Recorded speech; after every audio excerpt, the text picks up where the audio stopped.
A Treatise of Human Nature. By David Hume. Introduction. Nothing is more usual and more natural for those, who pretend to discover anything new to the world in philosophy and the sciences, than to insinuate the praises of their own systems, by decrying all those which have been advanced before them. And indeed were they content with lamenting that ignorance, which we still lie under in the most important questions, that can come before the tribunal of human reason, there are few, who have an acquaintance with the sciences, that would not readily agree with them. 'Tis easy for one of judgment and learning, to perceive the weak foundation even of those systems, which have obtained the greatest credit, and have carried their pretensions highest to accurate and profound reasoning. Principles taken upon trust, consequences lamely deduced from them, want of coherence in the parts, and of evidence in the whole, these are everywhere to be met with in the systems of the most eminent philosophers, and seem to have drawn disgrace upon philosophy itself. Nor is there required such profound knowledge to discover the present imperfect condition of the sciences, but even the rabble without doors may judge from the noise and clamor, which they hear, that all goes not well within. There is nothing which is not the subject of debate, and in which men of learning are not of contrary opinions. The most trivial question escapes not our controversy, and in the most momentous we are not able to give any certain decision. Disputes are multiplied, as if everything was uncertain, and these disputes are managed with the greatest warmth, as if everything was certain. Amidst all this bustle, 'tis not reason, which carries the prize, but eloquence. And no man needs ever despair of gaining proselytes to the most extravagant hypothesis, who has art enough to represent it in any favorable colors. The victory is not gained by the men at arms, who manage the pike and the sword, but by the trumpeters, drummers, and musicians of the army. From hence in my opinion arises that common prejudice against metaphysical reasonings of all kinds, even amongst those, who profess themselves scholars, and have a just value for every other part of literature. By metaphysical reasonings, they do not understand those on any particular branch of science, but every kind of argument, which is any way abstruse, and requires some attention to be comprehended. We have so often lost our labor in such researches, that we commonly reject them without hesitation, and resolve, if we must forever be a prey to errors and delusions, that they shall at least be natural and entertaining. And indeed nothing but the most determined skepticism, along with a great degree of indolence, can justify this aversion to metaphysics. For if truth be at all within the reach of human capacity, 'tis certain it must lie very deep and abstruse. And to hope we shall arrive at it without pains, while the greatest geniuses have failed with the utmost pains, must certainly be esteemed sufficiently vain and presumptuous. I pretend to no such advantage in the philosophy I am going to unfold, and would esteem it a strong presumption against it, were it so very easy and obvious. 'Tis evident, that all the sciences have a relation, greater or less, to human nature. And that however wide any of them may seem to run from it, they still return back by one passage or another. Even mathematics, natural philosophy, and natural religion, are in some measure dependent on the science of man. Since they lie under the cognizance of men, and are judged of by their powers and faculties. 'Tis impossible to tell what changes and improvements we might make in these sciences were we thoroughly acquainted with the extent and force of human understanding, and could explain the nature of the ideas we employ, and of the operations we perform in our reasonings. And these improvements are the more to be hoped for in natural religion, as it is not content with instructing us in the nature of superior powers, but carries its views farther, to their disposition towards us, and our duties towards them. And consequently we ourselves are not only the beings, that reason, but also one of the objects, concerning which we reason. If therefore the sciences of mathematics, natural philosophy, and natural religion, have such a dependence on the knowledge of man, what may be expected in the other sciences, whose connection with human nature is more close and intimate? The sole end of logic is to explain the principles and operations of our reasoning faculty, and the nature of our ideas. Morals and criticism regard our tastes and sentiments, and politics consider men as united in society, and dependent on each other. In these four sciences of logic, morals, criticism, and politics, is comprehended almost everything, which it can any way import us to be acquainted with, or which can tend either to the improvement or ornament of the human mind. Here then is the only expedient, from which we can hope for success in our philosophical researches, to leave the tedious lingering method, which we have hitherto followed, and instead of taking now and then a castle or village on the frontier, to march up directly to the capital or center of these sciences, to human nature itself. Which being once masters of, we may everywhere else hope for an easy victory. From this station we may extend our conquests over all those sciences, which more intimately concern human life, and may afterwards proceed at leisure to discover more fully those, which are the objects of pure curiosity. There is no question of importance, whose decision is not comparized in the science of man, and there is none, which can be decided with any certainty, before we become acquainted with that science. In pretending therefore to explain the principles of human nature, we in effect propose a complete system of the sciences, built on a foundation almost entirely new, and the only one upon which they can stand with any security. And as the science of man is the only solid foundation for the other sciences, so the only solid foundation we can give to this science itself must be laid on experience and observation. 'Tis no astonishing reflection to consider, that the application of experimental philosophy to moral subjects should come after that to natural at the distance of above a whole century. Since we find in fact, that there was about the same interval betwixt the origins of these sciences. And that reckoning from Thales to Socrates, the space of time is nearly equal to that betwixt my Lord Bacon one and some late philosophers in England, who have begun to put the science of man on a new footing, and have engaged the attention and excited the curiosity of the public. So true it is, that however other nations may rival us in poetry, and excel us in some other agreeable arts, the improvements in reason and philosophy can only be owing to a land of toleration and of liberty. Nor ought we to think, that this latter improvement in the science of man will do less honor to our native country than the former in natural philosophy, but ought rather to esteem it a greater glory. Upon account of the greater importance of that science, as well as the necessity it lay under of such a reformation. For to me it seems evident, that the essence of the mind being equally unknown to us with that of external bodies, it must be equally impossible to form any notion of its powers and qualities otherwise than from careful and exact experiments, and the observation of those particular effects, which result from its different circumstances and situations. And though we must endeavor to render all our principles as universal as possible, by tracing up our experiments to the utmost, and explaining all effects from the simplest and fewest causes, 'tis still certain we cannot go beyond experience. And any hypothesis, that pretends to discover the ultimate original qualities of human nature, ought at first to be rejected as presumptuous and chimerical. I do not think a philosopher, who would apply himself so earnestly to the explaining the ultimate principles of the soul, would show himself a great master in that very science of human nature, which he pretends to explain, or very knowing in what is naturally satisfactory to the mind of man. For nothing is more certain, than that despair has almost the same effect upon us with enjoyment, and that we are no sooner acquainted with the impossibility of satisfying any desire, than the desire itself vanishes. When we see, that we have arrived at the utmost extent of human reason, we sit down contented.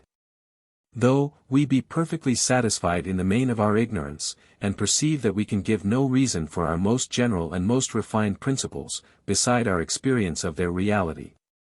Which is the reason of the mere vulgar, and what it required no study at first to have discovered for the most particular and most extraordinary phenomenon.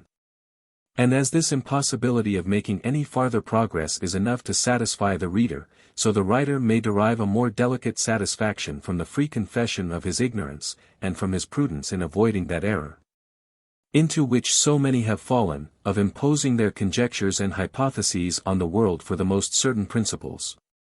When this mutual contentment and satisfaction can be obtained betwixt the master and scholar, I know not what more we can require of our philosophy. But if this impossibility of explaining ultimate principles should be esteemed a defect in the science of man, I will venture to affirm, that 'tis a defect common to it with all the sciences, and all the arts, in which we can employ ourselves. Whether they be such as are cultivated in the schools of the philosophers, or practiced in the shops of the meanest artisans. None of them can go beyond experience, or establish any principles which are not founded on that authority.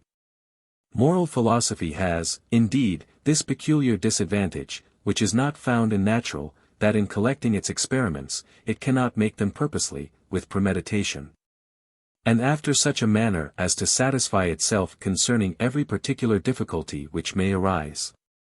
When I am at a loss to know the effects of one body upon another in any situation, I need only put them in that situation, and observe what results from it. But should I endeavor to clear up after the same manner any doubt in moral philosophy, by placing myself in the same case with that which I consider, 'tis evident this reflection and premeditation would so disturb the operation of my natural principles, as must render it impossible to form any just conclusion from the phenomenon. We must therefore glean up our experiments in this science from a cautious observation of human life, and take them as they appear in the common course of the world, by men's behavior in company, in affairs, and in their pleasures.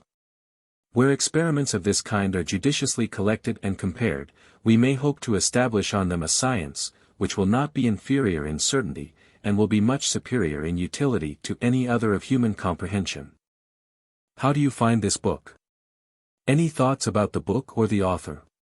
Any suggestion for improvement? Please take a moment to share your thoughts in a comment. If you like it, share it with your friends who might enjoy it as well. Subscribe to keep in touch. Visit CompleteAudiobooks.com for more quality content. Book 1, of the Understanding. Part 1, of Ideas, their Origin, Composition, Abstraction, Connexion, and c. Section 1. Of the Origin of our Ideas. All the perceptions of the human mind resolve themselves into two distinct kinds, which I shall call impressions and ideas. The difference betwixt these consists in the degrees of force and liveliness with which they strike upon the mind, and make their way into our thought or consciousness. Those perceptions, which enter with most force and violence, we may name impressions, and under this name I comprehend all our sensations, passions and emotions, as they make their first appearance in the soul. By ideas I mean the faint images of these in thinking and reasoning. Such as, for instance, are all the perceptions excited by the present discourse, excepting only those which arise from the sight and touch, and excepting the immediate pleasure or uneasiness it may occasion. I believe it will not be very necessary to employ many words in explaining this distinction. Every one of himself will readily perceive the difference betwixt feeling and thinking. The common degrees of these are easily distinguished. Though, it is not impossible but in particular instances they may very nearly approach to each other. Thus in sleep, in a fever, in madness, or in any very violent emotions of soul, our ideas may approach to our impressions, as on the other hand it sometimes happens, that our impressions are so faint and low, that we cannot distinguish them from our ideas. But notwithstanding this near resemblance in a few instances, they are in general so very different, that no one can make a scruple to rank them under distinct heads, and assign to each a peculiar name to mark the difference too. There is another division of our perceptions, which it will be convenient to observe, and which extends itself both to our impressions and ideas. This division is into simple and complex. Simple perceptions or impressions and ideas are such as admit of no distinction nor separation. The complex are the contrary to these, and may be distinguished into parts. Though a particular color, taste, and smell are qualities all united together in this apple, 'tis easy to perceive they are not the same, but are at least distinguishable from each other. Having by these divisions given an order and arrangement to our objects, we may now apply ourselves to consider with the more accuracy their qualities and relations.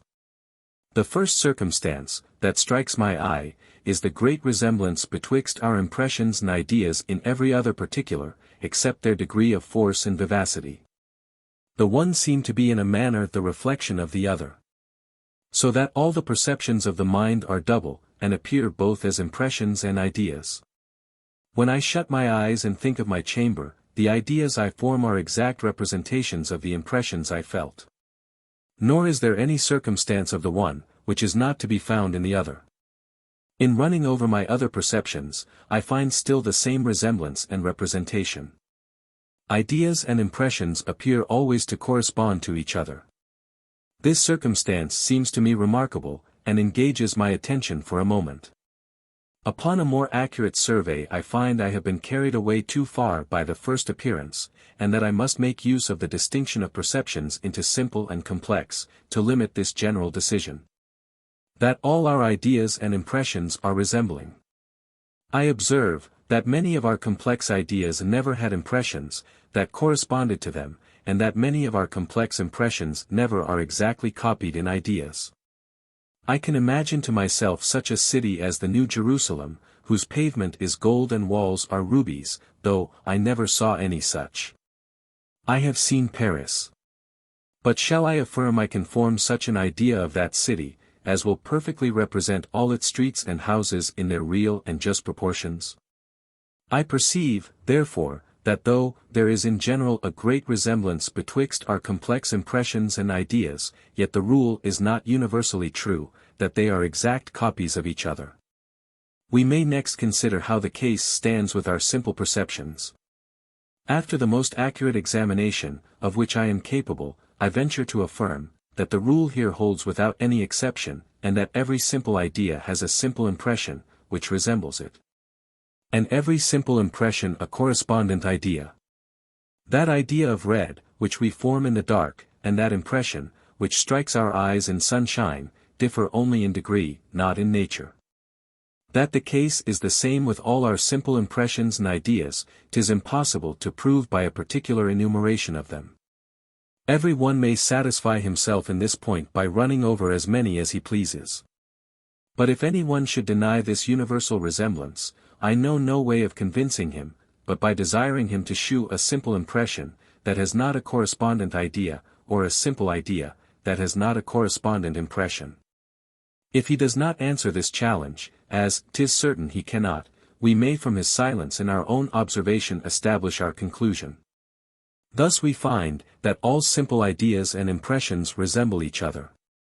And as the complex are formed from them, we may affirm in general, that these two species of perception are exactly correspondent. Having discovered this relation, which requires no farther examination, I am curious to find some other of their qualities. Let us consider how they stand with regard to their existence, and which of the impressions and ideas are causes, and which effects. The full examination of this question is the subject of the present treatise. And therefore we shall here content ourselves with establishing one general proposition, that all our simple ideas in their first appearance are derived from simple impressions, which are correspondent to them, and which they exactly represent.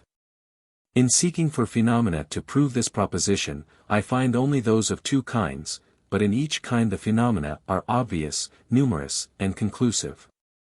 I first make myself certain, by a new review, of what I have already asserted, that every simple impression is attended with a correspondent idea, and every simple idea with a correspondent impression.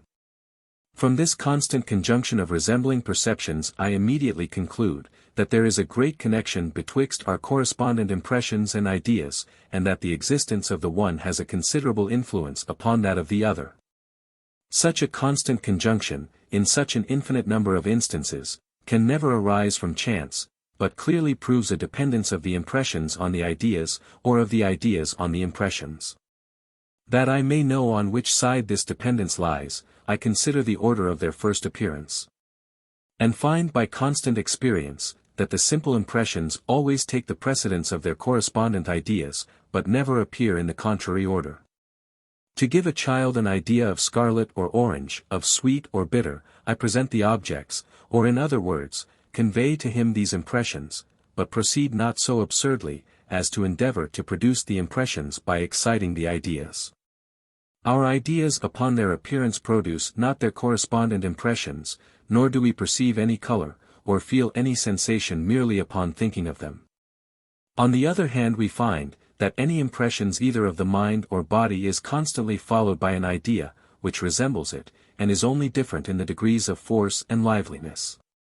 The constant conjunction of our resembling perceptions, is a convincing proof, that the one are the causes of the other. And this priority of the impressions is an equal proof, that our impressions are the causes of our ideas, not our ideas of our impressions. To confirm this I consider another plain and convincing phenomenon. Which is, that wherever by any accident the faculties, which give rise to any impressions, are obstructed in their operations, as when one is born blind or deaf, not only the impressions are lost, but also their correspondent ideas. So that there never appear in the mind the least traces of either of them. Nor is this only true, where the organs of sensation are entirely destroyed, but likewise where they have never been put in action to produce a particular impression. We cannot form to ourselves a just idea of the taste of a pineapple, without having actually tasted it. There is however one contradictory phenomenon, which may prove, that 'tis not absolutely impossible for ideas to go before their correspondent impressions. I believe it will readily be allowed, that the several distinct ideas of colors, which enter by the eyes, or those of sounds, which are conveyed by the hearing, are really different from each other, though, at the same time resembling. Now if this be true of different colors, it must be no less so of the different shades of the same color, that each of them produces a distinct idea, independent of the rest. For if this should be denied, 'tis possible, by the continual gradation of shades, to run a color insensibly into what is most remote from it. And if you will not allow any of the means to be different, you cannot without absurdity deny the extremes to be the same. Suppose therefore a person to have enjoyed his sight for 30 years, and to have become perfectly well acquainted with colors of all kinds, excepting one particular shade of blue, for instance, which it never has been his fortune to meet with. Let all the different shades of that color, except that single one, be placked before him, descending gradually from the deepest to the lightest. 'Tis plain, that he will perceive a blank, where that shade is wanting, and will be sensible, that there is a greater distance in that place betwixt the contiguous colors, than in any other. Now I ask, whether 'tis possible for him, from his own imagination, to supply this deficiency, and raise up to himself the idea of that particular shade, though it had never been conveyed to him by his senses?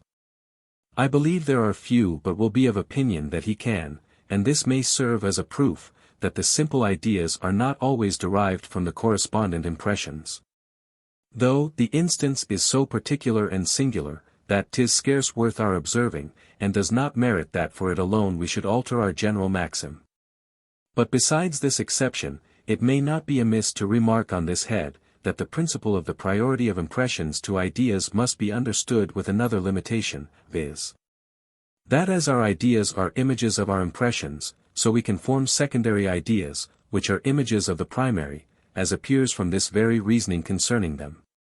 This is not, properly speaking, an exception to the rule so much as an explanation of it. Ideas produce the images of themselves in new ideas. But as the first ideas are supposed to be derived from impressions, it still remains true, that all our simple ideas proceed either mediately or immediately from their correspondent impressions. This then is the first principle I establish in the science of human nature, nor ought we to despise it because of the simplicity of its appearance. For 'tis remarkable, that the present question concerning the precedency of our impressions or ideas, is the same with what has made so much noise in other terms, when it has been disputed whether there be any innate ideas, or whether all ideas be derived from sensation and reflection.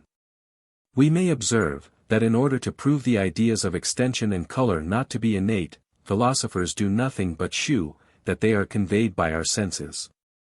To prove the ideas of passion and desire not to be innate, they observe that we have a preceding experience of these emotions in ourselves.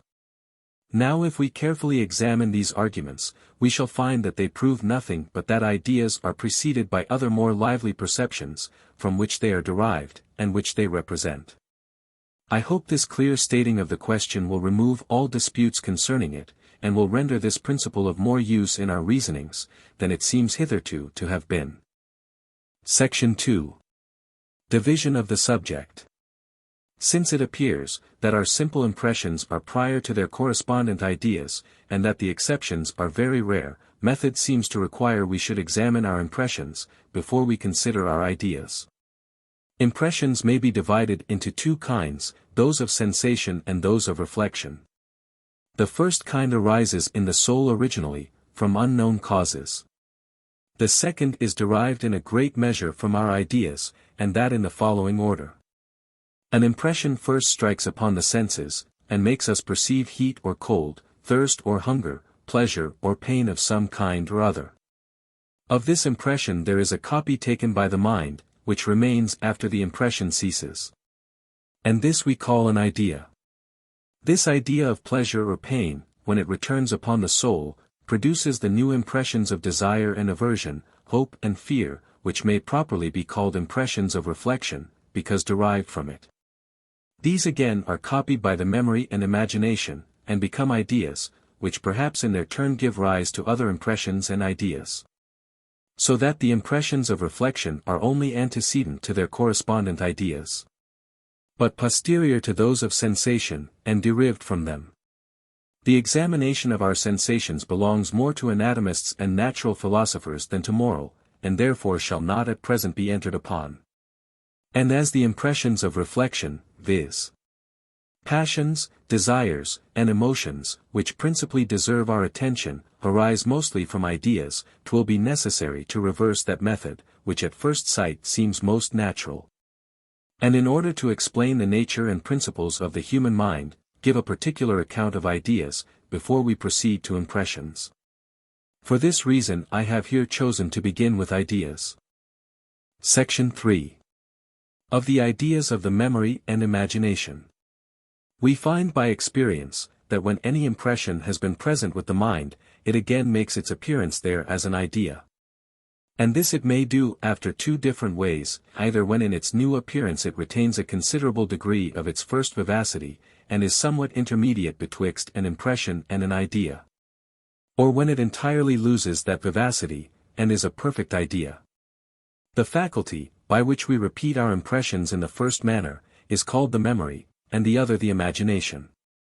'Tis evident at first sight, that the ideas of the memory are much more lively and strong than those of the imagination, and that the former faculty paints its objects in more distinct colors, than any which are employed by the latter. When we remember any past event, the idea of it flows in upon the mind in a forcible manner. Whereas in the imagination the perception is faint and languid, and cannot without difficulty be preserved by the mind steady and uniform for any considerable time. Here then is a sensible difference betwixt one species of ideas and another. But of this more fully hereafter. 3. There is another difference betwixt these two kinds of ideas, which is no less evident, namely that though neither the ideas of the memory nor imagination, neither the lively nor faint ideas can make their appearance in the mind, unless their correspondent impressions have gone before to prepare the way for them, yet the imagination is not restrained to the same order and form with the original impressions, while the memory is in a manner tied down in that respect, without any power of variation. 'Tis evident, that the memory preserves the original form, in which its objects were presented, and that wherever we depart from it in recollecting anything, it proceeds from some defect or imperfection in that faculty. An historian may, perhaps, for the more convenient carrying on of his narration, relate an event before another, to which it was in fact posterior, but then he takes notice of this disorder, if he be exact, and by that means replaces the idea in its due position. 'Tis the same case in our recollection of those places and persons, with which we were formerly acquainted. The chief exercise of the memory is not to preserve the simple ideas, but their order and position. In short, this principle is supported by such a number of common and vulgar phenomena, that we may spare ourselves the trouble of insisting on it any farther. The same evidence follows us in our second principle, of the liberty of the imagination to transpose and change its ideas. The fables we meet with in poems and romances put this entirely out of question. Nature there is totally confounded, and nothing mentioned but winged horses, fiery dragons, and monstrous giants. Nor will this liberty of the fancy appear strange, when we consider, that all our ideas are copied from our impressions, and that there are not any two impressions which are perfectly inseparable. Not to mention, that this is an evident consequence of the division of ideas into simple and complex. Wherever the imagination perceives a difference among ideas, it can easily produce a separation. Section 4. Of the connection or association of ideas. As all simple ideas may be separated by the imagination, and may be united again in what form it pleases, nothing would be more unaccountable than the operations of that faculty. Were it not guided by some universal principles, which render it, in some measure, uniform with itself in all times and places. Were ideas entirely loose and unconnected, chance alone would join them. And 'tis impossible the same simple ideas should fall regularly into complex ones, as they commonly do, without some bond of union among them, some associating quality, by which one idea naturally introduces another. This uniting principle among ideas is not to be considered as an inseparable connection, for that has been already excluded from the imagination, nor yet are we to conclude, that without it the mind cannot join two ideas. For nothing is more free than that faculty, but we are only to regard it as a gentle force, which commonly prevails, and is the cause why, among other things, languages so nearly correspond to each other. Nature in a manner pointing out to every one those simple ideas, which are most proper to be united into a complex one. The qualities, from which this association arises, and by which the mind is after this manner conveyed from one idea to another, are three, viz. Resemblance, contiguity in time or place, and cause and effect.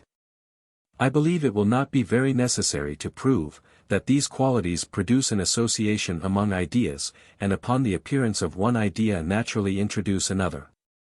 'Tis plain, that in the course of our thinking, and in the constant revolution of our ideas, our imagination runs easily from one idea to any other that resembles it, and that this quality alone is to the fancy a sufficient bond and association. 'Tis likewise evident, that as the senses, in changing their objects, are necessitated to change them regularly, and take them as they lie contiguous to each other, the imagination must by long custom acquire the same method of thinking, and run along the parts of space and time in conceiving its objects. As to the connection, that is made by the relation of cause and effect, we shall have occasion afterwards to examine it to the bottom, and therefore shall not at present insist upon it. 'Tis sufficient to observe, that there is no relation, which produces a stronger connection in the fancy, and makes one idea more readily recall another, than the relation of cause and effect betwixt their objects. That we may understand the full extent of these relations, we must consider, that two objects are connected together in the imagination, not only when the one is immediately resembling, contiguous to, or the cause of the other, but also when there is interposed betwixt them a third object, which bears to both of them any of these relations.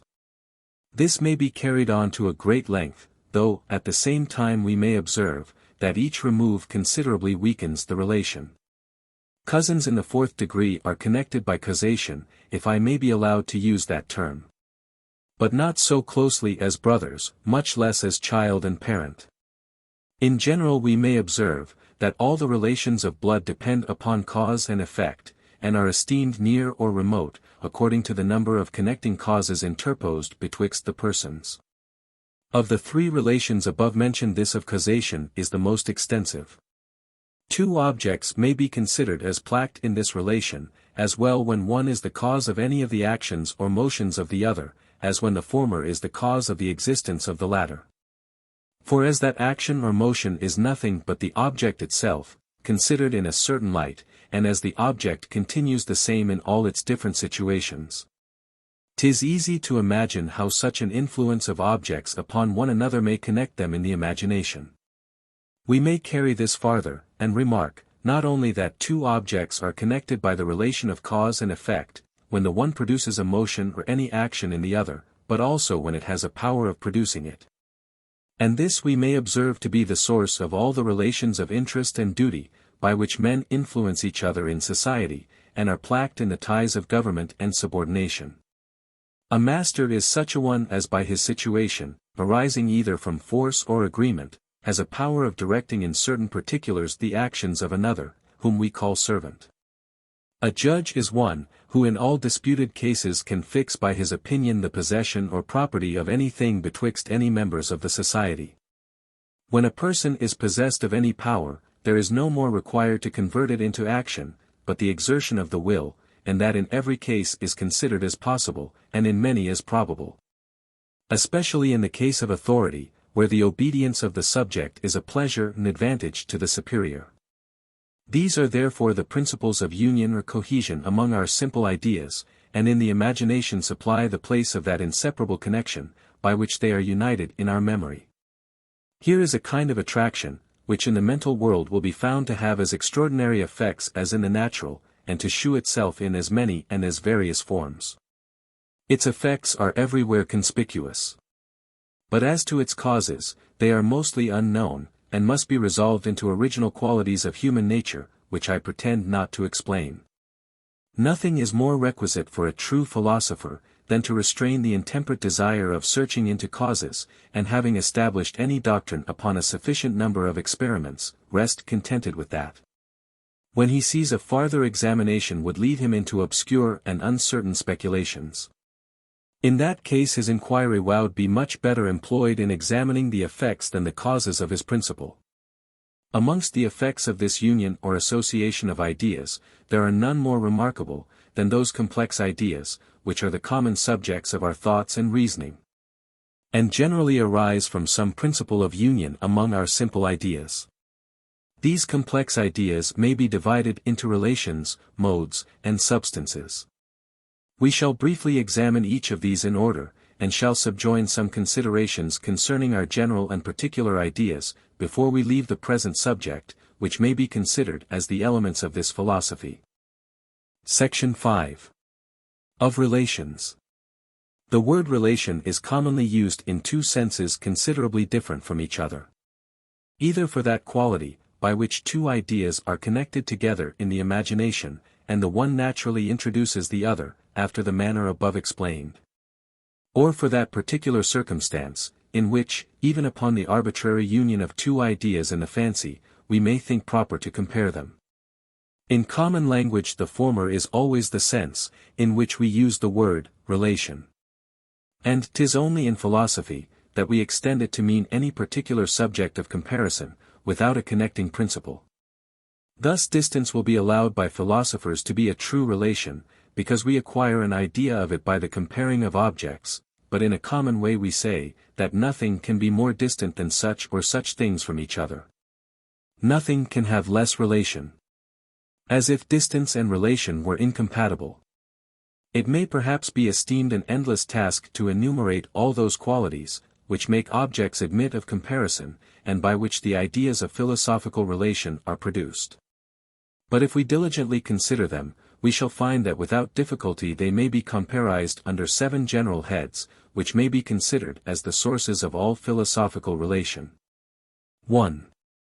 The first is resemblance, and this is a relation, without which no philosophical relation can exist, since no objects will admit of comparison, but what have some degree of resemblance. But though resemblance be necessary to all philosophical relation, it does not follow, that it always produces a connection or association of ideas. When a quality becomes very general, and is common to a great many individuals, it leads not the mind directly to any one of them, but by presenting at once too great a choice, does thereby prevent the imagination from fixing on any single object. 2. Identity may be esteemed a second species of relation. This relation I here consider as applied in its strictest sense to constant and unchangeable objects. Without examining the nature and foundation of personal identity, which shall find its place afterwards. Of all relations the most universal is that of identity, being common to every being, whose existence has any duration. 3. After identity the most universal and comprehensive relations are those of space and time, which are the sources of an infinite number of comparisons, such as distant, contiguous, above, below, before, after, and 4. All those objects, which admit of quantity, or number, may be compared in that particular, which is another very fertile source of relation. 5. When any two objects possess the same quality in common, the degrees, in which they possess it, form a fifth species of relation. Thus of two objects, which are both heavy, the one may be either of greater, or less weight than with the other. Two colors, that are of the same kind, may yet be of different shades, and in that respect admit of comparison. 6. The relation of contrariety may at first sight be regarded as an exception to the rule, that no relation of any kind can subsist without some degree of resemblance. But let us consider, that no two ideas are in themselves contrary, except those of existence and non-existence, which are plainly resembling, as implying both of them an idea of the object. Though the latter excludes the object from all times and places, in which it is supposed not to exist. 7. All other objects, such as fire and water, heat and cold, are only found to be contrary from experience, and from the contrariety of their causes or effects. Which relation of cause and effect is a seventh philosophical relation, as well as a natural one. The resemblance implied in this relation, shall be explained afterwards.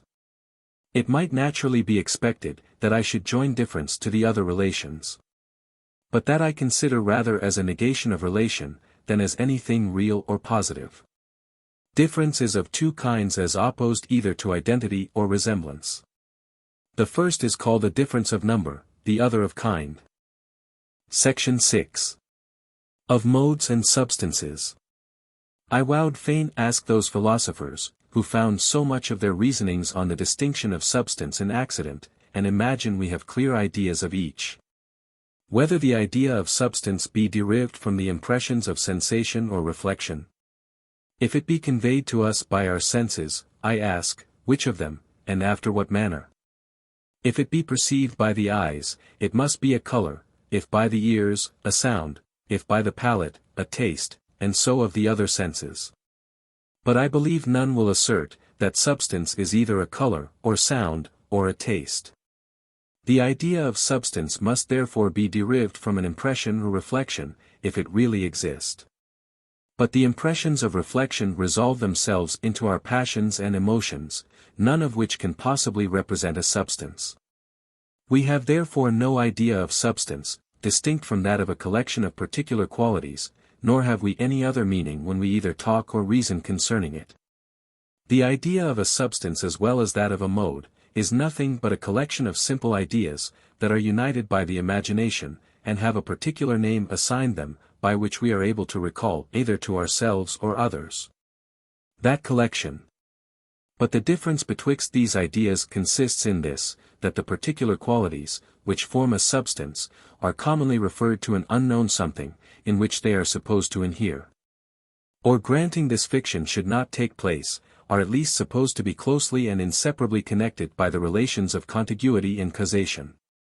The effect of this is, that whatever new simple quality we discover to have the same connection with the rest, we immediately comprehend it among them, even though it did not enter into the first conception of the substance. Thus our idea of gold may at first be a yellow color, weight, malleableness, fusibility. But upon the discovery of its dissolubility in aqua regia, we join that to the other qualities, and suppose it to belong to the substance as much as if its idea had from the beginning made a part of the compound one. The principle of union being regarded as the chief part of the complex idea, gives entrance to whatever quality afterwards occurs, and is equally comprehended by it, as are the others, which first presented themselves. That this cannot take place in modes, is evident from considering their nature. The simple ideas of which modes are formed either represent qualities, which are not united by contiguity and causation, but are dispersed in different subjects. Or if they be all united together, the uniting principle is not regarded as the foundation of the complex idea. The idea of a dance is an instance of the first kind of modes, that of beauty of the second. The reason is obvious, why such complex ideas cannot receive any new idea, without changing the name, which distinguishes the mode. Section 7. Of abstract ideas. A very material question has been started concerning abstract or general ideas, whether they be general or particular in the mind's conception of them.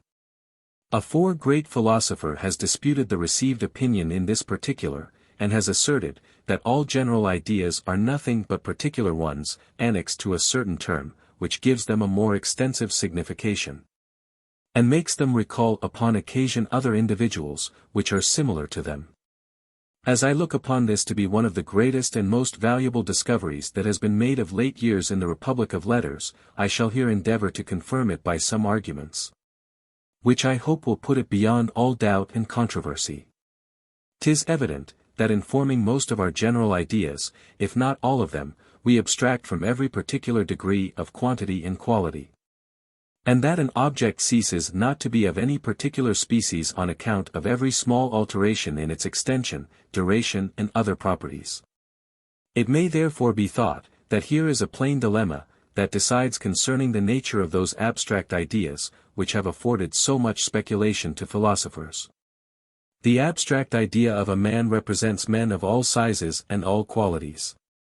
Which 'tis concluded it cannot do, but either by representing at once all possible sizes and all possible qualities, or by representing no particular one at all. Now it having been esteemed absurd to defend the former proposition, as implying an infinite capacity in the mind, it has been commonly inferred in favor of the latter. And our abstract ideas have been suppository to represent no particular degree either of quantity or quality. But that this inference is erroneous, I shall endeavor to make appear, first, by proving, that 'tis utterly impossible to conceive any quantity or quality, without forming a precise notion of its degrees, and secondly by showing that though the capacity of the mind be not infinite, yet we can at once form a notion of all possible degrees of quantity and quality, in such a manner at least, as, however imperfect, may serve all the purposes of reflection and conversation. To begin with the first proposition, that the mind cannot form any notion of quantity or quality without forming a precise notion of degrees of each, we may prove this by the three following arguments. First, we have observed, that whatever objects are different are distinguishable, and that whatever objects are distinguishable are separable by the thought and imagination. And we may here add, that these propositions are equally true in the inverse, and that whatever objects are separable are also distinguishable, and that whatever objects are distinguishable are also different. For how is it possible we can separate what is not distinguishable, or distinguish what is not different? In order therefore to know, whether abstraction implies a separation, we need only consider it in this view, and examine, whether all the circumstances, which we abstract from in our general ideas, be such as are distinguishable and different from those, which we retain as essential parts of them. But 'tis evident at first sight, that the precise length of a line is not different nor distinguishable from the line itself, or the precise degree of any quality from the quality. These ideas, therefore, admit no more of separation than they do of distinction and difference. They are consequently conjoined with each other in the conception. And the general idea of a line, notwithstanding all our abstractions and refinements, has in its appearance in the mind a precise degree of quantity and quality, however it may be made to represent others, which have different degrees of both. Secondly, 'tis confiest, that no object can appear to the senses, or in other words, that no impression can become present to the mind, without being determined in its degrees both of quantity and quality. The confusion, in which impressions are sometimes involved, proceeds only from their faintness and unsteadiness, not from any capacity in the mind to receive any impression, which in its real existence has no particular degree nor proportion. That is a contradiction in terms, and even implies the flattest of all contradictions, viz. that 'tis possible for the same thing both to be and not to be. Now since all ideas are derived from impressions, and are nothing but copies and representations of them, whatever is true of the one must be acknowledged concerning the other. Impressions and ideas differ only in their strength and vivacity. The foregoing conclusion is not founded on any particular degree of vivacity. It cannot therefore be affected by any variation in that particular. An idea is a weaker impression. And as a strong impression must necessarily have a determinate quantity and quality, the case must be the same with its copy or representative. Thirdly, 'tis a principle generally received in philosophy, that everything in nature is individual, and that 'tis utterly absurd to suppose a triangle really existent, which has no precise proportion of sides and angles. If this therefore be absurd in fact and reality, it must also be absurd in idea, since nothing of which we can form a clear and distinct idea is absurd and impossible. But to form the idea of an object, and to form an idea simply is the same thing.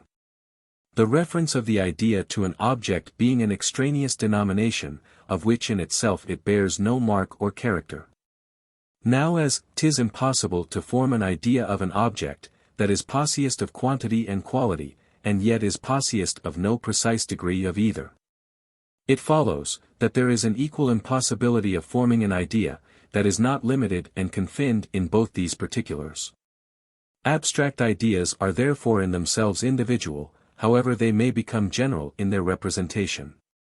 The image in the mind is only that of a particular object, though the application of it in our reasoning be the same, as if it were universal. This application of ideas beyond their nature proceeds from our collecting all their possible degrees of quantity and quality in such an imperfect manner as may serve the purposes of life, which is the second proposition I propose to explain. When we have found a resemblance among several objects, that often occur to us, we apply the same name to all of them, whatever differences we may observe in the degrees of their quantity and quality, and whatever other differences may appear among them. After we have acquired a custom of this kind, the hearing of that name revives the idea of one of these objects, and makes the imagination conceive it with all its particular circumstances and proportions. But as the same word is suppository to have been frequently applied to other individuals, that are different in many respects from that idea, which is immediately present to the mind, the word not being able to revive the idea of all these individuals, only touches the soul, if I may be allowed so to speak, and revives that custom, which we have acquired by surveying them. They are not really and in fact present to the mind, but only in power, nor do we draw them all out distinctly in the imagination, but keep ourselves in a readiness to survey any of them, as we may be prompted by a present design or necessity.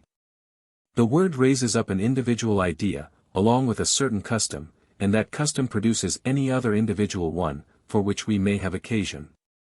But as the production of all the ideas, to which the name may be applied, is in most cases impossible, we abridge that work by a more partial consideration, and find but few inconveniences to arise in our reasoning from that abridgment.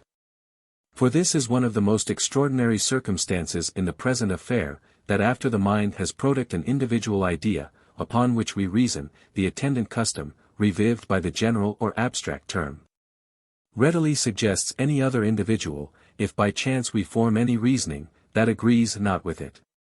Thus showed we mention the word, triangle, and form the idea of a particular equilateral one to correspond to it, and showed we afterwards assert, that the three angles of a triangle are equal to each other. The other individuals of a scalenum and isosceles, which we overlooked at first, immediately crowd in upon us, and make us perceive the falsehood of this proposition, though it be true with relation to that idea, which we had formed. If the mind suggests not always these ideas upon occasion, it proceeds from some imperfection in its faculties, and such a one as is often the source of false reasoning in sophistry. But this is principally the case with those ideas which are abstruse and compounded. On other occasions the custom is more entire, and 'tis seldom we run into such errors. Nay, so entire is the custom, that the very same idea may be annexed to several different words, and may be employed in different reasonings, without any danger of mistake. Thus the idea of an equilateral triangle of an inch perpendicular may serve us in talking of a figure, of a rectilineal figure, of a regular figure, of a triangle, and of an equilateral triangle. All these terms, therefore, are in this case attended with the same idea. But as they are wont to be applied in a greater or lesser compass, they excite their particular habits, and thereby keep the mind in a readiness to observe, that no conclusion be formed contrary to any ideas, which are usually comparised under them. Before those habits have become entirely perfect, perhaps the mind may not be content with forming the idea of only one individual, but may run over several, in order to make itself comprehend its own meaning, and the compass of that collection, which it intends to express by the general term. That we may fix the meaning of the word, figure, we may revolve in our mind the ideas of circles, squares, parallelograms, triangles of different sizes and proportions, and may not rest on one image or idea. However this may be, 'tis certain that we form the idea of individuals, whenever we use any general term, that we seldom or never can exhaust these individuals, and that those, which remain, are only represented by means of that habit, by which we recall them, whenever any present occasion requires it. This then is the nature of our abstract ideas and general terms. And 'tis after this manner we account for the foregoing paradox, that some ideas are particular in their nature, but general in their representation. A particular idea becomes general by being annexed to a general term. That is, to a term, which from a customary conjunction has a relation to many other particular ideas, and readily recalls them in the imagination. The only difficulty, that can remain on this subject, must be with regard to that custom, which so readily recalls every particular idea, for which we may have occasion, and is excited by any word or sound, to which we commonly annex it. The most proper method, in my opinion, of giving a satisfactory explication of this act of the mind, is by producing other instances, which are analogous to it, and other principles, which facilitate its operation. To explain the ultimate causes of our mental actions is impossible. 'Tis sufficient, if we can give any satisfactory account of them from experience and analogy. First then I observe, that when we mention any great number, such as 1,000, the mind has generally no adequate idea of it, but only a power of producing such an idea, by its adequate idea of the decimals, under which the number is comprehended. This imperfection, however, in our ideas, is never felt in our reasonings, which seems to be an instance parallel to the present one of universal ideas. Secondly, we have several instances of habits, which may be revived by one single word. As when a person, who has by rote any periods of a discourse, or any number of verses, will be put in remembrance of the whole, which he is at a loss to recollect, by that single word or expression, with which they begin. Thirdly, I believe every one, who examines the situation of his mind in reasoning, will agree with me, that we do not annex distinct and complete ideas to every term we make use of, and that in talking of government, church, negotiation, conquest, we seldom spread out in our minds all the simple ideas, of which these complex ones are compassed.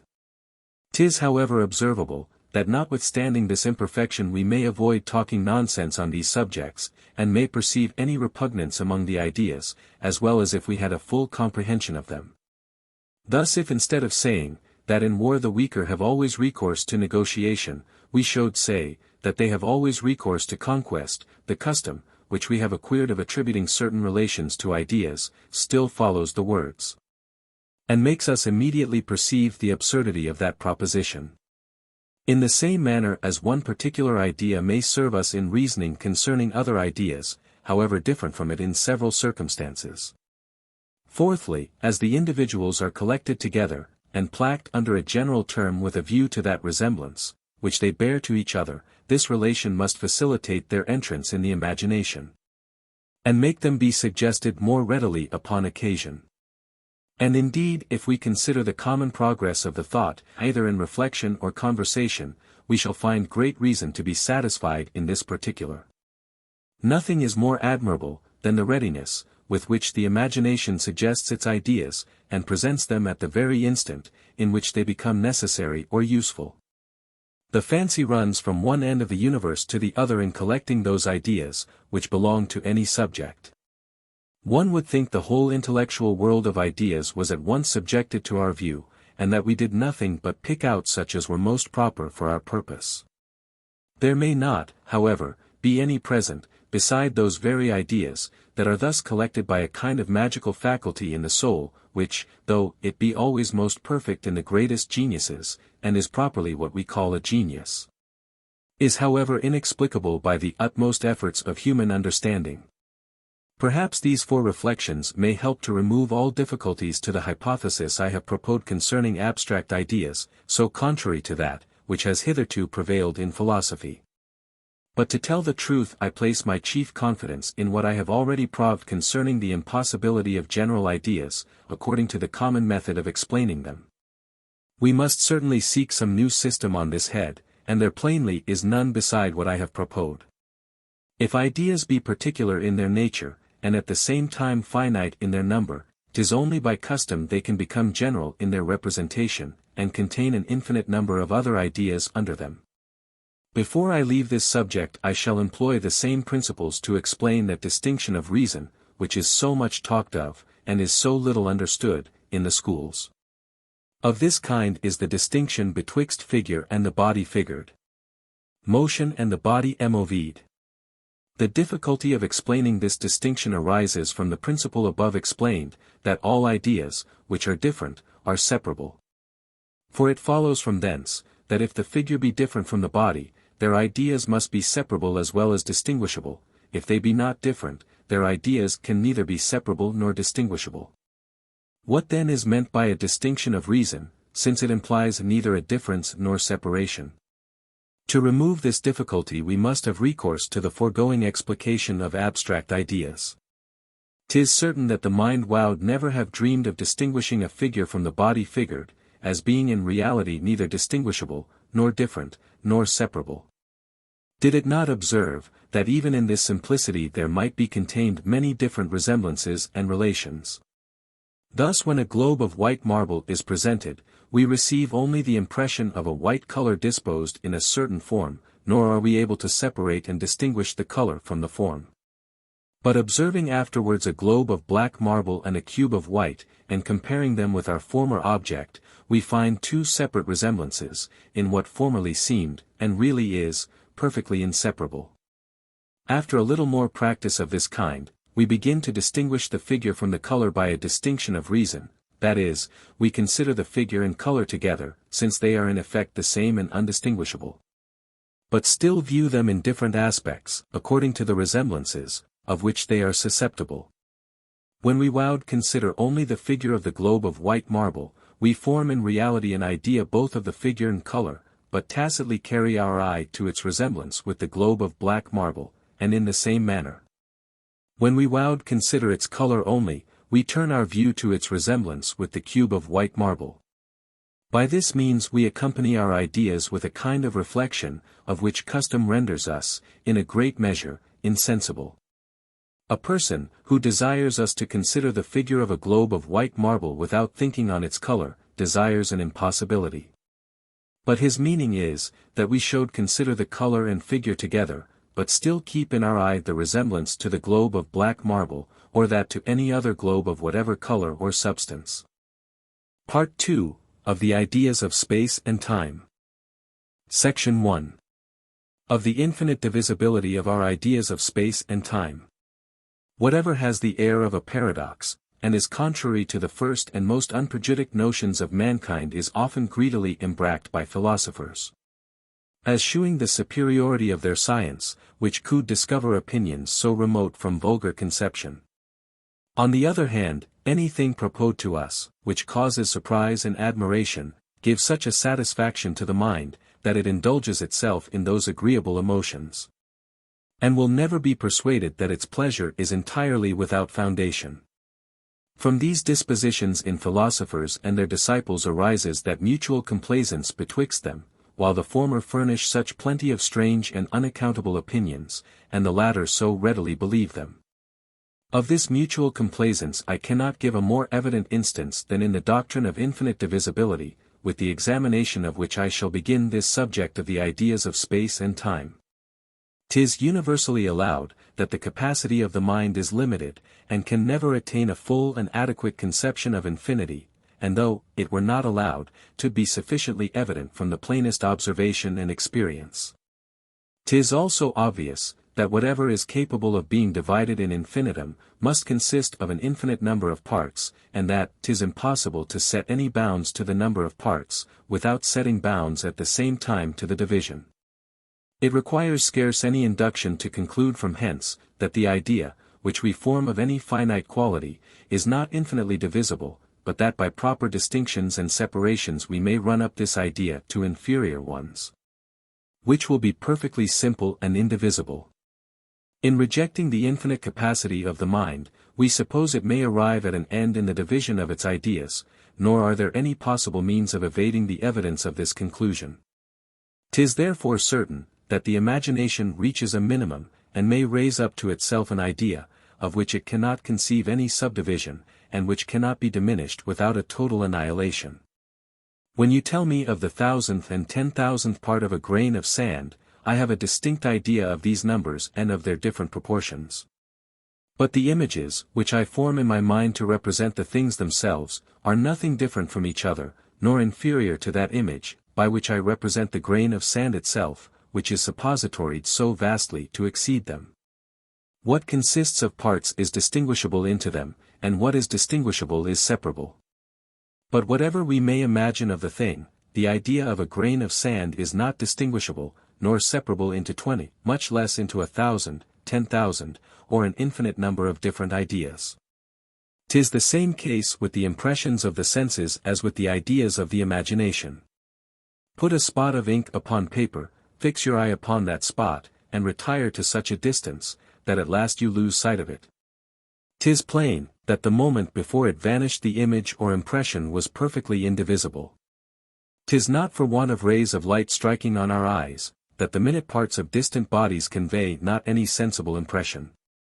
But because they are removed beyond that distance, at which their impressions were reduced to a minimum, and were incapable of any farther diminution. A microscope or telescope, which renders them visible, produces not any new rays of light, but only spreads those, which always flowed from them. And by that means both gives parts to impressions, which to the naked eye appear simple and uncompounded, and advances to a minimum, what was formerly imperceptible. We may hence discover the error of the common opinion, that the capacity of the mind is limited on both sides, and that 'tis impossible for the imagination to form an adequate idea of what goes beyond a certain degree of minuteness as well as of greatness. Nothing can be more minute than some ideas, which we form in the fancy, and images, which appear to the senses, since there are ideas and images perfectly simple and indivisible. The only defect of our senses is, that they give us disproportioned images of things, and represent as minute and uncompounded what is really great and compassed of a vast number of parts. This mistake we are not sensible of.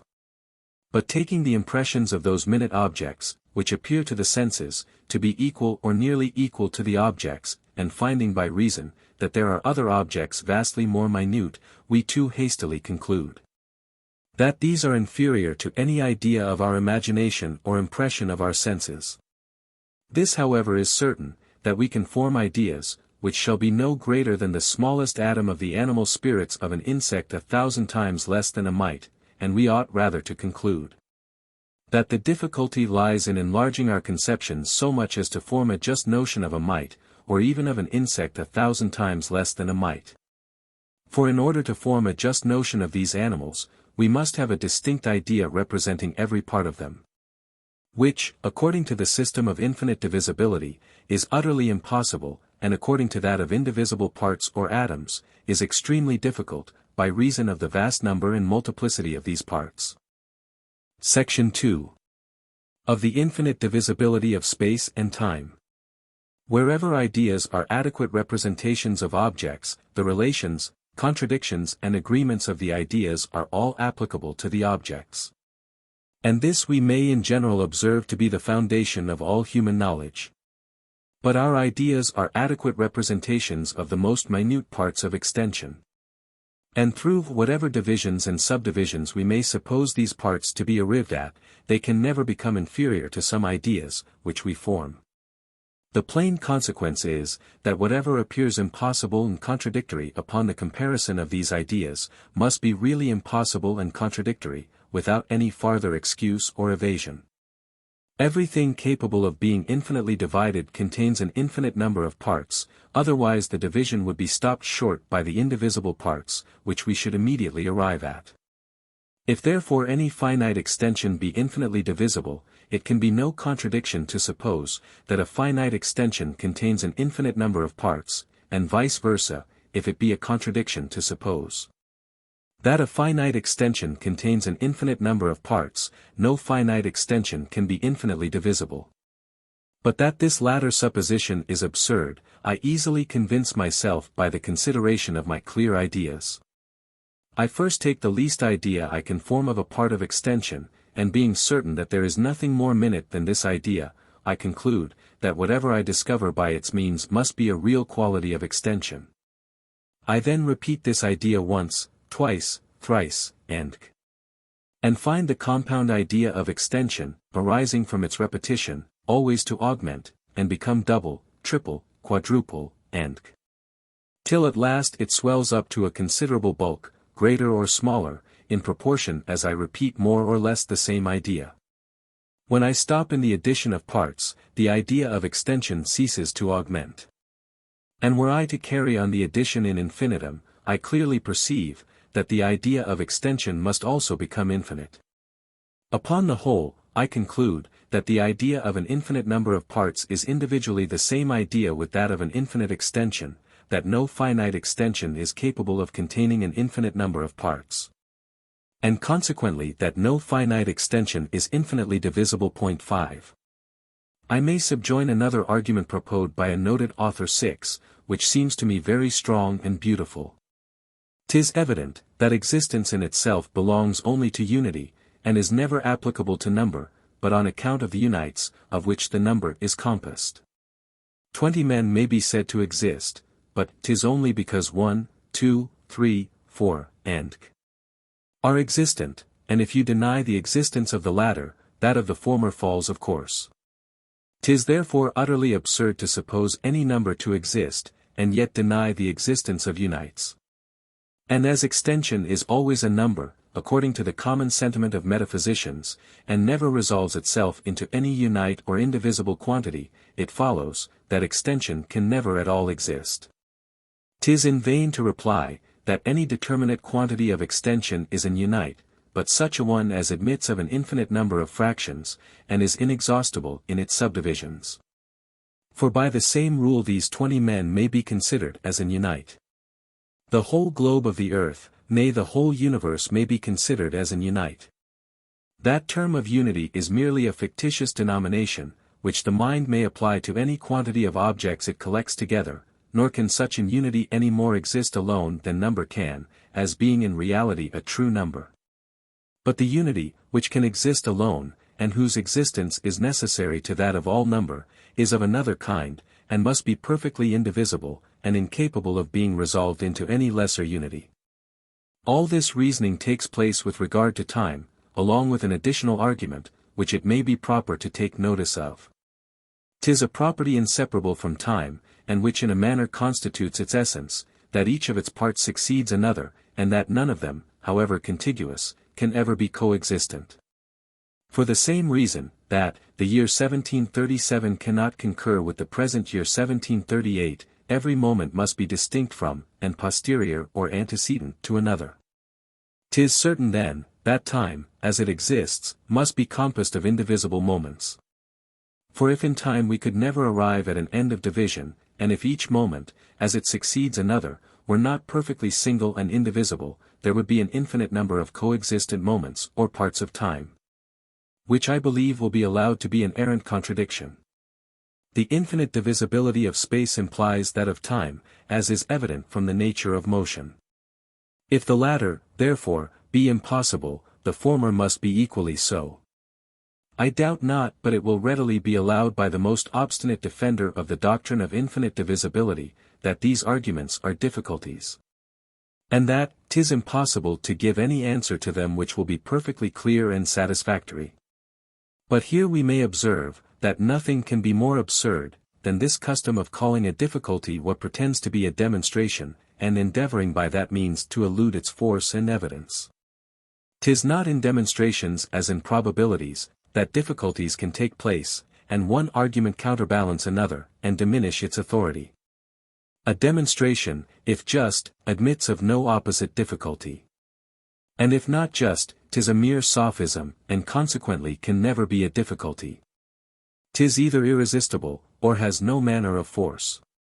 To talk therefore of objections and replies, and balancing of arguments in such a question as this, is to confess either that human reason is nothing but a play of words, or that the person himself, who talks so, has not a capacity equal to such subjects. Demonstrations may be difficult to be comprehended, because of the abstractedness of the subject, but can never have any such difficulties as will weaken their authority, when once they are comprehended. 'Tis true, mathematicians are wont to say, that there are here equally strong arguments on the other side of the question, and that the doctrine of indivisible points is also liable to unanswerable objections. Before I examine these arguments and objections in detail, I will here take them in a body, and endeavor by a short and decisive reason to prove at once, that 'tis utterly impossible they can have any just foundation. 'Tis an established maxim in metaphysics, that whatever the mind clearly conceives includes the idea of possible existence, or in other words, that nothing we imagine is absolutely impossible. We can form the idea of a golden mountain, and from thence conclude that such a mountain may actually exist. We can form no idea of a mountain without a valley, and therefore regard it as impossible. Now 'tis certain we have an idea of extension. For otherwise why do we talk and reason concerning it? 'Tis likewise certain, that this idea, as conceived by the imagination, though divisible into parts or inferior ideas, is not infinitely divisible. Nor consists of an infinite number of parts, for that exceeds the comprehension of our limited capacities. Here then is an idea of extension, which consists of parts or inferior ideas that are perfectly indivisible. Consequently this idea implies no contradiction, consequently 'tis possible for extension really to exist conformable to it, and consequently all the arguments employed against the possibility of mathematical points are mere scholastic quibbles, and unworthy of our attention. These consequences we may carry one step farther, and conclude that all the pretended demonstrations for the infinite divisibility of extension are equally sophistical. Since 'tis certain these demonstrations cannot be just without proving the impossibility of mathematical points, which 'tis an evident absurdity to pretend to. Section 3. Of the other qualities of our ideas of space and time. No discovery could have been made more happily for deciding all controversies concerning ideas, than that above mentioned, that impressions always take the precedence of them. And that every idea, with which the imagination is furnished, first makes its appearance in a correspondent impression. These latter perceptions are all so clear and evident, that they admit of no controversy, though many of our ideas are so obscure, that 'tis almost impossible even for the mind, which forms them, to tell exactly their nature and composition. Let us apply this principle, in order to discover farther the nature of our ideas of space and time. Upon opening my eyes, and turning them to the surrounding objects, I perceive many visible bodies. And upon shutting them again, and considering the distance betwixt these bodies, I acquire the idea of extension. As every idea is derived from some impression, which is exactly similar to it, the impressions similar to this idea of extension, must either be some sensations derived from the sight, or some internal impressions arising from these sensations. Our internal impressions are our passions, emotions, desires and aversions, none of which, I believe, will ever be asserted to be the model, from which the idea of space is derived. There remains therefore nothing but the senses, which can convey to us this original impression. Now what impression do our senses here convey to us? This is the principal question, and decides without appeal concerning the nature of the idea. The table before me is alone sufficient by its view to give me the idea of extension. This idea, then, is borrowed from, and represents some impression, which this moment appears to the senses. But my senses convey to me only the impressions of colored points, disposed in a certain manner. If the eye is sensible of anything farther, I desire it may be pointed out to me. But if it be impossible to shew anything farther, we may conclude with certainty, that the idea of extension is nothing but a copy of these colored points, and of the manner of their appearance. Suppose that in the extended object, or composition of colored points, from which we first received the idea of extension, the points were of a purple color.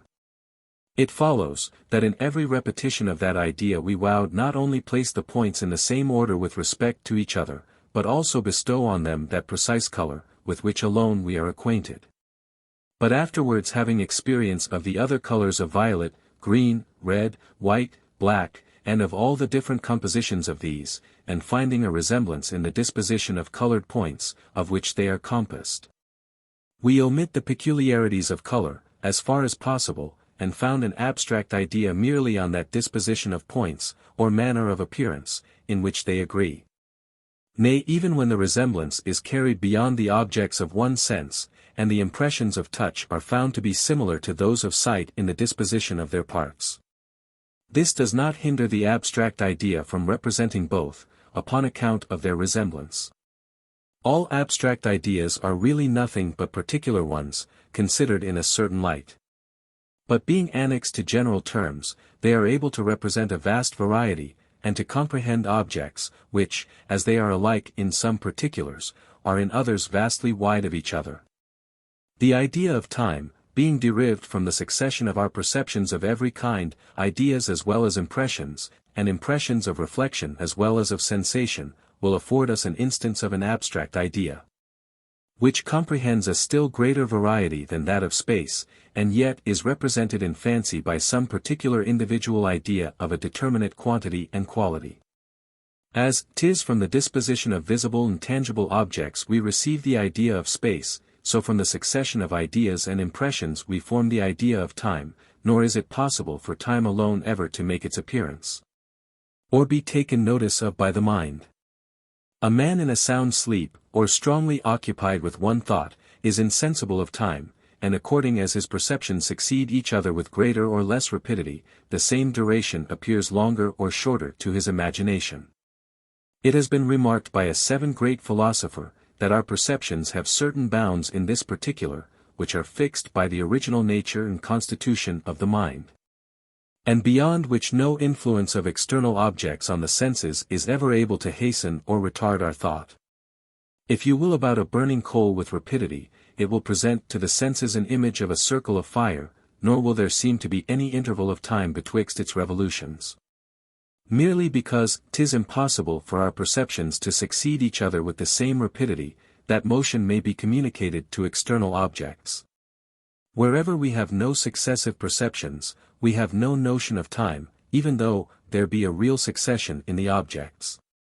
From these phenomena, as well as from many others, we may conclude, that time cannot make its appearance to the mind either alone, or attended with a steady unchangeable object, but is always discovered by some perceivable succession of changeable objects.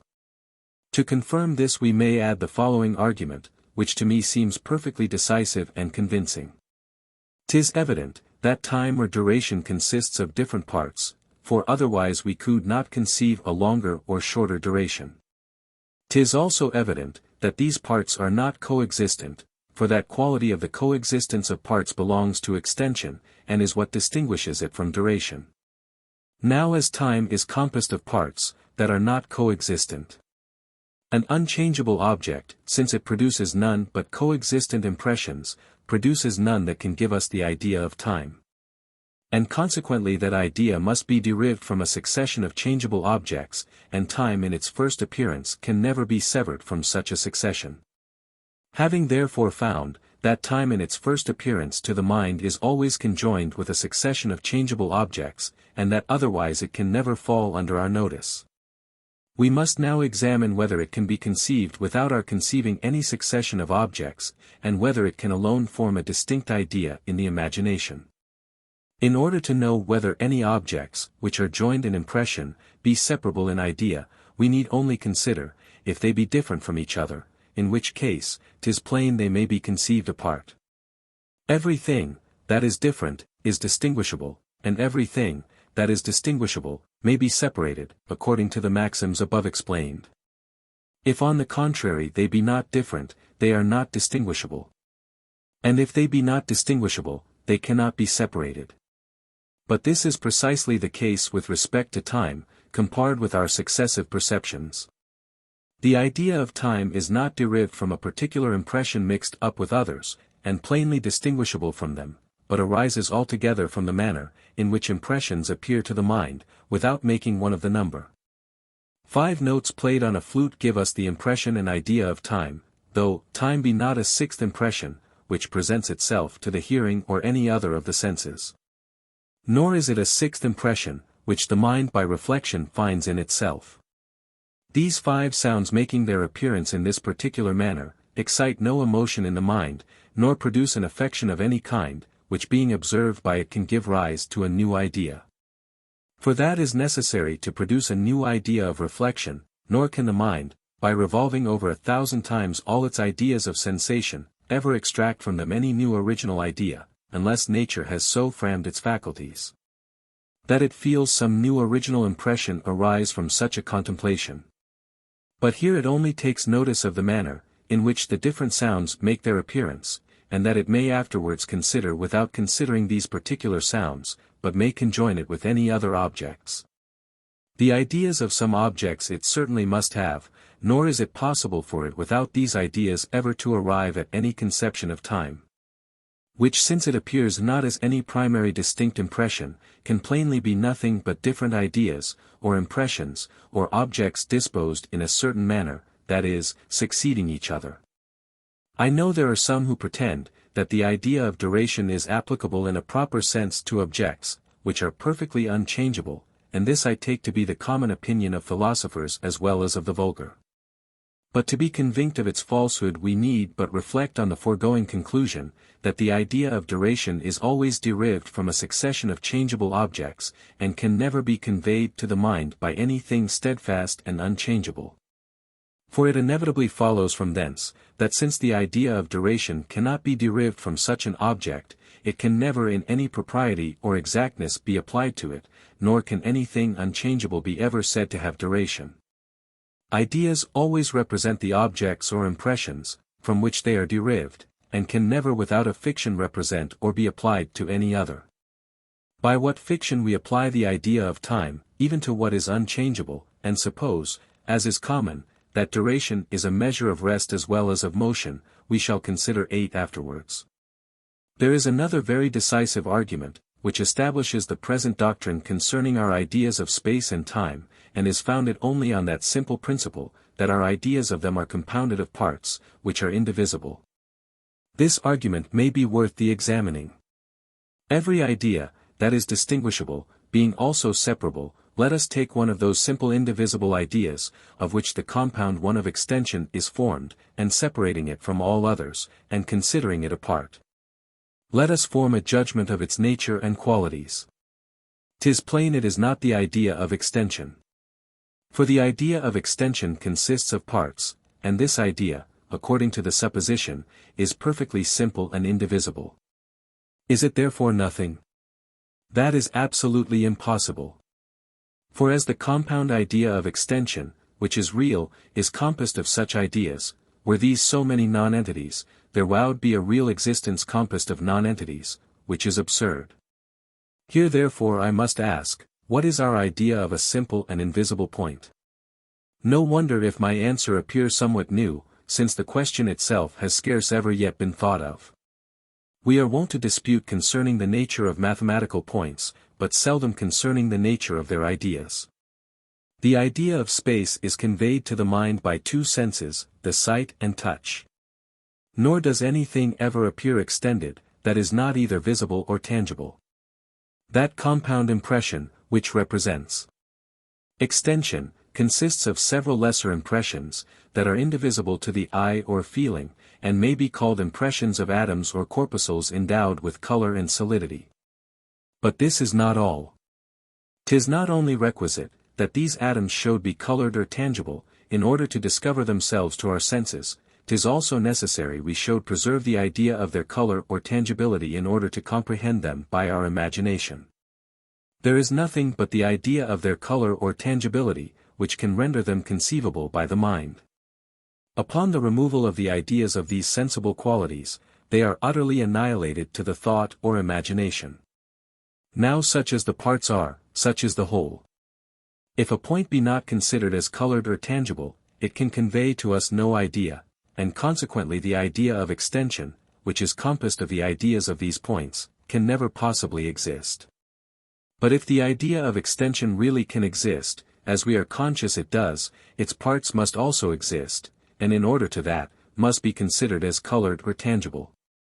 We have therefore no idea of space or extension, but when we regard it as an object either of our sight or feeling. The same reasoning will prove, that the indivisible moments of time must be filled with some real object or existence, whose succession forms the duration, and makes it be conceivable by the mind. Section 4. Objections answered. Our system concerning space and time consists of two parts, which are intimately connected together. The first depends on this chain of reasoning. The capacity of the mind is not infinite. Consequently no idea of extension or duration consists of an infinite number of parts or inferior ideas, but of a finite number. And these simple and indivisible, 'tis therefore possible for space and time to exist conformable to this idea, and if it be possible, 'tis certain they actually do exist conformable to it. Since their infinite divisibility is utterly impossible and contradictory. The other part of our system is a consequence of this. The parts, into which the ideas of space and time resolve themselves, become at last indivisible. And these indivisible parts, being nothing in themselves, are inconceivable when not filled with something real and existent. The ideas of space and time are therefore no separate or distinct ideas, but merely those of the manner or order, in which objects exist, or, in other words, 'tis impossible to conceive either a vacuum and extension without matter, or a time, when there was no succession or change in any real existence. The intimate connection betwixt these parts of our system is the reason why we shall examine together the objections, which have been urged against both of them, beginning with those against the finite divisibility of extension. The first of these objections, which I shall take notice of, is more proper to prove this connection and dependence of the one part upon the other, than to destroy either of them. It has often been maintained in the schools, that extension must be divisible, in infinitum, because the system of mathematical points is absurd.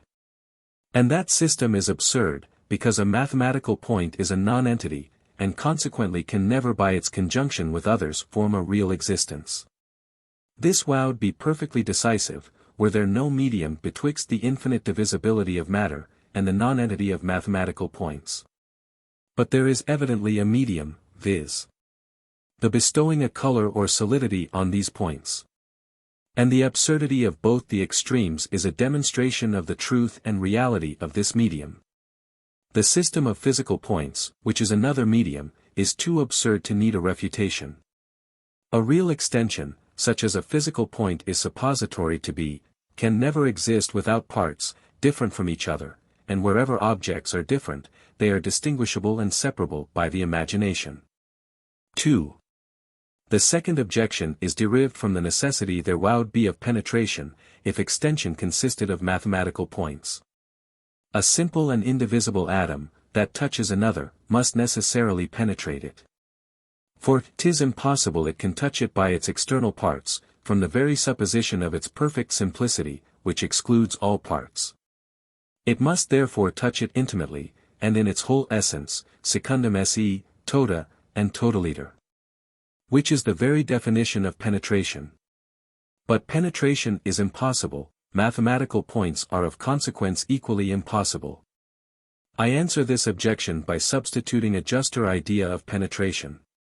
Suppose two bodies containing no void within their circumference, to approach each other, and to unite in such a manner that the body, which results from their union, is no more extended than either of them. 'Tis this we must mean when we talk of penetration. But 'tis evident this penetration is nothing but the annihilation of one of these bodies, and the preservation of the other, without our being able to distinguish particularly which is preserved and which annihilated. Before the approach we have the idea of two bodies. After it we have the idea only of one.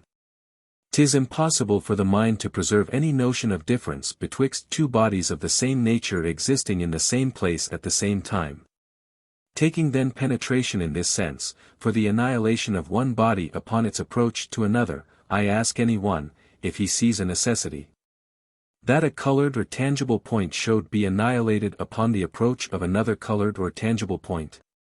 On the contrary, does he not evidently perceive, that from the union of these points there results an object, which is compounded and divisible, and may be distinguished into two parts, of which each preserves its existence distinct and separate, notwithstanding its contiguity to the other? Let him aid his fancy by conceiving these points to be of different colors, the better to prevent their coalition and confusion. A blue and a red point may surely lie contiguous without any penetration or annihilation. For if they cannot, what possibly can become of them? Whether shall the red or the blue be annihilated? Or if these colors unite into one, what new color will they produce by their union? What chiefly gives rise to these objections, and at the same time renders it so difficult to give a satisfactory answer to them, is the natural infirmity and unsteadiness both of our imagination and senses, when employed on such minute objects. Put a spot of ink upon paper, and retire to such a distance, that the spot becomes altogether invisible, you will find, that upon your return and nearer approach the spot first becomes visible by short intervals. And afterwards becomes always visible, and afterwards acquires only a new force in its coloring without augmenting its bulk. And afterwards, when it has increased to such a degree as to be really extended, 'tis still difficult for the imagination to break it into its component parts. Because of the uneasiness it finds in the conception of such a minute object as a single point. This infirmity affects most of our reasonings on the present subject, and makes it almost impossible to answer in an intelligible manner, and in proper expressions, many questions which may arise concerning it. 3. There have been many objections drawn from the mathematics against the indivisibility of the parts of extension, though, at first sight that science seems rather favorable to the present doctrine. And if it be contrary in its demonstrations, 'tis perfectly conformable in its definitions. My present business then must be to defend the definitions, and refute the demonstrations. A surface is defined to be length and breadth without depth, a line to be length without breadth or depth, a point to be what has neither length, breadth, nor depth. 'Tis evident that all this is perfectly unintelligible upon any other supposition than that of the composition of extension by indivisible points or atoms. How else could anything exist without length, without breadth, or without depth? 2 different answers, I find, have been made to this argument, neither of which is in my opinion satisfactory. The first is, that the objects of geometry, those surfaces, lines and points, whose proportions and positions it examines, are mere ideas in the mind, and not only never did, but never can exist in nature. They never did exist. For no one will pretend to draw a line or make a surface entirely conformable to the definition, they never can exist, for we may produce demonstrations from these very ideas to prove that they are impossible. But can anything be imagined more absurd and contradictory than this reasoning? Whatever can he conceive by a clear and distinct idea necessarily implies the possibility of existence. And he who pretends to prove the impossibility of its existence by any argument derived from the clear idea, in reality asserts, that we have no clear idea of it, because we have a clear idea. 'Tis in vain to search for a contradiction in anything that is distinctly conceived by the mind. Did it imply any contradiction, 'tis impossible it could ever be conceived. There is therefore no medium betwixt allowing at least the possibility of indivisible points, and denying their idea, and 'tis on this latter principle, that the second answer to the foregoing argument is founded. It has been pretended, that though it be impossible to conceive a length without any breadth, yet by an abstraction without a separation, we can consider the one without regarding the other. In the same manner as we may think of the length of the way betwixt 2 towns, and overlook its breadth. The length is inseparable from the breadth both in nature and in our minds. But this excludes not a partial consideration, and a distinction of reason, after the manner above explained. In refuting this answer I shall not insist on the argument, which I have already sufficiently explained, that if it be impossible for the mind to arrive at a minimum in its ideas, its capacity must be infinite. In order to comprehend the infinite number of parts, of which its idea of any extension would be compassed. I shall here endeavor to find some new absurdities in this reasoning. A surface terminates a solid, a line terminates a surface, a point terminates a line. But I assert, that if the ideas of a point, line or surface were not indivisible, 'tis impossible we should ever conceive these terminations. For let these ideas be suppositoried infinitely divisible. And then let the fancy endeavor to fix itself on the idea of the last surface, line or point, it immediately finds this idea to break into parts. And upon its seizing the last of these parts, it loses its hold by a new division, and so on in infinitum, without any possibility of its arriving at a concluding idea. The number of fractions bring it no nearer the last division, than the first idea it formed. Every particle eludes the grasp by a new fraction, like quicksilver, when we endeavor to seize it. But as in fact there must be something, which terminates the idea of every finite quantity, and as this terminating idea cannot itself consist of parts or inferior ideas. Otherwise it would be the last of its parts, which finished the idea, and so on. This is a clear proof that the ideas of surfaces, lines, and points admit not of any division, those of surfaces in depth, of lines in breadth and depth, and of points in any dimension. The schoolmen were so sensible of the force of this argument, that some of them maintained, that nature has mixed among those particles of matter, which are divisible in infinitum, a number of mathematical points, in order to give a termination to bodies. And others eluded the force of this reasoning by a heap of unintelligible cavils and distinctions. Both these adversaries equally yield the victory. A man who hides himself confesses as evidently the superiority of his enemy, as another, who fairly delivers his arms. Thus it appears, that the definitions of mathematics destroy the pretended demonstrations. And that if we have the idea of indivisible points, lines and surfaces conformable to the definition, their existence is certainly possible, but if we have no such idea, 'tis impossible we can ever conceive the termination of any figure. Without which conception there can be no geometrical demonstration. But I go farther, and maintain, that none of these demonstrations can have sufficient weight to establish such a principle, as this of infinite divisibility. And that because with regard to such minute objects, they are not properly demonstrations, being built on ideas, which are not exact, and maxims, which are not precisely true.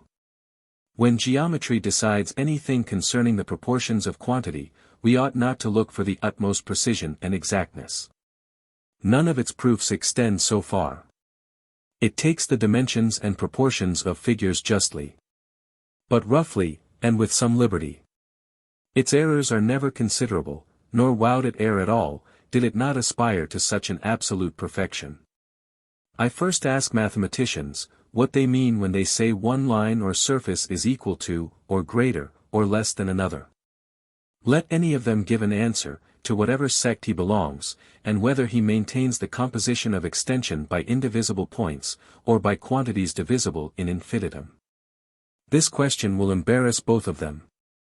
There are few or no mathematicians who defend the hypothesis of indivisible points, and yet these have the readiest and justest answer to the present question. They need only reply, that lines or surfaces are equal, when the numbers of points in each are equal, and that as the proportion of the numbers varies, the proportion of the lines and surfaces is also varied. But though this answer be just, as well as obvious, yet I may affirm, that this standard of equality is entirely useless, and that it never is from such a comparison we determine objects to be equal or unequal with respect to each other. For as the points, which enter into the composition of any line or surface, whether perceived by the sight or touch, are so minute and so confounded with each other, that 'tis utterly impossible for the mind to compute their number. Such a computation will never afford us a standard, by which we may judge of proportions. No one will ever be able to determine by an exact numeration, that an inch has fewer points than a foot, or a foot fewer than an ell or any greater measure, for which reason we seldom or never consider this as the standard of equality or inequality. As to those, who imagine, that extension is divisible in infinitum, 'tis impossible they can make use of this answer, or fix the equality of any line or surface by a numeration of its component parts. For since, according to their hypothesis, the least as well as greatest figures contain an infinite number of parts, and since infinite numbers, properly speaking, can neither be equal nor unequal with respect to each other, the equality or inequality of any portions of space can never depend on any proportion in the number of their parts. 'Tis true, it may be said, that the inequality of an ell and a yard consists in the different numbers of the feet, of which they are compassed, and that of a foot and a yard in the number of the inches. But as that quantity we call an inch in the one is suppositoried equal to what we call an inch in the other, and as 'tis impossible for the mind to find this equality by proceeding in infinitum with these references to inferior quantities, 'tis evident, that at last we must fix some standard of equality different from an enumeration of the parts. There are some 10, who pretend, that equality is best defined by congruity, and that any two figures are equal, when upon the placing of one upon the other, all their parts correspond to and touch each other.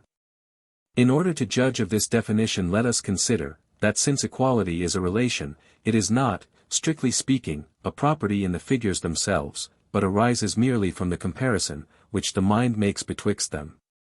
If it consists, therefore, in this imaginary application and mutual contact of parts, we must at least have a distinct notion of these parts, and must conceive their contact. Now 'tis plain, that in this conception we would run up these parts to the greatest minuteness, which can possibly be conceived, since the contact of large parts would never render the figures equal. But the minutest parts we can conceive are mathematical points, and consequently this standard of equality is the same with that derived from the equality of the number of points, which we have already determined to be a just but an useless standard. We must therefore look to some other quarter for a solution of the present difficulty.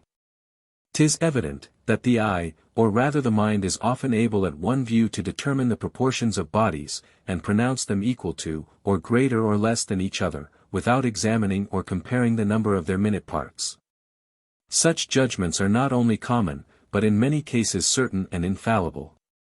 When the measure of a yard and that of a foot are presented, the mind can no more question, that the first is longer than the second, than it can doubt of those principles, which are the most clear and self-evident. There are therefore three proportions, which the mind distinguishes in the general appearance of its objects, and calls by the names of greater, less and equal. But though its decisions concerning these proportions be sometimes infallible, they are not always so, nor are our judgments of this kind more exempt from doubt and error, than those on any other subject. We frequently correct our first opinion by a review and reflection, and pronounce those objects to be equal, which at first we esteemed unequal, and regard an object as less, though before it appeared greater than another. Nor is this the only correction, which these judgments of our senses undergo, but we often discover our error by a juxtaposition of the objects. Or where that is impracticable, by the use of some common and invariable measure, which being successively applied to each, informs us of their different proportions. And even this correction is susceptible of a new correction, and of different degrees of exactness, according to the nature of the instrument by which we measure the bodies, and the care which we employ in the comparison. When therefore the mind is accustomed to these judgments and their corrections, and finds that the same proportion which makes two figures have in the eye that appearance, which we call equality, makes them also correspond to each other, and to any common measure, with which they are compared, we form a mixed notion of equality derived both from the looser and stricter methods of comparison. But we are not content with this. For as sound reason convinces us that there are bodies vastly more minute than those, which appear to the senses, and as a false reason would persuade us, that there are bodies infinitely more minute, we clearly perceive, that we are not possessed of any instrument or art of measuring, which can secure us from all error and uncertainty. We are sensible, that the addition or removal of one of these minute parts, is not discernible either in the appearance or measuring. And as we imagine, that two figures, which were equal before, cannot be equal after this removal or addition, we therefore suppose some imaginary standard of equality, by which the appearances and measuring are exactly corrected, and the figures reduct entirely to that proportion. This standard is plainly imaginary. For as the very idea of equality is that of such a particular appearance corrected by juxtaposition or a common measure, the notion of any correction beyond what we have instruments and art to make, is a mere fiction of the mind, and useless as well as incomprehensible. But though this standard be only imaginary, the fiction however is very natural, nor is anything more usual, than for the mind to proceed after this manner with any action, even after the reason has ceased, which first determined it to begin. This appears very conspicuously with regard to time, where though 'tis evident we have no exact method of determining the proportions of parts, not even so exact as in extension, yet the various corrections of our measures, and their different degrees of exactness, have given us an obscure and implicit notion of a perfect and entire equality. The case is the same in many other subjects. A musician finding his ear become every day more delicate, and correcting himself by reflection and attention, proceeds with the same act of the mind, even when the subject fails him, and entertains a notion of a complete tierce or octave, without being able to tell whence he derives his standard. A painter forms the same fiction with regard to colors, a mechanic with regard to motion, to the one light and shade, To the other swift and slow are imagined to be capable of an exact comparison and equality beyond the judgments of the senses. We may apply the same reasoning to curve and right lines.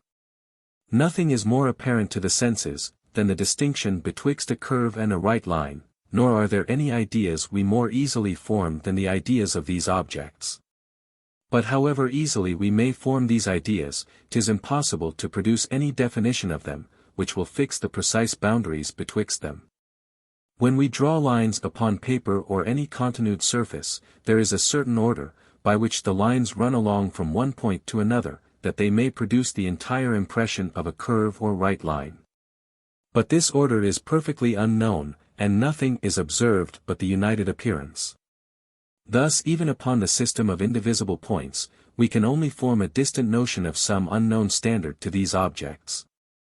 Upon that of infinite divisibility we cannot go even this length, but are reduced merely to the general appearance, as the rule by which we determine lines to be either curve or right ones. But though we can give no perfect definition of these lines, nor produce any very exact method of distinguishing the one from the other, yet this hinders us not from correcting the first appearance by a more accurate consideration, and by a comparison with some rule, of whose rectitude from repeated trials we have a greater assurance. And 'tis from these corrections, and by carrying on the same action of the mind, even when its reason fails us, that we form the loose idea of a perfect standard to these figures, without being able to explain or comprehend it. 'Tis true, mathematicians pretend they give an exact definition of a right line, when they say, it is the shortest way betwixt 2 points. But in the first place I observe, that this is more properly the discovery of one of the properties of a right line, than a just definition of it. For I ask any one, if upon mention of a right line he thinks not, immediately on such a particular appearance, and if 'tis not by accident only that he considers this property? A right line can be comprehended alone. But this definition is unintelligible without a comparison with other lines, which we conceive to be more extended. In common life 'tis established as a maxim, that the straightest way is always the shortest. Which would be as absurd as to say, the shortest way is always the shortest, if our idea of a right line was not different from that of the shortest way betwixt 2 points. Secondly, I repeat what I have already established, that we have no precise idea of equality and inequality, shorter and longer, more than of a right line or a curve. And consequently that the one can never afford us a perfect standard for the other. An exact idea can never be built on such as are loose and indeterminate. The idea of a plane surface is as little susceptible of a precise standard as that of a right line, nor have we any other means of distinguishing such a surface, than its general appearance. 'Tis in vain, that mathematicians represent a plane surface as product by the flowing of a right line. 'Twill immediately be objected, that our idea of a surface is as independent of this method of forming a surface, as our idea of an ellipse is of that of a cone, that the idea of a right line is no more precise than that of a plane surface. That a right line may flow irregularly, and by that means form a figure quite different from a plane, and that therefore we must suppose it to bow along 2 right lines, parallel to each other, and on the same plane. Which is a description, that explains a thing by itself, and returns in a circle. It appears, then, that the ideas which are most essential to geometry, viz. those of equality and inequality, of a right line and a plane surface, are far from being exact and determinate, according to our common method of conceiving them. Not only we are incapable of telling, if the case be in any degree doubtful, when such particular figures are equal, when such a line is a right one, and such a surface a plane one.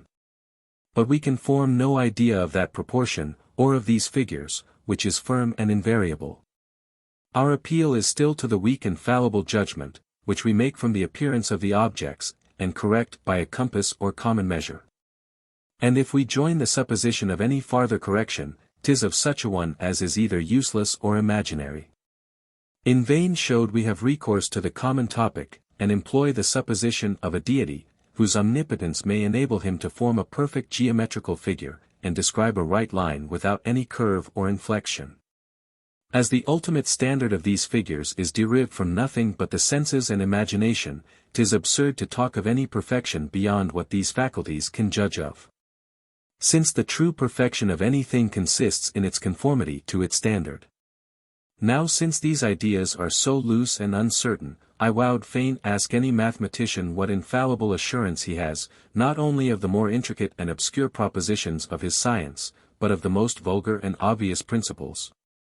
How can he prove to me, for instance, that two right lines cannot have one common segment? Or that 'tis impossible to draw more than one right line betwixt any two points? Showed he tell me, that these opinions are obviously absurd, and repugnant to our clear ideas? I would answer, that I do not deny, where two right lines incline upon each other with a sensible angle, but 'tis absurd to imagine them to have a common segment. But supposing these two lines to approach at the rate of an inch in 20 leagues, I perceive no absurdity in asserting, that upon their contact they become one. For, I beseech you, by what rule or standard do you judge, when you assert, that the line, in which I have suppositoried them to concur, cannot make the same right line with those two, that form so small an angle betwixt them? You must surely have some idea of a right line, to which this line does not agree. Do you therefore mean, that it takes not the points in the same order and by the same rule, as is peculiar and essential to a right line? If so, I must inform you, that besides that in judging after this manner you allow, that extension is compassed of indivisible points, which, perhaps, is more than you intend. Besides this, I say, I must inform you, that neither is this the standard from which we form the idea of a right line. Nor, if it were, is there any such firmness in our senses or imagination, as to determine when such an order is violated or preserved. The original standard of a right line is in reality nothing but a certain general appearance. And 'tis evident right lines may be made to concur with each other, and yet correspond to this standard, though corrected by all the means either practicable or imaginable. This may open our eyes a little, and let us see, that no geometrical demonstration for the infinite divisibility of extension can have so much force as what we naturally attribute to every argument, which is supported by such magnificent pretensions. At the same time we may learn the reason, why geometry fails of evidence in this single point, while all its other reasonings command our fullest assent and approbation. And indeed it seems more requisite to give the reason of this exception, than to shew, that we really must make such an exception, and regard all the mathematical arguments for infinite divisibility as utterly sophistical. For 'tis evident, that as no idea of quantity is infinitely divisible, there cannot be imagined a more glaring absurdity, than to endeavor to prove, that quantity itself admits of such a division. And to prove this by means of ideas, which are directly opposite in that particular. And as this absurdity is very glaring in itself, so there is no argument founded on it, which is not attended with a new absurdity, and involves not an evident contradiction. I might give as instances those arguments for infinite divisibility, which are derived from the point of contact. I know there is no mathematician, who will not refuse to be judged by the diagrams he describes upon paper, these being loose drafts, as he will tell us, and serving only to convey with greater facility certain ideas, which are the true foundation of all our reasoning. This I am satisfied with, and am willing to rest the controversy merely upon these ideas. I desire therefore our mathematician to form, as accurately as possible, the ideas of a circle and a right line. And I then ask, if upon the conception of their contact he can conceive them as touching in a mathematical point, or if he must necessarily imagine them to concur for some space. Whichever side he chooses, he runs himself into equal difficulties. If he affirms, that in tracing these figures in his imagination, he can imagine them to touch only in a point, he allows the possibility of that idea, and consequently of the thing. If he says, that in his conception of the contact of those lines he must make them concur, he thereby acknowledges the fallacy of geometrical demonstrations, when carried beyond a certain degree of minuteness. Since 'tis certain he has such demonstrations against the concurrence of a circle and a right line, that is, in other words, he can prove an idea, viz. That of concurrence, to be incompatible with two other ideas, viz. those of a circle and right line, though, at the same time he acknowledges these ideas to be inseparable. Section 5. The same subject continued. If the second part of my system be true, that the idea of space or extension is nothing but the idea of visible or tangible points distributed in a certain order, it follows, that we can form no idea of a vacuum, or space, where there is nothing visible or tangible. This gives rise to three objections, which I shall examine together. Because the answer I shall give to one is a consequence of that which I shall make use of for the others. First, it may be said, that men have disputed for many ages concerning a vacuum and a plenum, without being able to bring the affair to a final decision. And philosophers, even at this day, think themselves at liberty to take party on either side, as their fancy leads them. But whatever foundation there may be for a controversy concerning the things themselves, it may be pretended, that the very dispute is decisive concerning the idea, and that 'tis impossible men could so long reason about a vacuum, and either refute or defend it, without having a notion of what they refuted or defended. Secondly, if this argument showed be contested, the reality, or at least possibility of idea of a vacuum may be proved by the following reasoning. Every idea is possible, which is a necessary and infallible consequence of such as are possible. Now though we allow the world to be at present a plenum, we may easily conceive it to be deprived of motion, and this idea will certainly be allowed possible. It must also be allowed possible, to conceive the annihilation of any part of matter by the omnipotence of the deity, while the other parts remain at rest. For as every idea, that is distinguishable, is separable by the imagination, and as every idea, that is separable by the imagination, may be conceived to be separately existent, 'tis evident, that the existence of one particle of matter, no more implies the existence of another, than a square figure in one body implies a square figure in every one. This being granted, I now demand what results from the commence of these two possible ideas of rest and annihilation, and what must we conceive to follow upon the annihilation of all the air and subtle matter in the chamber. Supposing the walls to remain the same, without any motion or alteration. There are some metaphysicians, who answer, that since matter and extension are the same, the annihilation of one necessarily implies that of the other, and there being now no distance betwixt the walls of the chamber, they touch each other. In the same manner as my hand touches the paper, which is immediately before me.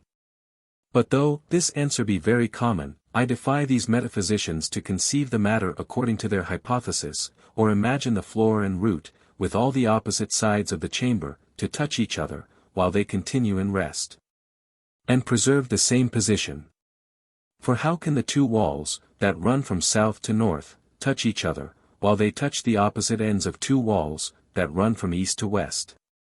And how can the door and roof ever meet, while they are separated by the four walls, that lie in a contrary position? If you change their position, you suppose a motion. If you conceive anything betwixt them, you suppose a new creation.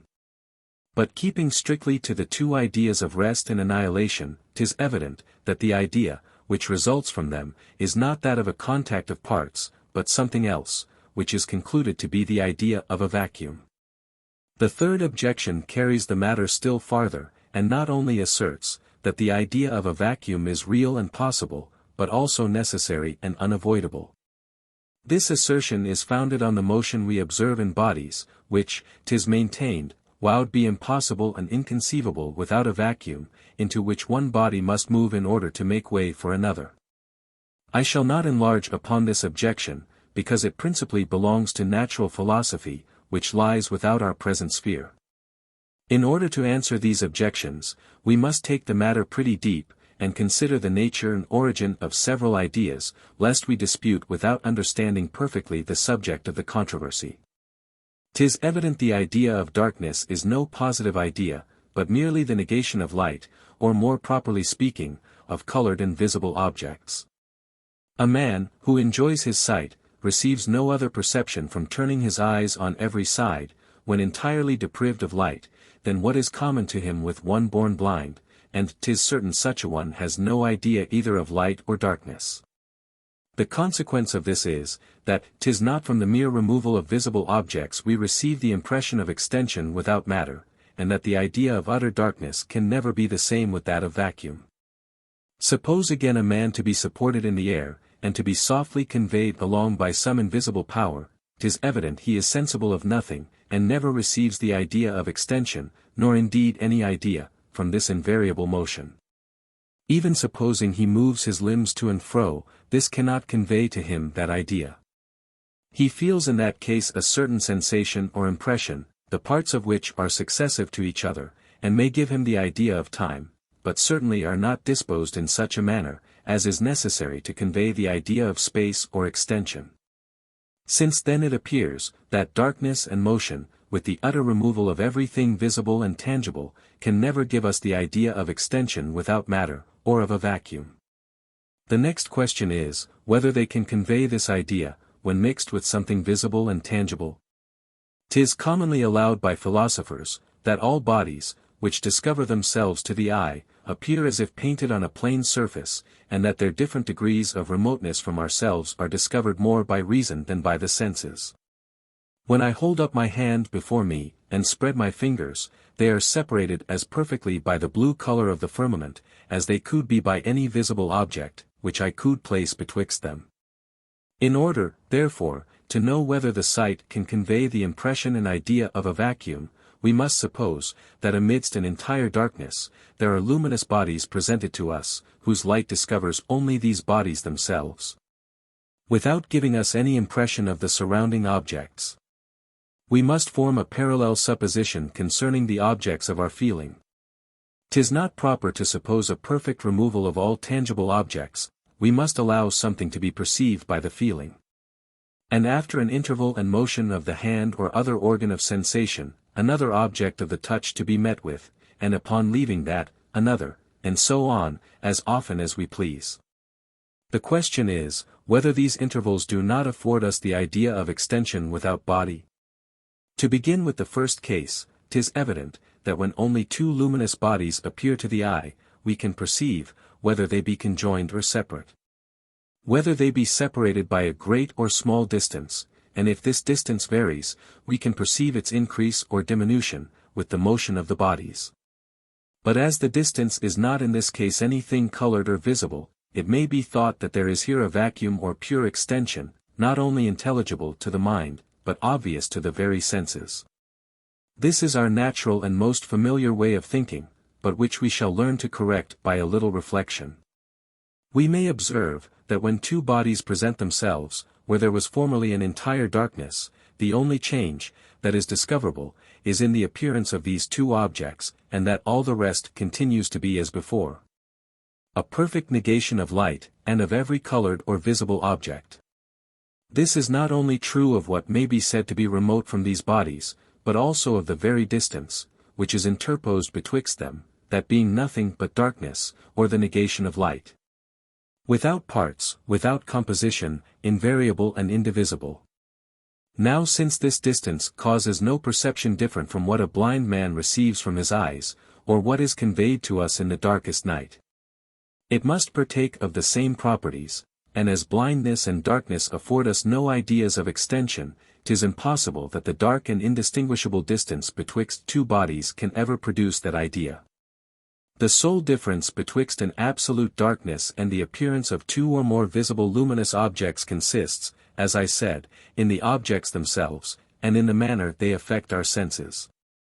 The angles, which the rays of light flowing from them, form with each other, the motion that is required in the eye, in its passage from one to the other, and the different parts of the organs, which are affected by them.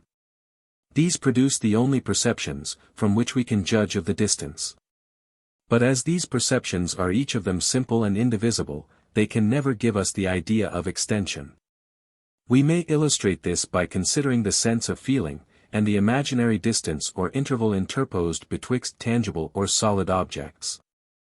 I suppose two cases, viz. that of a man supported in the air, and moving his limbs to and fro, without meeting anything tangible, and that of a man, who feeling something tangible, leaves it, and after a motion, of which he is sensible, perceives another tangible object. And I then ask, wherein consists the difference betwixt these two cases? No one will make any scruple to affirm, that it consists merely in the perceiving those objects, and that the sensation, which arises from the motion, is in both cases the same, and as that sensation is not capable of conveying to us an idea of extension, when unaccompanied with some other perception, it can no more give us that idea, when mixed with the impressions of tangible objects, since that mixture produces no alteration upon it. But though motion and darkness, either alone, or attended with tangible and visible objects, convey no idea of a vacuum or extension without matter, yet they are the causes why we falsely imagine we can form such an idea. For there is a close relation betwixt that motion and darkness, and a real extension, or composition of visible and tangible objects. First, we may observe, that two visible objects appearing in the midst of utter darkness, affect the senses in the same manner, and form the same angle by the rays, which flow from them, and meet in the eye. As if the distance betwixt them were filled with visible objects, that give us a true idea of extension. The sensation of motion is likewise the same, when there is mating tangible interposed betwixt two bodies, as when we feel a compounded body, whose different parts are placked beyond each other. Secondly, we find by experience, that two bodies, which are so placked as to affect the senses in the same manner with two others, that have a certain extent of visible objects interposed betwixt them, are capable of receiving the same extent, without any sensible impulse or penetration, and without any change on that angle, under which they appear to the senses. In like manner, where there is one object, which we cannot feel after another without an interval, and the perceiving of that sensation we call motion in our hand or organ of sensation. Experience shews us, that 'tis possible the same object may be felt with the same sensation of motion, along with the interposed impression of solid and tangible objects, attending the sensation. That is, in other words, an invisible and intangible distance may be converted into a visible and tangible one, without any change on the distant objects. Thirdly, we may observe, as another relation betwixt these two kinds of distance, that they have nearly the same effects on every natural phenomenon. For as all qualities, such as heat, cold, light, attraction, and diminish in proportion to the distance, there is but little difference observed, whether this distance be marked out by compounded and sensible objects, or be known only by the manner, in which the distant objects affect the senses. Here then are three relations betwixt that distance, which conveys the idea of extension, and that other, which is not filled with any colored or solid object. The distant objects affect the senses in the same manner, whether separated by the one distance or the other. The second species of distance is found capable of receiving the first, and they both equally diminish the force of every quality. These relations betwixt the two kinds of distance will afford us an easy reason, why the one has so often been taken for the other, and why we imagine we have an idea of extension without the idea of any object either of the sight or feeling. For we may establish it as a general maxim in this science of human nature, that wherever there is a close relation betwixt two ideas, the mind is very apt to mistake them, and in all its discourses and reasonings to use the one for the other. This phenomenon occurs on so many occasions, and is of such consequence, that I cannot forbear stopping a moment to examine its causes. I shall only premise, that we must distinguish exactly betwixt the phenomenon itself, and the causes, which I shall assign for it, and must not imagine from any uncertainty in the latter, that the former is also uncertain. The phenomenon may be real, though my explication be chimerical. The falsehood of the one is no consequence of that of the other, though at the same time we may observe, that 'tis very natural for us to draw such a consequence. Which is an evident instance of that very principle, which I endeavor to explain.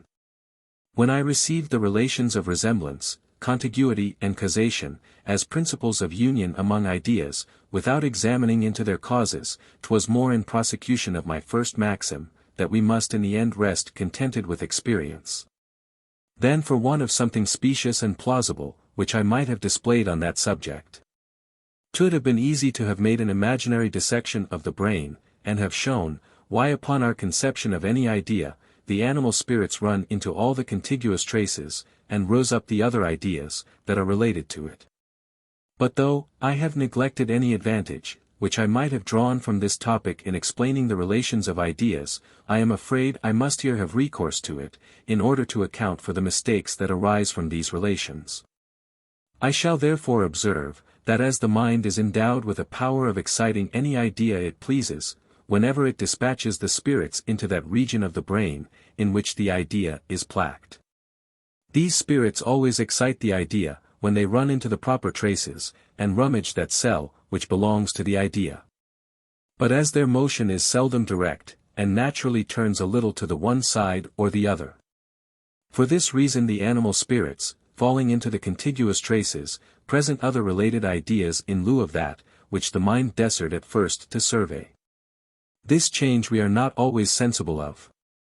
But continuing still the same train of thought, make use of the related idea, which is presented to us, and employ it in our reasoning, as if it were the same with what we demanded. This is the cause of many mistakes and sophisms in philosophy. As will naturally be imagined, and as it would be easy to show, if there was occasion. Of the three relations above mentioned, that of resemblance is the most fertile source of error. And indeed there are few mistakes in reasoning, which do not borrow largely from that origin. Resembling ideas are not only related together, but the actions of the mind, which we employ in considering them, are so little different, that we are not able to distinguish them. This last circumstance is of great consequence. And we may in general observe, that wherever the actions of the mind in forming any two ideas are the same or resembling, we are very apt to confound these ideas, and take the one for the other. Of this we shall see many instances in the progress of this treatise. But though resemblance be the relation, which most readily produces a mistake in ideas, yet the others of causation and contiguity may also concur in the same influence. We might produce the figures of poets and orators, as sufficient proofs of this, were it as usual, as it is reasonable, in metaphysical subjects to draw our arguments from that quarter. But lest metaphysicians should esteem this below their dignity, I shall borrow a proof from an observation, which may be made on most of their own discourses, viz. That 'tis usual for men to use words for ideas, and to talk instead of thinking in their reasonings. We use words for ideas, because they are commonly so closely connected, that the mind easily mistakes them. And this likewise is the reason, why we substitute the idea of a distance, which is not considered either as visible or tangible, in the room of extension, which is nothing but a composition of visible or tangible points disposed in a certain order. In causing this mistake there concur both the relations of causation and resemblance. As the first species of distance is found to be convertible into the second, 'tis in this respect a kind of cause.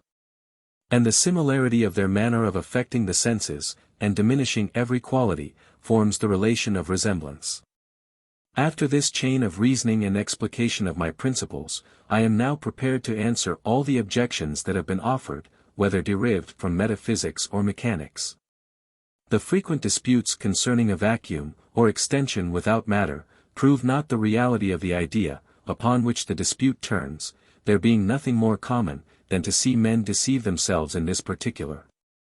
Especially when by means of any close relation, there is another idea presented, which may be the occasion of their mistake. We may make almost the same answer to the second objection, derived from the conjunction of the ideas of rest and annihilation.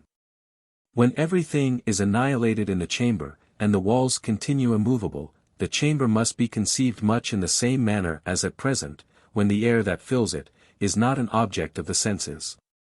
This annihilation leaves to the eye, that fictitious distance, which is discovered by the different parts of the organ, that are affected, and by the degrees of light and shade.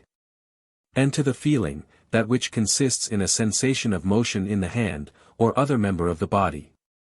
In vain showed we search any farther. On whichever side we turn this subject, we shall find that these are the only impressions such an object can produce after the suppository annihilation. And it has already been remarked, that impressions can give rise to no ideas, but to such as resemble them. Since a body interposed betwixt two others may be suppository to be annihilated, without producing any change upon such as lie on each hand of it, 'tis easily conceived, how it may be created anew, and yet produce as little alteration. Now the motion of a body has much the same effect as its creation. The distant bodies are no more affected in the one case, than in the other. This suffices to satisfy the imagination, and proves there is no repugnance in such a motion. Afterwards experience comes in play to persuade us that two bodies, situated in the manner above described, have really such a capacity of receiving body betwixt them.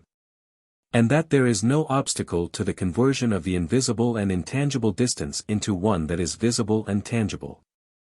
However natural that conversation may seem, we cannot be sure it is practicable, before we have had experience of it. Thus I seem to have answered the three objections above mentioned.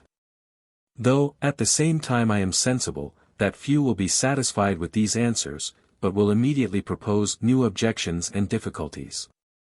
'Twill probably, he said, that my reasoning makes nothing to the matter in hand, and that I explain only the manner in which objects affect the senses, without endeavoring to account for their real nature and operations. Though there be nothing visible or tangible interposed betwixt two bodies, yet we find by experience, that the bodies may be placked in the same manner, with regard to the eye, and require the same motion of the hand in passing from one to the other, as if divided by something visible and tangible. This invisible and intangible distance is also found by experience to contain a capacity of receiving body, or of becoming visible and tangible. Here is the whole of my system.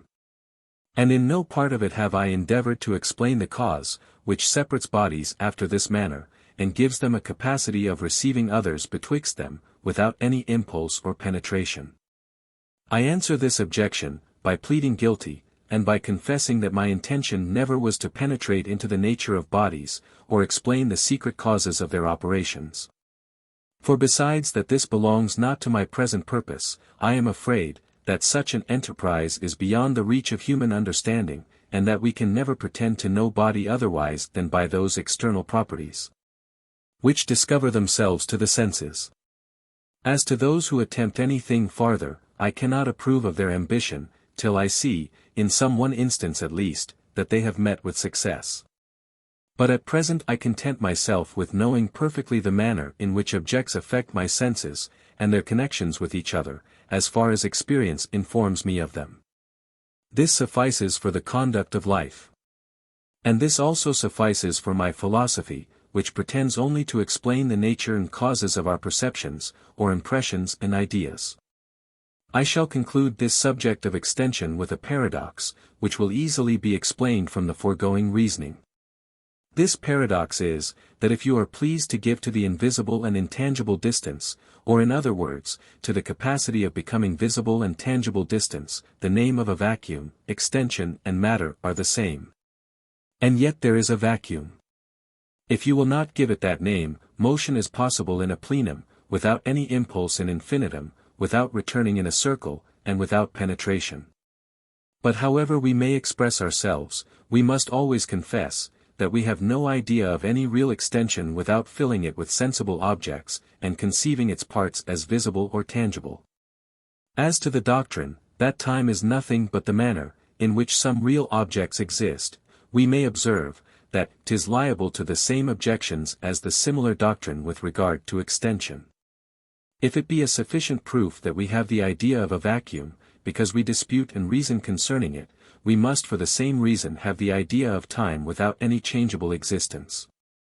Since there is no subject of dispute more frequent and common.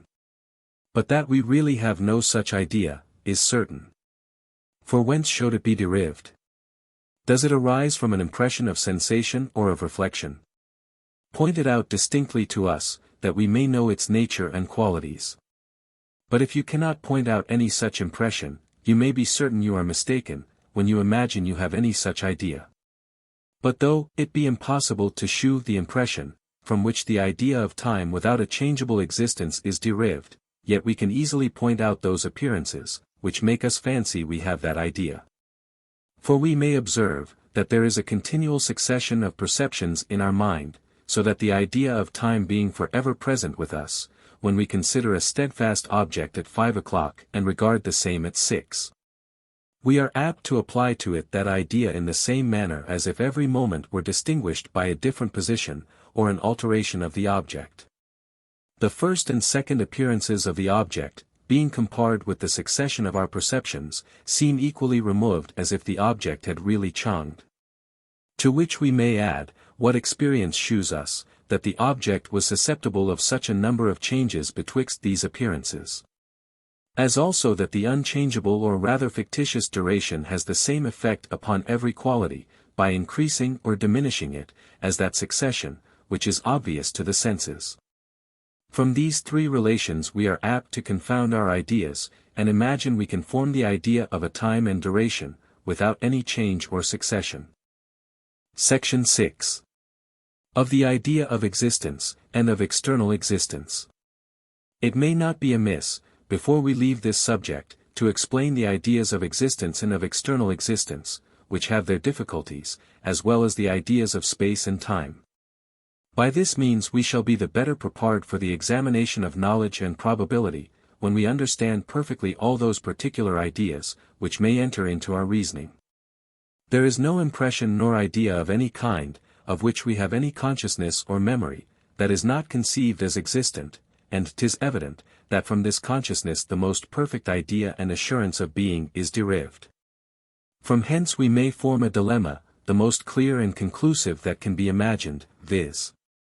That since we never remember any idea or impression without attributing existence to it, the idea of existence must either be derived from a distinct impression, conjoined with every perception or object of our thought, or must be the very same with the idea of the perception or object.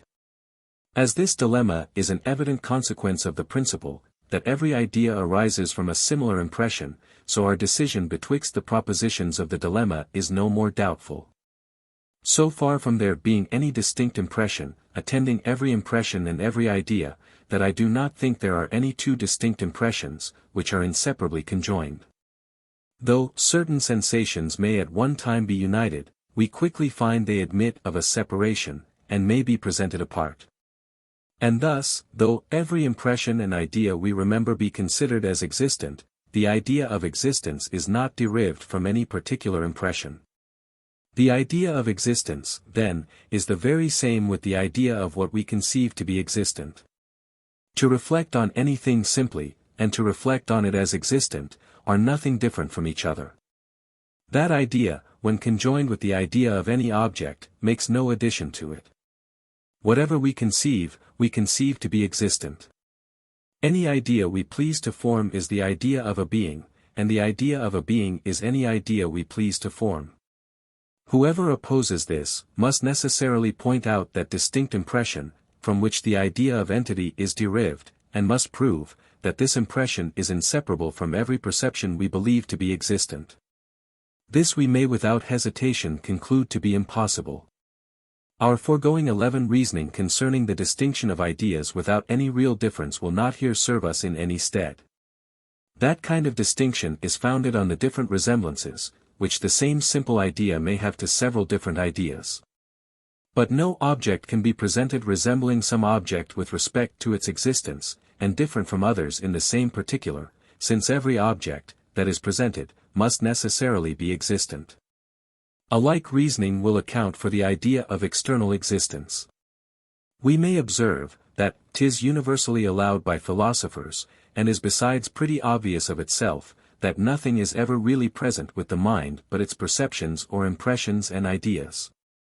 And that external objects become known to us only by those perceptions they occasion. To hate, to love, to think, to feel, to see, all this is nothing but to perceive.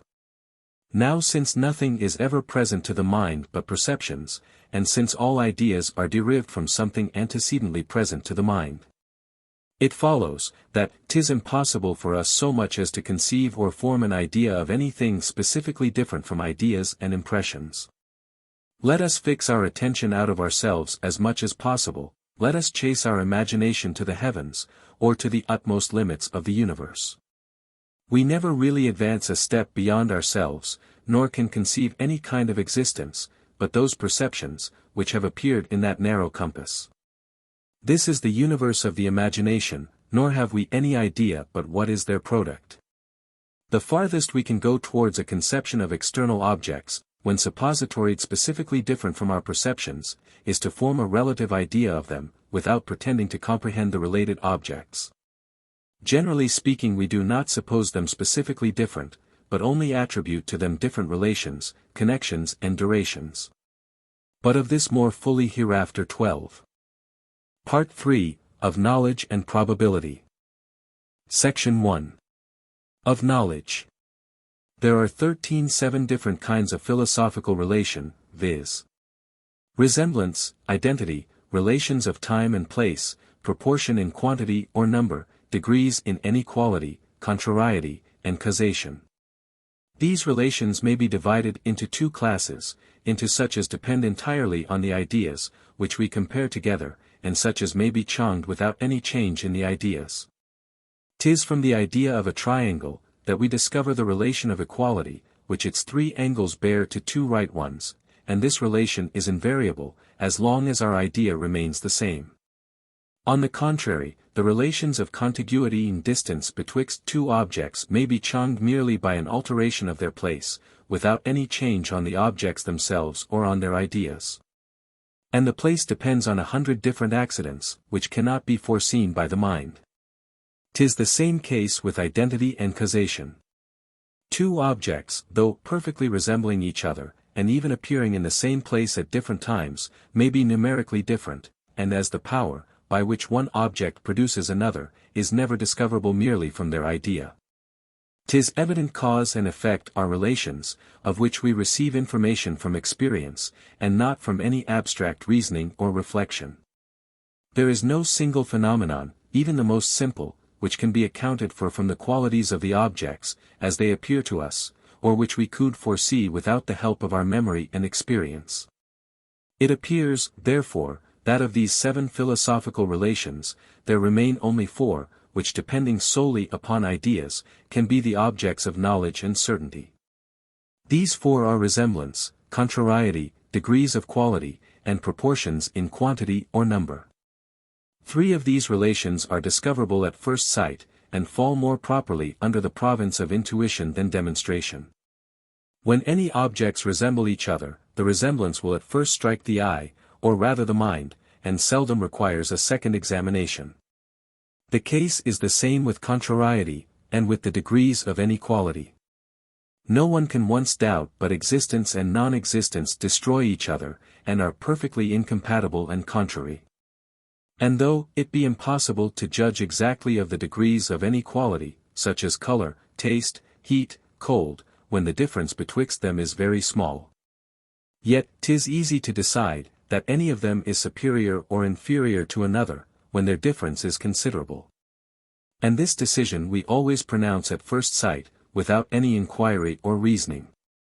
We might proceed, after the same manner, in fixing the proportions of quantity or number, and might at one view observe a superiority or inferiority betwixt any numbers, or figures, especially where the difference is very great and remarkable.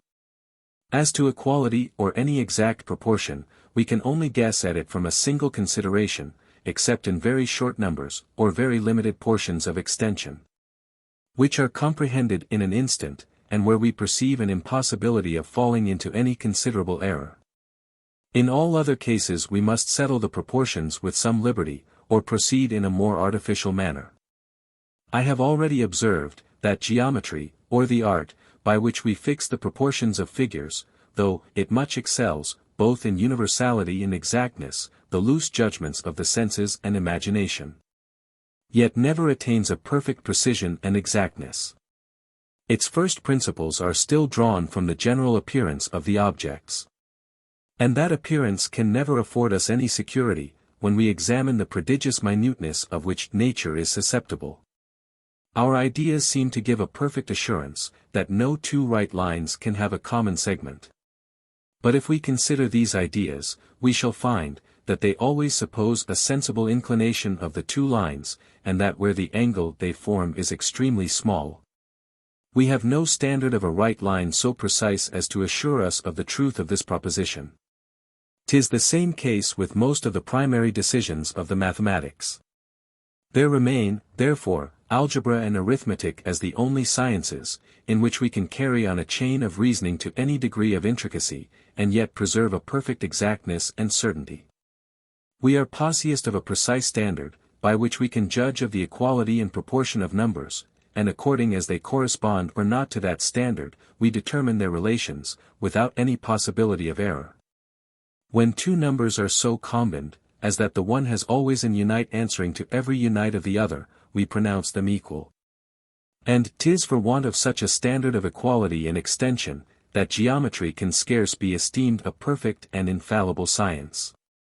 But here it may not be amiss to obviate a difficulty, which may arise from my asserting, that though geometry falls short of that perfect precision and certainty, which are peculiar to arithmetic and algebra, yet it excels the imperfect judgments of our senses and imagination. The reason why I impute any defect to geometry, is, because its original and fundamental principles are derived merely from appearances. And it may perhaps be imagined, that this defect must always attend it, and keep it from ever reaching a greater exactness in the comparison of objects or ideas, than what our eye or imagination alone is able to attain. I own that this defect so far attends it, as to keep it from ever aspiring to a full certainty, but since these fundamental principles depend on the easiest and least deceitful appearances, they bestow on their consequences a degree of exactness, of which these consequences are singly incapable. 'Tis impossible for the eye to determine the angles of a kilogon to be equal to 1996 right angles, or make any conjecture that approaches this proportion, but when it determines that right lines cannot concur, that we cannot draw more than one right line between two given points, its mistakes can never be of any consequence. And this is the nature and use of geometry, to run us up to such appearances, as, by reason of their simplicity, cannot lead us into any considerable error. I shall here take occasion to propose a second observation concerning our demonstrative reasonings, which is suggested by the same subject of the mathematics. 'Tis usual with mathematicians, to pretend, that those ideas, which are their objects, are of so refined and spiritual a nature, that they fall not under the conception of the fancy, but must be comprehended by a pure and intellectual view, of which the superior faculties of the soul are alone capable. The same notion runs through most parts of philosophy, and is principally made use of to explain our abstract ideas, and to shew how we can form an idea of a triangle, for instance, which shall neither be an isosceles nor scalar, nor be confined to any particular length and proportion of sides. 'Tis easy to see why philosophers are so fond of this notion of some spiritual and refined perceptions, since by that means they cover many of their absurdities, and may refuse to submit to the decisions of clear ideas, by appealing to such as are obscure and uncertain. But to destroy this artifice, we need but reflect on that principle so often insisted on, that all our ideas are copied from our impressions. For from thence we may immediately conclude, that since all impressions are clear and precise, the ideas, which are copied from them, must be of the same nature, and can never, but from our fault, contain anything so dark and intricate. An idea is by its very nature weaker and fainter than an impression, but being in every other respect the same, cannot imply any very great mystery. If its weakness render it obscure, 'tis our business to remedy that defect, as much as possible, by keeping the idea steady and precise, and till we have done so, 'tis in vain to pretend to reasoning and philosophy. Section 2. Of probability, and of the idea of cause and effect. This is all I think necessary to observe concerning those four relations, which are the foundation of science. But as to the other three, which depend not upon the idea, and may be absent or present even while that remains the same, 'twill be proper to explain them more particularly. These three relations are identity, the situations in time and place, and causation. All kinds of reasoning consist in nothing but a companion, and a discovery of those relations, either constant or inconstant, which two or more objects bear to each other. This comparison we may make either when both the objects are present to the senses, or when neither of them is present, or when only one. When both the objects are present to the senses along with the relation, we call this perception rather than reasoning. Nor is there in this case any exercise of the thought, or any action, properly speaking, but a mere passive admission of the impressions through the organs of sensation. According to this way of thinking, we ought not to receive as reasoning any of the observations we may make concerning identity, and the relations of time and place. Since in none of them the mind can go beyond what is immediately present to the senses, either to discover the real existence or the relations of objects. 'Tis only causation, which produces such a connection, as to give us assurance from the existence or action of one object, that 'twas followed or preceded by any other existence or action. Nor can the other two relations be ever made use of in reasoning, except so far as they either affect or are affected by it. There is nothing in any objects to persuade us, that they are either always remote or always contiguous. And when from experience and observation we discover, that their relation in this particular is invariable, we always conclude there is some secret cause, which separates or unites them. The same reasoning extends to identity. We readily suppose an object may continue individually the same, though several times absent from and present to the senses. And ascribe to it an identity, notwithstanding the interruption of the perception, whenever we conclude, that if we had kept our eye or hand constantly upon it, it would have conveyed an invariable and uninterrupted perception. But this conclusion beyond the impressions of our senses can be founded only on the connection of cause and effect. Nor can we otherwise have any security, that the object is not charmed upon us, however much the new object may resemble that which was formerly present to the senses. Whenever we discover such a perfect resemblance, we consider, whether it be common in that species of objects, whether possibly or probably any cause could operate in producing the change and resemblance. And according as we determine concerning these causes and effects, we form our judgment concerning the identity of the object. Here then it appears, that of those three relations, which depend not upon the mere ideas, the only one, that can be tracked beyond our senses, and informs us of existences and objects, which we do not see or feel, is causation. This relation, therefore, we shall endeavor to explain fully before we leave the subject of the understanding. To begin regularly, we must consider the idea of causation, and see from what origin it is derived. 'Tis impossible to reason justly, without understanding perfectly the idea concerning which we reason. And 'tis impossible perfectly to understand any idea, without tracing it up to its origin, and examining that primary impression, from which it arises. The examination of the impression bestows a clearness on the idea. And the examination of the idea bestows a like clearness on all our reasoning.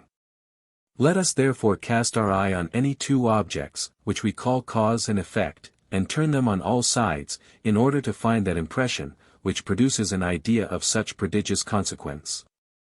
At first sight I perceive, that I must not search for it in any of the particular qualities of the objects. Since, whichever of these qualities I pitch on, I find some object, that is not possiest of it, and yet falls under the denomination of cause or effect. And indeed there is nothing existent, either externally or internally, which is not to be considered either as a cause or an effect. Though 'tis plain there is no one quality, which universally belongs to all beings, and gives them a title to that denomination. The idea, then, of causation must be derived from some relation among objects. And that relation we must now endeavor to discover. I find in the first place, that whatever objects are considered as causes or effects, are contiguous. And that nothing can operate in a time or place, which is ever so little removed from those of its existence. Though distant objects may sometimes seem productive of each other, they are commonly found upon examination to be linked by a chain of causes, which are contiguous among themselves, and to the distant objects. And when in any particular instance we cannot discover this connection, we still presume it to exist. We may therefore consider the relation of contiguity as essential to that of causation. At least may suppose it such, according to the general opinion, till we can find a more proper occasion to clear up this matter, by examining what objects are or are not susceptible of juxtaposition in conjunction.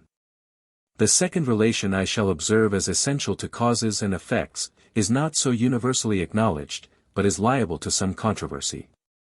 'Tis that of priority of time in the cause before the effect. Some pretend that 'tis not absolutely necessary a cause should precede its effect, but that any object or action, in the very first moment of its existence, may exert its productive quality, and give rise to another object or action, perfectly cotemporary with itself.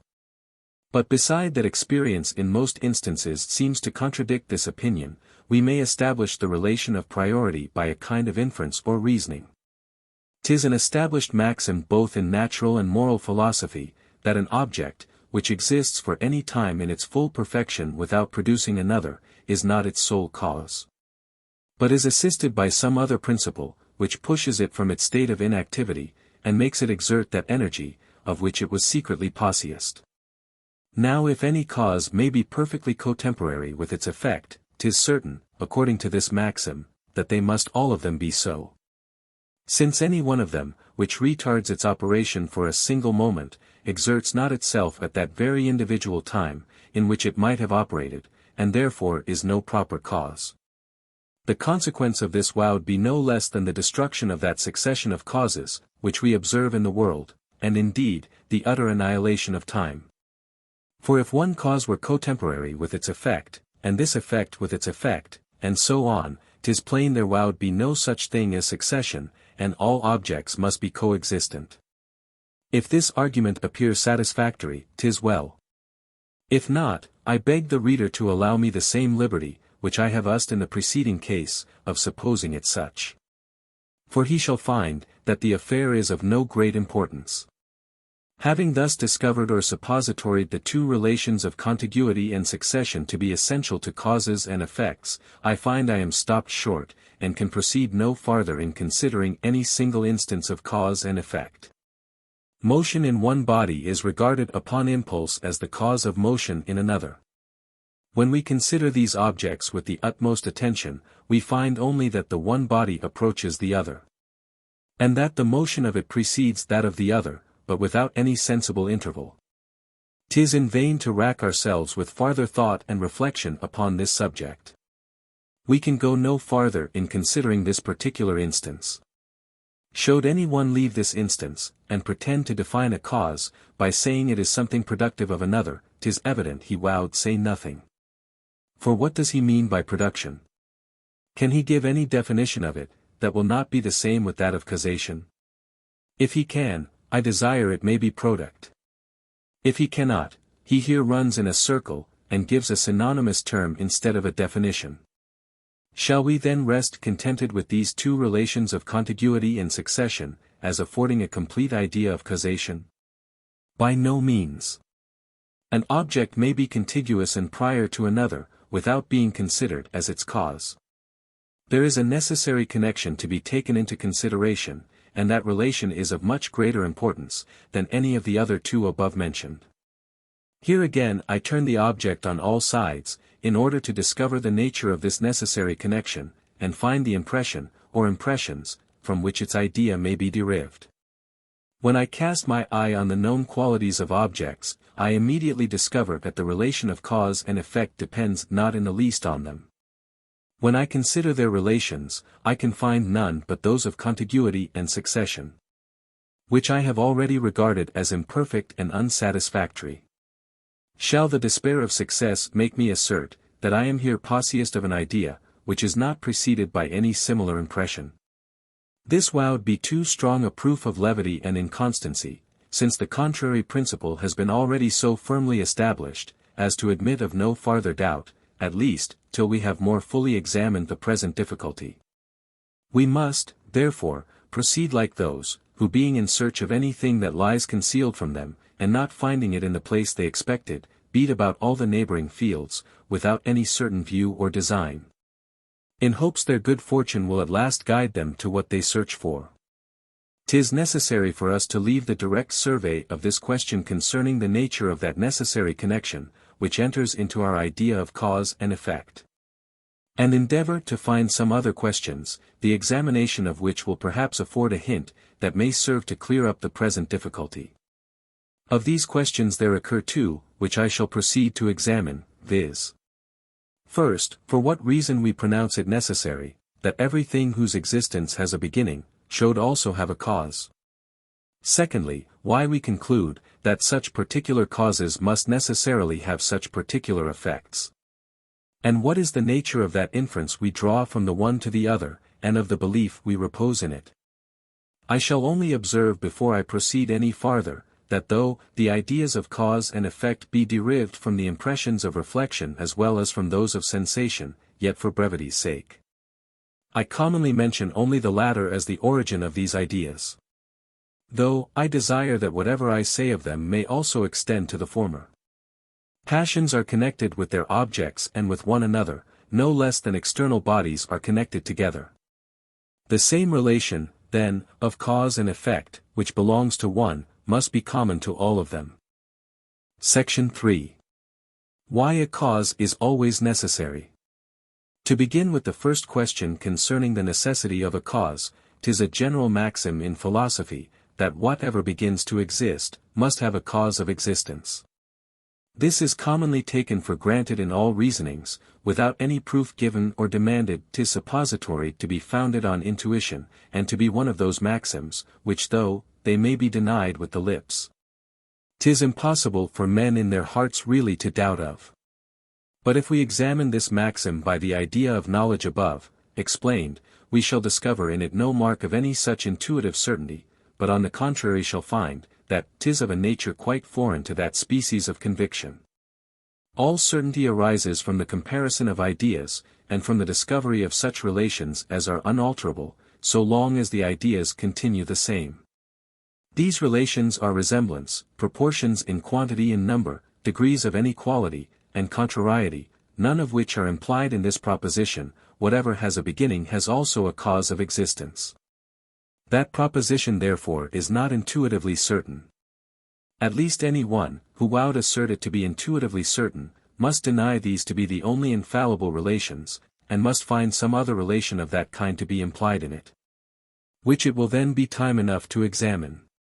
But here is an argument, which proves at once, that the foregoing proposition is neither intuitively nor demonstrably certain.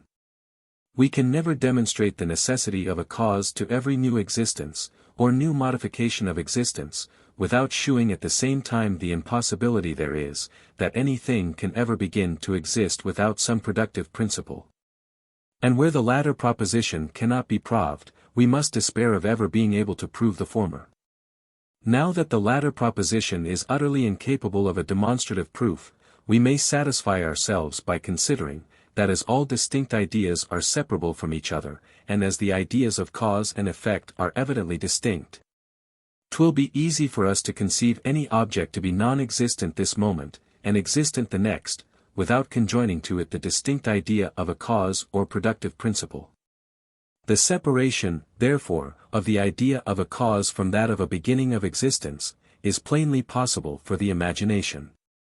And consequently the actual separation of these objects is so far possible, that it implies no contradiction nor absurdity, and is therefore incapable of being refuted by any reasoning from mere ideas, without which 'tis impossible to demonstrate the necessity of a cause. Accordingly we shall find upon examination, that every demonstration, which has been product for the necessity of a cause, is fallacious and sophistical. All the points of time and place, 15 say some philosophers, in which we can suppose any object to begin to exist, are in themselves equal. And unless there be some cause, which is peculiar to one time and to one place, and which by that means determines and fixes the existence, it must remain in eternal suspense. And the object can never begin to be, for want of something to fix its beginning. But I ask, is there any more difficulty in supposing the time and place to be fixed without a cause, than to suppose the existence to be determined in that manner? The first question that occurs on this subject is always, whether the object shall exist or not, the next, when and where it shall begin to exist. If the removal of a cause be intuitively absurd in the one case, it must be so in the other, and if that absurdity be not clear without a proof in the one case, it will equally require one in the other. The absurdity, then, of the one supposition can never be a proof of that of the other, since they are both upon the same footing, and must stand or fall by the same reasoning. The second argument, 16, which I find us on this head, labors under an equal difficulty. Everything, 'tis said, must have a cause, for if anything wanted a cause, it would produce itself, that is, exist before it existed, which is impossible. But this reasoning is plainly inconclusive, because it supposes, that in our denial of a cause we still grant what we expressly deny, viscount that there must be a cause, which therefore is taken to be the object itself. And that, no doubt, is an evident contradiction. But to say that anything is product, or to express myself more properly, comes into existence, without a cause, is not to affirm, that 'tis itself its own cause. But on the contrary, in excluding all external causes, excludes a fortiori the thing itself which is created. An object, that exists absolutely without any cause, certainly is not its own cause. And when you assert, that the one follows from the other, you suppose the very point in question, and take it for granted, that 'tis utterly impossible anything can ever begin to exist without a cause. But that upon the exclusion of one productive principle, we must still have recourse to another. 'Tis exactly the same case with the 17th argument, which has been employed to demonstrate the necessity of a cause. Whatever is product without any cause, is product by nothing, or in other words, has nothing for its cause. But nothing can never be a cause, no more than it can be something, or equal to two right angles. By the same intuition, that we perceive nothing not to be equal to two right angles, or not to be something, we perceive, that it can never be a cause.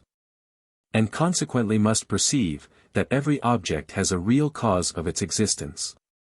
I believe it will not be necessary to employ many words in shewing the weakness of this argument, after what I have said of the foregoing. They are all of them founded on the same fallacy, and are derived from the same turn of thought.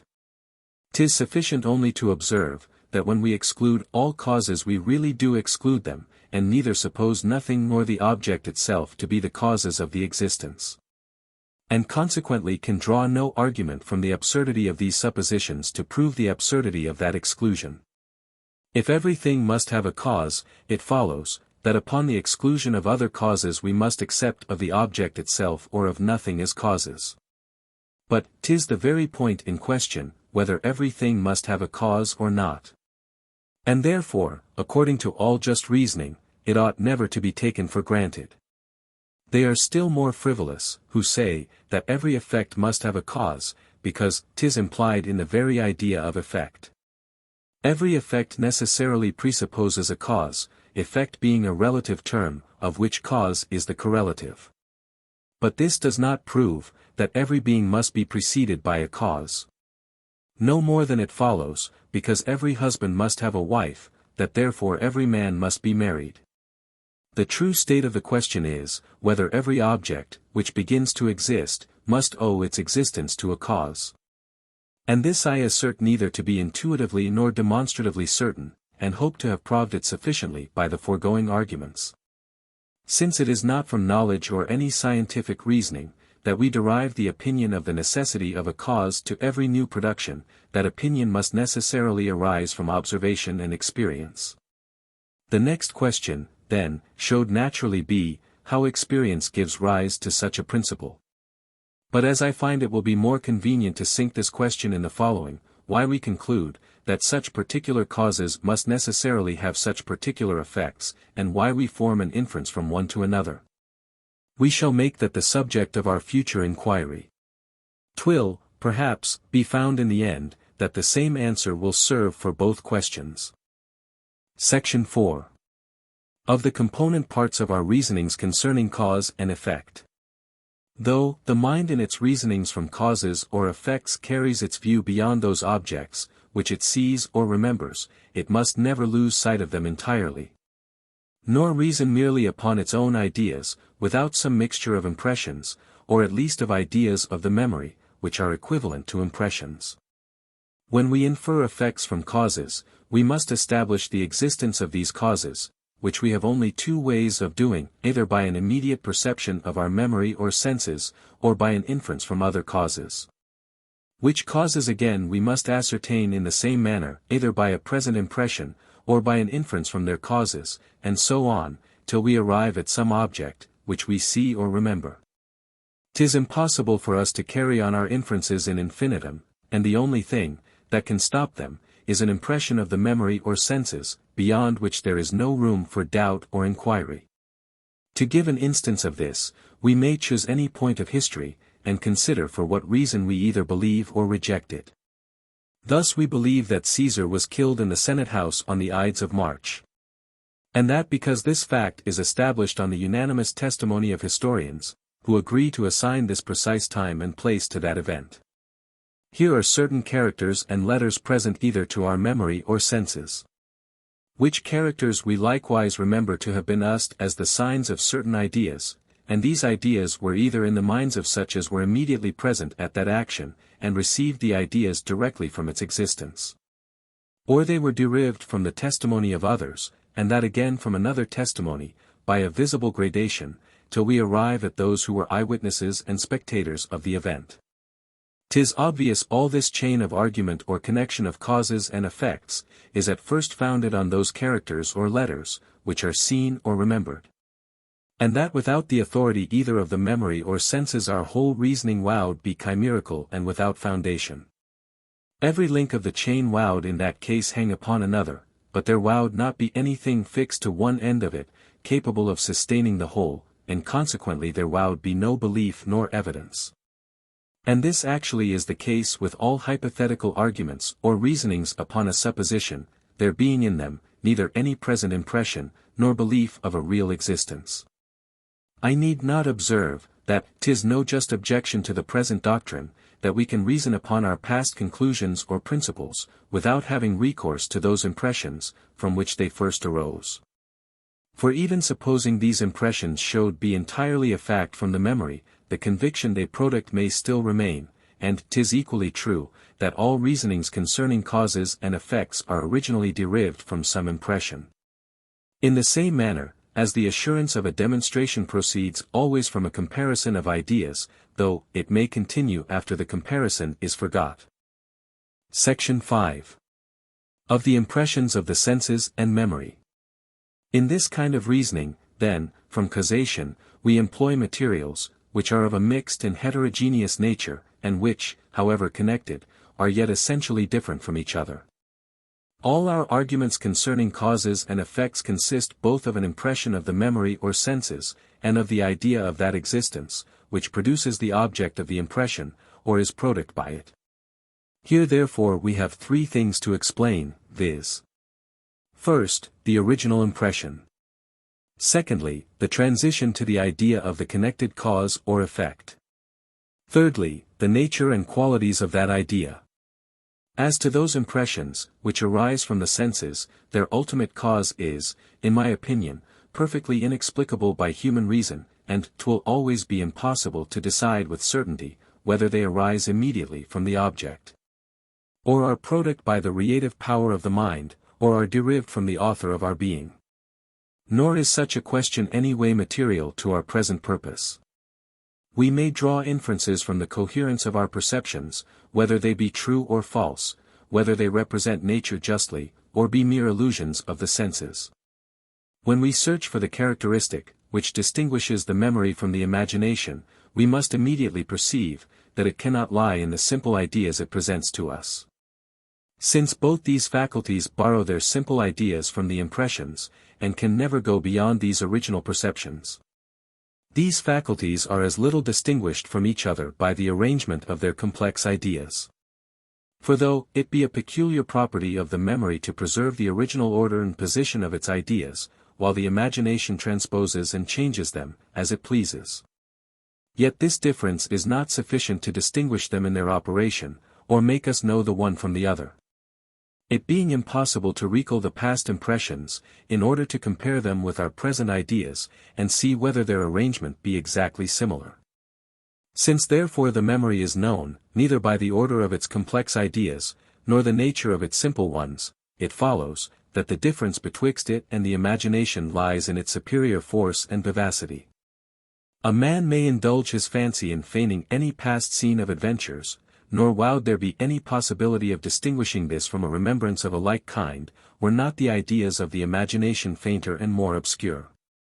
A painter, who intended to represent a passion or emotion of any kind, would endeavor to get a sight of a person actuated by a like emotion, in order to enliven his ideas, and give them a force and vivacity superior to what is found in those which are mere fictions of the imagination. The more recent this memory is, the clearer is the idea, and when after a long interval he would return to the contemplation of his object, he always finds its idea to be much decayed, if not wholly obliterated. We are frequently in doubt concerning the ideas of the memory, as they become very weak and feeble, and are at a loss to determine whether any image proceeds from the fancy or the memory, when it is not drawn in such lively colors as distinguish that latter faculty. I think, I remember such an event, says one, but am not sure. A long tract of time has almost worn it out of my memory, and leaves me uncertain whether or not it be the pure offspring of my fancy. And as an idea of the memory, by losing its force and vivacity, may degenerate to such a degree, as to be taken for an idea of the imagination. So on the other hand an idea of the imagination may acquire such a force and vivacity, as to pass for an idea of the memory, and counterfeit its effects on the belief and judgment. This is noted in the case of liars, who by the frequent repetition of their lies, come at last to believe and remember them, as realities. Custom and habit having in this case, as in many others, the same influence on the mind as nature, and in fixing the idea with equal force and vigor. Thus it appears, that the belief or assent, which always attends the memory and senses, is nothing but the vivacity of those perceptions they present, and that this alone distinguishes them from the imagination. To believe is in this case to feel an immediate impression of the senses, or a repetition of that impression in the memory. 'Tis merely the force and liveliness of the perception, which constitutes the first act of the judgment, and lays the foundation of that reasoning, which we build upon it, when we trace the relation of cause and effect. Section 6. Of the inference from the impression to the idea. 'Tis easy to observe, that in tracing this relation, the inference we draw from cause to effect, is not derived merely from a survey of these particular objects, and from such a penetration into their essences as may discover the dependence of the one upon the other. There is no object, which implies the existence of any other if we consider these objects in themselves, and never look beyond the ideas which we form of them.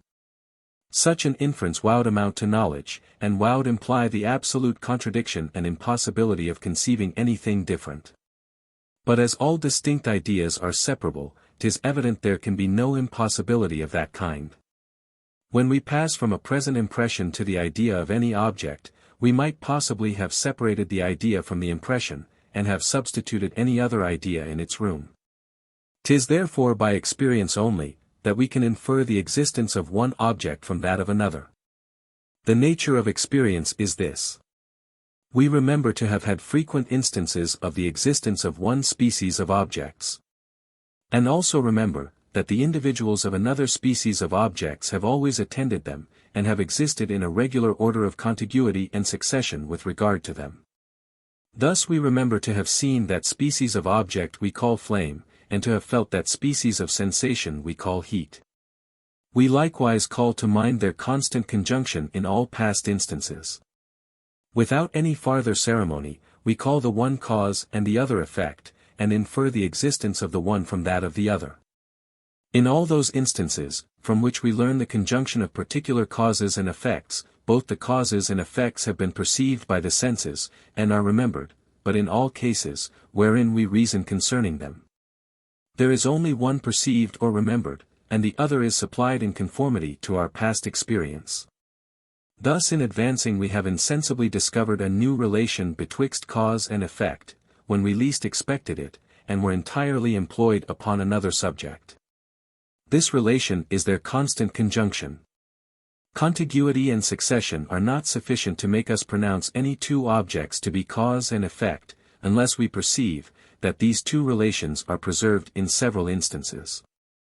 We may now see the advantage of quitting the direct survey of this relation, in order to discover the nature of that necessary connection, which makes so essential a part of it. There are hopes, that by this means we may at last arrive at our proposed end, though, to tell the truth, this new discovered relation of a constant conjunction seems to advance us but very little in our way. For it implies no more than this, that like objects have always been placked in like relations of contiguity and succession. And it seems evident, at least at first sight, that by this means we can never discover any new idea, and can only multiply, but not enlarge the objects of our mind. It may be thought, that what we learn not from one object, we can never learn from 100, which are all of the same kind, and are perfectly resembling in every circumstance. As our senses shew us in one instance two bodies, or motions, or qualities in certain relations of succession and contiguity. So our memory presents us only with a multitude of instances, wherein we always find like bodies, motions, or qualities in like relations. From the mere repetition of any past impression, even to infinity, there never will arise any new original idea, such as that of a necessary connection. And the number of impressions has in this case no more effect than if we confined ourselves to one only. But though this reasoning seems just and obvious, yet as it would be folly to despair too soon, we shall continue the thread of our discourse. And having found, that after the discovery of the constant conjunction of any objects, we always draw an inference from one object to another, we shall now examine the nature of that inference, and of the transition from the impression to the idea. Perhaps it will appear in the end, that the necessary connection depends on the inference, instead of the inferences depending on the necessary connection. Since it appears, that the transition from an impression present to the memory or senses to the idea of an object, which we call cause or effect, is founded on past experience, and on our remembrance of their constant conjunction. The next question is, whether experience produces the idea by means of the understanding or of the imagination. Whether we are determined by reason to make the transition, or by a certain association and relation of perceptions. If reason determined us, it would proceed upon that principle, that instances, of which we have had no experience, must resemble those, of which we have had experience, and that the course of nature continues always uniformly the same. In order therefore to clear up this matter, let us consider all the arguments, upon which such a proposition may be suppository to be founded. And as these must be derived either from knowledge or probability, let us cast our eye on each of these degrees of evidence, and see whether they afford any just conclusion of this nature. Our foregoing method of reasoning will easily convince us, that there can be no demonstrative arguments to prove, that those instances, of which we have had no experience, resemble those, of which we have had experience. We can at least conceive a change in the course of nature, which sufficiently proves, that such a change is not absolutely impossible. To form a clear idea of anything, is an undeniable argument for its possibility, and is alone a refutation of any pretended demonstration against it. Probability, as it discovers not the relations of ideas, considered as such, but only those of objects, must in some respects be founded on the impressions of our memory and senses, and in some respects on our ideas. Were there no mixture of any impression in our probable reasonings, the conclusion would be entirely chimerical, and were there no mixture of ideas, the action of the mind, in observing the relation, would, properly speaking, be sensation, not reasoning. 'Tis therefore necessary, that in all probable reasonings there be something present to the mind, either seen or remembered, and that from this we infer something connected with it, which is not seen nor remembered. The only connection or relation of objects, which can lead us beyond the immediate impressions of our memory and senses, is that of cause and effect. And that because 'tis the only one, on which we can found a just inference from one object to another. The idea of cause and effect is derived from experience, which informs us, that such particular objects, in all past instances, have been constantly conjoined with each other, and as an object similar to one of these is suppository to be immediately present in its impression, we thence presume on the existence of one similar to its usual attendant. According to this account of things, which is, I think, in every point unquestionable, probability is founded on the presumption of a resemblance betwixt those objects, of which we have had experience, and those, of which we have had none. And therefore, 'tis impossible, this presumption can arise from probability. The same principle cannot be both the cause and effect of another. And this is, perhaps, the only proposition concerning that relation, which is either intuitively or demonstratively certain.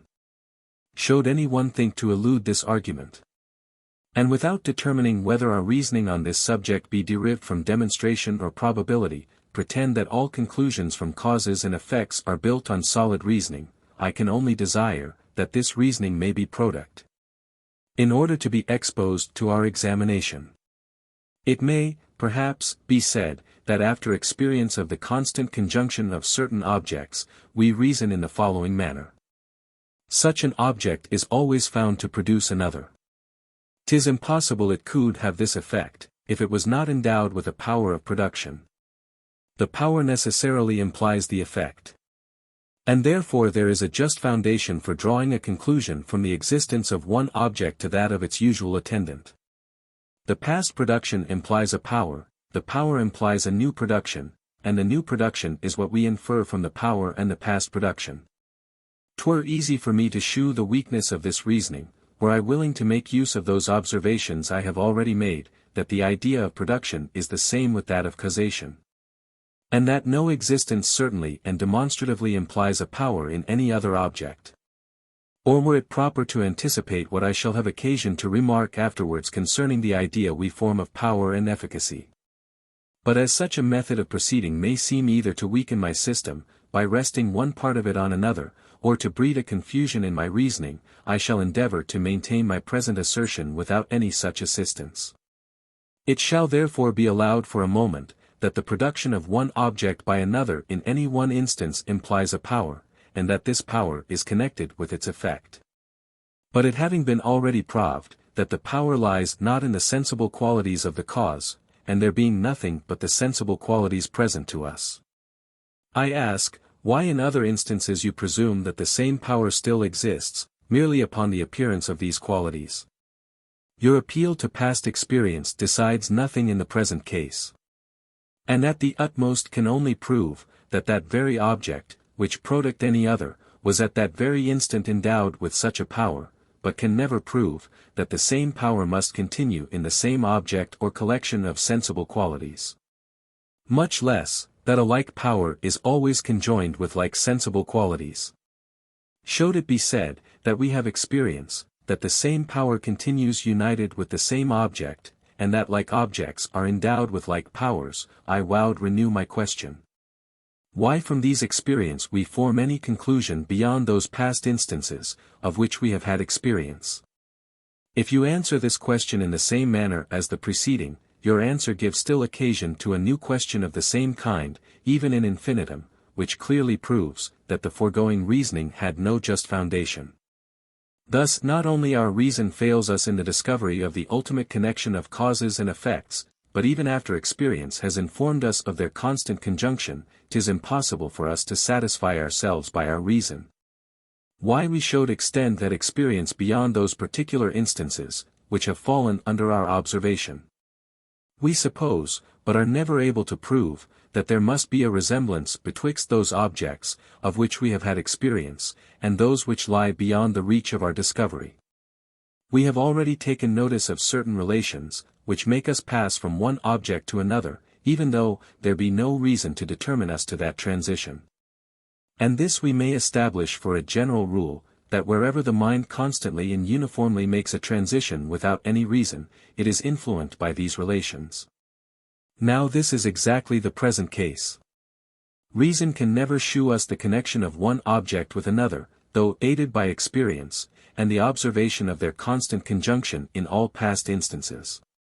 When the mind, therefore, passes from the idea or impression of one object to the idea or belief of another, it is not determined by reason, but by certain principles, which associate together the ideas of these objects, and unite them in the imagination. Had ideas no more union in the fancy than objects seem to have to the understanding, we could never draw any inference from causes to effects, nor repose belief in any matter of fact. The inference, therefore, depends solely on the union of ideas. The principles of union among ideas I have reduced to three general ones, and have asserted, that the idea or impression of any object naturally introduces the idea of any other object, that is resembling, contiguous to, or connected with it. These principles I allow to be neither the infallible or the sole causes of an union among ideas. They are not the infallible causes. For one may fix his attention during some time on any one object without looking farther. They are not the sole causes. For the thought has evidently a very irregular motion in running along its objects, and may leap from the heavens to the earth, from one end of the creation to the other, without any certain method or order. But though I allow this weakness in these three relations, and this irregularity in the imagination, yet I assert that the only general principles, which associate ideas, are resemblance, contiguity and causation. There is indeed a principle of union among ideas, which at first sight may be esteemed different from any of these, but will be found at the bottom to depend on the same origin. When every individual of any species of objects is found by experience to be constantly united with an individual of another species, the appearance of any new individual of either species naturally conveys the thought to its usual attendant. Thus, because such a particular idea is commonly annexed to such a particular word, nothing is required but the hearing of that word to produce the correspondent idea. And 'twill scarce be possible for the mind, by its utmost efforts, to prevent that transition. In this case it is not absolutely necessary, that upon hearing such a particular sound, we should reflect on any past experience, and consider what idea has been usually connected with the sound. The imagination of itself supplies the place of this reflection, and is so accustomed to pass from the word to the idea, that it interposes not a moment's delay betwixt the hearing of the one, and the conception of the other. But though I acknowledge this to be a true principle of association among ideas, I assert it to be the very same with that betwixt the ideas of cause and effect, and to be an essential part in all our reasonings from that relation. We have no other notion of cause and effect, but that of certain objects, which have been always conjoined together, and which in all past instances have been found inseparable. We cannot penetrate into the reason of the conjunction. We only observe the thing itself, and always find that from the constant conjunction the objects acquire an union in the imagination. When the impression of one becomes present to us, we immediately form an idea of its usual attendant.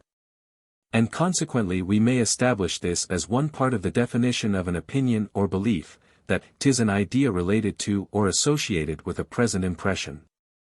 Thus though causation be a philosophical relation, as implying contiguity, succession, and constant conjunction, yet 'tis only so far as it is a natural relation, and produces an union among our ideas, that we are able to reason upon it, or draw any inference from it. Section 7. Of the nature of the idea or belief. The idea of an object is an essential part pf the belief of it, but not the whole. We conceive many things, which we do not believe. In order then to discover more fully the nature of belief, or the qualities of those ideas we assent to, let us weigh the following considerations. 'Tis evident, that all reasonings from causes or effects terminate in conclusions, concerning matter of fact, that is, concerning the existence of objects or of their qualities. 'Tis also evident, that the idea of existence is nothing different from the idea of any object, and that when after the simple conception of anything we would conceive it as existent, we in reality make no addition to or alteration on our first idea. Thus when we affirm, that God is existent, we simply form the idea of such a being, as he is represented to us. Nor is the existence, which we attribute to him, conceived by a particular idea, which we join to the idea of his other qualities, and can again separate and distinguish from them. But I go farther. And not content with asserting, that the conception of the existence of any object is no addition to the simple conception of it, I likewise maintain, that the belief of the existence joins no new ideas to those which compose the idea of the object. When I think of God, when I think of him as existent, and when I believe him to be existent, my idea of him neither increases nor diminishes. But as 'tis certain there is a great difference betwixt the simple conception of the existence of an object, and the belief of it, and as this difference lies not in the parts or composition of the idea, which we conceive, it follows, that it must lie in the manner, in which we conceive it. Suppose a person present with me, who advances propositions, to which I do not assent, that Caesar died in his bed, that silver is more fusible than lead, or mercury heavier than gold. 'Tis evident, that notwithstanding my incredulity, I clearly understand his meaning, and form all the same ideas, which he forms. My imagination is endowed with the same powers as his. Nor is it possible for him to conceive any idea, which I cannot conceive, or conjoin any, which I cannot conjoin. I therefore ask, wherein consists the difference betwixt believing and disbelieving any proposition? The answer is easy with regard to propositions, that are proved by intuition or demonstration. In that case, the person, who assents, not only conceives the ideas according to the proposition, but is necessarily determined to conceive them in that particular manner, either immediately or by the interposition of other ideas. Whatever is absurd is unintelligible, nor is it possible for the imagination to conceive anything contrary to a demonstration. But as in reasonings from causation, and concerning matters of fact, this absolute necessity cannot take place, and the imagination is free to conceive both sides of the question, I still ask. Wherein consists the difference betwixt incredulity and belief? Since in both cases the conception of the idea is equally possible and requisite. 'Twill not be a satisfactory answer to say, that a person, who does not assent to a proposition you advance, after having conceived the object in the same manner with you, immediately conceives it in a different manner, and has different ideas of it. This answer is unsatisfactory. Not because it contains any falsehood, but because it discovers not all the truth. 'Tis confiest, that in all cases, wherein we dissent from any person, we conceive both sides of the question. But as we can believe only one, it evidently follows, that the belief must make some difference betwixt that conception to which we assent, and that from which we dissent. We may mingle, and unite, and separate, and confound, and vary our ideas in 100 different ways. But, till there appears some principle, which fixes one of these different situations, we have in reality no opinion, and this principle, as it plainly makes no addition to our precedent ideas, can only change the manner of our conceiving them. All the perceptions of the mind are of two kinds, viz. Impressions and ideas, which differ from each other only in their different degrees of force and vivacity. Our ideas are copied from our impressions, and represent them in all their parts. When you would any way vary the idea of a particular object, you can only increase or diminish its force and vivacity. If you make any other change on it, it represents a different object or impression. The case is the same as in colors. A particular shade of any color may acquire a new degree of liveliness or brightness without any other variation. But when you produce any other variation, 'tis no longer the same shade or color. So that as belief does nothing but vary the manner, in which we conceive any object, it can only bestow on our ideas an additional force and vivacity. An opinion, therefore, or belief may be most accurately defined, a lively idea related to or associated with a present impression. 18. Here are the heads of those arguments, which lead us to this conclusion. When we infer the existence of an object from that of others, some object must always be present either to the memory or senses, in order to be the foundation of our reasoning, since the mind cannot run up with its inferences in infinitum.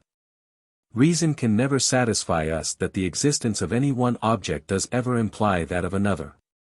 So that when we pass from the impression of one to the idea or belief of another, we are not determined by reason, but by custom or a principle of association. But belief is somewhat more than a simple idea. 'Tis a particular manner of forming an idea, and as the same idea can only be varied by a variation of its degrees of force and vivacity, it follows upon the whole, that belief is a lively idea product by a relation to a present impression, according to the foregoing definition. This definition will also be found to be entirely conformable to everyone's feeling and experience. Nothing is more evident, than that those ideas, to which we assent, are more strong, firm and vivid, than the loose reveries of a castle builder. If one person sits down to read a book as a romance, and another as a true history, they plainly receive the same ideas, and in the same order. Nor does the incredulity of the one, and the belief of the other hinder them from putting the very same sense upon their author. His words produce the same ideas in both, though his testimony has not the same influence on them. The latter has a more lively conception of all the incidents. He enters deeper into the concerns of the persons, represents to himself their actions, and characters, and friendships, and enmities. He even goes so far as to form a notion of their features, and air, and person. While the former, who gives no credit to the testimony of the author, has a more faint and languid conception of all these particulars, and except on account of the style and ingenuity of the composition, can receive little entertainment from it. Section 8. Of the causes of belief. Having thus explained the nature of belief, and shown that it consists in a lively idea related to a present impression, let us now proceed to examine from what principles it is derived, and what bestows the vivacity on the idea. I would willingly establish it as a general maxim in the science of human nature, that when any impression becomes present to us, it not only transports the mind to such ideas as are related to it, but likewise communicates to them a share of its force and vivacity. All the operations of the mind depend in a great measure on its disposition, when it performs them. And according as the spirits are more or less elevated, and the attention more or less fixed, the action will always have more or less vigor and vivacity. When therefore any object is presented, which elevates and enlivens the thought, every action, to which the mind applies itself, will be more strong and vivid, as long as that disposition continues. Now 'tis evident the continuance of the disposition depends entirely on the objects, about which the mind is employed, and that any new object naturally gives a new direction to the spirits, and changes the disposition. As on the contrary, when the mind fixes constantly on the same object, or passes easily and insensibly along related objects, the disposition has a much longer duration. Hence it happens, that when the mind is once enlivened by a present impression, it proceeds to form a more lively idea of the related objects, by a natural transition of the disposition from the one to the other. The change of the objects is so easy, that the mind is scarce sensible of it, but applies itself to the conception of the related idea with all the force and vivacity it acquired from the present impression. If in considering the nature of relation, and that facility of transition, which is essential to it, we can satisfy ourselves concerning the reality of this phenomenon, 'tis well, but I must confess I place my chief confidence in experience to prove so material a principle. We may, therefore, observe, as the first experiment to our present purpose, that upon the appearance of the picture of an absent friend, our idea of him is evidently enlivened by the resemblance, and that every passion, which that idea occasions, whether of joy or sorrow, acquires new force and vigor. In producing this effect there concur both a relation and a present impression. Where the picture bears him no resemblance, or at least was not intended for him, it never so much as conveys our thought to him, and where it is absent, as well as the person, though the mind may pass from the thought of the one to that of the other, it feels its idea to be rather weakened than enlivened by that transition. We take a pleasure in viewing the picture of a friend, when 'tis set before us. But when 'tis removed, rather choose to consider him directly, than by reflection in an image, which is equally distant and obscure. The ceremonies of the Roman Catholic religion may be considered as experiments of the same nature. The devotees of that strange superstition usually plead in excuse of the mummeries, with which they are upbraided, that they feel the good effect of those external motions, and postures, and actions, in enlivening their devotion, and quickening their fervor, which otherwise would decay away, if directed entirely to distant and immaterial objects. We shadow out the objects of our faith, say they, in sensible types and images, and render them more present to us by the immediate presence of these types, than 'tis possible for us to do, merely by an intellectual view and contemplation. Sensible objects have always a greater influence on the fancy than any other, and this influence they readily convey to those ideas, to which they are related, and which they resemble. I shall only infer from these practices, and this reasoning, that the effect of resemblance in enlivening the idea is very common. And as in every case a resemblance and a present impression must concur, we are abundantly supplied with experiments to prove the reality of the foregoing principle. We may add force to these experiments by others of a different kind, in considering the effects of contiguity, as well as of resemblance. 'Tis certain, that distance diminishes the force of every idea, and that upon our approach to any object, though it does not discover itself to our senses, it operates upon the mind with an influence that imitates an immediate impression. The thinking on any object readily transports the mind to what is contiguous.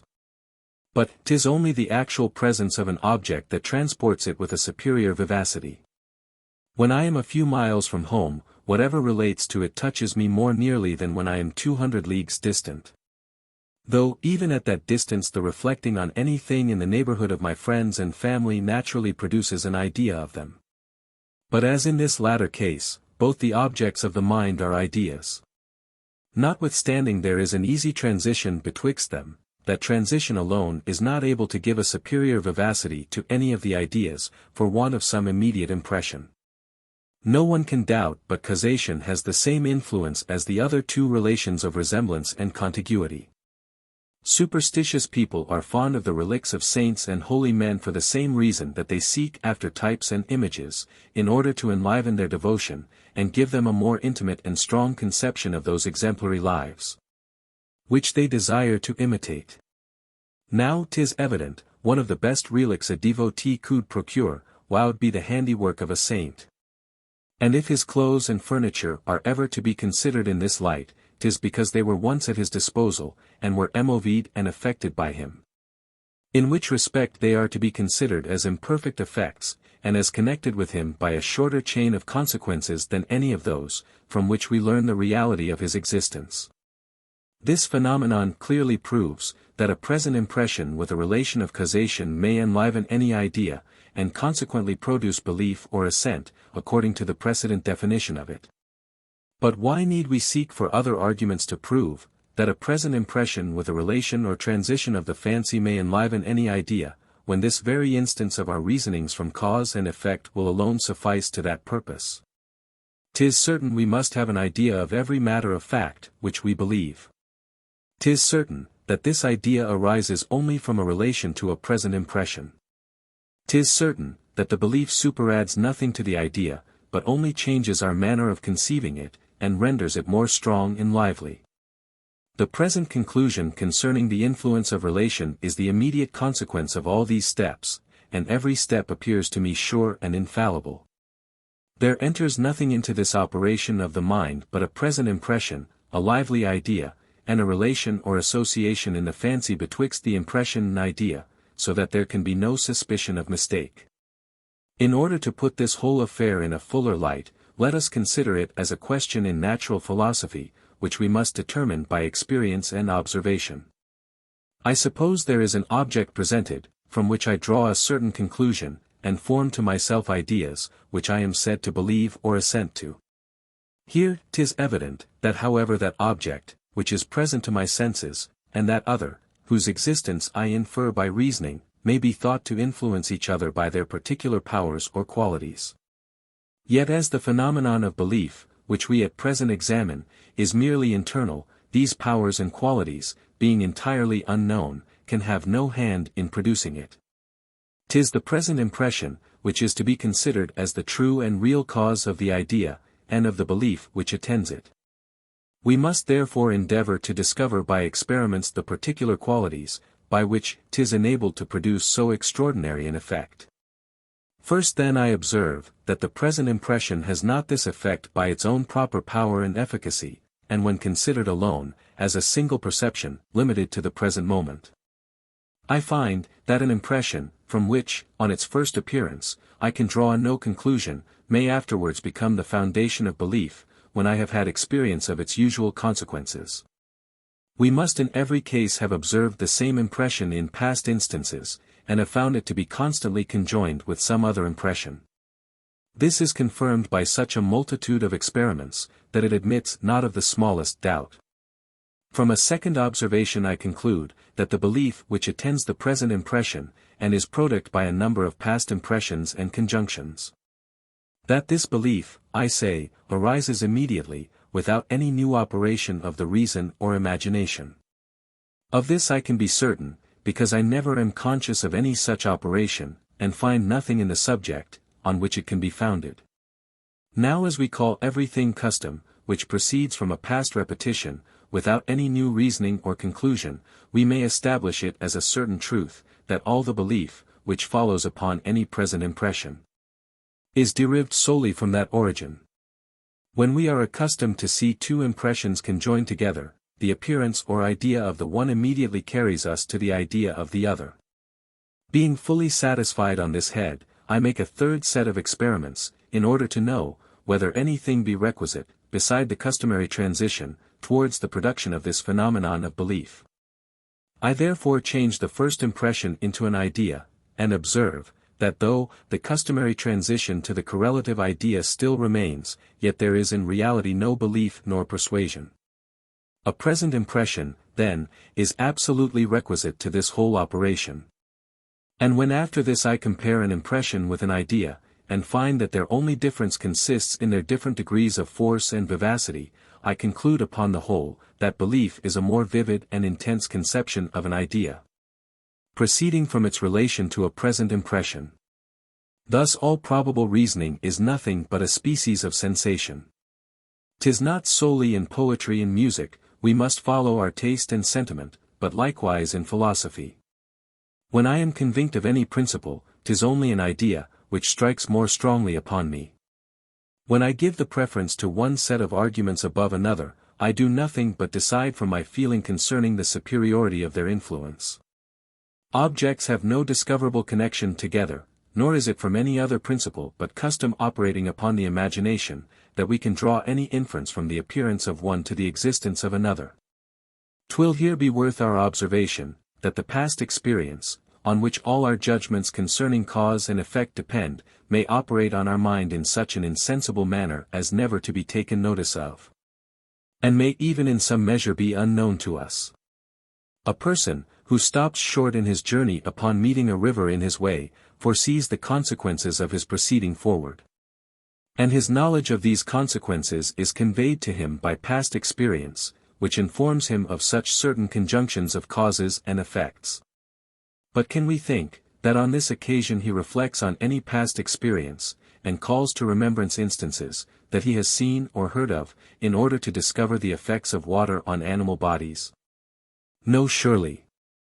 This is not the method in which he proceeds in his reasoning. The idea of sinking is so closely connected with that of water, and the idea of suffocating with that of sinking, that the mind makes the transition without the assistance of the memory. The custom operates before we have time for reflection. The objects seem so inseparable, that we interpose not a moment's delay in passing from the one to the other. But as this transition proceeds from experience, and not from any primary connection betwixt the ideas, we must necessarily acknowledge, that experience may produce a belief and a judgment of causes and effects by a secret operation, and without being once thought of. This removes all pretext, if there yet remains any, for asserting that the mind is convinced by reasoning of that principle, that instances of which we have no experience, must necessarily resemble those, of which we have. For we here find, that the understanding or imagination can draw inferences from past experience, without reflecting on it, much more without forming any principle concerning it, or reasoning upon that principle. In general we may observe, that in all the most established and uniform conjunctions of causes and effects, such as those of gravity, impulse, solidity, and the mind never carries its view expressly to consider any past experience, though, in other associations of objects, which are more rare and unusual, it may assist the custom and transition of ideas by this reflection. Nay, we find in some cases, that the reflection produces the belief without the custom, or more properly speaking, that the reflection produces the custom in an oblique and artificial manner. I explain myself. 'Tis certain, that not only in philosophy, but even in common life, we may attain the knowledge of a particular cause merely by one experiment, provided it be made with judgment, and after a careful removal of all foreign and superfluous circumstances. Now as after one experiment of this kind, the mind, upon the appearance either of the cause or the effect, can draw an inference concerning the existence of its correlative, and as a habit can never be acquired merely by one instance. It may be thought that belief cannot in this case be esteemed the effect of custom. But this difficulty will vanish, if we consider, that though we are here suppository to have had only one experiment of a particular effect, yet we have many millions to convince us of this principle. That like objects, plact and like circumstances, will always produce like effects, and as this principle has established itself by a sufficient custom, it bestows an evidence and firmness on any opinion, to which it can be applied.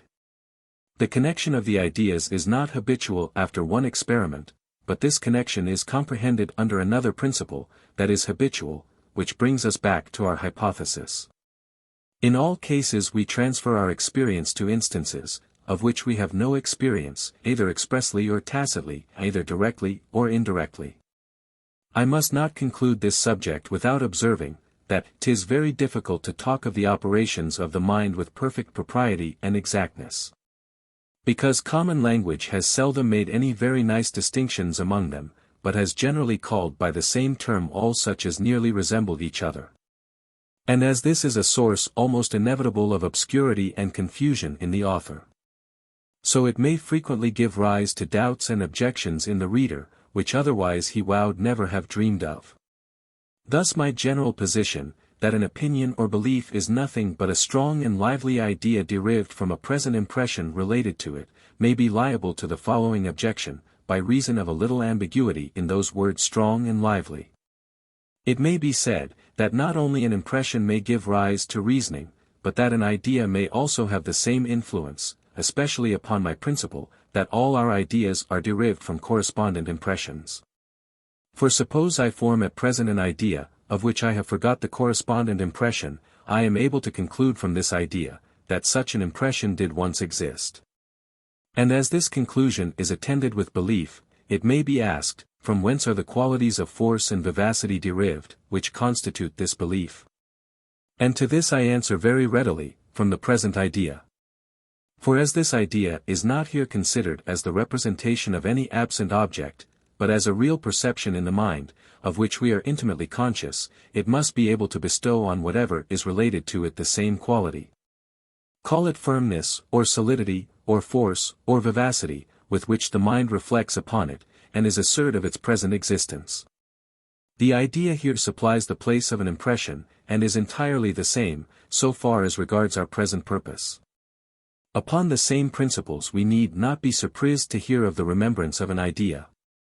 That is, of the idea of an idea, and of its force and vivacity superior to the loose conceptions of the imagination. In thinking of our past thoughts we not only delineate out the objects, of which we were thinking, but also conceive the action of the mind in the meditation, that certain geniskaiqua, of which 'tis impossible to give any definition or description, but which every one sufficiently understands.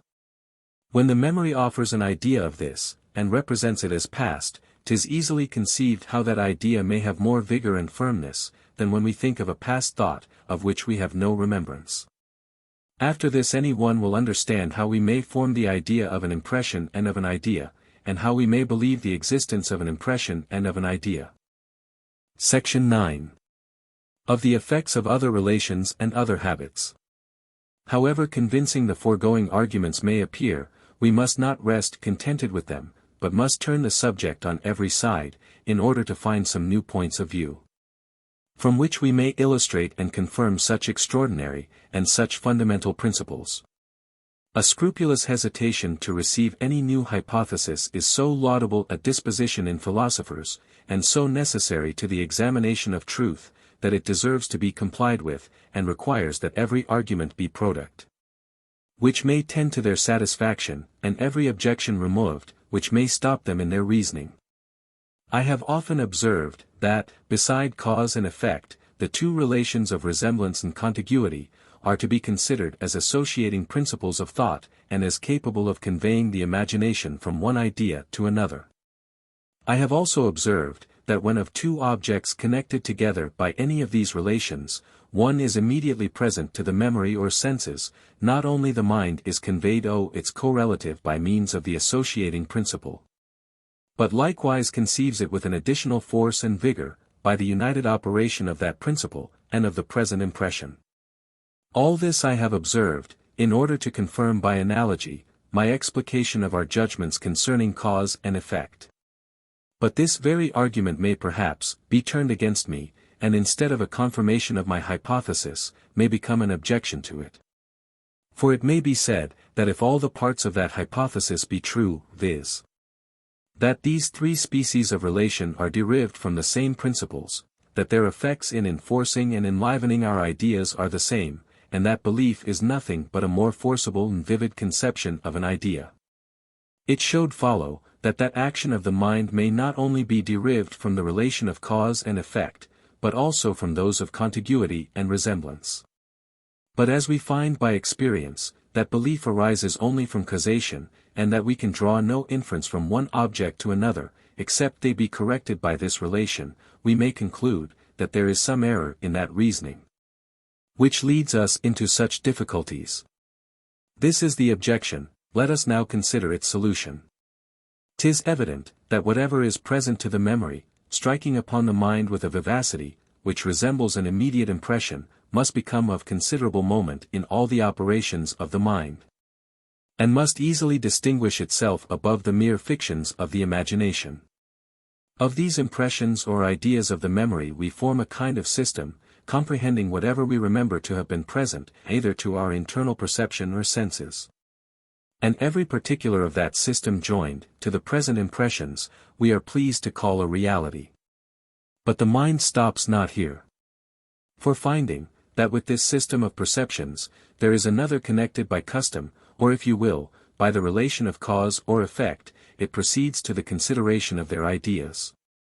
And as it feels that 'tis in a manner necessarily determined to view these particular ideas, and that the custom or relation, by which it is determined, admits not of the least change, it forms them into a new system, which it likewise dignifies with the title of realities. The first of these systems is the object of the memory and senses, the second of the judgment.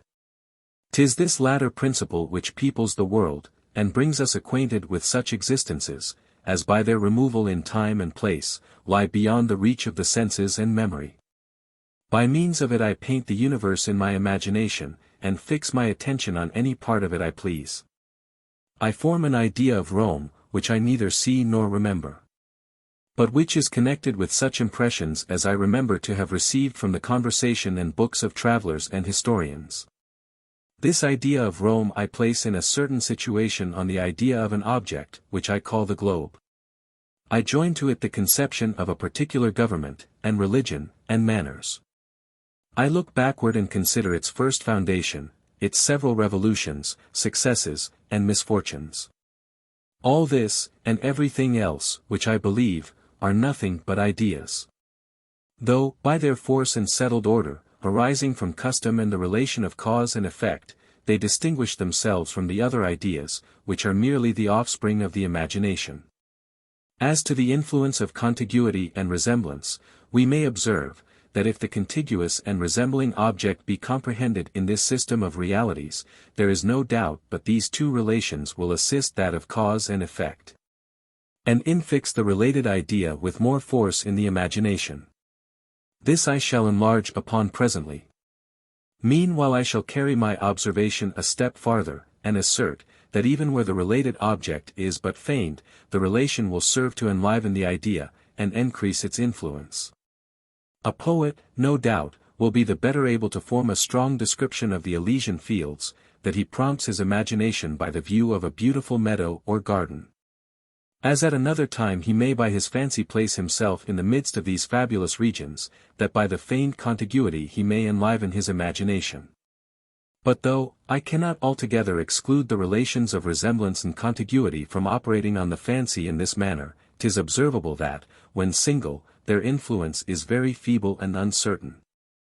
As the relation of cause and effect is requisite to persuade us of any real existence, so is this persuasion requisite to give force to these other relations.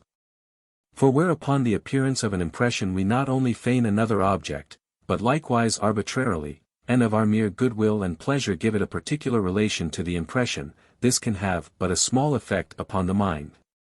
Nor is there any reason, why, upon the return of the same impression, we showed be determined to place the same object in the same relation to it. There is no manner of necessity for the mind to feign any resembling in contiguous objects. And if it feigns such, there is as little necessity for it always to confine itself to the same, without any difference or variation. And indeed such a fiction is founded on so little reason, that nothing but pure caprice can determine the mind to form it. And that principle being fluctuating and uncertain, 'tis impossible it can ever operate with any considerable degree of force and constancy. The mind foresees and anticipates the change. And even from the very first instant feels the looseness of its actions, and the weak hold it has of its objects.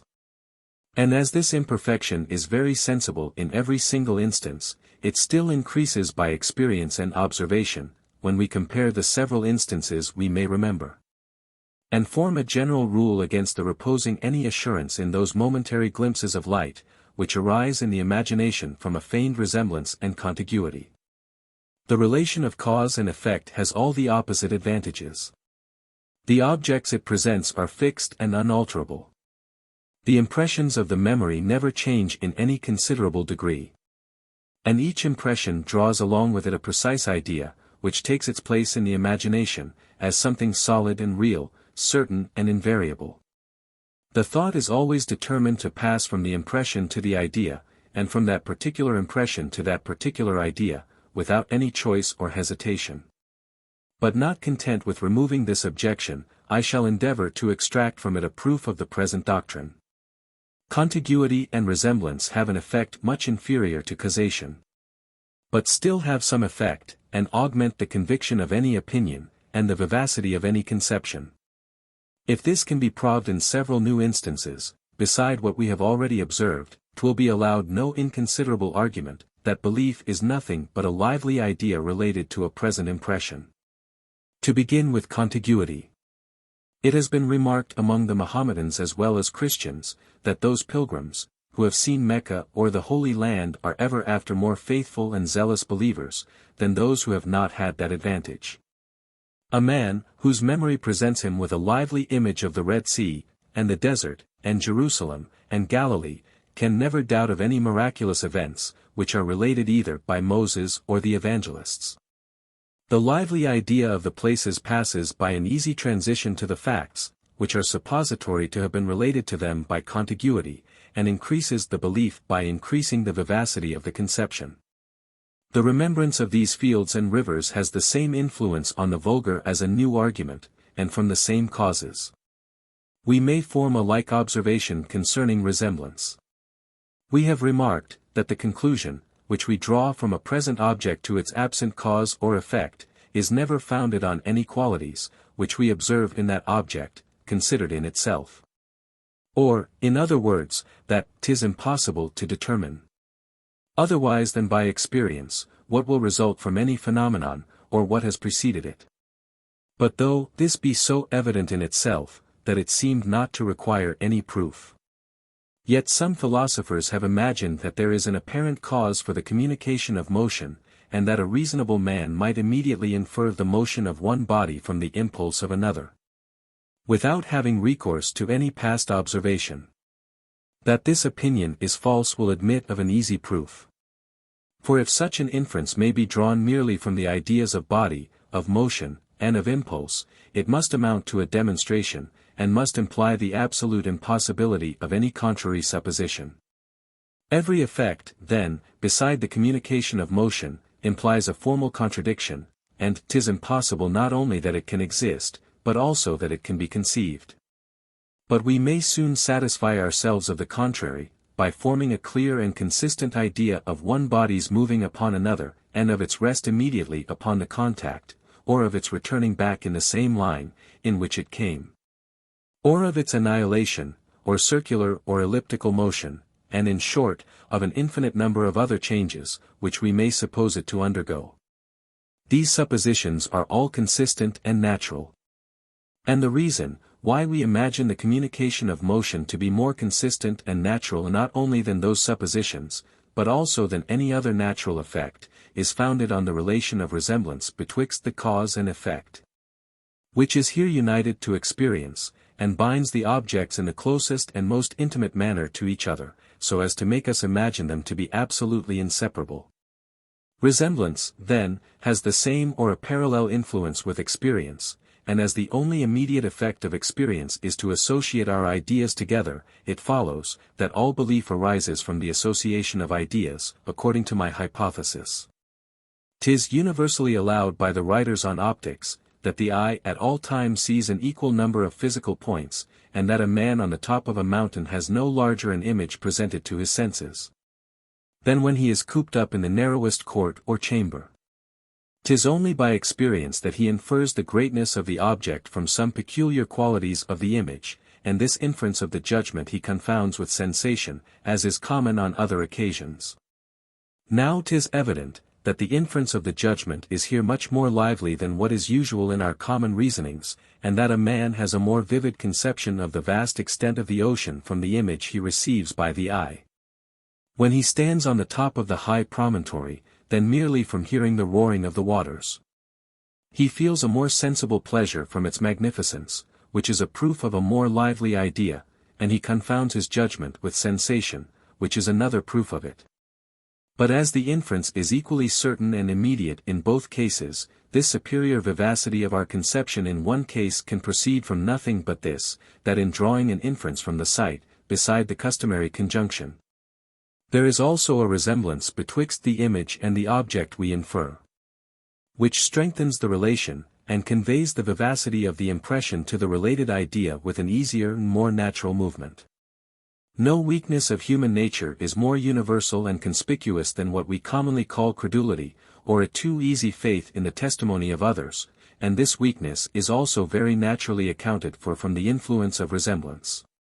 When we receive any matter of fact upon human testimony, our faith arises from the very same origin as our inferences from causes to effects, and from effects to causes. Nor is there anything but our experience of the governing principles of human nature, which can give us any assurance of the veracity of men. But though experience be the true standard of this, as well as of all other judgments, we seldom regulate ourselves entirely by it, but have a remarkable propensity to believe whatever is reported, even concerning apparitions, enchantments, and prodigies, however contrary to daily experience and observation. The words or discourses of others have an intimate connection with certain ideas in their mind, and these ideas have also a connection with the facts or objects, which they represent. This latter connection is generally much overrated, and commands our assent beyond what experience will justify, which can proceed from nothing beside the resemblance betwixt the ideas and the facts. Other effects only point out their causes in an oblique manner, but the testimony of men does it directly, and is to be considered as an image as well as an effect. No wonder, therefore, we are so rash in drawing our inferences from it, and are less guided by experience in our judgments concerning it, than in those upon any other subject. As resemblance, when conjoined with causation, fortifies our reasonings, so the want of it in any very great degree is able almost entirely to destroy them. Of this there is a remarkable instance in the universal carelessness and stupidity of men with regard to a future state, where they show as obstinate an incredulity, as they do a blind credulity on other occasions. There is not indeed a more ample matter of wonder to the studious, and of regret to the pious man, than to observe the negligence of the bulk of mankind concerning their approaching condition. And 'tis with reason, that many eminent theologians have not scrupled to affirm, that though the vulgar have no formal principles of infidelity, yet they are really infidels in their hearts, and have nothing like what we can call a belief of the eternal duration of their souls. For let us consider on the one hand what divines have displayed with such eloquence concerning the importance of eternity, and at the same time reflect, that though, in matters of rhetoric we ought to lay our account with some exaggeration, we must in this case allow that the strongest figures are infinitely inferior to the subject, and after this let us view on the other hand the prodigious security of men in this particular. I ask, if these people really believe what is inculcated on them, and what they pretend to affirm? And the answer is obviously in the negative. As belief is an act of the mind arising from custom, 'tis not strange the want of resemblance should overthrow what custom has established, and diminish the force of the idea, as much as that latter principle increases it. A future state is so far removed from our comprehension, and we have so obscure an idea of the manner, in which we shall exist after the dissolution of the body, that all the reasons we can invent, however strong in themselves, and however much assisted by education, are never able with slow imaginations to surmount this difficulty, or bestow a sufficient authority and force on the idea. I rather choose to ascribe this incredulity to the faint idea we form of our future condition, derived from its want of resemblance to the present life, than to that derived from its remoteness. For I observe, that men are everywhere concerned about what may happen after their death, provided it regard this world. And that there are few to whom their name, their family, their friends, and their country are in any period of time entirely indifferent.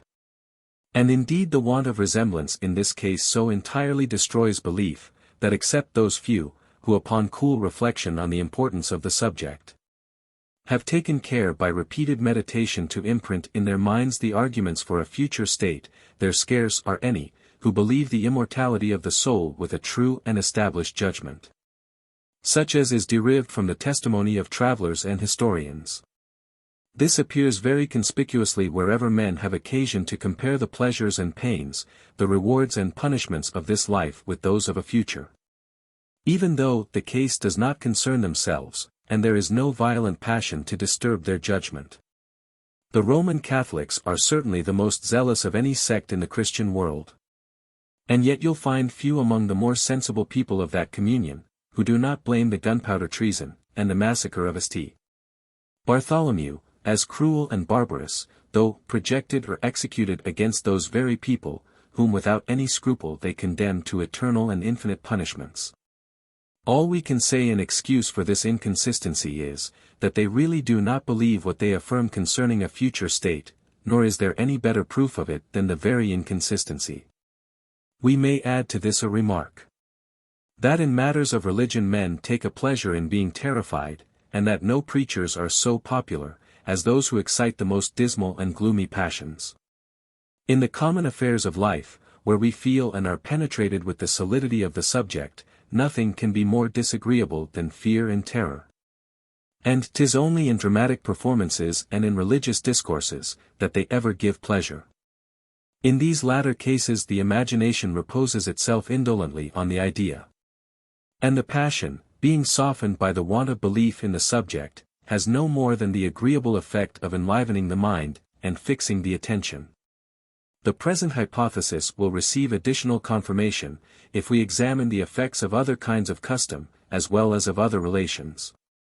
To understand this we must consider, that custom, to which I attribute all belief and reasoning, may operate upon the mind in invigorating an idea after two several ways.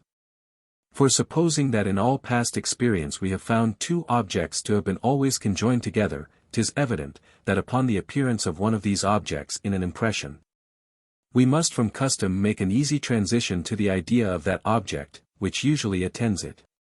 And by means of the present impression and easy transition must conceive that idea in a stronger and more lively manner, than we do any loose floating image of the fancy.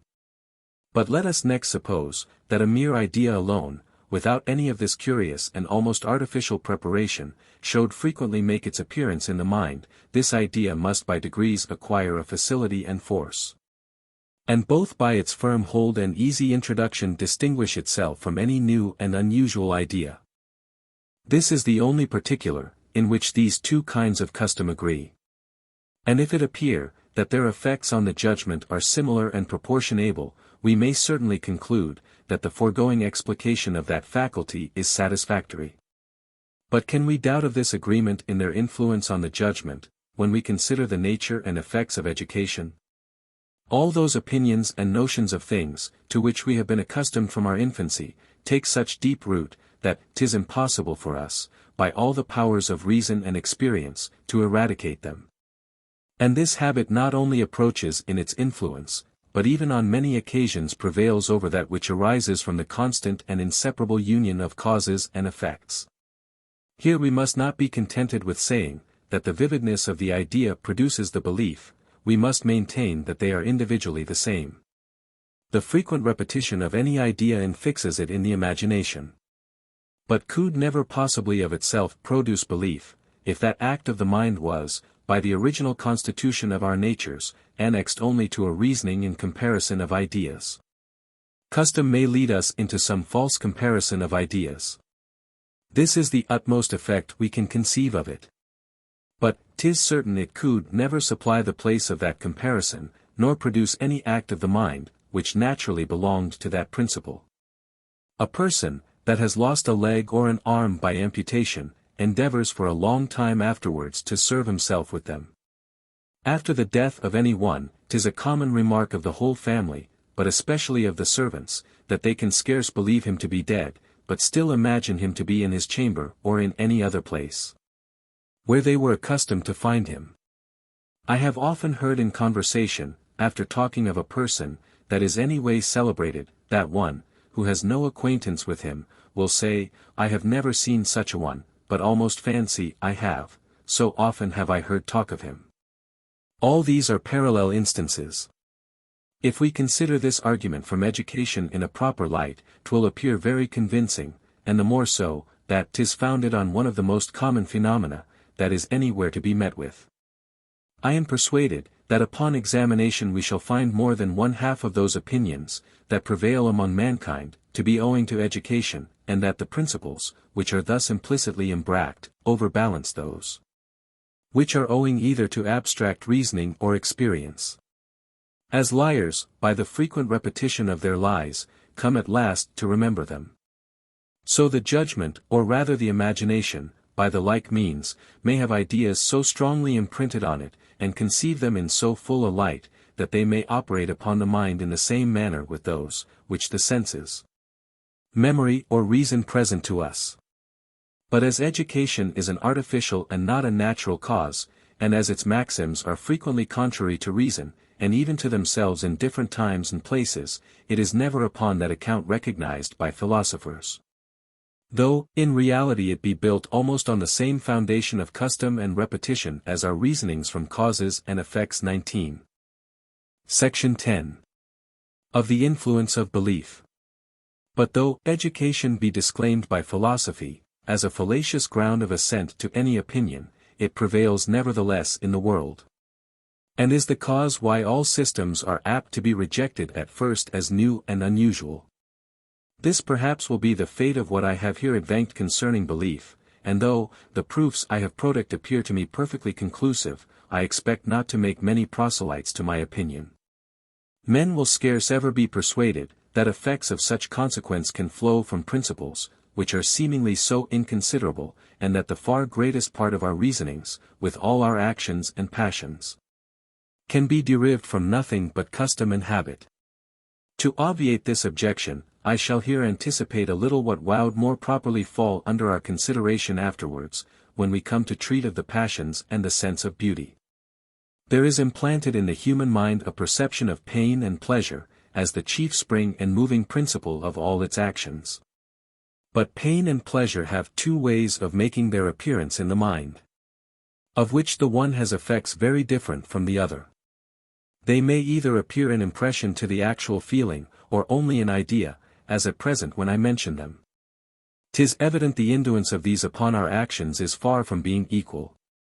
Impressions always actuate the soul, and that in the highest degree, but 'tis not every idea which has the same effect. Nature has proceeded with caution in this case, and seems to have carefully avoided the inconveniences of two extremes. Did impressions alone influence the will, we should every moment of our lives be subject to the greatest calamities. Because, though we foresaw their approach, we should not be provided by nature with any principle of action, which might impel us to avoid them. On the other hand, did every idea influence our actions, our condition would not be much mended. For such is the unsteadiness and activity of thought, that the images of everything, especially of goods and evils, are always wandering in the mind. And were it moved by every idle conception of this kind, it would never enjoy a moment's peace and tranquillity. Nature has, therefore, chosen a medium, and has neither bestowed on every idea of good and evil the power of actuating the will, nor yet has entirely excluded them from this influence. Though an idle fiction has no efficacy, yet we find by experience, that the ideas of those objects, which we believe either are or will be existent, produce in a lesser degree the same effect with those impressions, which are immediately present to the senses and perception. The effect, then, of belief is to raise up a simple idea to an equality with our impressions, and bestow on it a like influence on the passions. This effect it can only have by making an idea approach an impression in force and vivacity. For as the different degrees of force make all the original difference betwixt an impression and an idea, they must of consequence be the source of all the differences in the effects of these perceptions, and their removal, in whole or in part, the cause of every new resemblance they acquire. Wherever we can make an idea approach the impressions in force and vivacity, it will likewise imitate them in its influence on the mind. And vice versa, where it imitates them in that influence, as in the present case, this must proceed from its approaching them in force and vivacity. Belief, therefore, since it causes an idea to imitate the effects of the impressions, must make it resemble them in these qualities, and is nothing but a more vivid and intense conception of any idea.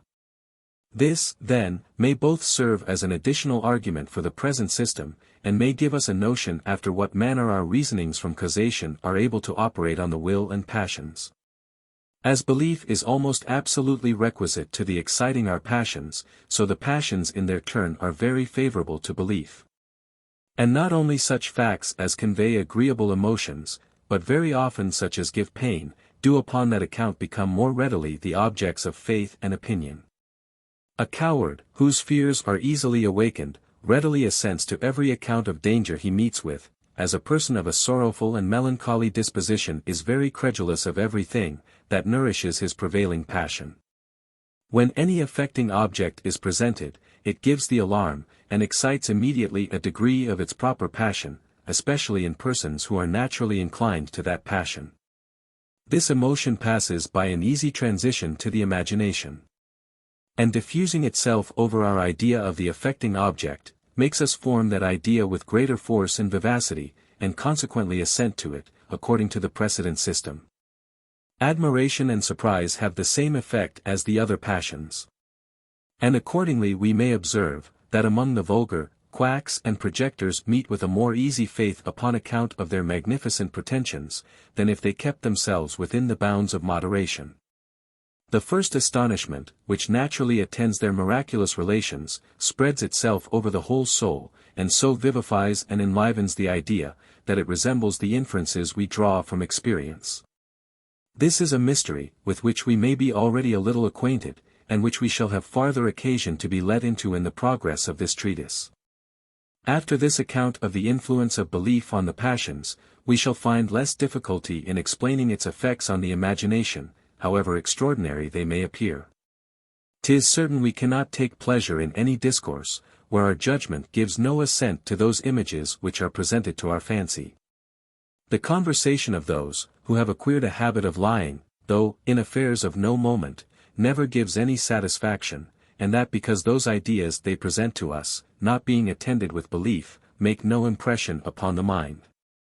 Poets themselves, though liars by profession, always endeavor to give an air of truth to their fictions, and where that is totally neglected, their performances, however ingenious, will never be able to afford much pleasure. In short, we may observe, that even when ideas have no manner of influence on the will and passions, truth and reality are still requisite, in order to make them entertaining to the imagination. But if we compare together all the phenomena that occur on this head, we shall find, that truth, however necessary it may seem in all works of genius, has no other effect than to procure an easy reception for the ideas, and to make the mind acquiesce in them with satisfaction, or at least without reluctance. But as this is an effect, which may easily be supposed to flow from that solidity and force, which, according to my system, attend those ideas that are established by reasonings from causation, it follows, that all the influence of belief upon the fancy may be explained from that system. Accordingly we may observe, that wherever that influence arises from any other principles beside truth or reality, they supply its place, and give an equal entertainment to the imagination. Poets have formed what they call a poetical system of things, which though it be believed neither by themselves nor readers, is commonly esteemed a sufficient foundation for any fiction. We have been so much accustomed to the names of Mars, Jupiter, Venus, that in the same manner as education infixes any opinion, the constant repetition of these ideas makes them enter into the mind with facility, and prevail upon the fancy, without influencing the judgment. In like manner tragedians always borrow their fable, or at least the names of their principal actors, from some known passage in history, and that not in order to deceive the spectators. For they will frankly confess, that truth is not in any circumstance inviolably observed, but in order to procure a more easy reception into the imagination for those extraordinary events, which they represent. But this is a precaution, which is not required of comic poets, whose personages and incidents, being of a more familiar kind, enter easily into the conception, and are received without any such formality. Even though, at first sight, they be known to be fictitious, and the pure offspring of the fancy. This mixture of truth and falsehood in the fables of tragic poets not only serves our present purpose, by shewing, that the imagination can be satisfied without any absolute belief or assurance, but may in another view be regarded as a very strong confirmation of this system. 'Tis evident, that poets make use of this artifice of borrowing the names of their persons, and the chief events of their poems, from history, in order to procure a more easy reception for the whole, and cause it to make a deeper impression on the fancy and affections. The several incidents of the piece acquire a kind of relation by being united into one poem or representation, and if any of these incidents be an object of belief, it bestows a force and vivacity on the others, which are related to it.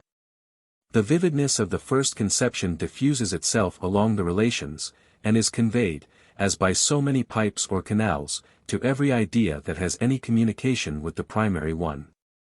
This, indeed, can never amount to a perfect assurance.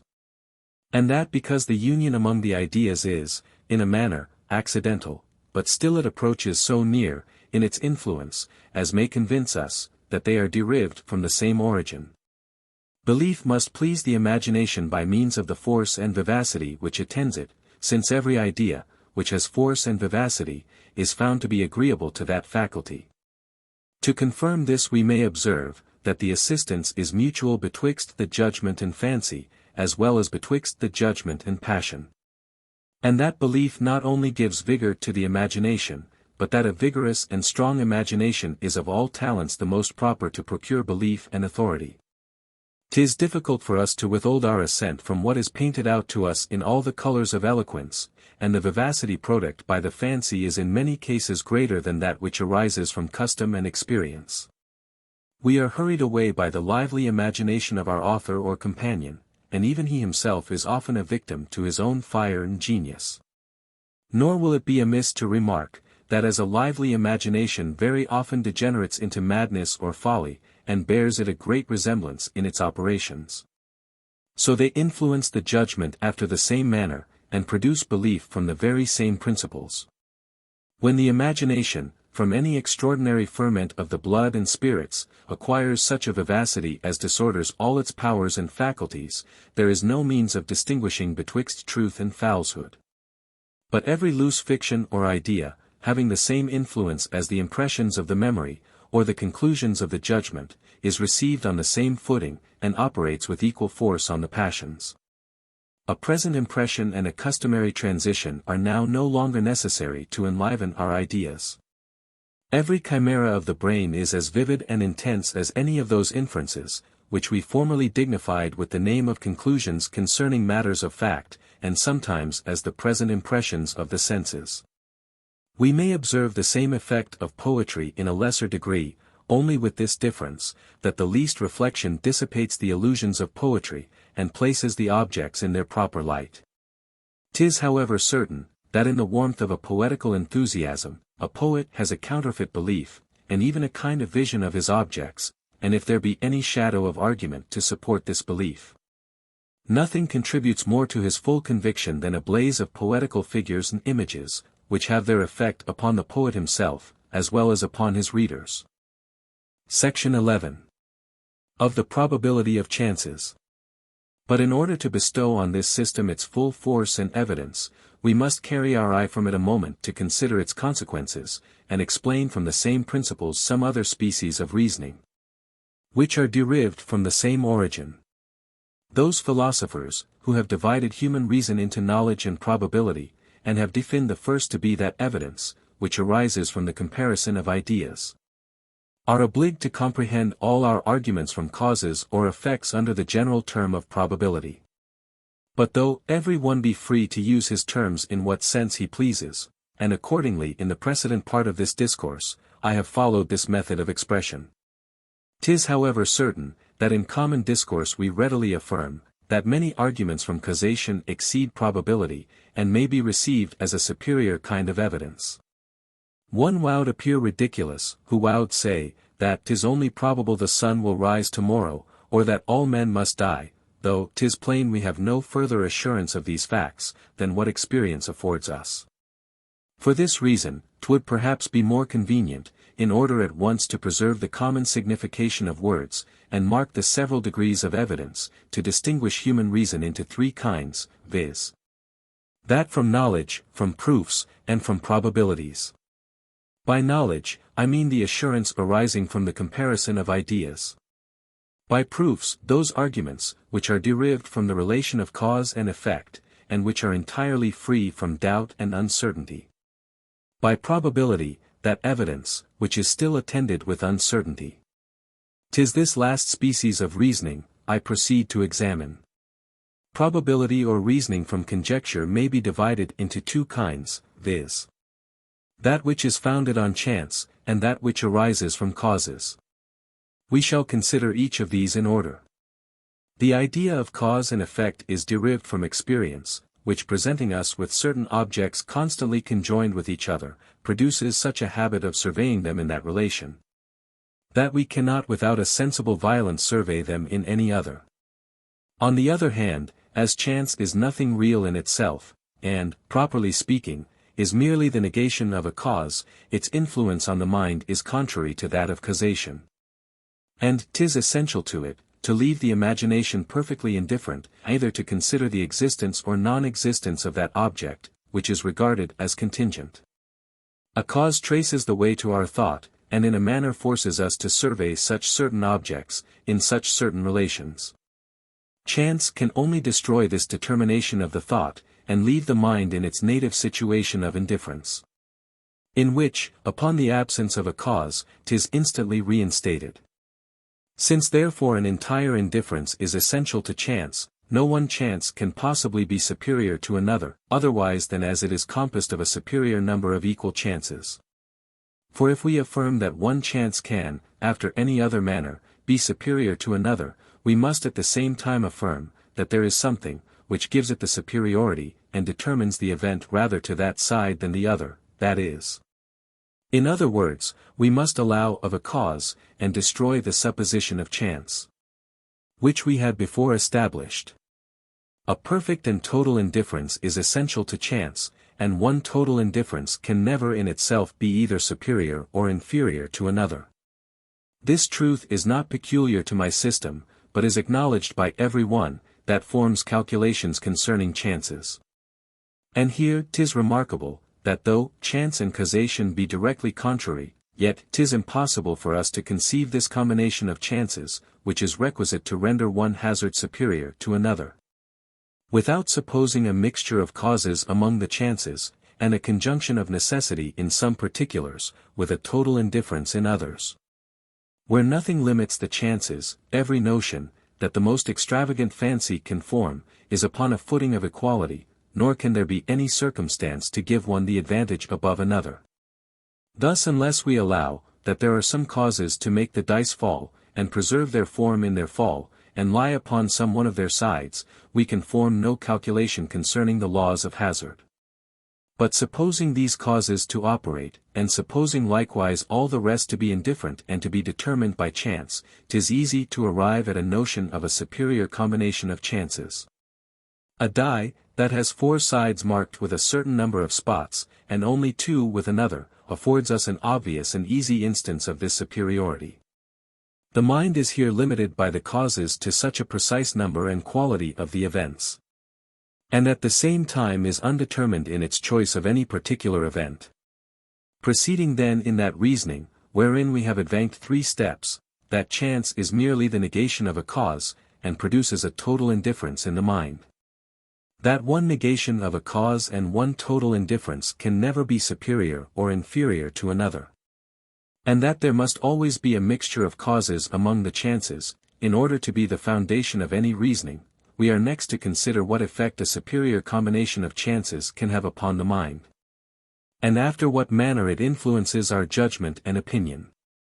Here we may repeat all the same arguments we employed in examining that belief, which arises from causes, and may prove after the same manner, that a superior number of chances produces our assent neither by demonstration nor probability. 'Tis indeed evident, that we can never by the comparison of mere ideas make any discovery, which can be of consequence in this affair, and that 'tis impossible to prove with certainty. That any event must fall on that side where there is a superior number of chances. To suppose in this case any certainty, were to overthrow what we have established concerning the opposition of chances, and their perfect equality and indifference. Should it be said, that though, in an opposition or chances, 'tis impossible to determine with certainty, on which side the event will fall, yet we can pronounce with certainty, that 'tis more likely and probable 'twill be on that side where there is a superior number of chances, than where there is an inferior. Should this be said, I would ask, what is here meant by likelihood and probability? The likelihood and probability of chances is a superior number of equal chances. And consequently when we say, 'tis likely the event will fall on the side, which is superior, rather than on the inferior, we do no more than affirm, that where there is a superior number of chances there is actually a superior. And where there is an inferior there is an inferior. Which are identical propositions, and of no consequence. The question is, by what means a superior number of equal chances operates upon the mind, and produces belief or assent. Since it appears, that 'tis neither by arguments derived from demonstration, nor from probability. In order to clear up this difficulty, we shall suppose a person to take a die, formed after such a manner as that 4 of its sides are marked with one figure, or one number of spots, and 2 with another. And to put this die into the box with an intention of throwing it, 'tis plain, he must conclude the one figure to be more probable than the other, and give the preference to that which is inscribed on the greatest number of sides. He in a manner believes, that this will lie uppermost. Though, still with hesitation and doubt, in proportion to the number of chances, which are contrary, and according as these contrary chances diminish, and the superiority increases on the other side. His belief acquires new degrees of stability and assurance. This belief arises from an operation of the mind upon the simple and limited object before us, and therefore its nature will be the more easily discovered and explained.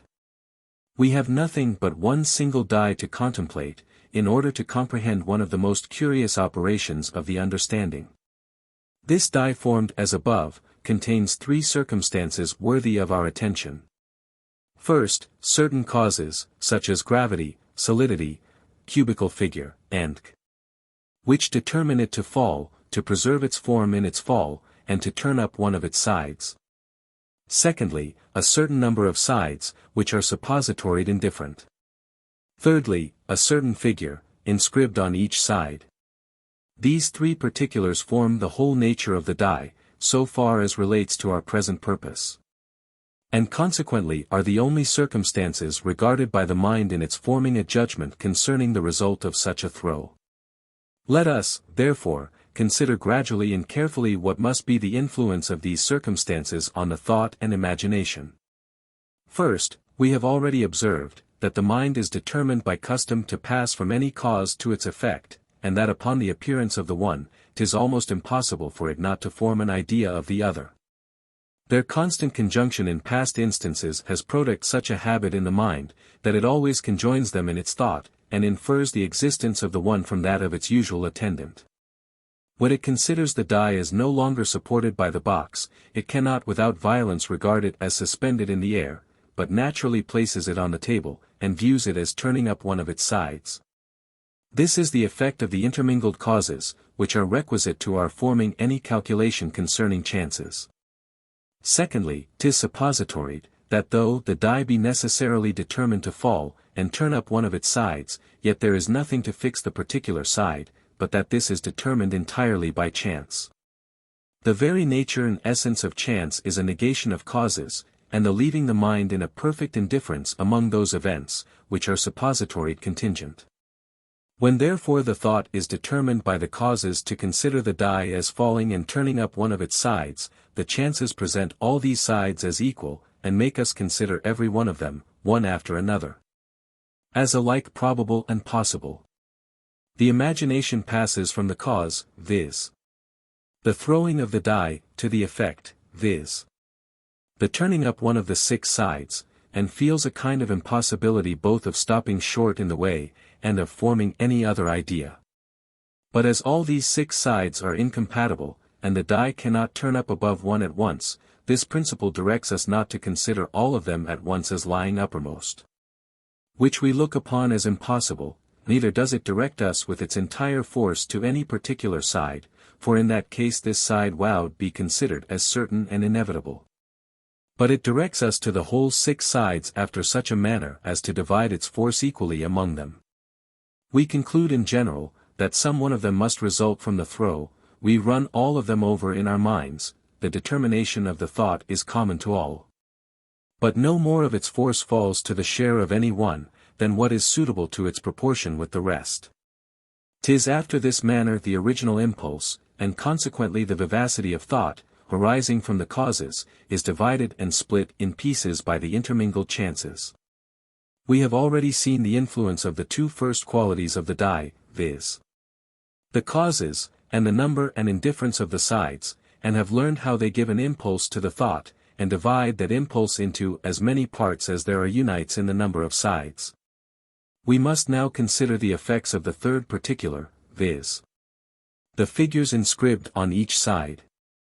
'Tis evident that where several sides have the same figure inscribed on them, they must concur in their influence on the mind, and must unite upon one image or idea of a figure all those divided impulses, that were dispersed over the several sides, upon which that figure is inscribed. Were the question only what side will be turned up, these are all perfectly equal, and no one could ever have any advantage above another. But as the question is concerning the figure, and as the same figure is presented by more than one side, 'tis evident, that the impulses belonging to all these sides must reunite in that one figure, and become stronger and more forcible by the union. For sides are suppositoried in the present case to have the same figure inscribed on them, and 2 to have another figure. The impulses of the former are, therefore, superior to those of the latter. But as the events are contrary, and 'tis impossible both these figures can be turned up, the impulses likewise become contrary, and the inferior destroys the superior, as far as its strength goes. The vivacity of the idea is always proportionable to the degrees of the impulse or tendency to the transition, and belief is the same with the vivacity of the idea, according to the precedent doctrine. Section 12. Of the probability of causes. What I have said concerning the probability of chances can serve to no other purpose, than to assist us in explaining the probability of causes. Since 'tis commonly allowed by philosophers, that what the vulgar call chance is nothing but a secret and concealed cause. That species of probability, therefore, is what we must chiefly examine. The probabilities of causes are of several kinds, but are all derived from the same origin, viz. the association of ideas to a present impression. As the habit, which produces the association, arises from the frequent conjunction of objects, it must arrive at its perfection by degrees, and must acquire new force from each instance, that falls under our observation. The first instance has little or no force, the second makes some addition to it, the third becomes still more sensible, and 'tis by these slow steps, that our judgment arrives at a full assurance. But before it attains this pitch of perfection, it passes through several inferior degrees, and in all of them is only to be esteemed a presumption or probability. The gradation, therefore, from probabilities to proofs is in many cases insensible. And the difference betwixt these kinds of evidence is more easily perceived in the remote degrees, than in the near and contiguous. 'Tis worthy of remark on this occasion, that though the species of probability here explained be the first in order, and naturally takes place before any entire proof can exist, yet no one, who is arrived at the age of maturity, can any longer be acquainted with it. 'Tis true, nothing is more common than for people of the most advanced knowledge to have attained only an imperfect experience of many particular events, which naturally produces only an imperfect habit and transition, but then we must consider, that the mind, having formed another observation concerning the connection of causes and effects, gives new force to its reasoning from that observation. And by means of it can build an argument on one single experiment, when duly prepared and examined. What we have found once to follow from any object, we conclude will forever follow from it. And if this maxim be not always built upon as certain, 'tis not for want of a sufficient number of experiments, but because we frequently meet with instances to the contrary. Which leads us to the second species of probability, where there is a contrariety in our experience and observation. 'Twould be very happy for men in the conduct of their lives and actions, where the same objects always conjoin together, and we had nothing to fear but the mistakes of our own judgment, without having any reason to apprehend the uncertainty of nature. But as 'tis frequently found, that one observation is contrary to another, and that causes and effects follow not in the same order, of which we have had experience, we are obliged to vary our reasoning on account of this uncertainty, and take into consideration the contrariety of events.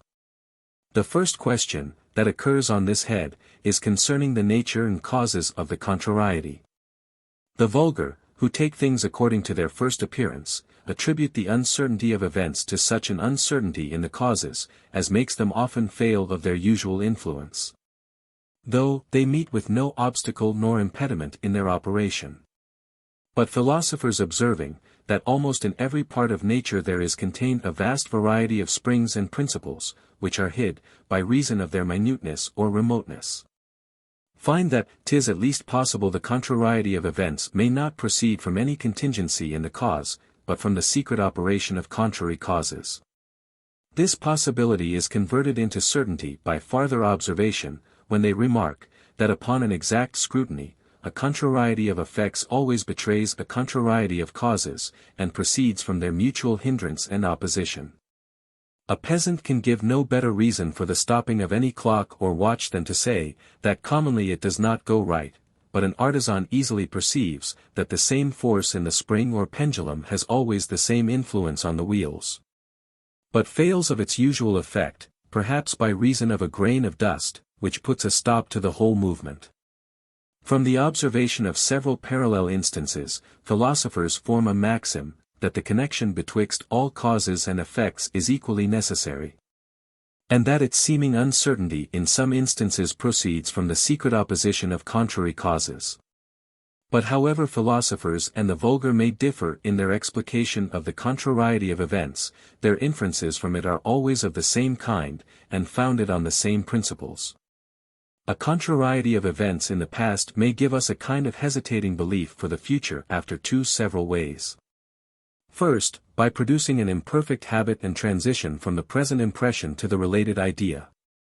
When the conjunction of any two objects is frequent, without being entirely constant, the mind is determined to pass from one object to the other, but not with so entire a habit, as when the union is uninterrupted, and all the instances we have ever met with are uniform and of a piece. We end from common experience, in our actions as well as reasonings, that a constant perseverance in any course of life produces a strong inclination and tendency to continue for the future. Though there are habits of inferior degrees of force, proportioned to the inferior degrees of steadiness and uniformity in our conduct, there is no doubt but this principle sometimes takes place, and produces those inferences we draw from contrary phenomena. Though, I am persuaded, that upon examination we shall not find it to be the principle, that most commonly influences the mind in this species of reasoning. When we follow only the habitual determination of the mind, we make the transition without any reflection, and interpose not a moment's delay betwixt the view of one object and the belief of that, which is often found to attend it. As the custom depends not upon any deliberation, it operates immediately, without allowing any time for reflection. But this method of proceeding we have but few instances of in our probable reasonings. And even fewer than in those, which are derived from the uninterrupted conjunction of objects. In the former species of reasoning we commonly take knowingly into consideration the contrariety of past events. We compare the different sides of the contrariety, and carefully weigh the experiments, which we have on each side, whence we may conclude, that our reasonings of this kind arise not directly from the habit, but in an oblique manner. Which we must now endeavor to explain. 'Tis evident, that when an object is attended with contrary effects, we judge of them only by our past experience, and always consider those as possible, which we have observed to follow from it. And as past experience regulates our judgment concerning the possibility of these effects, so it does that concerning their probability, and that effect, which has been the most common, we always esteem the most likely. Here then are two things to be considered, viz. The reasons which determine us to make the past a standard for the future, and the manner how we extract a single judgment from a contrariety of past events.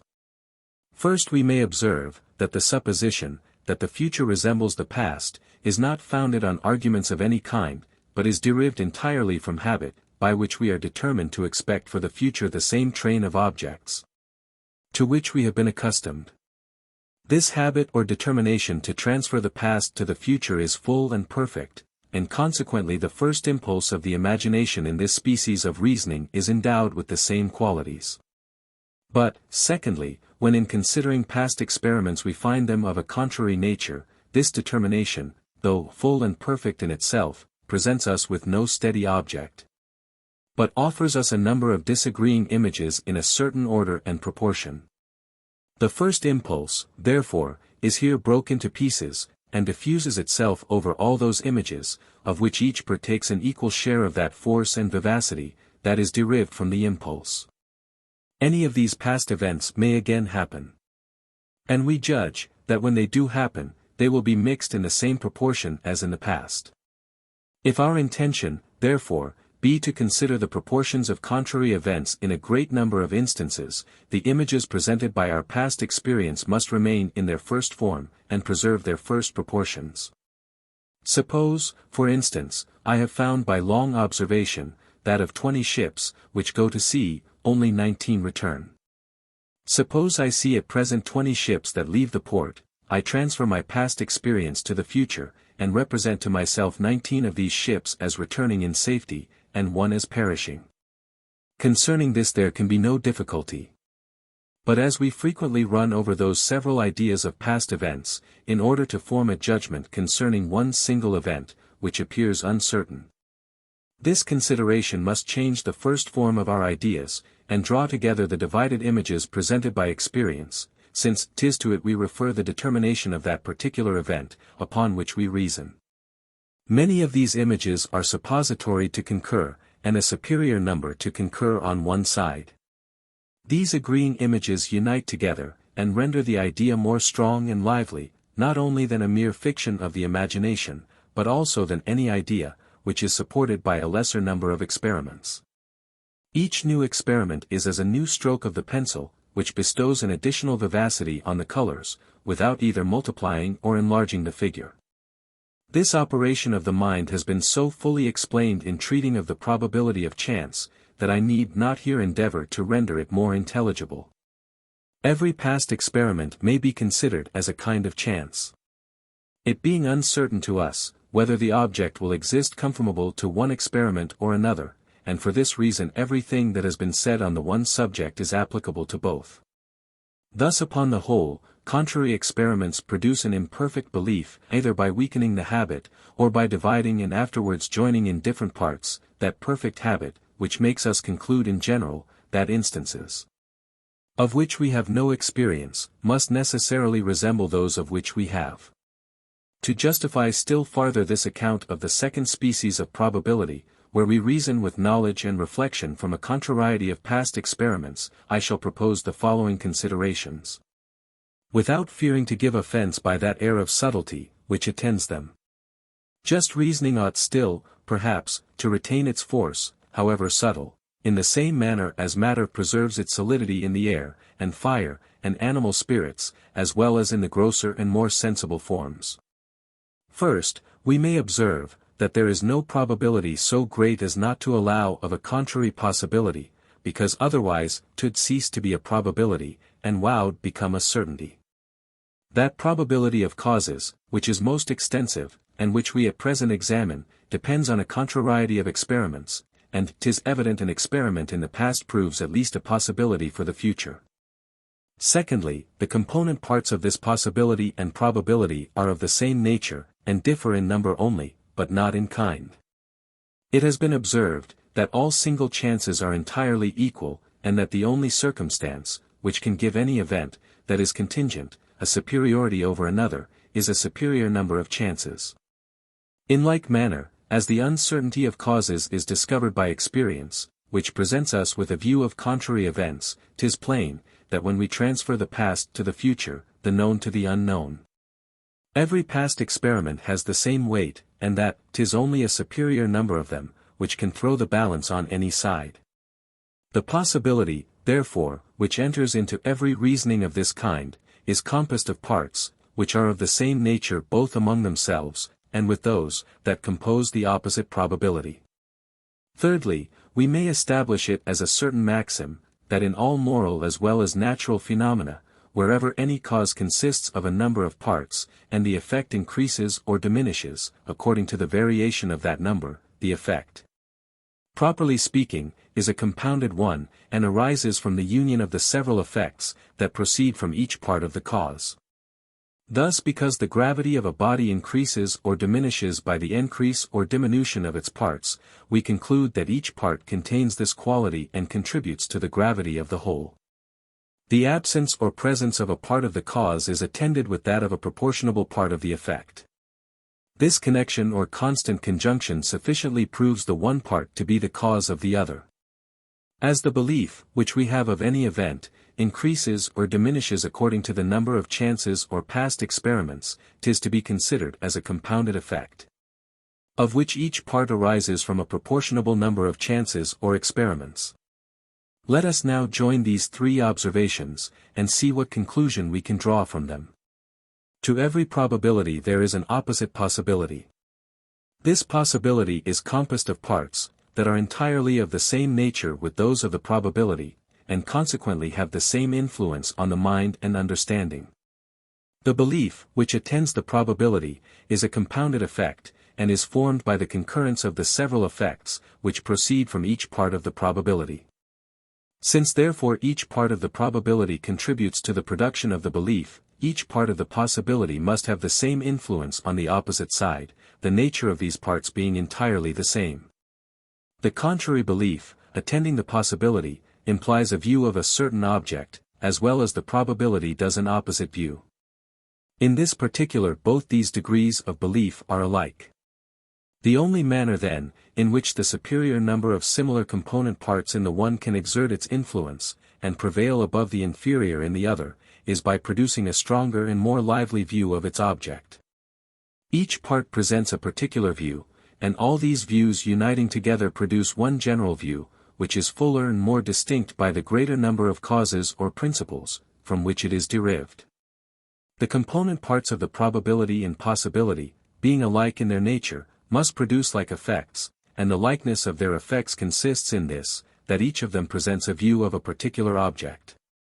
But though these parts be alike in their nature, they are very different in their quantity and number, and this difference must appear in the effect as well as the similarity. Now as the view they present is in both cases full and entire, and comprehends the object in all its parts, 'tis impossible that in this particular there can be any difference. Nor is there anything but a superior vivacity in the probability, arising from the concurrence of a superior number of views, which can distinguish these effects. Here is almost the same argument in a different light. All our reasonings concerning the probability of causes are founded on the transferring of past to future. The transferring of any past experiment to the future is sufficient to give us a view of the object. Whether that experiment be single, or combined with others of the same kind, whether it be entire, or opposed by others of a contrary kind.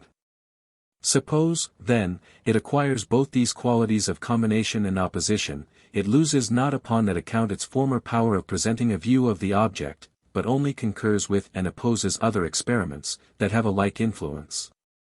A question, therefore, may arise concerning the manner both of the concurrence and opposition.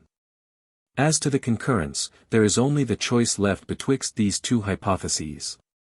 First, that the view of the object, occasioned by the transference of each past experiment, preserves itself entire, and only multiplies the number of views. Or, secondly, that it runs into the other similar and correspondent views, and gives them a superior degree of force and vivacity. But that the first hypothesis is erroneous, is evident from experience, which informs us, that the belief, attending any reasoning, consists in one conclusion, not in a multitude of similar ones, which would only distract the mind. And in many cases would be too numerous to be comprehended distinctly by any finite capacity. It remains, therefore, as the only reasonable opinion, that these similar views run into each other, and unite their forces, so as to produce a stronger and clearer view, than what arises from any one alone. This is the manner, in which past experiments concur, when they are transferred to any future event. As to the manner of their opposition, 'tis evident, that as the contrary views are incompatible with each other, and 'tis impossible the object can at once exist conformable to both of them, their influence becomes mutually destructive. And the mind is determined to the superior only with that force, which remains after subtracting the inferior. I am sensible how abstruse all this reasoning must appear to the generality of readers, who not being accustomed to such profound reflections on the intellectual faculties of the mind, will be apt to reject as chimerical whatever strikes not in with the common received notions, and with the easiest and most obvious principles of philosophy. And no doubt there are some pains required to enter into these arguments. Though, perhaps very little are necessary to perceive the imperfection of every vulgar hypothesis on this subject, and the little light, which philosophy can yet afford us in such sublime and such curious speculations. Let men be once fully persuaded of these two principles, that there is nothing in any object, considered in itself, which can afford us a reason for drawing a conclusion beyond it. And, that even after the observation of the frequent or constant conjunction of objects, we have no reason to draw any inference concerning any object beyond those of which we have had experience. I say, let men be once fully convinced of these two principles, and this will throw them so loose from all common systems, that they will make no difficulty of receiving any, which may appear the most extraordinary. These principles we have found to be sufficiently convincing, even with regard to our most certain reasonings from causation, but I shall venture to affirm that with regard to these conjectural or probable reasonings they still acquire a new degree of evidence.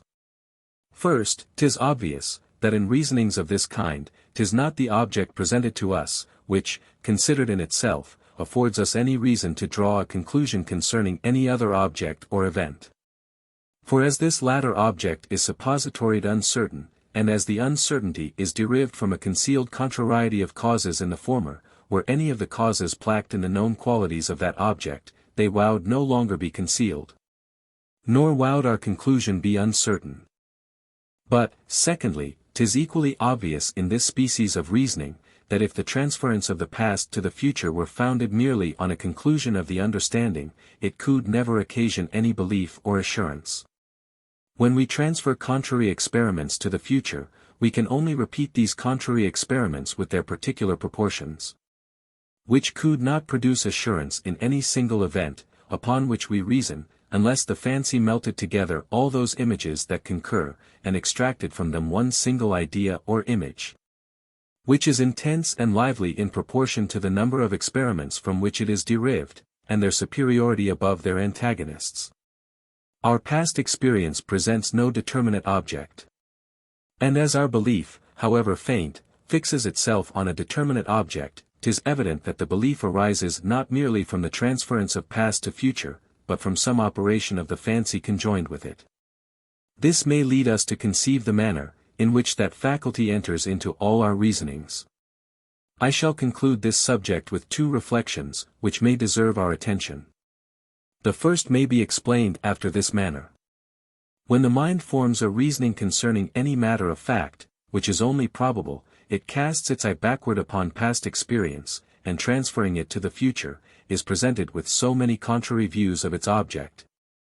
Of which those that are of the same kind uniting together, and running into one act of the mind, serve to fortify and enliven it.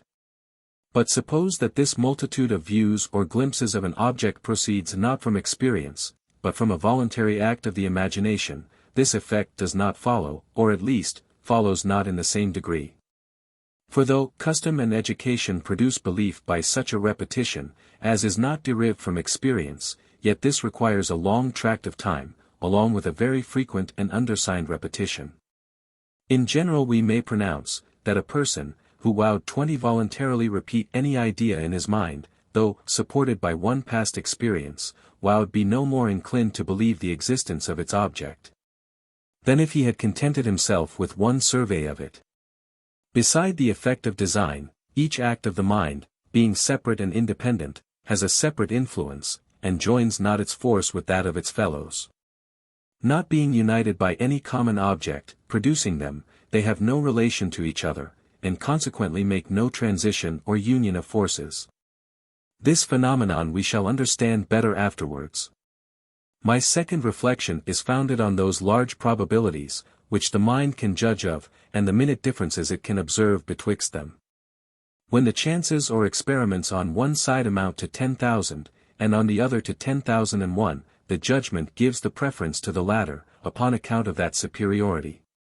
Though 'tis plainly impossible for the mind to run over every particular view, and distinguish the superior vivacity of the image arising from the superior number, where the difference is so inconsiderable. We have a parallel instance in the affections. 'Tis evident, according to the principles above mentioned, that when an object produces any passion in us, which varies according to the different quantity of the object. I say, 'tis evident, that the passion, properly speaking, is not a simple emotion, but a compounded one, of a great number of weaker passions, derived from a view of each part of the object. For otherwise, 'twere impossible the passion should increase by the increase of these parts. Thus a man, who desires £1,000, has in reality 1,000 or more desires, which uniting together, seem to make only one passion. Though the composition evidently betrays itself upon every alteration of the object, by the preference he gives to the larger number, if superior only by an unite. Yet nothing can be more certain, than that so small a difference would not be discernible in the passions, nor could render them distinguishable from each other. The difference, therefore, of our conduct in preferring the greater number depends not upon our passions, but upon custom and general rules.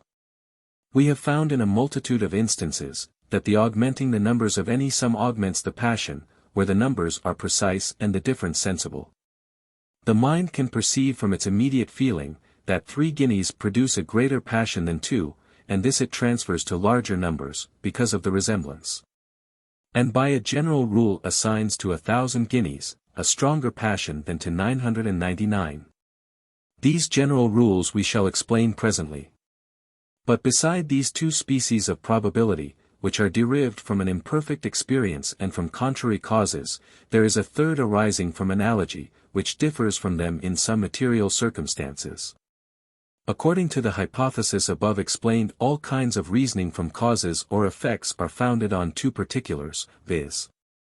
the constant conjunction of any 2 objects in all past experience, and the resemblance of a present object to any one of them. The effect of these 2 particulars is, that the present object invigorates and enlivens the imagination. And the resemblance, along with the constant union, conveys this force and vivacity to the related idea, which we are therefore said to believe, or assent to.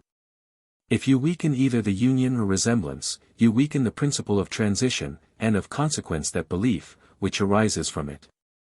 The vivacity of the first impression cannot be fully conveyed to the related idea, either where the conjunction of their objects is not constant, or where the present impression does not perfectly resemble any of those whose union we are accustomed to observe. In those probabilities of chance and causes above explained, 'tis the constancy of the union, which is diminished, and in the probability derived from analogy, 'tis the resemblance only, which is affected. Without some degree of resemblance, as well as union, 'tis impossible there can be any reasoning, but as this resemblance admits of many different degrees, the reasoning becomes proportionally more or less firm and certain. An experiment loses of its force, when transferred to instances, which are not exactly resembling, though 'tis evident it may still retain as much as may be the foundation of probability, as long as there is any resemblance remaining. Section 13. Of Unphilosophical Probability. All these kinds of probability are received by philosophers, and allowed to be reasonable foundations of belief and opinion. But there are others, that are derived from the same principles, though they have not had the good fortune to obtain the same sanction. The first probability of this kind may be accounted for thus. The diminution of the union, and of the resemblance, as above explained, diminishes the facility of the transition, and by that means weakens the evidence. And we may farther observe, that the same diminution of the evidence will follow from a diminution of the impression, and from the shading of those colors, under which it appears to the memory or senses. The argument, which we found on any matter of fact we remember, is more or less convincing, according as the fact is recent or remote, and though the difference in these degrees of evidence be not received by philosophy as solid and legitimate. Because in that case an argument must have a different force today, from what it shall have a month hence. Yet notwithstanding the opposition of philosophy, 'tis certain, this circumstance has a considerable influence on the understanding, and secretly changes the authority of the same argument, according to the different times in which it is proposed to us. A greater force and vivacity in the impression naturally conveys a greater to the related idea, and 'tis on the degrees of force and vivacity, that the belief depends, according to the foregoing system. There is a second difference, which we may frequently observe in our degrees of belief and assurance, and which never fails to take place, though disclaimed by philosophers. An experiment, that is recent and fresh in the memory, affects us more than one that is in some measure obliterated, and has a superior influence on the judgment, as well as on the passions.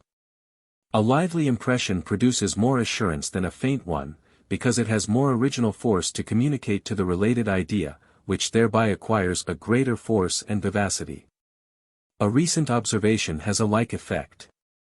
Because the custom and transition is there more entire, and preserves better the original force in the communication. Thus a drunkard, who has seen his companion die of a debauch, is struck with that instance for some time, and dreads a like accident for himself, but as the memory of it decays away by degrees, his former security returns. And the danger seems less certain and real. I add, as a third instance of this kind, that though our reasonings from proofs and from probabilities be considerably different from each other, yet the former species of reasoning often degenerates insensibly into the latter. By nothing but the multitude of connected arguments. 'Tis certain, that when an inference is drawn immediately from an object, without any intermediate cause or effect, the conviction is much stronger, and the persuasion more lively. Then when the imagination is carried through a long chain of connected arguments, however infallible the connection of each link may be esteemed. 'Tis from the original impression, that the vivacity of all the ideas is derived, by means of the customary transition of the imagination. And 'tis evident this vivacity must gradually decay in proportion to the distance, and must lose somewhat in each transition. Sometimes this distance has a greater influence than even contrary experiments would have. And a man may receive a more lively conviction from a probable reasoning, which is close and immediate, than from a long chain of consequences, though just and conclusive in each part. Nay, 'tis seldom such reasonings produce any conviction. And one must have a very strong and firm imagination to preserve the evidence to the end, where it passes through so many stages. But here it may not be amiss to remark a very curious phenomenon, which the present subject suggests to us. 'Tis evident there is no point of ancient history, of which we can have any assurance, but by passing through many millions of causes and effects, and through a chain of arguments of almost an immeasurable length. Before the knowledge of the fact could come to the first historian, it must be conveyed through many mouths. And after it is committed to writing, each new copy is a new object, of which the connection with the foregoing is known only by experience and observation. Perhaps, therefore, it may be concluded from the precedent reasoning, that the evidence of all ancient history must now be lost, or at least, will be lost in time, as the chain of causes increases, and runs on to a greater length. But as it seems contrary to common sense to think, that if the republic of letters, and the art of printing continue on the same footing as at present, our posterity, even after 1,000 ages, can ever doubt if there has been such a man as Julius Caesar.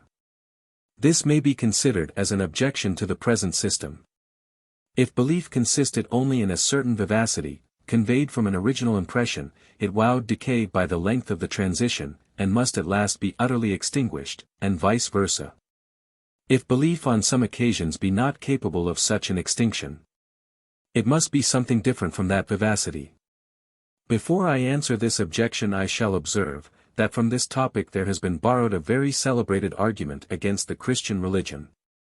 But with this difference, that the connection betwixt each link of the chain in human testimony has been their suppository not to go beyond probability, and to be liable to a degree of doubt and uncertainty. And indeed it must be confessed, that in this manner of considering the subject, which however is not a true one, there is no history or tradition, but what must in the end lose all its force and evidence. Every new probability diminishes the original conviction, and however great that conviction may be suppositoried, 'tis impossible it can subsist under such reiterated diminutions. This is true in general. Though, we shall find 21 afterwards, that there is one very memorable exception, which is of vast consequence in the present subject of the understanding. Meanwhile, to give a solution of the preceding objection upon the supposition, that historical evidence amounts at first to an entire proof.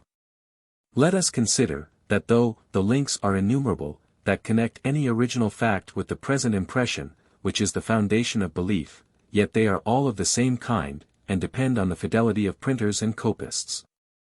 One edition passes into another, and that into a third, and so on, till we come to that volume we peruse at present. There is no variation in the steps. After we know one, we know all of them. And after we have made one, we can have no scruple as to the rest. This circumstance alone preserves the evidence of history, and will perpetuate the memory of the present age to the latest posterity. If all the long chain of causes and effects, which connect any past event with any volume of history, were compassed of parts different from each other, and which 'twere necessary for the mind distinctly to conceive, 'tis impossible we should preserve to the end any belief or evidence. But as most of these proofs are perfectly resembling, the mind runs easily along them, jumps from one part to another with facility, and forms but a confused and general notion of each link. By this means a long chain of argument has as little effect in diminishing the original vivacity, as a much shorter would have, if compassed of parts, which were different from each other, and of which each required a distinct consideration. A fourth unphilosophical species of probability is that derived from general rules, which we rashly form to ourselves, and which are the source of what we properly call prejudice. An Irishman cannot have wit, and a Frenchman cannot have solidity. For which reason, though the conversation of the former in any instance be visibly very agreeable, and of the latter very judicious, we have entertained such a prejudice against them, that they must be dunces or fops in spite of sense and reason. Human nature is very subject to errors of this kind, and perhaps this nation as much as any other. Should it be demanded why men form general rules, and allow them to influence their judgment, even contrary to present observation and experience, I should reply, that in my opinion it proceeds from those very principles on which all judgments concerning causes and effects depend. Our judgments concerning cause and effect are derived from habit and experience. And when we have been accustomed to see one object united to another, our imagination passes from the first to the second, by a natural transition, which precedes reflection, and which cannot be prevented by it. Now, 'tis the nature of custom not only to operate with its full force, when objects are presented, that are exactly the same with those to which we have been accustomed, but also to operate in an inferior degree, when we discover such as are similar, and though the habit loses somewhat of its force by every difference, yet 'tis seldom entirely destroyed, where any considerable circumstances remain the same. A man, who has contracted a custom of eating fruit by the use of pears or peaches, will satisfy himself with melons, where he cannot find his favorite fruit. As one, who has become a drunkard by the use of red wines, will be carried almost with the same violence to white, if presented to him. From this principle I have accounted for that species of probability, derived from analogy, where we transfer our experience in past instances to objects which are resembling, but are not exactly the same with those concerning which we have had experience. In proportion as the resemblance decays, the probability diminishes, but still has some force as long as there remain any traces of the resemblance. This observation we may carry farther, and may remark, that though custom be the foundation of all our judgments, yet sometimes it has an effect on the imagination in opposition to the judgment, and produces a contrariety in our sentiments concerning the same object. I explain myself. In almost all kinds of causes there is a complication of circumstances, of which some are essential, and others superfluous, some are absolutely requisite to the production of the effect, and others are only conjoined by accident. Now we may observe, that when these superfluous circumstances are numerous, and remarkable, and frequently conjoined with the essential, they have such an influence on the imagination, that even in the absence of the latter they carry us on to the conception of the usual effect, and give to that conception a force and vivacity, which make it superior to the mere fictions of the fancy. We may correct this propensity by a reflection on the nature of those circumstances, but 'tis still certain, that custom takes the start, and gives a bias to the imagination. To illustrate this by a familiar instance, let us consider the case of a man, who being hung out from a high tower in a cage of iron cannot forbear trembling, when he surveys the precipice below him. Though he knows himself to be perfectly secure from falling, by his experience of the solidity of the iron, which supports him. And though the ideas of fall and descent, and harm and death, be derived solely from custom and experience, the same custom goes beyond the instances, from which it is derived, and to which it perfectly corresponds, and influences his ideas of such objects as are in some respect resembling, but fall not precisely under the same rule. The circumstances of depth and descent strike so strongly upon him, that their influence cannot be destroyed by the contrary circumstances of support and solidity, which ought to give him a perfect security. His imagination runs away with its object, and excites a passion proportioned to it. That passion returns back upon the imagination and enlivens the idea, which lively idea has a new influence on the passion, and in its turn augments its force and violence, and both his fancy and affections, thus mutually supporting each other, cause the whole to have a very great influence upon him. But why need we seek for other instances, while the present subject of philosophical 22 probabilities offers us so obvious an one, in the opposition betwixt the judgment and imagination arising from these effects of custom? According to my system, all reasonings are nothing but the effects of custom, and custom has no influence, but by enlivening the imagination, and giving us a strong conception of any object. It may, therefore, be concluded, that our judgment and imagination can never be contrary, and that custom cannot operate on the latter faculty after such a manner, as to render it opposite to the former. This difficulty we can remove after no other manner, than by supposing the influence of general rules. We shall afterwards take notice of some general rules, by which we ought to regulate our judgment concerning causes and effects. And these rules are formed on the nature of our understanding, and on our experience of its operations in the judgments we form concerning objects. By them we learn to distinguish the accidental circumstances from the efficacious causes.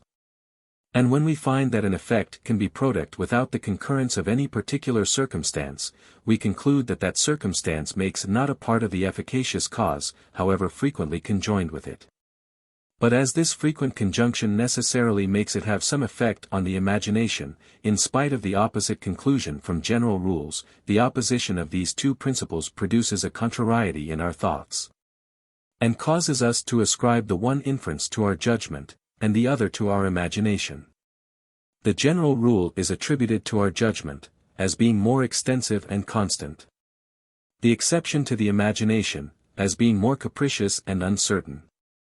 Thus our general rules are in a manner set in opposition to each other.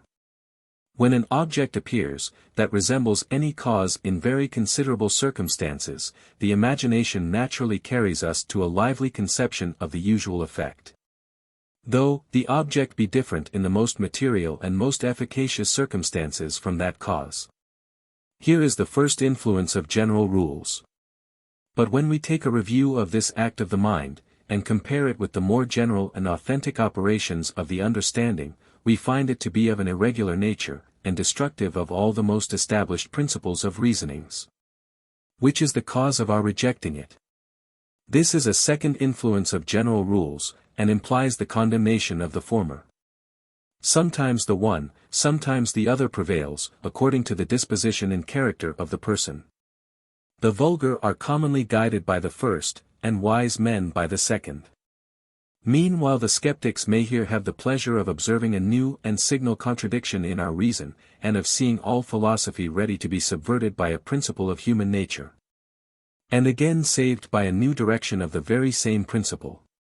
The following of general rules is a very unphilosophical species of probability, and yet 'tis only by following them that we can correct this, and all other unphilosophical probabilities. Since we have instances, where general rules operate on the imagination even contrary to the judgment, we need not be surprised to see their effects increase, when conjoined with that latter faculty. And to observe that they bestow on the ideas they present to us a force superior to what attends any other. Every one knows, there is an indirect manner of insinuating praise or blame, which is much less shocking than the open flattery or censure of any person.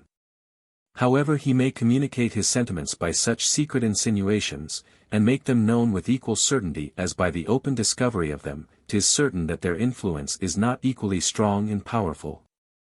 One who lashes me with concealed strokes of satire, moves not my indignation to such a degree, as if he flatly told me I was a fool and coxcomb, though I equally understand his meaning, as if he did. This difference is to be attributed to the influence of general rules. Whether a person openly abuses me, or slyly intimates his contempt, in neither case do I immediately perceive his sentiment or opinion. And 'tis only by signs, that is, by its effects, I become sensible of it. The only difference, then, betwixt these two cases consists in this, that in the open discovery of his sentiments he makes use of signs, which are general and universal. And in the secret intimation employs such as are more singular and uncommon. The effect of this circumstance is, that the imagination, in running from the present impression to the absent idea, makes the transition with greater facility, and consequently conceives the object with greater force. Where the connection is common and universal, than where it is more rare and particular. Accordingly we may observe, that the open declaration of our sentiments is called the taking off the mask, as the secret intimation of our opinions is said to be the veiling of them. The difference betwixt an idea product by a general connection, and that arising from a particular one is here compared to the difference betwixt an impression and an idea. This difference in the imagination has a suitable effect on the passions. And this effect is augmented by another circumstance. A secret intimation of anger or contempt shews that we still have some consideration for the person, and avoid the directly abusing him. This makes a concealed satire less disagreeable. But still this depends on the same principle. For if an idea were not more feeble, when only intimated, it would never be esteemed a mark of greater respect to proceed in this method than in the other. Sometimes scurrility is less displeasing than delicate satire, because it revenges us in a manner for the injury at the very time it is committed, by affording us a just reason to blame and contemn the person, who injures us. But this phenomenon likewise depends upon the same principle. For why do we blame all gross and injurious language, unless it be, because we esteem it contrary to good breeding and humanity? And why is it contrary, unless it be more shocking than any delicate satire? The rules of good breeding condemn whatever is openly disobliging, and gives a sensible pain and confusion to those, with whom we converse. After this is once established, abusive language is universally blamed, and gives less pain upon account of its coarseness and incivility, which render the person despicable, that employs it. It becomes less disagreeable, merely because originally it is more so, and 'tis more disagreeable, because it affords an inference by general and common rules, that are palpable and undeniable. To this explication of the different influence of open and concealed flattery or satire, I shall add the consideration of another phenomenon, which is analogous to it. There are many particulars in the point of honor both of men and women, whose violations, when open and avowed, the world never excuses, but which it is more apt to overlook, when the appearances are saved. And the transgression is secret and concealed. Even those, who know with equal certainty, that the fault is committed, pardon it more easily, when the proofs seem in some measure oblique and equivocal, than when they are direct and undeniable. The same idea is presented in both cases, and, properly speaking, is equally assented to by the judgment, and yet its influence is different, because of the different manner, in which it is presented. Now if we compare these two cases, of the open and concealed violations of the laws of honor, we shall find, that the difference betwixt them consists in this, that in the first case the sign, from which we infer the blamable action, is single, and suffices alone to be the foundation of our reasoning and judgment. Whereas in the latter the signs are numerous, and decide little or nothing when alone and unaccompanied with many minute circumstances, which are almost imperceptible. But 'tis certainly true, that any reasoning is always the more convincing, the more single and united it is to the eye, and the less exercise it gives to the imagination to collect all its parts, and run from them to the correlative idea, which forms the conclusion.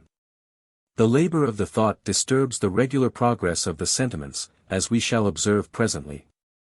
The idea strikes not on us with such vivacity, and consequently has no such influence on the passion and imagination. From the same principles we may account for those observations of the Cardinal de Retz, that there are many things, in which the world wishes to be deceived, and that it more easily excuses a person in acting than in talking contrary to the decorum of his profession and character. A fault in words is commonly more open and distinct than one in actions, which admit of many palliating excuses, and decide not so clearly concerning the intention and views of the actor. Thus it appears upon the whole, that every kind of opinion or judgment, which amounts not to knowledge, is derived entirely from the force and vivacity of the perception, and that these qualities constitute in the mind what we call the belief of the existence of any object. This force and this vivacity are most conspicuous in the memory, and therefore our confidence in the veracity of that faculty is the greatest imaginable, and equals in many respects the assurance of a demonstration. The next degree of these qualities is that derived from the relation of cause and effect. And this too is very great, especially when the conjunction is found by experience to be perfectly constant, and when the object, which is present to us, exactly resembles those, of which we have had experience. But below this degree of evidence there are many others, which have an influence on the passions and imagination, proportioned to that degree of force and vivacity, which they communicate to the ideas. 'Tis by habit we make the transition from cause to effect, and 'tis from some present impression we borrow that vivacity, which we diffuse over the correlative idea. But when we have not observed a sufficient number of instances, to produce a strong habit, or when these instances are contrary to each other, or when the resemblance is not exact, or the present impression is faint and obscure, or the experience in some measure obliterated from the memory, or the connection dependent on a long chain of objects, or the inference derived from general rules, and yet not conformable to them, in all these cases the evidence diminishes by the diminution of the force and intenseness of the idea. This therefore is the nature of the judgment and probability. What principally gives authority to this system is, beside the undoubted arguments, upon which each part is founded, the agreement of these parts, and the necessity of one to explain another. The belief, which attends our memory, is of the same nature with that, which is derived from our judgments, nor is there any difference betwixt that judgment, which is derived from a constant and uniform connection of causes and effects, and that which depends upon an interrupted and uncertain. 'Tis indeed evident, that in all determinations, where the mind decides from contrary experiments, 'tis first divided within itself, and has an inclination to either side in proportion to the number of experiments we have seen and remember. This contest is at last determined to the advantage of that side, where we observe a superior number of these experiments, but still with a diminution of force in the evidence correspondent to the number of the opposite experiments. Each possibility, of which the probability is compassed, operates separately upon the imagination, and 'tis the larger collection of possibilities, which at last prevails, and that with a force proportionable to its superiority. All these phenomena lead directly to the precedent system, nor will it ever be possible upon any other principles to give a satisfactory and consistent explication of them. Without considering these judgments as the effects of custom on the imagination, we shall lose ourselves in perpetual contradiction and absurdity. Section 14. Of the idea of necessary connection. Having thus explained the manner, in which we reason beyond our immediate impressions, and conclude that such particular causes must have such particular effects, we must now return upon our footsteps to examine that question, which first occurred to us, and which we dropped in our way, viz. What is our idea of necessity, when we say that two objects are necessarily connected together? Upon this head I repeat what I have often had occasion to observe, that as we have no idea, that is not derived from an impression, we must find some impression, that gives rise to this idea of necessity, if we assert we have really such an idea. In order to this I consider, in what objects necessity is commonly suppository to lie, and finding that it is always ascribed to causes and effects, I turn my eye to two objects suppository to be placed in that relation, and examine them in all the situations, of which they are susceptible. I immediately perceive, that they are contiguous in time and place, and that the object we call cause precedes the other we call effect. In no one instance can I go any farther, nor is it possible for me to discover any third relation betwixt these objects.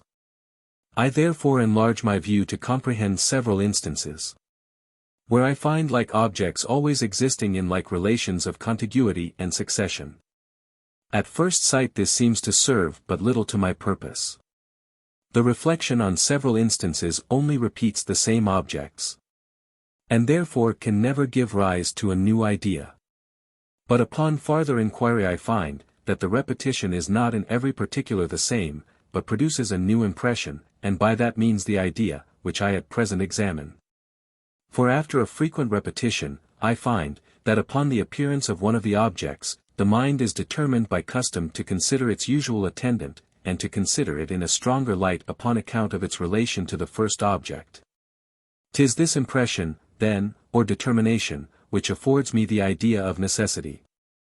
I doubt not but these consequences will at first sight be received without difficulty, as being evident deductions from principles, which we have already established, and which we have often employed in our reasonings. This evidence both in the first principles, and in the deductions, may seduce us unwarily into the conclusion, and make us imagine it contains nothing extraordinary, nor worthy of our curiosity. But though such an inadvertence may facilitate the reception of this reasoning, 'twill make it be the more easily forgot. For which reason I think it proper to give warning, that I have just now examined one of the most sublime questions in philosophy, viz. that concerning the power and efficacy of causes, where all the sciences seem so much interested. Such a warning will naturally rouse up the attention of the reader, and make him desire a more full account of my doctrine, as well as of the arguments, on which it is founded. This request is so reasonable, that I cannot refuse complying with it. Especially as I am hopeful that these principles, the more they are examined, will acquire the more force and evidence.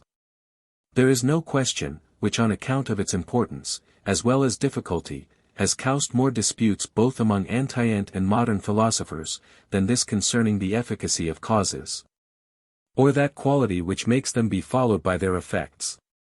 But before they entered upon these disputes, methinks it would not have been improper to have examined what idea we have of that efficacy, which is the subject of the controversy. This is what I find principally wanting in their reasonings, and what I shall here endeavor to supply. I begin with observing that the terms of efficacy, agency, power, force, energy, necessity, connection, and productive quality, are all nearly synonymous, and therefore 'tis an absurdity to employ any of them in defining the rest. By this observation we reject at once all the vulgar definitions, which philosophers have given of power and efficacy. And instead of searching for the idea in these definitions, must look for it in the impressions, from which it is originally derived. If it be a compound idea, it must arise from compound impressions. If simple, from simple impressions. I believe the most general and most popular explication of this matter, is to say, 23 that finding from experience, that there are several new productions in matter, such as the motions and variations of body. And concluding that there must somewhere be a power capable of producing them, we arrive at last by this reasoning at the idea of power and efficacy. But to be convinced that this explication is more popular than philosophical, we need but reflect on two very obvious principles. First, that reason alone can never give rise to any original idea, and secondly, that reason, as distinguished from experience, can never make us conclude that a cause or productive quality is absolutely requisite to every beginning of existence. Both these considerations have been sufficiently explained, and therefore shall not at present be any farther insisted on. I shall only infer from them, that since reason can never give rise to the idea of efficacy, that idea must be derived from experience, and from some particular instances of this efficacy, which make their passage into the mind by the common channels of sensation or reflection. Ideas always represent their objects or impressions, and vice versa, there are some objects necessary to give rise to every idea. If we pretend, therefore, to have any just idea of this efficacy, we must produce some instance, wherein the efficacy is plainly discoverable to the mind, and its operations obvious to our consciousness or sensation. By the refusal of this, we acknowledge that the idea is impossible and imaginary, since the principle of innate ideas, which alone can save us from this dilemma, has been already refuted, and is now almost universally rejected in the learned world. Our present business, then, must be to find some natural production, where the operation and efficacy of a cause can be clearly conceived and comprehended by the mind, without any danger of obscurity or mistake. In this research we meet with very little encouragement from that prodigious diversity, which is found in the opinions of those philosophers, who have pretended to explain the secret force and energy of causes 24. There are some, who maintain, that bodies operate by their substantial form, others, by their accidents or qualities, several, by their matter and form, some, by their form and accidents. Others, by certain virtues and faculties distinct from all this. All these sentiments again are mixed and varied in 1,000 different ways, and form a strong presumption, that none of them have any solidity or evidence. And that the supposition of an efficacy in any of the known qualities of matter is entirely without foundation. This presumption must increase upon us, when we consider, that these principles of substantial forms, and accidents, and faculties, are not in reality any of the known properties of bodies, but are perfectly unintelligible and inexplicable. For 'tis evident philosophers would never have had recourse to such obscure and uncertain principles had they met with any satisfaction in such as are clear and intelligible. Especially in such an affair as this, which must be an object of the simplest understanding, if not of the senses. Upon the whole, we may conclude, that 'tis impossible in any one instance to shew the principle, in which the force and agency of a cause is placked, and that the most refined and most vulgar understandings are equally at a loss in this particular.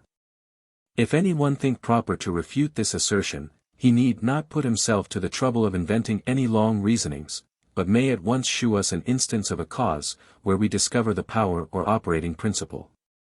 This defiance we are obliged frequently to make use of as being almost the only means of proving a negative in philosophy. The small success, which has been met with in all the attempts to fix this power, has at last obliged philosophers to conclude, that the ultimate force and efficacy of nature is perfectly unknown to us. And that, 'tis in vain we search for it in all the known qualities of matter. In this opinion they are almost unanimous, and 'tis only in the inference they draw from it, that they discover any difference in their sentiments. For some of them, as the Cartesians in particular, having established it as a principle, that we are perfectly acquainted with the essence of matter, have very naturally inferred, that it is endowed with no efficacy. And that, 'tis impossible for it of itself to communicate motion, or produce any of those effects, which we ascribe to it. As the essence of matter consists in extension, and as extension implies not actual motion, but only mobility, they conclude that the energy, which produces the motion, cannot lie in the extension. This conclusion leads them into another, which they regard as perfectly unavoidable. Matter, say they, is in itself entirely unactive, and deprived of any power, by which it may produce, or continue, or communicate motion, but since these effects are evident to our senses, and since the power, that produces them, must be placed somewhere, it must lie in the deity, or that divine being, who contains in his nature all excellency and perfection.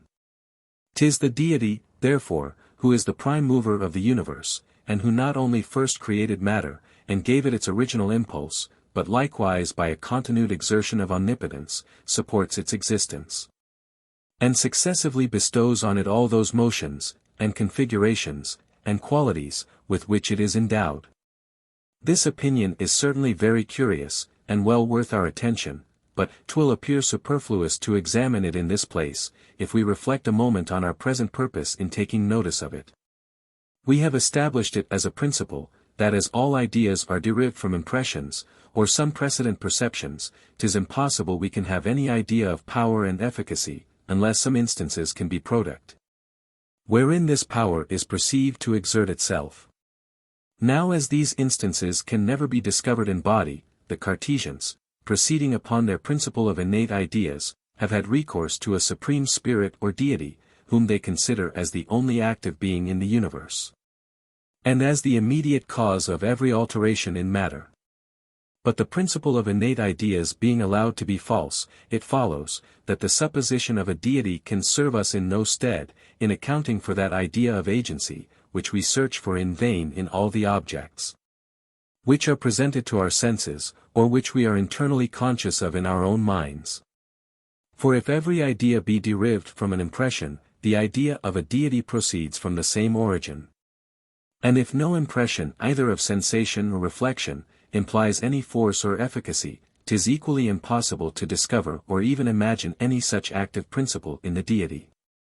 Since these philosophers, therefore, have concluded, that matter cannot be endowed with any efficacious principle, because 'tis impossible to discover in it such a principle, the same course of reasoning showed determine them to exclude it from the Supreme Being. Or if they estime that opinion absurd and impious, as it really is, I shall tell them how they may avoid it. And that is, by concluding from the very first, that they have no adequate idea of power or efficacy in any object, since neither in body nor spirit, neither in superior nor inferior natures, are they able to discover one single instance of it. The same conclusion is unavoidable upon the hypothesis of those, who maintain the efficacy of second causes, and attribute a derivative, but a real power and energy to matter. For as they confess, that this energy lies not in any of the known qualities of matter, the difficulty still remains concerning the origin of its idea.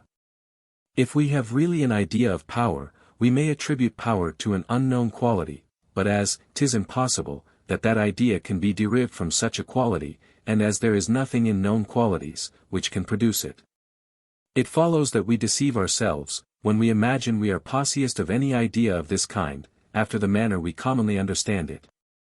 All ideas are derived from, and represent impressions. We never have any impression, that contains any power or efficacy. We never therefore have any idea of power.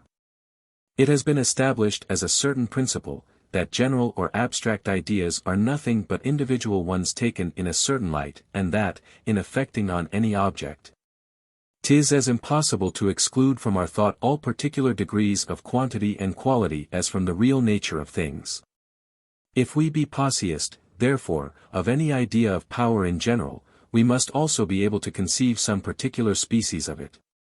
And as power cannot subsist alone, but is always regarded as an attribute of some being or existence, we must be able to place this power in some particular being, and conceive that being as endowed with a real force and energy, by which such a particular effect necessarily results from its operation.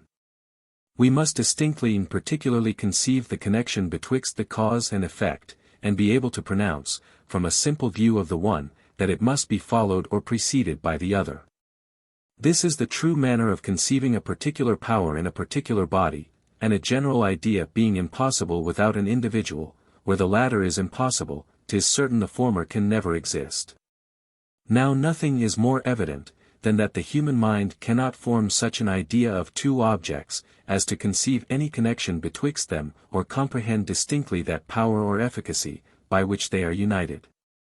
Such a connection would amount to a demonstration, and would imply the absolute impossibility for the one object not to follow, or to be conceived not to follow upon the other, which kind of connection has already been rejected in all cases. If any one is of a contrary opinion, and thinks he has attained a notion of power in any particular object, I desire he may point out to me that object. But till I meet with such a one, which I despair of, I cannot forbear concluding, that since we can never distinctly conceive how any particular power can possibly reside in any particular object, we deceive ourselves in imagining we can form any such general idea. Thus upon the whole we may infer, that when we talk of any being, whether of a superior or inferior nature, as endowed with a power or force, proportioned to any effect. When we speak of a necessary connection betwixt objects, and suppose, that this connection depends upon an efficacy or energy, with which any of these objects are endowed. In all these expressions, so applied, we have really no distinct meaning, and make use only of common words, without any clear and determinate ideas. But as 'tis more probable, that these expressions do here lose their true meaning by being wrong applied, than that they never have any meaning, 'twill be proper to bestow another consideration on this subject, to see if possibly we can discover the nature and origin of those ideas we annex to them. Suppose two objects to be presented to us, of which the one is the cause and the other the effect. 'Tis plain, that from the simple consideration of one, or both these objects we never shall perceive the tie, by which they are united, or be able certainly to pronounce, that there is a connection betwixt them. 'Tis not, therefore, from any one instance, that we arrive at the idea of cause and effect, of a necessary connection of power, of force, of energy, and of efficacy. Did we never see any but particular conjunctions of objects, entirely different from each other, we should never be able to form any such ideas.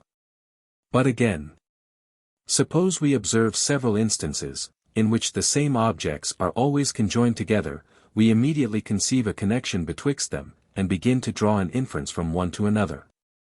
This multiplicity of resembling instances, therefore, constitutes the very essence of power or connection, and is the source, from which the idea of it arises.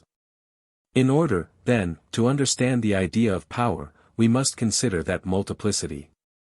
Nor do I ask more to give a solution of that difficulty, which has so long perplexed us. For thus I reason.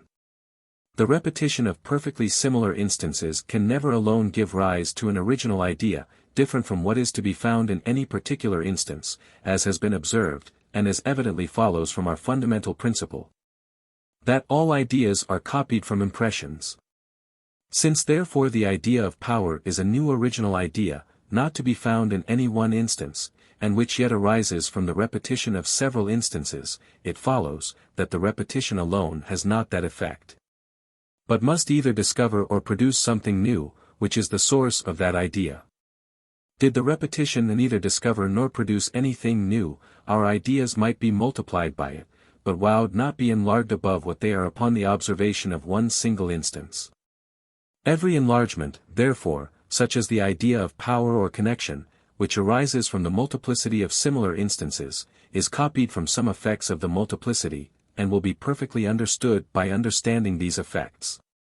Wherever we find anything new to be discovered or product by the repetition, there we must place the power, and must never look for it in any other object.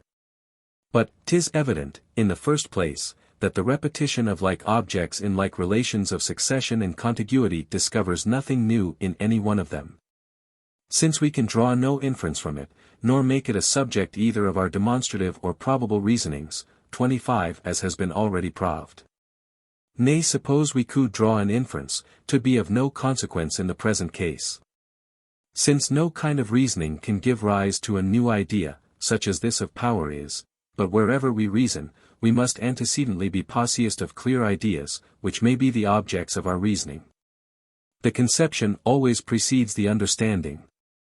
And where the one is obscure, the other is uncertain, where the one fails, the other must fail also. Secondly, 'tis certain that this repetition of similar objects in similar situations produces nothing new either in these objects, or in any external body. For 'twill readily be allowed, that the several instances we have of the conjunction of resembling causes and effects are in themselves entirely independent, and that the communication of motion, which I see result at present from the shock of two billiard balls, is totally distinct from that which I saw result from such an impulse a 12-month ago. These impulses have no influence on each other. They are entirely divided by time and place, and the one might have existed and communicated motion, though the other never had been in being. There is, then, nothing new either discovered or product in any objects by their constant conjunction, and by the uninterrupted resemblance of their relations of succession and contiguity. But 'tis from this resemblance, that the ideas of necessity, of power, and of efficacy, are derived. These ideas, therefore, represent not anything, that does or can belong to the objects, which are constantly conjoined. This is an argument, which, in every view we can examine it, will be found perfectly unanswerable. Similar instances are still the first source of our idea of power or necessity. At the same time that they have no influence by their similarity either on each other, or on any external object. We must therefore, turn ourselves to some other quarter to seek the origin of that idea. Though the several resembling instances, which give rise to the idea of power, have no influence on each other, and can never produce any new quality in the object, which can be the model of that idea. Yet the observation of this resemblance produce a new impression in the mind, which is its real model. For after we have observed the resemblance in a sufficient number of instances, we immediately feel a determination of the mind to pass from one object to its usual attendant, and to conceive it in a stronger light upon account of that relation. This determination is the only effect of the resemblance, and therefore must be the same with power or efficacy, whose idea is derived from the resemblance. The several instances of resembling conjunctions leads us into the notion of power and necessity. These instances are in themselves totally distinct from each other, and have no union but in the mind, which observes them, and collects their ideas. Necessity, then, is the effect of this observation, and is nothing but an internal impression of the mind, or a determination to carry our thoughts from one object to another. Without considering it in this view, we can never arrive at the most distant notion of it, or be able to attribute it either to external or internal objects, to spirit or body, to causes or effects. The necessary connection betwixt causes and effects is the foundation of our inference from one to the other. The foundation of our inference is the transition arising from the accustomed union. These are, therefore, the same. The idea of necessity arises from some impression. There is no impression conveyed by our senses, which can give rise to that idea. It must, therefore, be derived from some internal impression, or impression of reflection. There is no internal impression, which has any relation to the present business, but that propensity, which custom produces, to pass from an object to the idea of its usual attendant. This therefore is the essence of necessity. Upon the whole, necessity is something that exists in the mind, not in objects, nor is it possible for us ever to form the most distant idea of it, considered as a quality in bodies. Either we have no idea of necessity, or necessity is nothing but that determination of the thought to pass from causes to effects and from effects to causes, according to their experienced union. Thus as the necessity, which makes 2 times 2 equal to 4, or 3 angles of a triangle equal to 2 right ones, lies only in the act of the understanding, by which we consider and compare these ideas. In like manner the necessity or power, which unites causes and effects, lies in the determination of the mind to pass from the one to the other. The efficacy or energy of causes is neither placed in the causes themselves, nor in the deity, nor in the concurrence of these two principles, but belongs entirely to the soul, which considers the union of 2 or more objects in all past instances. 'Tis here that the real power of causes is placed, along with their connection and necessity. I am sensible, that of all the paradoxes, which I have had, or shall hereafter have occasion to advance in the course of this treatise, the present one is the most violent. And that, 'tis merely by dint of solid proof and reasoning I can ever hope it will have admission, and overcome the inveterate prejudices of mankind. Before we are reconciled to this doctrine, how often must we repeat to ourselves, that the simple view of any two objects or actions, however related, can never give us any idea of power, or of a connection betwixt them, that this idea arises from the repetition of their union, that the repetition neither discovers nor causes anything in the objects, but has an influence only on the mind. By that customary transition it produces, that this customary transition is, therefore, the same with the power and necessity, which are consequently qualities of perceptions, not of objects, and are internally felt by the soul, and not perceived externally in bodies.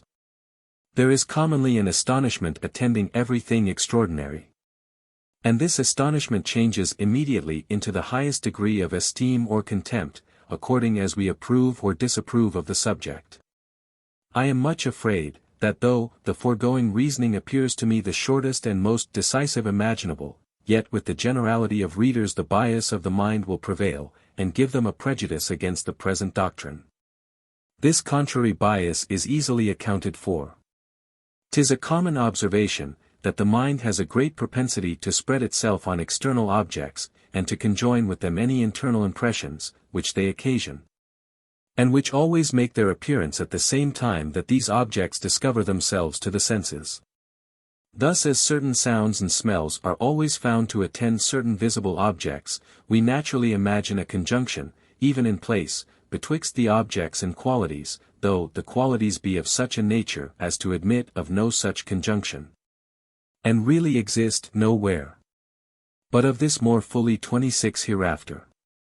Meanwhile, 'tis sufficient to observe, that the same propensity is the reason, why we suppose necessity and power to lie in the objects we consider, not in our mind, that considers them. Notwithstanding it is not possible for us to form the most distant idea of that quality, when it is not taken for the determination of the mind, to pass from the idea of an object to that of its usual attendant. But though this be the only reasonable account we can give of necessity, the contrary notion is so riveted in the mind from the principles above mentioned, that I doubt not but my sentiments will be treated by many as extravagant and ridiculous. What? The efficacy of causes lie in the determination of the mind. As if causes did not operate entirely independent of the mind, and would not continue their operation, even though there was no mind existent to contemplate them, or reason concerning them. Thought may well depend on causes for its operation, but not causes on thought. This is to reverse the order of nature, and make that secondary, which is really primary. To every operation there is a power proportioned. And this power must be placed on the body that operates. If we remove the power from one cause, we must ascribe it to another, but to remove it from all causes, and bestow it on a being, that is no ways related to the cause or effect, but by perceiving them, is a gross absurdity, and contrary to the most certain principles of human reason. I can only reply to all these arguments, that the case is here much the same, as if a blind man should pretend to find a great many absurdities in the supposition, that the color of scarlet is not the same with the sound of a trumpet, nor light the same with solidity. If we have really no idea of a power or efficacy in any object, or of any real connection betwixt causes and effects, 'twill be to little purpose to prove, that an efficacy is necessary in all operations. We do not understand our own meaning in talking so, but ignorantly confound ideas, which are entirely distinct from each other. I am, indeed, ready to allow, that there may be several qualities both in material and immaterial objects, with which we are utterly unacquainted, and if we please to call these power or efficacy, 'twill be of little consequence to the world.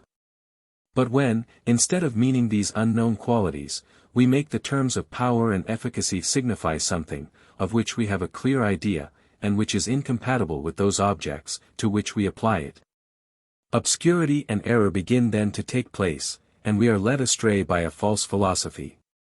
This is the case, when we transfer the determination of the thought to external objects, and suppose any real intelligible connection betwixt them, that being a quality, which can only belong to the mind that considers them.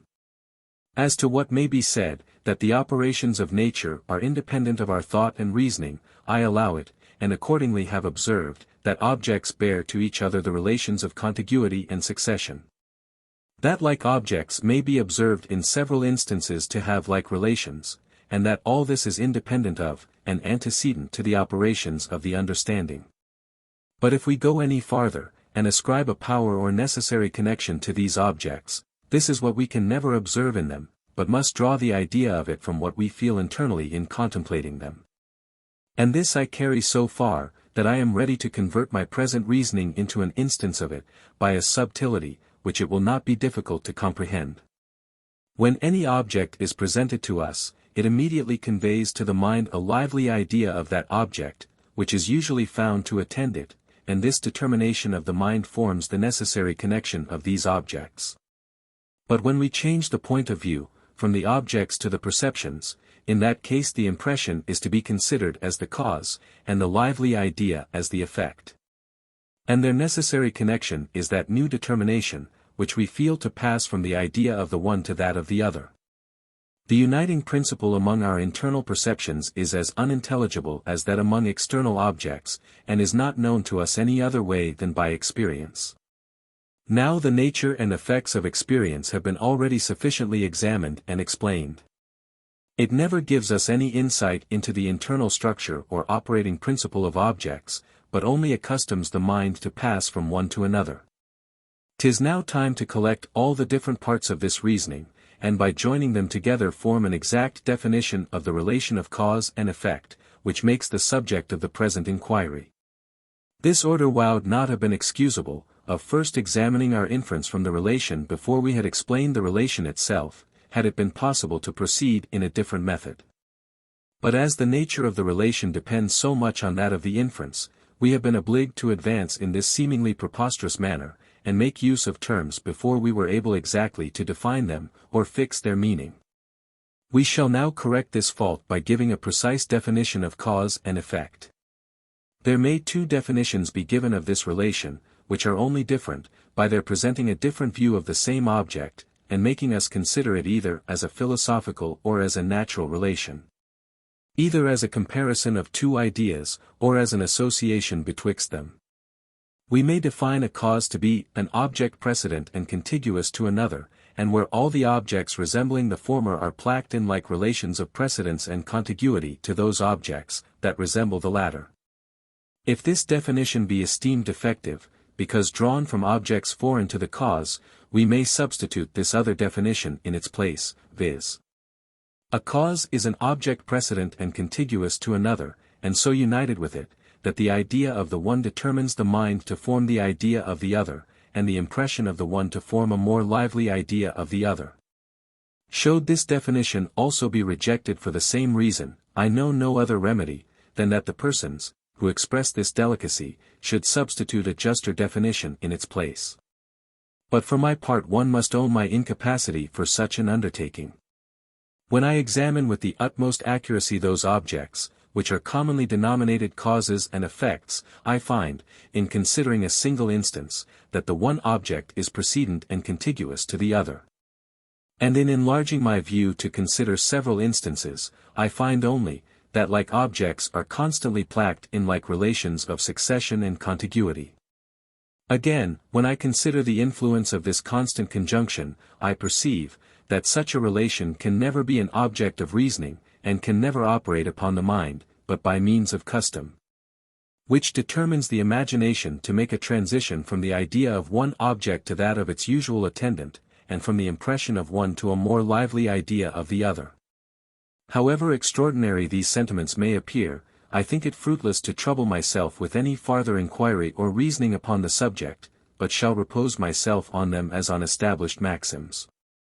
'Twill only be proper, before we leave this subject, to draw some corollaries from it, by which we may remove several prejudices and popular errors, that have very much prevailed in philosophy.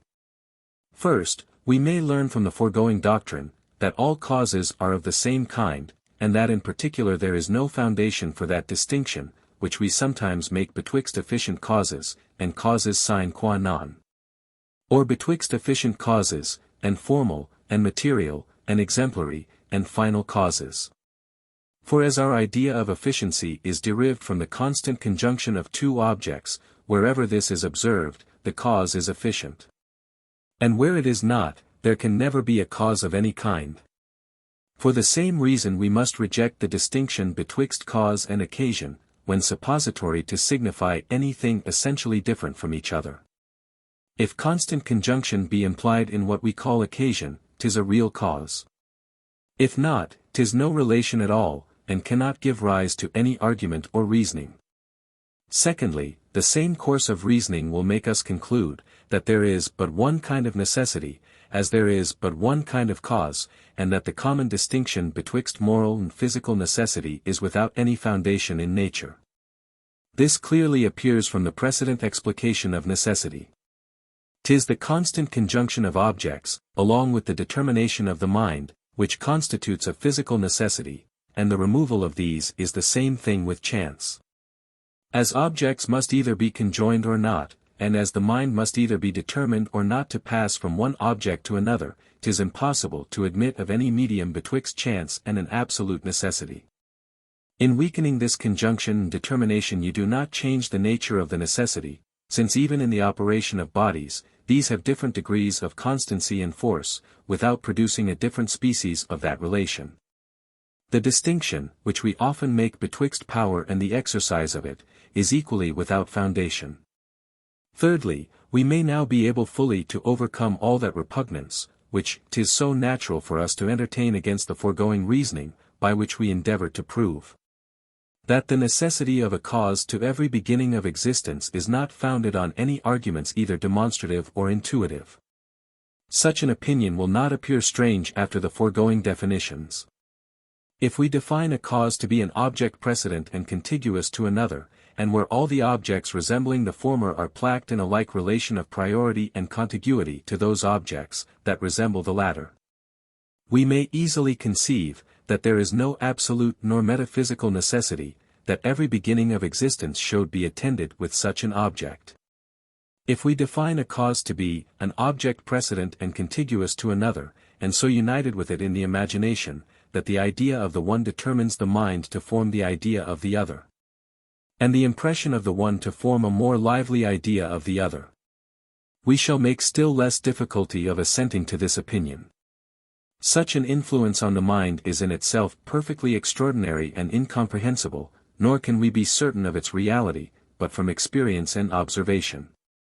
I shall add as a fourth corollary, that we can never have reason to believe that any object exists, of which we cannot form an idea.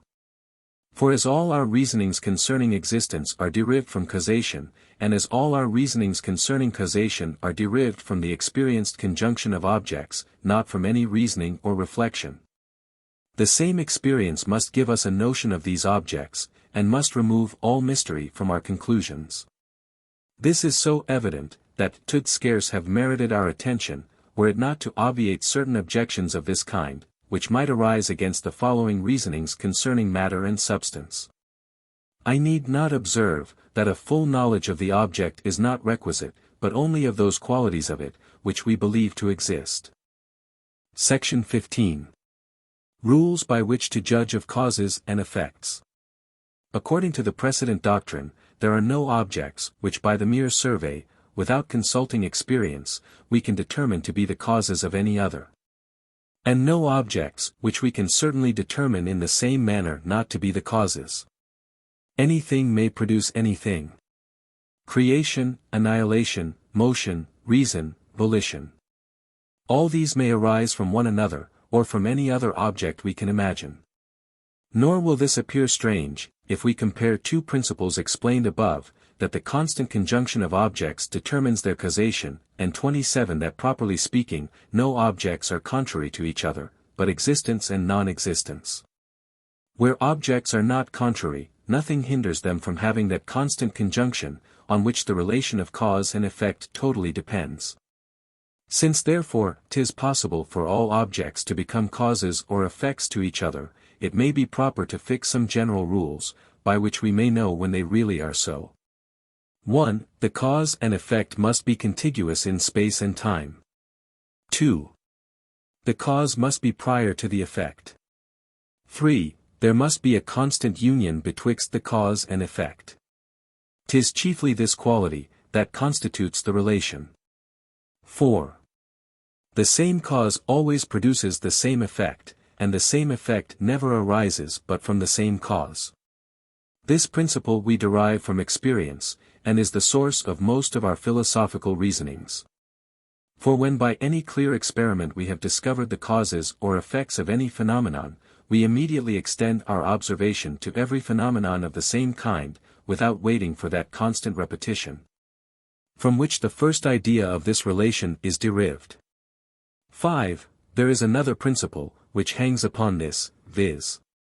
That where several different objects produce the same effect, it must be by means of some quality, which we discover to be common amongst them. For as like effects imply like causes, we must always ascribe the causation to the circumstance, wherein we discover the resemblance. 6. The following principle is founded on the same reason. The difference in the effects of two resembling objects must proceed from that particular, in which they differ. For as like causes always produce like effects, when in any instance we find our expectation to be disappointed, we must conclude that this irregularity proceeds from some difference in the causes. 7. When any object increases or diminishes with the increase or diminution of its cause, 'tis to be regarded as a compounded effect, derived from the union of the several different effects, which arise from the several different parts of the cause. The absence or presence of one part of the cause is here suppository to be always attended with the absence or presence of a proportionable part of the effect. This constant conjunction sufficiently proves that the one part is the cause of the other.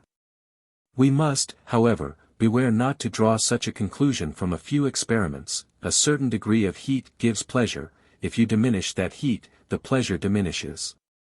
But it does not follow, that if you augment it beyond a certain degree, the pleasure will likewise augment, for we find that it degenerates into pain. 8. The eighth and last rule I take notice of is, that an object, which exists for any time in its full perfection without any effect, is not the sole cause of that effect, but requires to be assisted by some other principle, which may forward its influence and operation. For as like effects necessarily follow from like causes, and in a contiguous time and place, their separation for a moment shews, that these causes are complete ones. Here is all the logic I think proper to employ in my reasoning. And perhaps even this was not very necessary, but might have been supplied by the natural principles of our understanding. Our scholastic headpieces and logicians shew no such superiority above the mere vulgar in their reason and ability, as to give us any inclination to imitate them in delivering a long system of rules and precepts to direct our judgment. In philosophy, all the rules of this nature are very easy in their invention, but extremely difficult in their application, and even experimental philosophy, which seems the most natural and simple of any, requires the utmost stretch of human judgment. There is no phenomenon in nature, but what is compounded and modified by so many different circumstances, that in order to arrive at the decisive point, we must carefully separate whatever is superfluous, and inquire by new experiments. If every particular circumstance of the first experiment was essential to it, these new experiments are liable to a discussion of the same kind, so that the utmost constancy is required to make us persevere in our inquiry, and the utmost sagacity to choose the right way among so many that present themselves.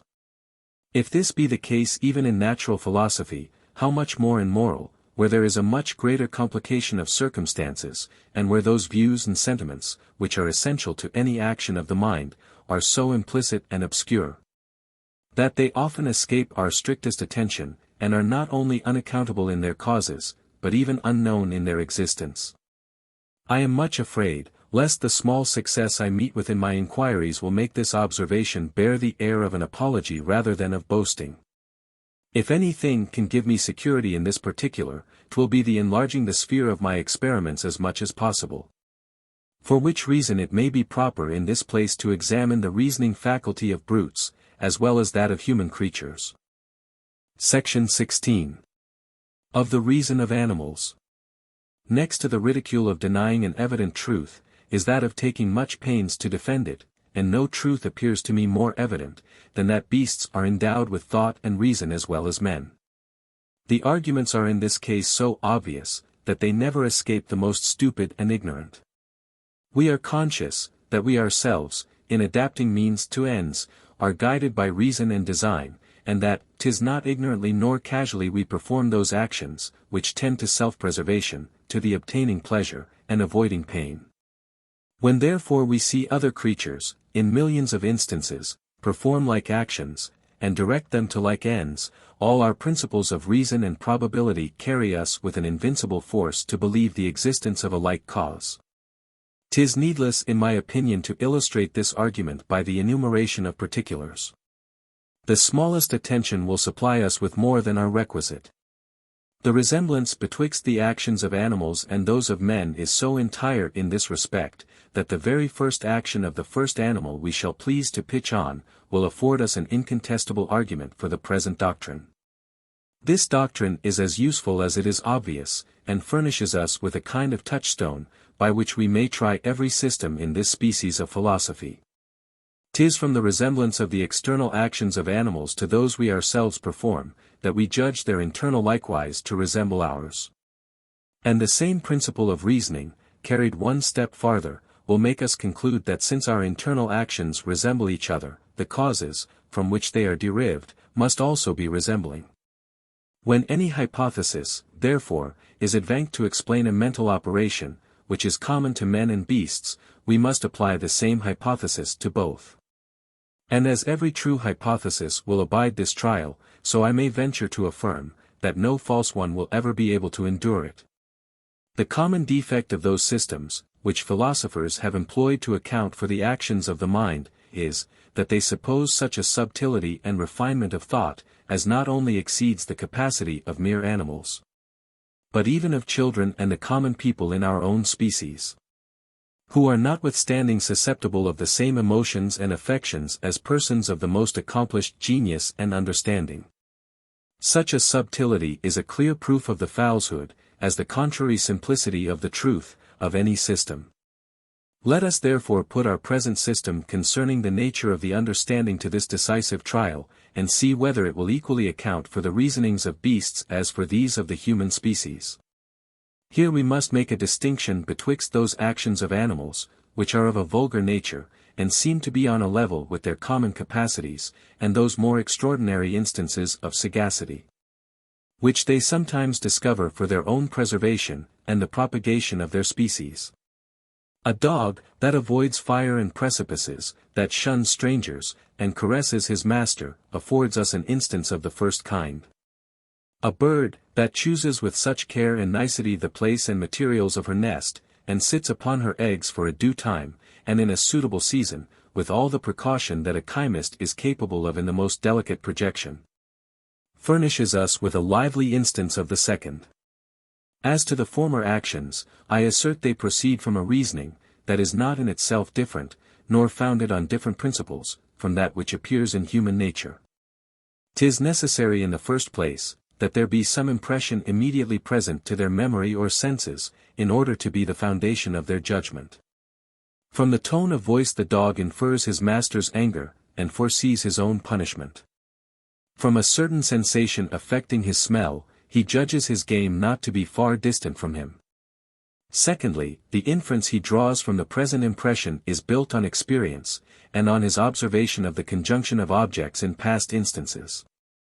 As you vary this experience, he varies his reasoning.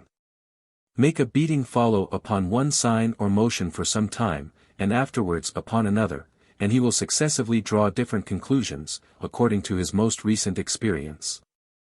Now let any philosopher make a trial, and endeavor to explain that act of the mind, which we call belief, and give an account of the principles, from which it is derived, independent of the influence of custom on the imagination. And let his hypothesis be equally applicable to beasts as to the human species. And after he has done this, I promise to embrace his opinion. But at the same time I demand as an equitable condition, that if my system be the only one, which can answer to all these terms, it may be received as entirely satisfactory and convincing. And that, 'tis the only one, is evident almost without any reasoning. Beasts certainly never perceive any real connection among objects. 'Tis therefore by experience they infer one from another. They can never by any arguments form a general conclusion, that those objects, of which they have had no experience, resemble those of which they have. 'Tis therefore by means of custom alone, that experience operates upon them. All this was sufficiently evident with respect to man. But with respect to beasts there cannot be the least suspicion of mistake, which must be owned to be a strong confirmation, or rather an invincible proof of my system. Nothing shews more the force of habit in reconciling us to any phenomenon, than this, that men are not astonished at the operations of their own reason, at the same time, that they admire the instinct of animals. And find a difficulty in explaining it, merely because it cannot be reduced to the very same principles. To consider the matter aright, reason is nothing but a wonderful and unintelligible instinct in our which carries us along a certain train of ideas, and endows them with particular qualities, according to their particular situations and relations. This instinct, 'tis true, arises from past observation and experience, but can any one give the ultimate reason, why past experience and observation produces such an effect, any more than why nature alone should produce it? Nature may certainly produce whatever can arise from habit, nay, habit is nothing but one of the principles of nature, and derives all its force from that origin. Part 4, of the Sceptical and Other Systems of Philosophy. Section 1. Of Scepticism with regard to reason. In all demonstrative sciences the rules are certain and infallible, but when we apply them, our fallible and uncertain faculties are very apt to depart from them, and fall into error. We must, therefore, in every reasoning form a new judgment, as a check or control on our first judgment or belief. And must enlarge our view to comprehend a kind of history of all the instances, wherein our understanding has deceived us, compared with those, wherein its testimony was just and true. Our reason must be considered as a kind of cause, of which truth is the natural effect, but such a one as by the eruption of other causes, and by the inconstancy of our mental powers, may frequently be prevented. By this means all knowledge degenerates into probability, and this probability is greater or less, according to our experience of the veracity or deceitfulness of our understanding, and according to the simplicity or intricacy of the question. There is no algebraist nor mathematician so expert in his science, as to place entire confidence in any truth immediately upon his discovery of it, or regard it as anything, but a mere probability. Every time he runs over his proofs, his confidence increases, but still more by the approbation of his friends, and is raised to its utmost perfection by the universal assent and applauses of the learned world. Now 'tis evident, that this gradual increase of assurance is nothing but the addition of new probabilities, and is derived from the constant union of causes and effects, according to past experience and observation. In accompts of any length or importance, merchants seldom trust to the infallible certainty of numbers for their security, but by the artificial structure of the accompts, produce a probability beyond what is derived from the skill and experience of the accomptant. For that is plainly of itself some degree of probability. Though uncertain and variable, according to the degrees of his experience and length of the accompt. Now as none will maintain, that our assurance in a long numeration exceeds probability, I may safely affirm, that there scarce is any proposition concerning numbers, of which we can have a fuller security. For 'tis easily possible, by gradually diminishing the numbers, to reduce the longest series of addition to the most simple question, which can be formed, to an addition of two single numbers. And upon this supposition we shall find it impracticable to shew the precise limits of knowledge and of probability, or discover that particular number, at which the one ends and the other begins. But knowledge and probability are of such contrary and disagreeing natures, that they cannot well run insensibly into each other, and that because they will not divide, but must be either entirely present, or entirely absent. Besides, if any single addition were certain, every one would be so, and consequently the whole or total sum, unless the whole can be different from all its parts. I had almost said, that this was certain.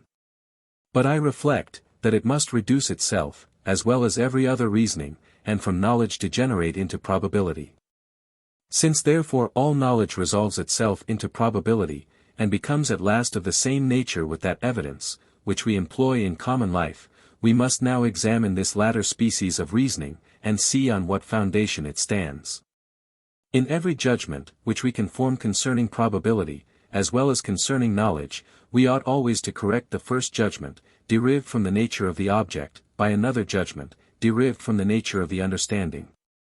'Tis certain a man of solid sense and long experience ought to have, and usually has, a greater assurance in his opinions, than one that is foolish and ignorant, and that our sentiments have different degrees of authority, even with ourselves, in proportion to the degrees of our reason and experience.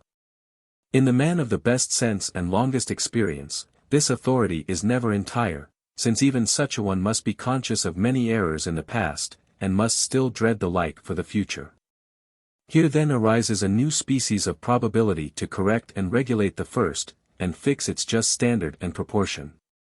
As demonstration is subject to the control of probability, so is probability liable to a new correction by a reflex act of the mind, wherein the nature of our understanding, and our reasoning from the first probability become our objects. Having thus found in every probability, beside the original uncertainty inherent in the subject, a new uncertainty derived from the weakness of that faculty, which judges, and having adjusted these two together, we are obliged by our reason to add a new doubt derived from the possibility of error in the estimation we make of the truth and fidelity of our faculties. This is a doubt, which immediately occurs to us, and of which, if we would closely pursue our reason, we cannot avoid giving a decision. But this decision, though it showed be favorable to our preceding judgment, being founded only on probability, must weaken still further our first evidence, and must itself be weakened by a fourth doubt of the same kind, and so on in infinitum. Till at last there remain nothing of the original probability, however great we may suppose it to have been, and however small the diminution by every new uncertainty. No finite object can subsist under a decrease repeated in infinitum. And even the vastest quantity, which can enter into human imagination, must in this manner be reduced to nothing. Let our first belief be never so strong, it must infallibly perish by passing through so many new examinations, of which each diminishes somewhat of its force and vigor. When I reflect on the natural fallibility of my judgment, I have less confidence in my opinions, than when I only consider the objects concerning which I reason. And when I proceed still farther, to turn the scrutiny against every successive estimation I make of my faculties, all the rules of logic require a continual diminution, and at last a total extinction of belief and evidence. Should it here be asked me, whether I sincerely assent to this argument, which I seem to take such pains to inculcate, and whether I be really one of those skeptics, who hold that all is uncertain, and that our judgment is not in my thing possiest of any measures of truth and falsehood, I showed reply, that this question is entirely superfluous, and that neither I, nor any other person was ever sincerely and constantly of that opinion. Nature, by an absolute and uncontrollable necessity has determined us to judge as well as to breathe and feel. Nor can we any more forbear viewing certain objects in a stronger and fuller light, upon account of their customary connection with a present impression, than we can hinder ourselves from thinking as long as we are awake, or seeing the surrounding bodies, when we turn our eyes towards them in broad sunshine.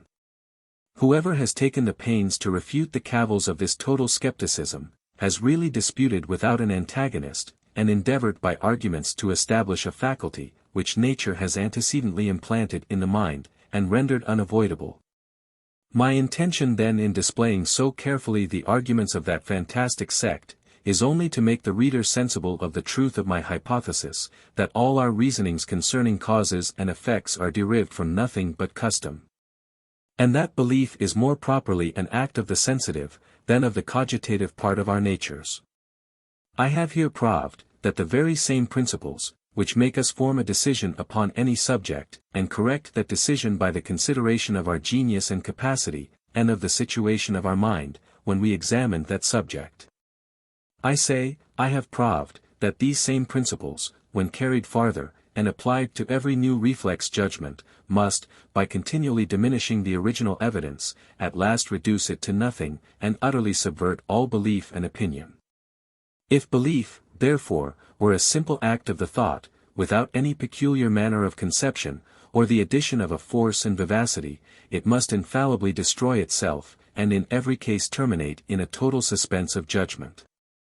But as experience will sufficiently convince any one, who thinks it worth while to try, that though he can find no error in the foregoing arguments, yet he still continues to believe, and think, and reason as usual, he may safely conclude that his reasoning and belief is some sensation or peculiar manner of conception, which 'tis impossible for mere ideas and reflections to destroy. But here, perhaps, it may be demanded, how it happens, even upon my hypothesis, that these arguments above explained produce not a total suspense of judgment, and after what manner the mind ever retains a degree of assurance in any subject.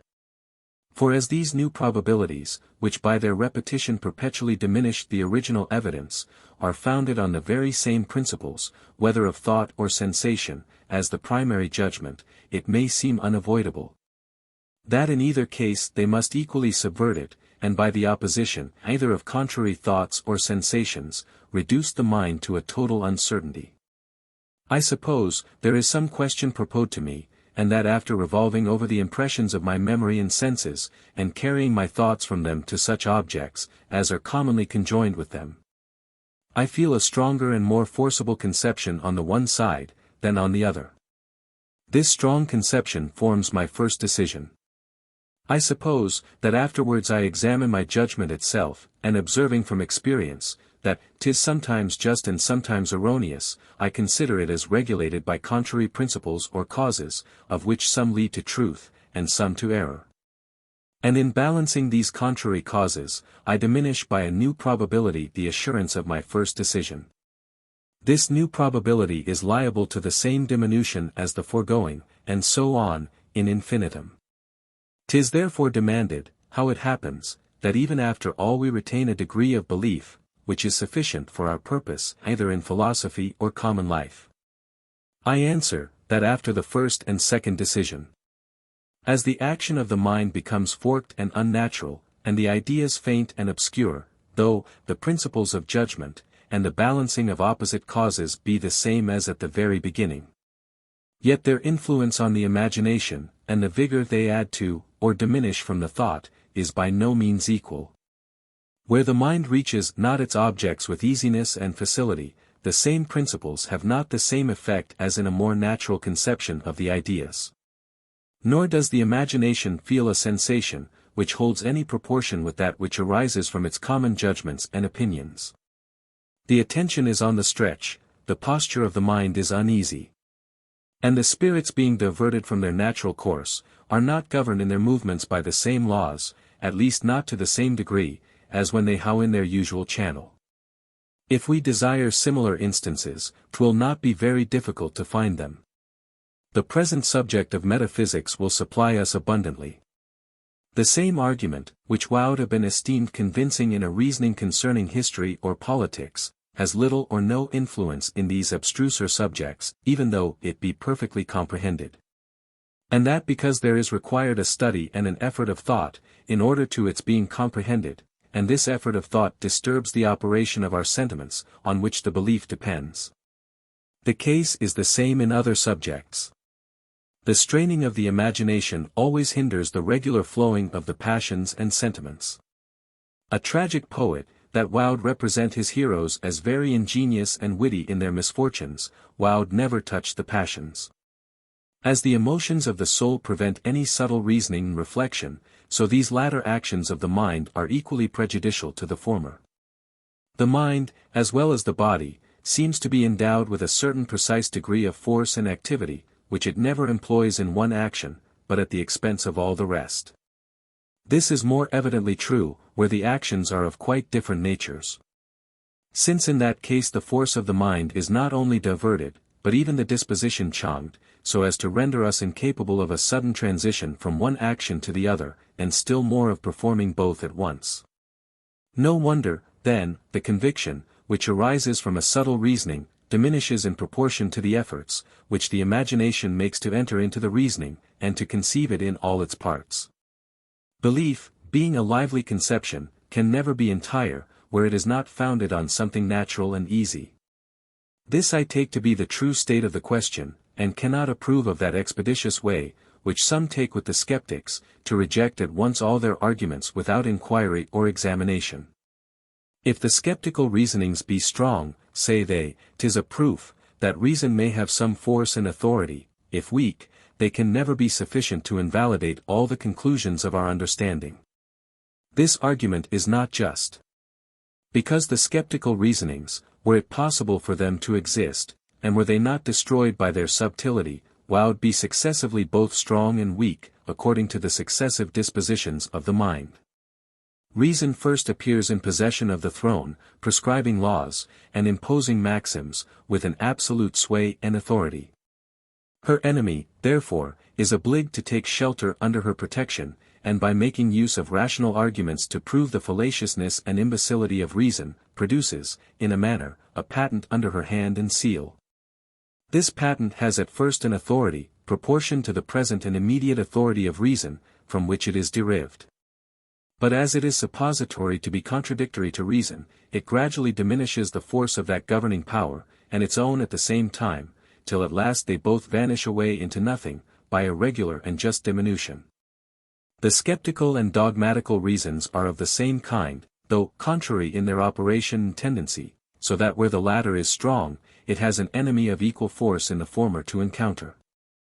And as their forces were at first equal, they still continue so, as long as either of them subsists, nor does one of them lose any force in the contest, without taking as much from its antagonist. 'Tis happy, therefore, that nature breaks the force of all skeptical arguments in time, and keeps them from having any considerable influence on the understanding. Were we to trust entirely to their self-destruction, that can never take place, till they have first subverted all conviction, and have totally destroyed human reason. Section 2. Of Skepticism with regard to the senses. Thus the skeptic still continues to reason and believe, even though, he asserts, that he cannot defend his reason by reason. And by the same rule he must assent to the principle concerning the existence of body, though he cannot pretend by any arguments of philosophy to maintain its veracity. Nature has not left this to his choice, and has doubtless esteemed it an affair of too great importance to be trusted to our uncertain reasonings and speculations. We may well ask, what causes induce us to believe in the existence of body? But 'tis in vain to ask, whether there be body or not. That is a point, which we must take for granted in all our reasonings.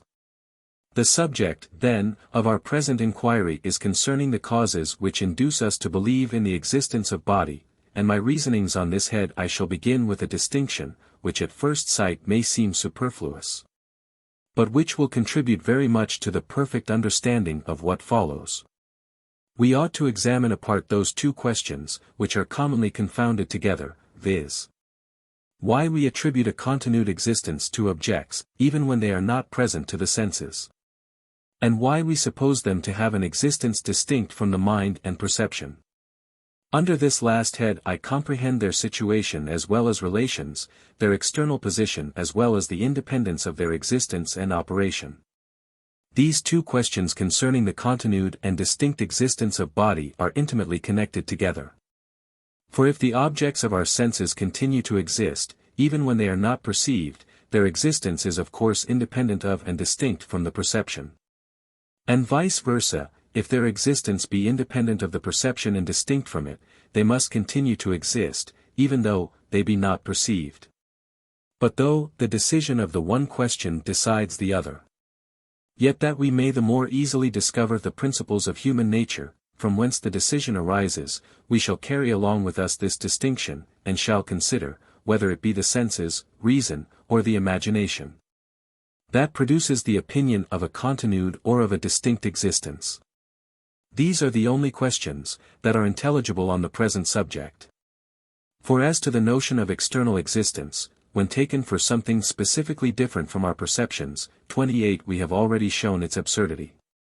To begin with the senses, 'tis evident these faculties are incapable of giving rise to the notion of the continued existence of their objects, after they no longer appear to the senses. For that is a contradiction in terms, and supposes that the senses continue to operate, even after they have ceased all manner of operation. These faculties, therefore, if they have any influence in the present case, must produce the opinion of a distinct, not of a continued existence. And in order to that, must present their impressions either as images and representations, or as these very distinct and external existences. That our senses offer not their impressions as the images of something distinct, or independent, and external, is evident, because they convey to us nothing but a single perception, and never give us the least intimation of anything beyond. A single perception can never produce the idea of a double existence, but by some inference either of the reason or imagination. When the mind looks farther than what immediately appears to it, its conclusions can never be put to the account of the senses. And it certainly looks farther, when from a single perception it infers a double existence, and supposes the relations of resemblance and causation betwixt them. If our senses, therefore, suggest any idea of distinct existences, they must convey the impressions as those very existences, by a kind of fallacy and illusion. Upon this head we may observe, that all sensations are felt by the mind, such as they really are, and that when we doubt, whether they present themselves as distinct objects, or as mere impressions, the difficulty is not concerning their nature, but concerning their relations and situation. Now if the senses presented our impressions as external to, and independent of ourselves, both the objects and ourselves must be obvious to our senses, otherwise they could not be compared by these faculties. The difficulty, then, is how far we are ourselves the objects of our senses. 'Tis certain there is no question in philosophy more abstruse than that concerning identity, and the nature of the uniting principle, which constitutes a person. So far from being able by our senses merely to determine this question, we must have recourse to the most profound metaphysics to give a satisfactory answer to it. And in common life 'tis evident these ideas of self and person are never very fixed nor determinate. 'Tis absurd, therefore, to imagine the senses can ever distinguish betwixt ourselves and external objects. Add to this, that every impression, external and internal, passions, affections, sensations, pains and pleasures, are originally on the same footing. And that whatever other differences we may observe among them, they appear, all of them, in their true colors, as impressions or perceptions. And indeed, if we consider the matter aright, 'tis scarce possible it should be otherwise, nor is it conceivable that our senses should be more capable of deceiving us in the situation and relations, than in the nature of our impressions. For since all actions and sensations of the mind are known to us by consciousness, they must necessarily appear in every particular what they are, and be what they appear. Everything that enters the mind, being in reality as the perception, 'tis impossible anything showed to feeling appear different. This were to suppose, that even where we are most intimately conscious, we might be mistaken. But not to lose time in examining, whether 'tis possible for our senses to deceive us, and represent our perceptions as distinct from ourselves, that is as external to and independent of us.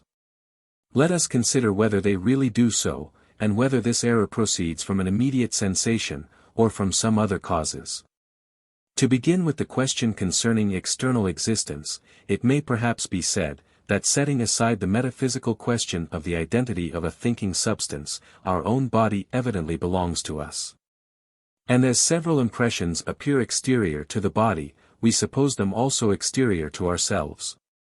The paper, on which I write at present, is beyond my hand. The table is beyond the paper. The walls of the chamber beyond the table. And in casting my eye towards the window, I perceive a great extent of fields and buildings beyond my chamber. From all this it may be inferred, that no other faculty is required, beside the senses, to convince us of the external existence of body. But to prevent this inference, we need only weigh the three following considerations.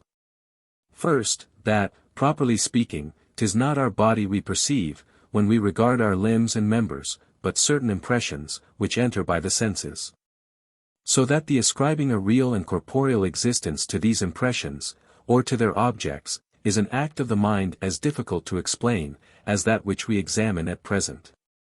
Secondly, sounds, and tastes, and smells, though commonly regarded by the mind as continued independent qualities, appear not to have any existence in extension, and consequently cannot appear to the senses as situated externally to the body. The reason, why we ascribe a place to them, shall be considered 29 afterwards. Thirdly, even our sight informs us not of distance or outness, so to speak, immediately and without a certain reasoning and experience, as is acknowledged by the most rational philosophers. As to the independency of our perceptions on ourselves, this can never be an object of the senses. But any opinion we form concerning it, must be derived from experience and observation, and we shall see afterwards, that our conclusions from experience are far from being favorable to the doctrine of the independency of our perceptions. Meanwhile we may observe that when we talk of real distinct existences, we have commonly more in our eye their independency than external situation in place, and think an object has a sufficient reality, when its being is uninterrupted and independent of the incessant revolutions, which we are conscious of in ourselves. Thus, to resume what I have said concerning the senses, they give us no notion of continued existence, because they cannot operate beyond the extent in which they really operate. They as little produce the opinion of a distinct existence, because they neither can offer it to the mind as represented, nor as original. To offer it as represented, they must present both an object and an image. To make it appear as original, they must convey a falsehood, and this falsehood must lie in the relations and situation, in order to which they must be able to compare the object with ourselves. And even in that case they do not, nor is it possible they should, deceive us. We may, therefore, conclude with certainty, that the opinion of a continued and of a distinct existence never arises from the senses. To confirm this we may observe, that there are three different kinds of impressions conveyed by the senses. The first are those of the figure, bulk, motion and solidity of bodies. The second those of colors, tastes, smells, sounds, heat and cold. The third are the pains and pleasures, that arise from the application of objects to our bodies, as by the cutting of our flesh with steel, and such like. Both philosophers and the vulgar suppose the first of these to have a distinct continued existence. The vulgar only regard the second as on the same footing. Both philosophers and the vulgar, again, esteem the third to be merely perceptions, and consequently interrupted and dependent beings. Now 'tis evident, that, whatever may be our philosophical opinion, colors, sounds, heat and cold, as far as appears to the senses, exist after the same manner with motion and solidity, and that the difference we make betwixt them in this respect arises not from the mere perception.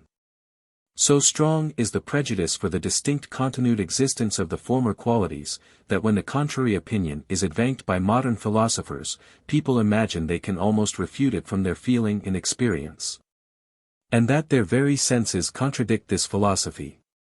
'Tis also evident, that colors, sounds, and are originally on the same footing with the pain that arises from steel, and pleasure that proceeds from a fire, and that the difference betwixt them is founded neither on perception nor reason, but on the imagination. For as they are confious to be, both of them, nothing but perceptions arising from the particular configurations and motions of the parts of body, wherein possibly can their difference consist. Upon the whole, then, we may conclude, that as far as the senses are judges, all perceptions are the same in the manner of their existence. We may also observe in this instance of sounds and colors, that we can attribute a distinct continued existence to objects without ever consulting reason, or weighing our opinions by any philosophical principles. And indeed, whatever convincing arguments philosophers may fancy they can produce to establish the belief of objects independent of the mind, 'tis obvious these arguments are known but to very few, and that 'tis not by them, that children, peasants, and the greatest part of mankind are induced to attribute objects to some impressions, and deny them to others. Accordingly we find, that all the conclusions, which the vulgar form on this head, are directly contrary to those, which are confirmed by philosophy. For philosophy informs us, that every thing, which appears to the mind, is nothing but a perception, and is interrupted, and dependent on the mind. Whereas the vulgar confound perceptions and objects, and attribute a distinct continued existence to the very things they feel or see. This sentiment, then, as it is entirely unreasonable, must proceed from some other faculty than the understanding. To which we may add, that as long as we take our perceptions and objects to be the same, we can never infer the existence of the one from that of the other, nor form any argument from the relation of cause and effect, which is the only one that can assure us of matter of fact. Even after we distinguish our perceptions from our objects, 'twill appear presently, that we are still incapable of reasoning from the existence of one to that of the other, so that upon the whole our reason neither does. Nor is it possible it ever showed, upon any supposition, give us an assurance of the continued and distinct existence of body. That opinion must be entirely owing to the imagination, which must now be the subject of our inquiry. Since all impressions are internal and perishing existences, and appear as such, the notion of their distinct and continued existence must arise from a concurrence of some of their qualities with the qualities of the imagination. And since this notion does not extend to all of them, it must arise from certain qualities peculiar to some impressions. 'Twill therefore be easy for us to discover these qualities by a comparison of the impressions, to which we attribute a distinct and continued existence, with those, which we regard as internal and perishing. We may observe, then, that 'tis neither upon account of the involuntariness of certain impressions, as is commonly suppositoried, nor of their superior force and violence, that we attribute to them a reality, and continued existence, which we refuse to others, that are voluntary or feeble. For 'tis evident our pains and pleasures, our passions and affections, which we never suppose to have any existence beyond our perception, operate with greater violence, and are equally involuntary, as the impressions of figure and extension, color and sound, which we suppose to be permanent beings. The heat of a fire, when moderate, is suppository to exist in the fire, but the pain, which it causes upon a near approach, is not taken to have any being except in the perception. These vulgar opinions, then, being rejected, we must search for some other hypothesis, by which we may discover those peculiar qualities in our impressions, which makes us attribute to them a distinct and continued existence. After a little examination, we shall find, that all those objects, to which we attribute a continued existence, have a peculiar constancy, which distinguishes them from the impressions, whose existence depends upon our perception. Those mountains, and houses, and trees, which lie at present under my eye, have always appeared to me in the same order. And when I lose sight of them by shutting my eyes or turning my head, I soon after find them return upon me without the least alteration. My bed and table, my books and papers, present themselves in the same uniform manner, and change not upon account of any interruption in my seeing or perceiving them. This is the case with all the impressions, whose objects are suppository to have an external existence, and is the case with no other impressions, whether gentle or violent, voluntary or involuntary. This constancy, however, is not so perfect as not to admit of very considerable exceptions. Bodies often change their position and qualities, and after a little absence or interruption may become hardly knowable. But here, 'tis observable, that even in these changes they preserve a coherence, and have a regular dependence on each other, which is the foundation of a kind of reasoning from causation, and produces the opinion of their continued existence. When I return to my chamber after an hour's absence, I find not my fire in the same situation, in which I left it, but then I am accustomed in other instances to see a like alteration product in a like time, whether I am present or absent, near or remote. This coherence, therefore, in their changes is one of the characteristics of external objects, as well as their constancy. Having found that the opinion of the continued existence of body depends on the coherence and constancy of certain impressions, I now proceed to examine after what manner these qualities give rise to so extraordinary an opinion. To begin with the coherence. We may observe, that though those internal impressions, which we regard as fleeting and perishing, have also a certain coherence or regularity in their appearances, yet 'tis of somewhat a different nature, from that which we discover in bodies. Our passions are found by experience to have a mutual connection with and dependence on each other. But on no occasion is it necessary to suppose, that they have existed and operated, when they were not perceived, in order to preserve the same dependence and connection, of which we have had experience. The case is not the same with relation to external objects. Those require a continued existence or otherwise lose, in a great measure, the regularity of their operation. I am here seated in my chamber with my face to the fire. And all the objects, that strike my senses, are contained in a few yards around me. My memory, indeed, informs me of the existence of many objects. But then this information extends not beyond their past existence, nor do either my senses or memory give any testimony to the continuance of their being. When therefore I am thus seated, and revolve over these thoughts, I hear on a sudden a noise as of a door turning upon its hinges, and a little after see a porter, who advances towards me. This gives occasion to many new reflections and reasonings. First, I never have observed, that this noise could proceed from anything but the motion of a door. And therefore conclude, that the present phenomenon is a contradiction to all past experience, unless the door, which I remember on t'other side the chamber, be still in being. Again, I have always found, that a human body was possessed of a quality, which I call gravity, and which hinders it from mounting in the air, as this porter must have done to arrive at my chamber. Unless the stairs I remember be not annihilated by my absence. But this is not all.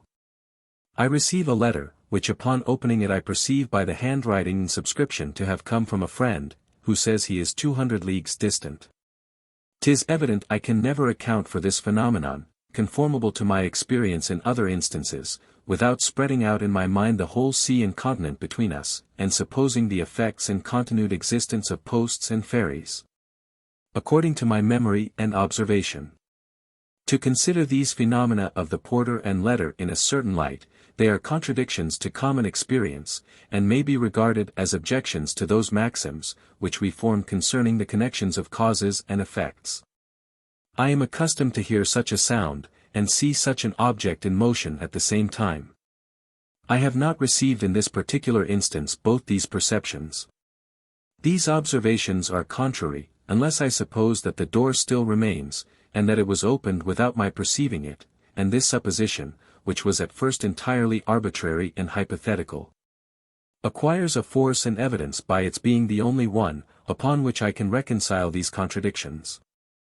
There is scarce a moment of my life, wherein there is not a similar instance presented to me, and I have not occasion to suppose the continued existence of objects, in order to connect their past and present appearances, and give them such an union with each other, as I have found by experience to be suitable to their particular natures and circumstances. Here then I am naturally led to regard the world, as something real and durable, and as preserving its existence, even when it is no longer present to my perception. But though this conclusion from the coherence of appearances may seem to be of the same nature with our reasonings concerning causes and effects, as being derived from custom, and regulated by past experience, we shall find upon examination, that they are at the bottom considerably different from each other, and that this inference arises from the understanding, and from custom in an indirect and oblique manner. For 'twill readily be allowed, that since nothing is ever really present to the mind, besides its own perceptions, 'tis not only impossible, that any habit should ever be acquired otherwise than by the regular succession of these perceptions, but also that any habit should ever exceed that degree of regularity.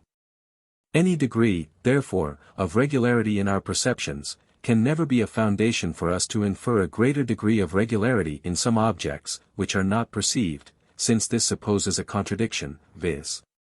a habit acquired by what was never present to the mind. But 'tis evident, that whenever we infer the continued existence of the objects of sense from their coherence, and the frequency of their union, 'tis in order to bestow on the objects a greater regularity than what is observed in our mere perceptions. We remark a connection betwixt two kinds of objects in their past appearance to the senses, but are not able to observe this connection to be perfectly constant, since the turning about of our head, or the shutting of our eyes is able to break it.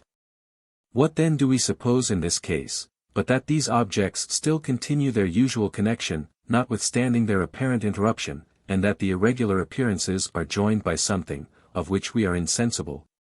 But as all reasoning concerning matters of fact arises only from custom, and custom can only be the effect of repeated perceptions, The extending of custom and reasoning beyond the perceptions can never be the direct and natural effect of the constant repetition and connection, but must arise from the cooperation of some other principles. I have already observed, in examining the foundation of mathematics, that the imagination, when set into any train of thinking, is apt to continue, even when its object fails it, and like a galley put in motion by the oars, carries on its course without any new impulse. This I have assigned for the reason, why, after considering several loose standards of equality, and correcting them by each other, we proceed to imagine so correct and exact a standard of that relation, as is not liable to the least error or variation. The same principle makes us easily entertain this opinion of the continued existence of body. Objects have a certain coherence even as they appear to our senses. But this coherence is much greater and more uniform, if we suppose the objects to have a continued existence. And as the mind is once in the train of observing an uniformity among objects, it naturally continues, till it renders the uniformity as complete as possible. The simple supposition of their continued existence suffices for this purpose, and gives us a notion of a much greater regularity among objects, than what they have when we look no farther than our senses. But whatever force we may ascribe to this principle, I am afraid 'tis too weak to support alone so vast an edifice, as is that of the continued existence of all external bodies. And we must join the constancy of their appearance to the coherence, in order to give a satisfactory account of opinion. As the explication of this will lead me into a considerable compass of very profound reasoning, I think it proper, in order to avoid confusion, to give a short sketch or abridgment of my system, and afterwards draw out all its parts in their full compass. This inference from the constancy of our perceptions, like the precedent from their coherence, gives rise to the opinion of the continued existence of body, which is prior to that of its distinct existence, and produces that latter principle. When we have been accustomed to observe a constancy in certain impressions, and have found, that the perception of the sun or ocean, for instance, returns upon us after an absence or annihilation with like parts and in a like order, as at its first appearance, we are not apt to regard these interrupted perceptions as different, which they really are, but on the contrary consider them as individually the same, upon account of their resemblance. But as this interruption of their existence is contrary to their perfect identity, and makes us regard the first impression as annihilated, and the second as newly created, we find ourselves somewhat at a loss, and are involved in a kind of contradiction. In order to free ourselves from this difficulty, we disguise, as much as possible, the interruption, or rather remove it entirely, by supposing that these interrupted perceptions are connected by a real existence, of which we are insensible. This supposition, or idea of continued existence, acquires a force and vivacity from the memory of these broken impressions, and from that propensity, which they give us, to suppose them the same. And according to the precedent reasoning, the very essence of belief consists in the force and vivacity of the conception. In order to justify this system, there are four things requisite. First, to explain the principium individuationis, or principle of identity. Secondly, give a reason, why the resemblance of our broken and interrupted perceptions induces us to attribute an identity to them. Thirdly, account for that propensity, which this illusion gives, to unite these broken appearances by a continued existence. Fourthly and lastly, explain that force and vivacity of conception, which arises from the propensity. First, as to the principle of individuation, we may observe, that the view of any one object is not sufficient to convey the idea of identity. For in that proposition, an object is the same with itself, if the idea expressed by the word, object, were no ways distinguished from that meant by itself. We really showed mean nothing, nor would the proposition contain a predicate and a subject, which however are implied in this affirmation. One single object conveys the idea of unity, not that of identity. On the other hand, a multiplicity of objects can never convey this idea, however resembling they may be suppositoried. The mind always pronounces the one not to be the other, and considers them as forming two, three, or any determinate number of objects, whose existences are entirely distinct and independent. Since then both number and unity are incompatible with the relation of identity, it must lie in something that is neither of them. But to tell the truth, at first sight this seems utterly impossible. Betwixt unity and number there can be no medium. No more than betwixt existence and non-existence. After one object is suppository to exist, we must either suppose another also to exist, in which case we have the idea of number, or we must suppose it not to exist. In which case the first object remains at unity. To remove this difficulty, let us have recourse to the idea of time or duration. I have already observed d31, that time, in a strict sense, implies succession, and that when we apply its idea to any unchangeable object, 'tis only by a fiction of the imagination, by which the unchangeable object is suppository to participate of the changes of the coexistent objects, and in particular of that of our perceptions. This fiction of the imagination almost universally takes place. And 'tis by means of it, that a single object, placed before us, and surveyed for any time without our discovering in it any interruption or variation, is able to give us a notion of identity. For when we consider any 2 points of this time, we may place them in different lights, we may either survey them at the very same instant, in which case they give us the idea of number, both by themselves and by the object, which must be multiplied, in order to be conceived at once, as existent in these 2 different points of time, or on the other hand, we may trace the succession of time by a like succession of ideas, and conceiving first one moment, along with the object then existent, imagine afterwards a change in the time without any variation or interruption in the object. In which case it gives us the idea of unity. Here then is an idea, which is a medium betwixt unity and number, or more properly speaking, is either of them, according to the view, in which we take it, and this idea we call that of identity. We cannot, in any propriety of speech, say, that an object is the same with itself, unless we mean, that the object existent at one time is the same with itself existent at another. By this means we make a difference, betwixt the idea meant by the word, object, and that meant by itself, without going the length of number, and at the same time without restraining ourselves to a strict and absolute unity. Thus the principle of individuation is nothing but the invariableness and uninterruptedness of any object, through a suppository variation of time, by which the mind can trace it in the different periods of its existence, without any break of the view, and without being obliged to form the idea of multiplicity or number. I now proceed to explain the second part of my system, and shew why the constancy of our perceptions makes us ascribe to them a perfect numerical identity, though there be very long intervals betwixt their appearance.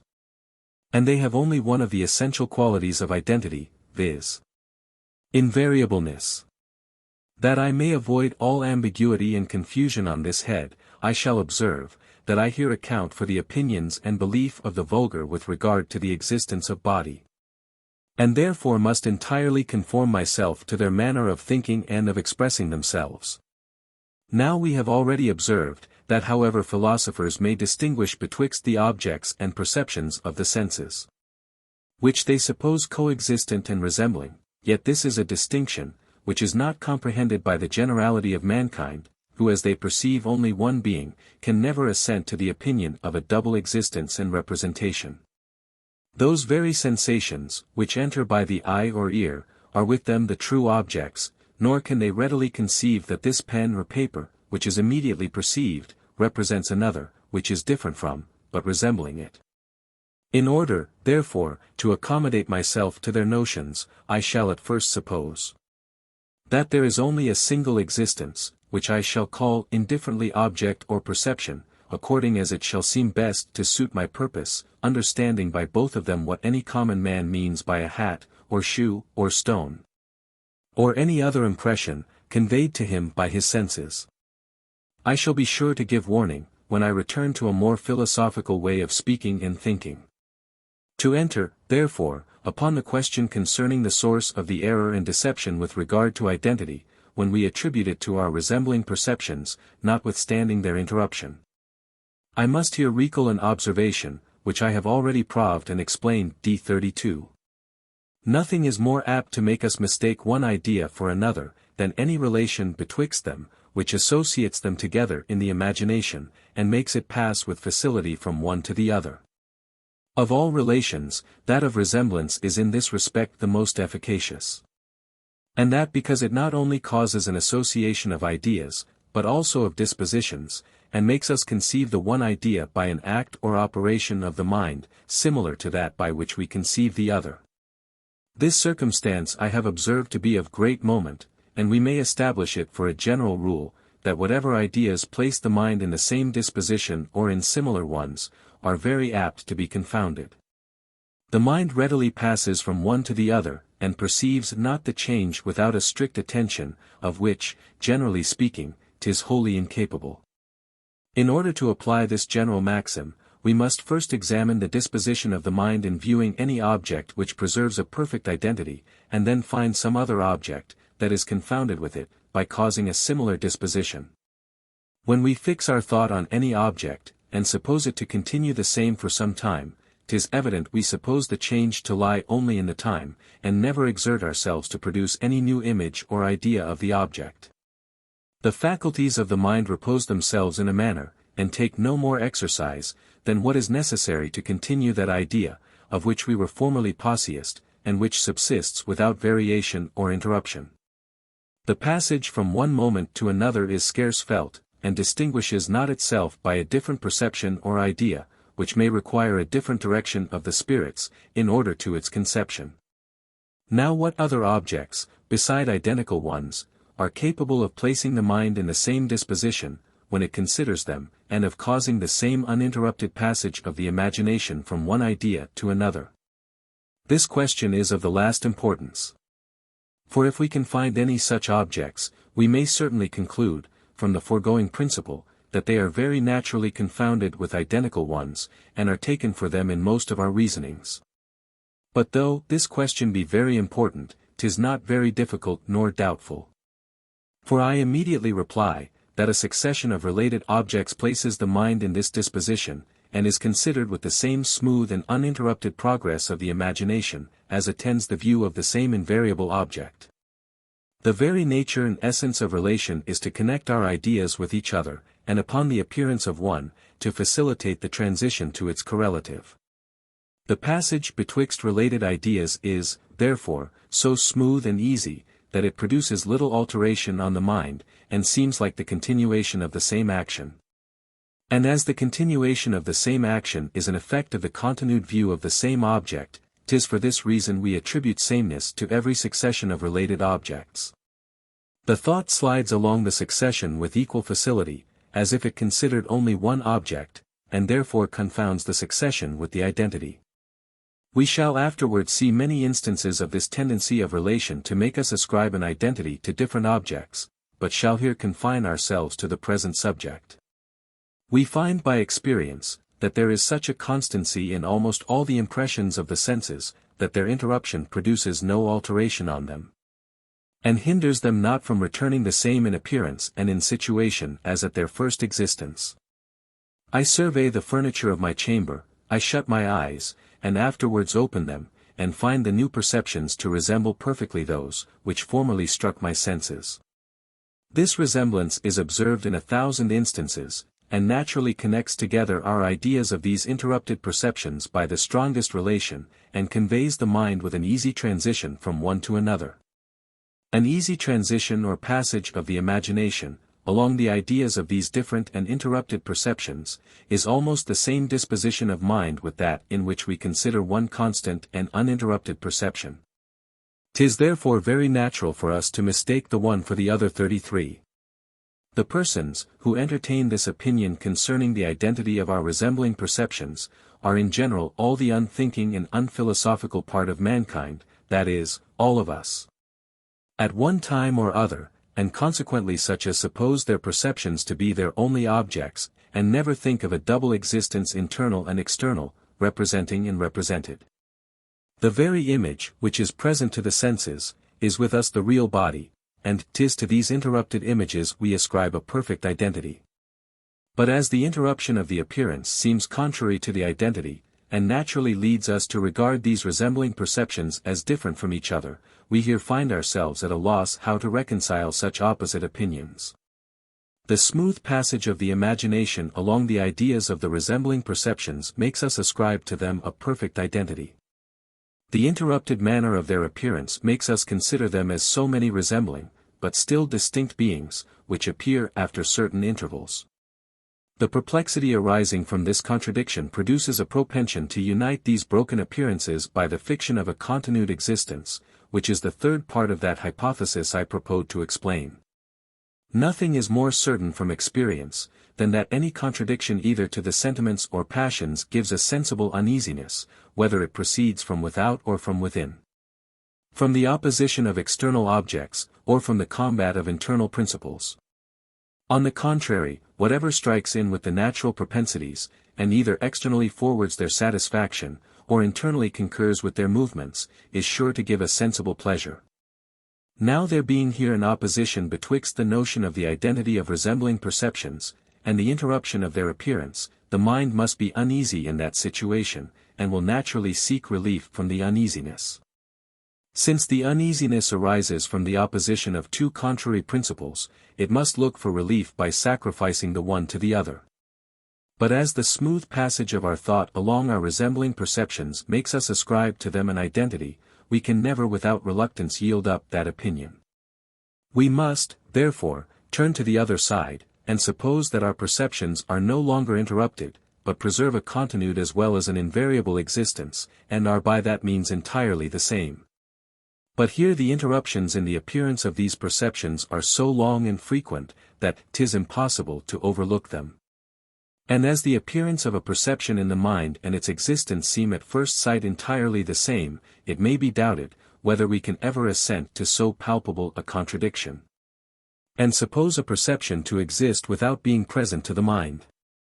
In order to clear up this matter, and learn how the interruption in the appearance of a perception implies not necessarily an interruption in its existence, 'twill be proper to touch upon some principles, which we shall have occasion to explain more fully afterwards. 34.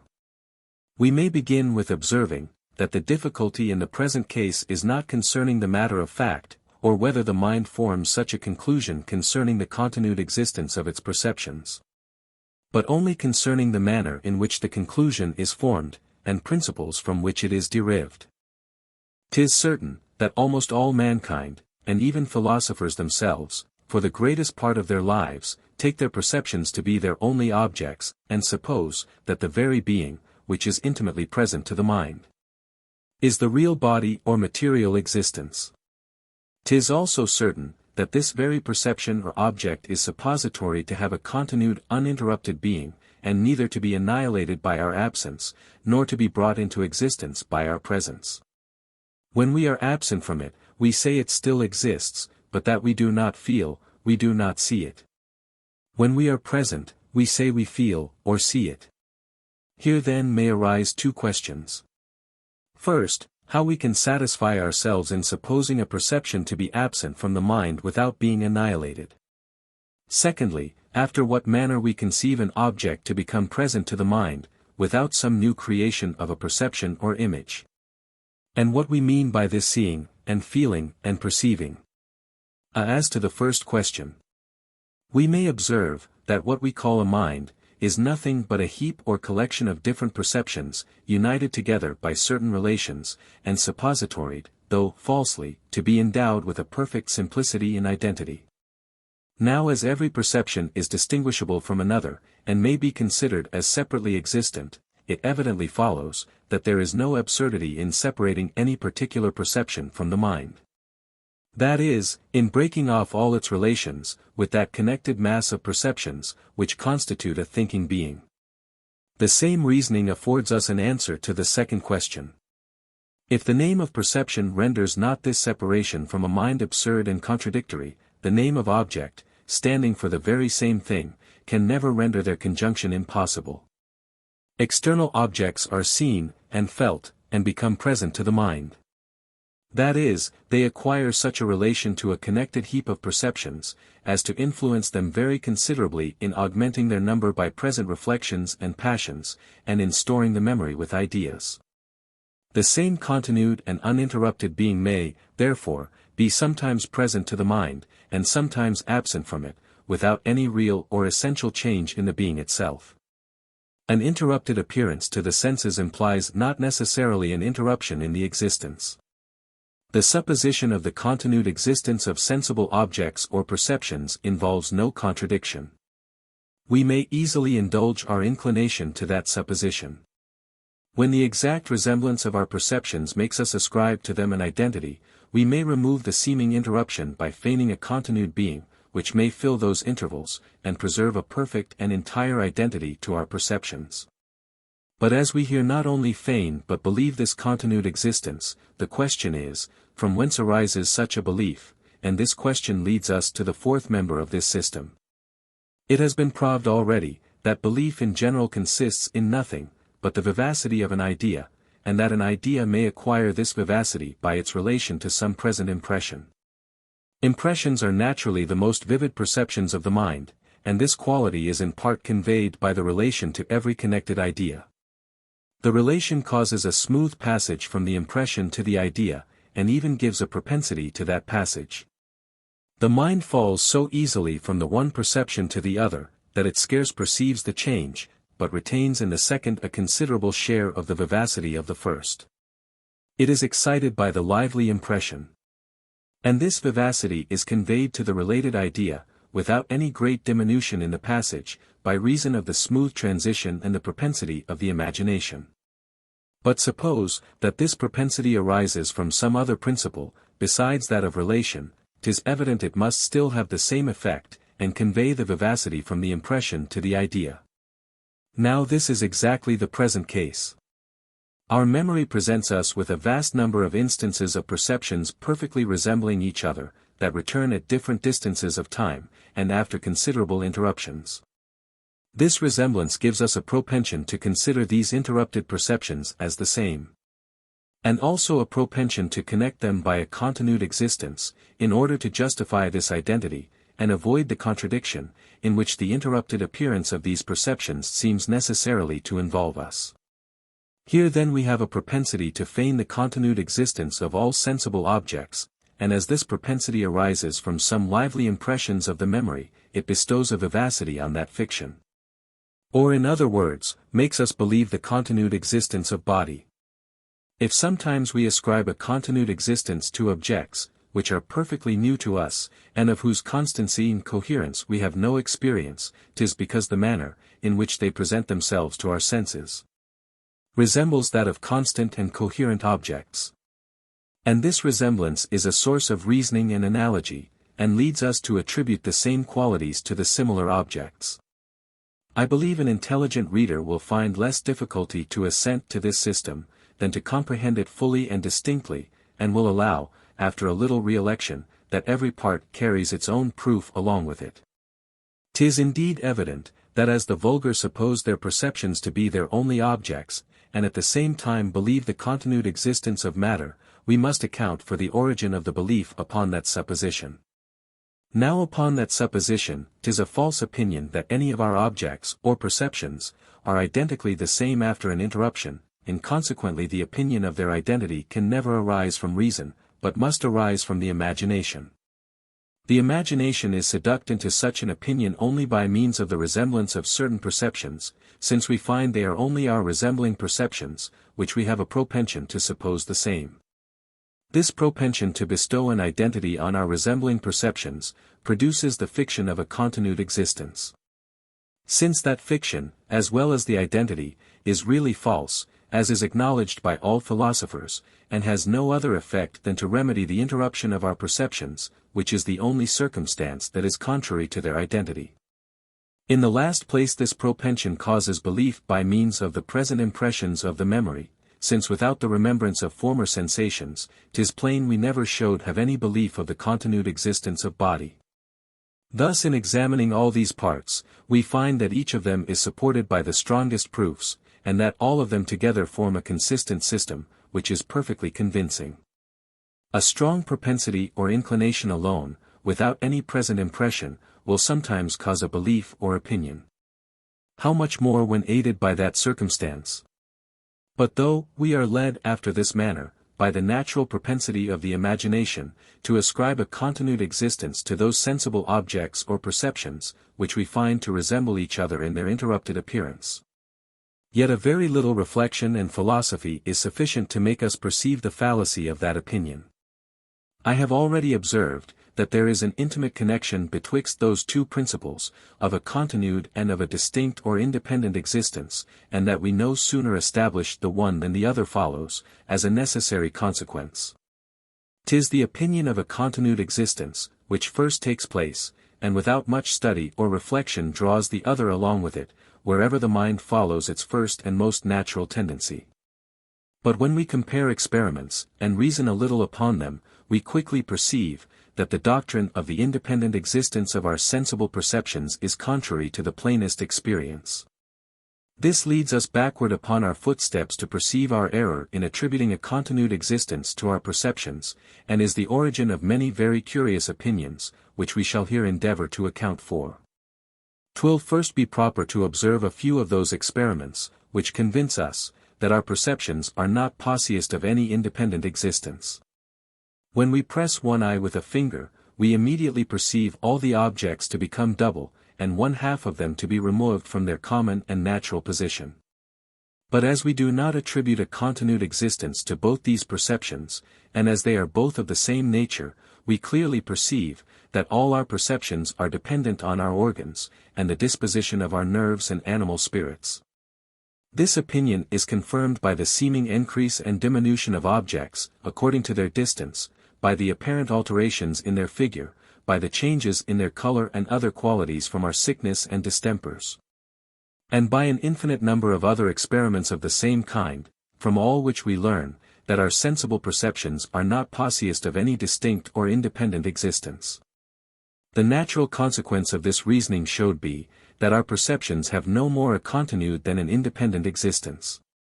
And indeed philosophers have so far run into this opinion, that they change their system, and distinguish, as we shall do for the future, betwixt perceptions and objects, of which the former are suppository to be interrupted, and perishing, and different at every different return. The latter to be uninterrupted, and to preserve a continued existence and identity. But however philosophical this new system may be esteemed, I assert that 'tis only a palliative remedy, and that it contains all the difficulties of the vulgar system, with some others, that are peculiar to itself. There are no principles either of the understanding or fancy, which lead us directly to embrace this opinion of the double existence of perceptions and objects. Nor can we arrive at it but by passing through the common hypothesis of the identity and continuance of our interrupted perceptions. Were we not first persuaded, that our perceptions are our only objects, and continue to exist even when they no longer make their appearance to the senses, we should never be led to think, that our perceptions and objects are different. And that our objects alone preserve a continued existence. The latter hypothesis has no primary recommendation either to reason or the imagination, but acquires all its influence on the imagination from the former. This proposition contains two parts, which we shall endeavor to prove as distinctly and clearly, as such abstruse subjects will permit. As to the first part of the proposition, that this philosophical hypothesis has no primary recommendation, either to reason or the imagination, we may soon satisfy ourselves with regard to reason by the following reflections.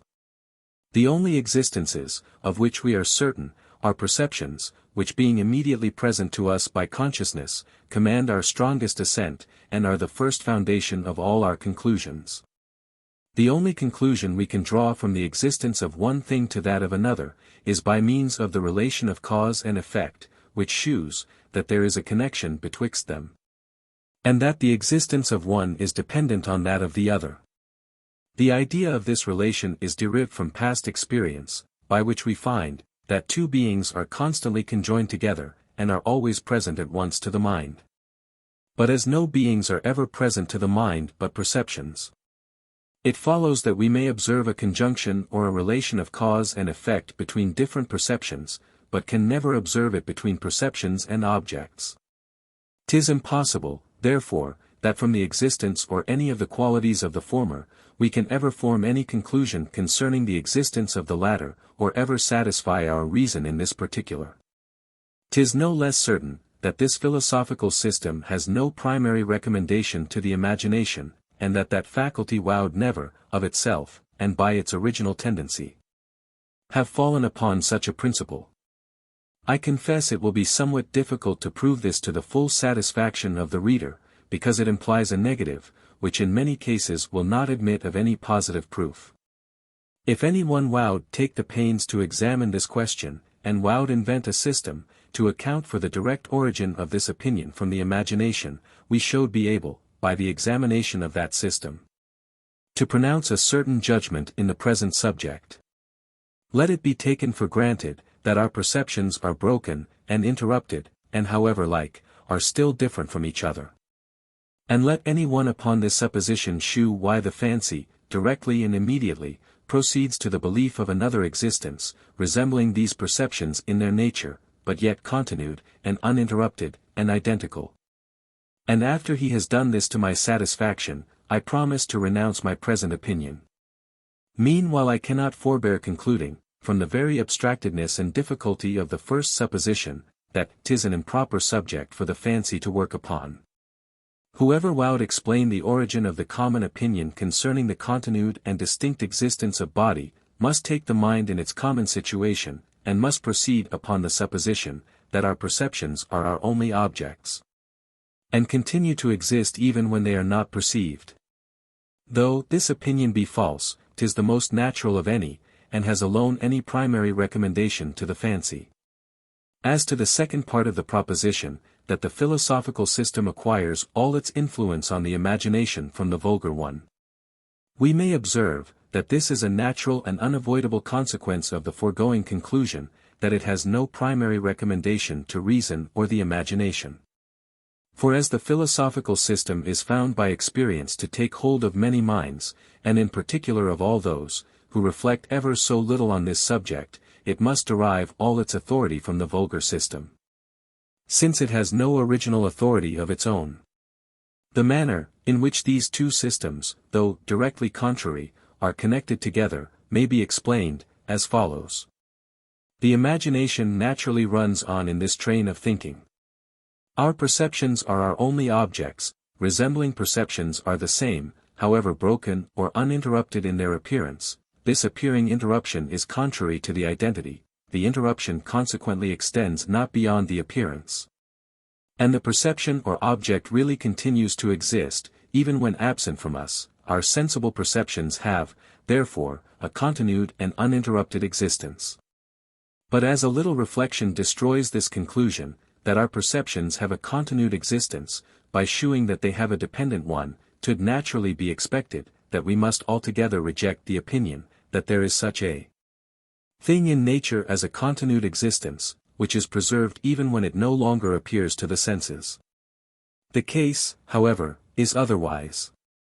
Philosophers are so far from rejecting the opinion of a continued existence upon rejecting that of the independence and continuance of our sensible perceptions, that though all sects agree in the latter sentiment, the former, which is, in a manner, its necessary consequence, has been peculiar to a few extravagant skeptics, who after all maintained that opinion in words only, and were never able to bring themselves sincerely to believe it. There is a great difference betwixt such opinions as we form after a calm and profound reflection, and such as we embrace by a kind of instinct or natural impulse, on account of their suitableness and conformity to the mind. If these opinions become contrary, 'tis not difficult to foresee which of them will have the advantage. As long as our attention is bent upon the subject, the philosophical and studied principle may prevail. But the moment we relax our thoughts, nature will display herself, and draw us back to our former opinion. Nay, she has sometimes such an influence, that she can stop our progress, even in the midst of our most profound reflections, and keep us from running on with all the consequences of any philosophical opinion. Thus though we clearly perceive the dependence and interruption of our perceptions, we stop short in our career, and never upon that account reject the notion of an independent and continued existence. That opinion has taken such deep root in the imagination, that 'tis impossible ever to eradicate it, nor will any strained metaphysical conviction of the dependence of our perceptions be sufficient for that purpose. But though our natural and obvious principles here prevail above our studied reflections, 'tis certain there must be some struggle and opposition in the case, at least so long as these reflections retain any force or vivacity.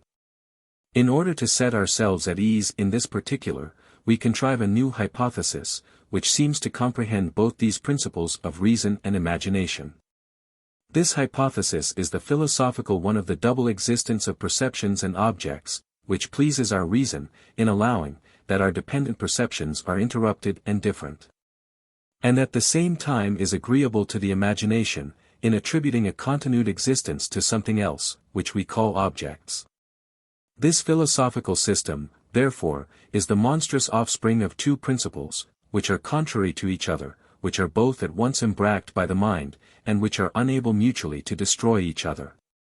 The imagination tells us that our resembling perceptions have a continued and uninterrupted existence, and are not annihilated by their absence. Reflection tells us that even our resembling perceptions are interrupted in their existence, and different from each other. The contradiction betwixt these opinions we elude by a new fiction, which is conformable to the hypotheses both of reflection and fancy, by ascribing these contrary qualities to different existences. The interruption to perceptions, and the continuance to objects.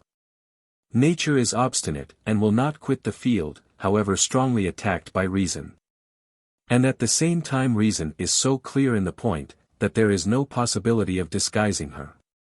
Not being able to reconcile these two enemies, we endeavor to set ourselves at ease as much as possible, by successively granting to each whatever it demands, and by feigning a double existence, where each may find something that has all the conditions it desires. Were we fully convinced that our resembling perceptions are continued, and identical, and independent, we should never run into this opinion of a double existence. Since we should find satisfaction in our first supposition, and would not look beyond. Again, were we fully convinced that our perceptions are dependent, and interrupted, and different, we should be as little inclined to embrace the opinion of a double existence.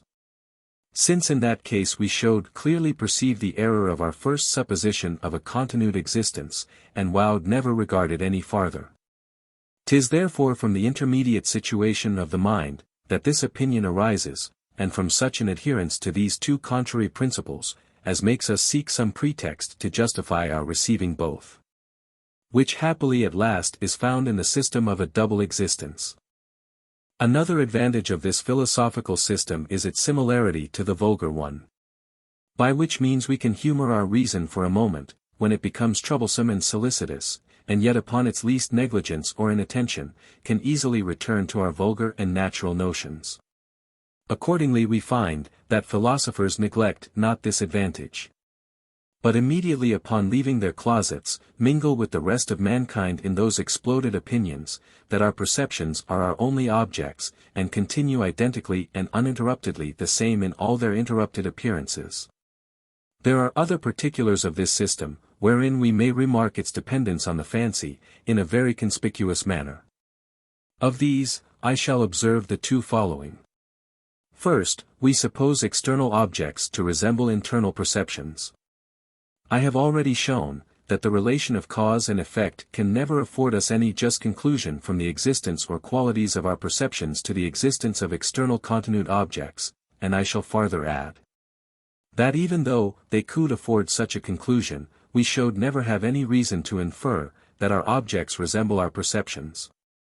That opinion, therefore, is derived from nothing but the quality of the fancy above explained, that it borrows all its ideas from some precedent perception. We never can conceive anything but perceptions, and therefore must make everything resemble them. Secondly, as we suppose our objects in general to resemble our perceptions, so we take it for granted, that every particular object resembles that perception, which it causes. The relation of cause and effect determines us to join the other of resemblance, and the ideas of these existences being already united together in the fancy by the former relation, we naturally add the latter to complete the union. We have a strong propensity to complete every union by joining new relations to those which we have before observed betwixt any ideas, as we shall have occasion to observe presently. 35. Having thus given an account of all the systems both popular and philosophical, with regard to external existences, I cannot forbear giving vent to a certain sentiment, which arises upon reviewing those systems. I begun this subject with premising, that we ought to have an implicit faith in our senses, and that this would be the conclusion, I shall draw from the whole of my reasoning.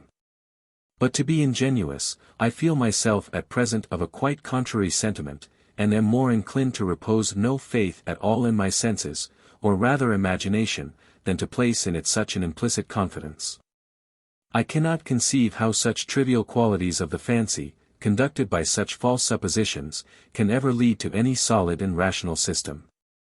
They are the coherence and constancy of our perceptions, which produce the opinion of their continued existence, though these qualities of perceptions have no perceivable connection with such an existence.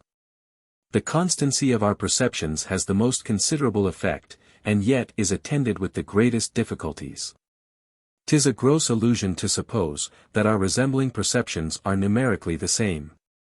And 'tis this illusion, which leads us into the opinion, that these perceptions are uninterrupted, and are still existent, even when they are not present to the senses.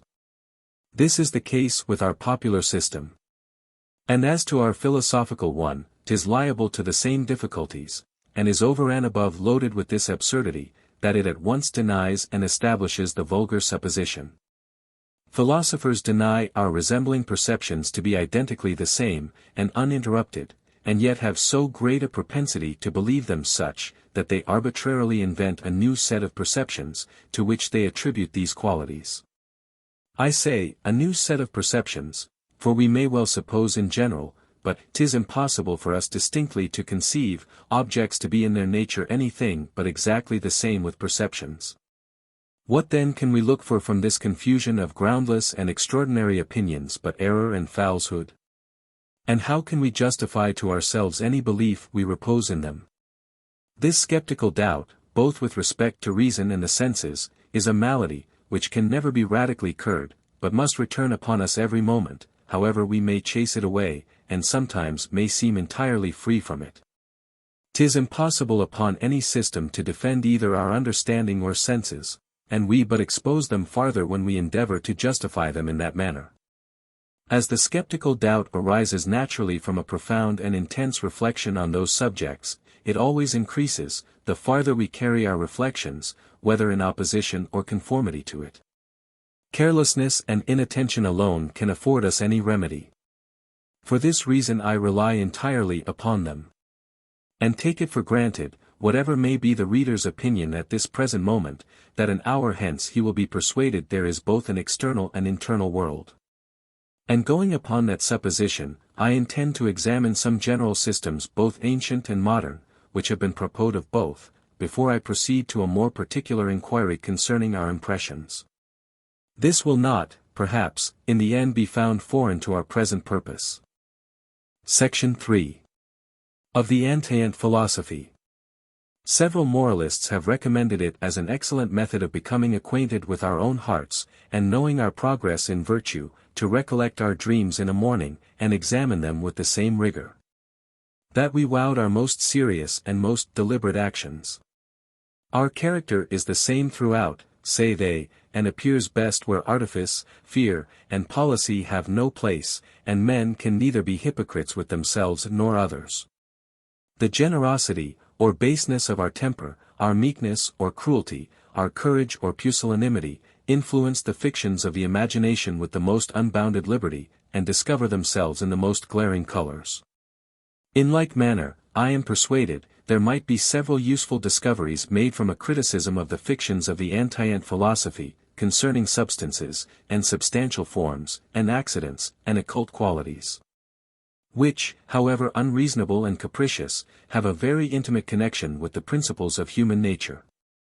'Tis confessed by the most judicious philosophers, that our ideas of bodies are nothing but collections formed by the mind of the ideas of the several distinct sensible qualities, of which objects are compassed, and which we find to have a constant union with each other. But however these qualities may in themselves be entirely distinct, 'tis certain we commonly regard the compound, which they form, as one thing, and as continuing the same under very considerable alterations. The acknowledged composition is evidently contrary to this suppositoried simplicity, and the variation to the identity. It may, therefore, be worthwhile to consider the causes, which make us almost universally fall into such evident contradictions, as well as the means by which we endeavor to conceal them. 'Tis evident, that as the ideas of the several distinct successive qualities of objects are united together by a very close relation, the mind, in looking along the succession, must be carried from one part of it to another by an easy transition, and will no more perceive the change, than if it contemplated the same unchangeable object. This easy transition is the effect, or rather essence of relation, and as the imagination readily takes one idea for another, where their influence on the mind is similar. Hence it proceeds, that any such succession of related qualities is readily considered as one continued object, existing without any variation. The smooth and uninterrupted progress of the thought, being alike in both cases, readily deceives the mind, and makes us ascribe an identity to the changeable succession of connected qualities. But when we alter our method of considering the succession, and instead of tracing it gradually through the successive points of time, survey at once any two distinct periods of its duration, and compare the different conditions of the successive qualities. In that case the variations, which were insensible when they arose gradually, do now appear of consequence, and seem entirely to destroy the identity. By this means there arises a kind of contrariety in our method of thinking, from the different points of view, in which we survey the object, and from the nearness or remoteness of those instants of time, which we compare together. When we gradually follow an object in its successive changes, the smooth progress of the thought makes us ascribe an identity to the succession, because 'tis by a similar act of the mind we consider an unchangeable object. When we compare its situation after a considerable change, the progress of the thought is broke. And consequently we are presented with the idea of diversity, in order to reconcile which contradictions the imagination is apt to feign something unknown and invisible, which it supposes to continue the same under all these variations. And this unintelligible something it calls a substance, or original and first matter. We entertain a like notion with regard to the simplicity of substances, and from like causes. Suppose an object perfectly simple and indivisible to be presented, along with another object, whose coexistent parts are connected together by a strong relation. 'Tis evident the actions of the mind, in considering these two objects, are not very different. The imagination conceives the simple object at once, with facility, by a single effort of thought, without change or variation. The connection of parts in the compound object has almost the same effect, and so unites the object within itself, that the fancy feels not the transition in passing from one part to another. Hence the color, taste, figure, solidity, and other qualities, combined in a peach or melon, are conceived to form one thing. And that on account of their close relation, which makes them affect the thought in the same manner, as if perfectly uncompounded. But the mind rests not here. Whenever it views the object in another light, it finds that all these qualities are different, and distinguishable, and separable from each other. Which view of things being destructive of its primary and more natural notions, obliges the imagination to feign an unknown something, or original substance and matter, as a principle of union or cohesion among these qualities. And as what may give the compound object a title to be called one thing, notwithstanding its diversity in composition.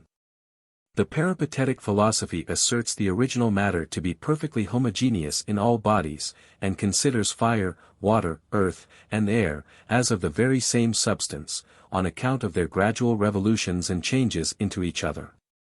At the same time it assigns to each of these species of objects a distinct substantial form, which it supposes to be the source of all those different qualities they possess, and to be a new foundation of simplicity and identity to each particular species.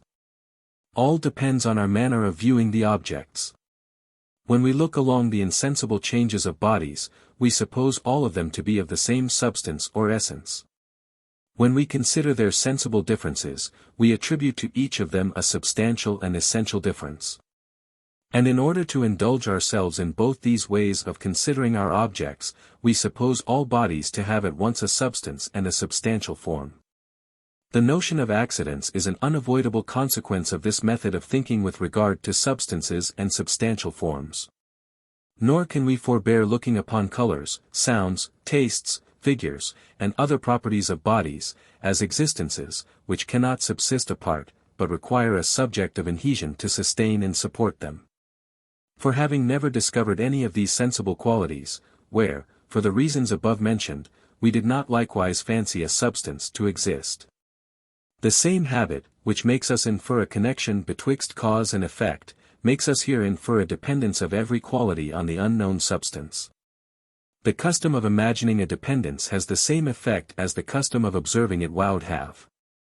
This conceit, however, is no more reasonable than any of the foregoing. Every quality being a distinct thing from another, may be conceived to exist apart, and may exist apart, not only from every other quality, but from that unintelligible chimera of a substance. But these philosophers carry their fiction still farther in their sentiments concerning occult qualities, and both suppose a substance supporting, which they do not understand, and an accident supported, of which they have as imperfect an idea. The whole system, therefore, is entirely incomprehensible, and yet is derived from principles as natural as any of these above explained.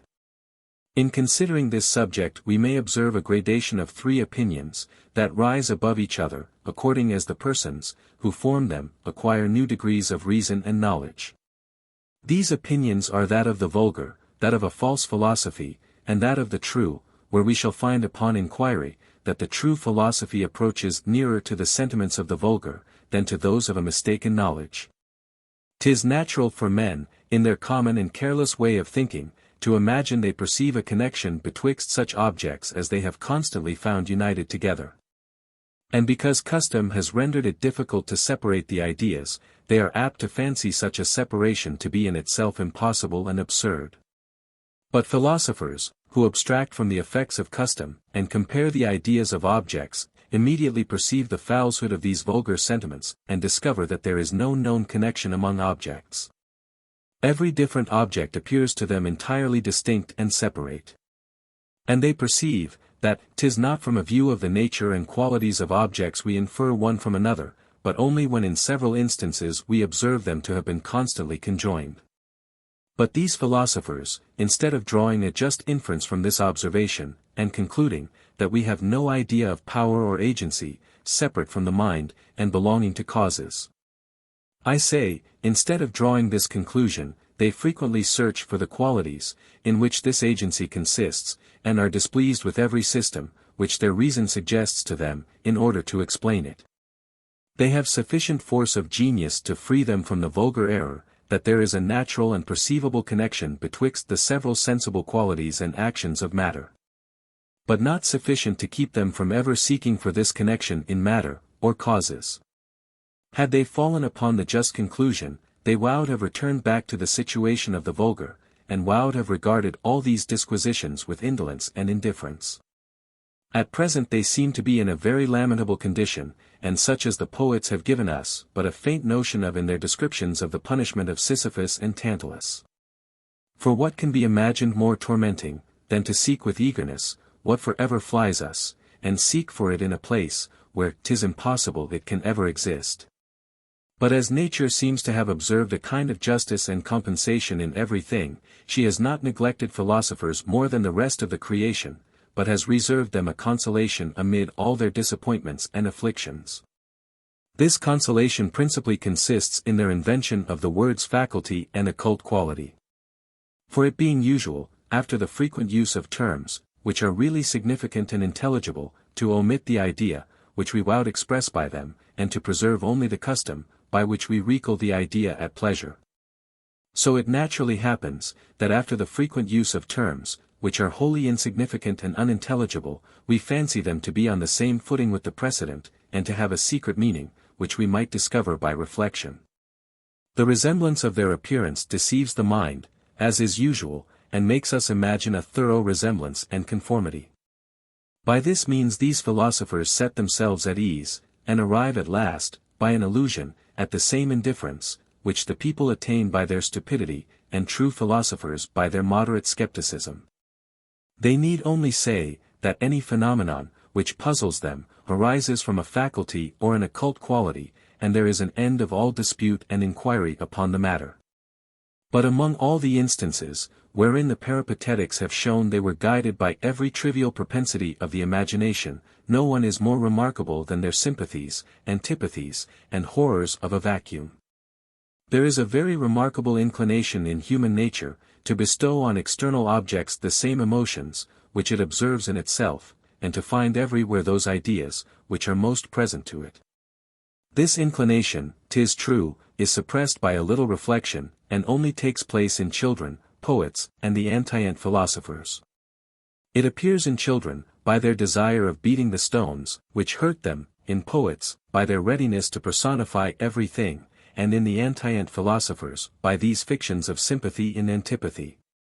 We must pardon children, because of their age, poets, because they profess to follow implicitly the suggestions of their fancy, but what excuse shall we find to justify our philosophers in so signal a weakness? Section 4. Of the modern philosophy.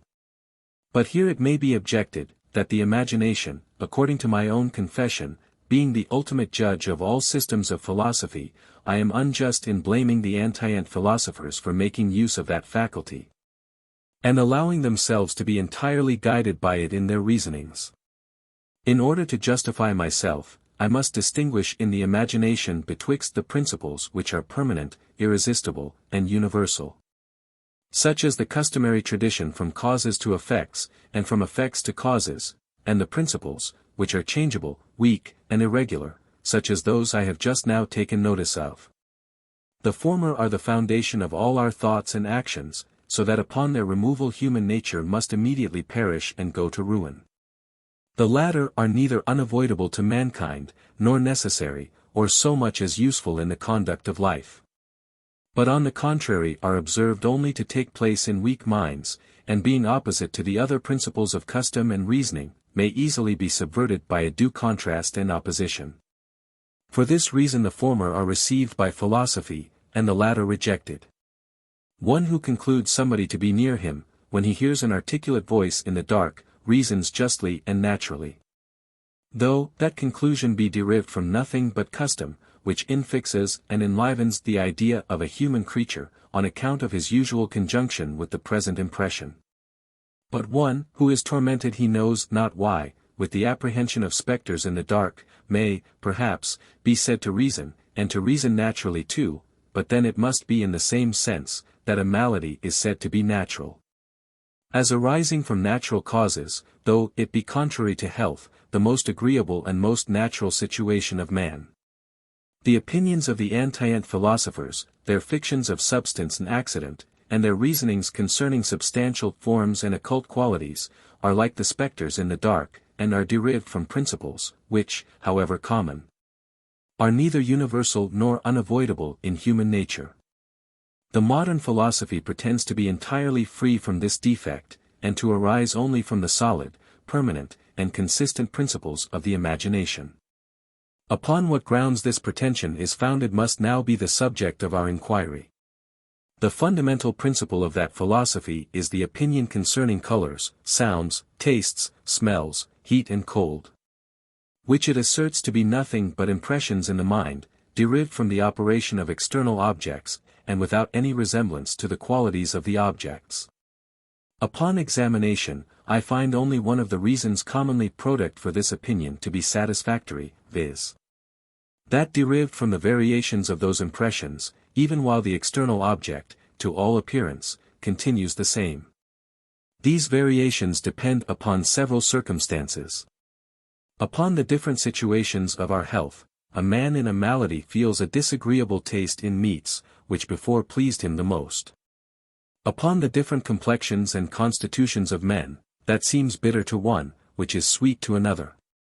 Upon the difference of their external situation and position, colors reflected from the clouds change according to the distance of the clouds, and according to the angle they make with the eye and luminous body.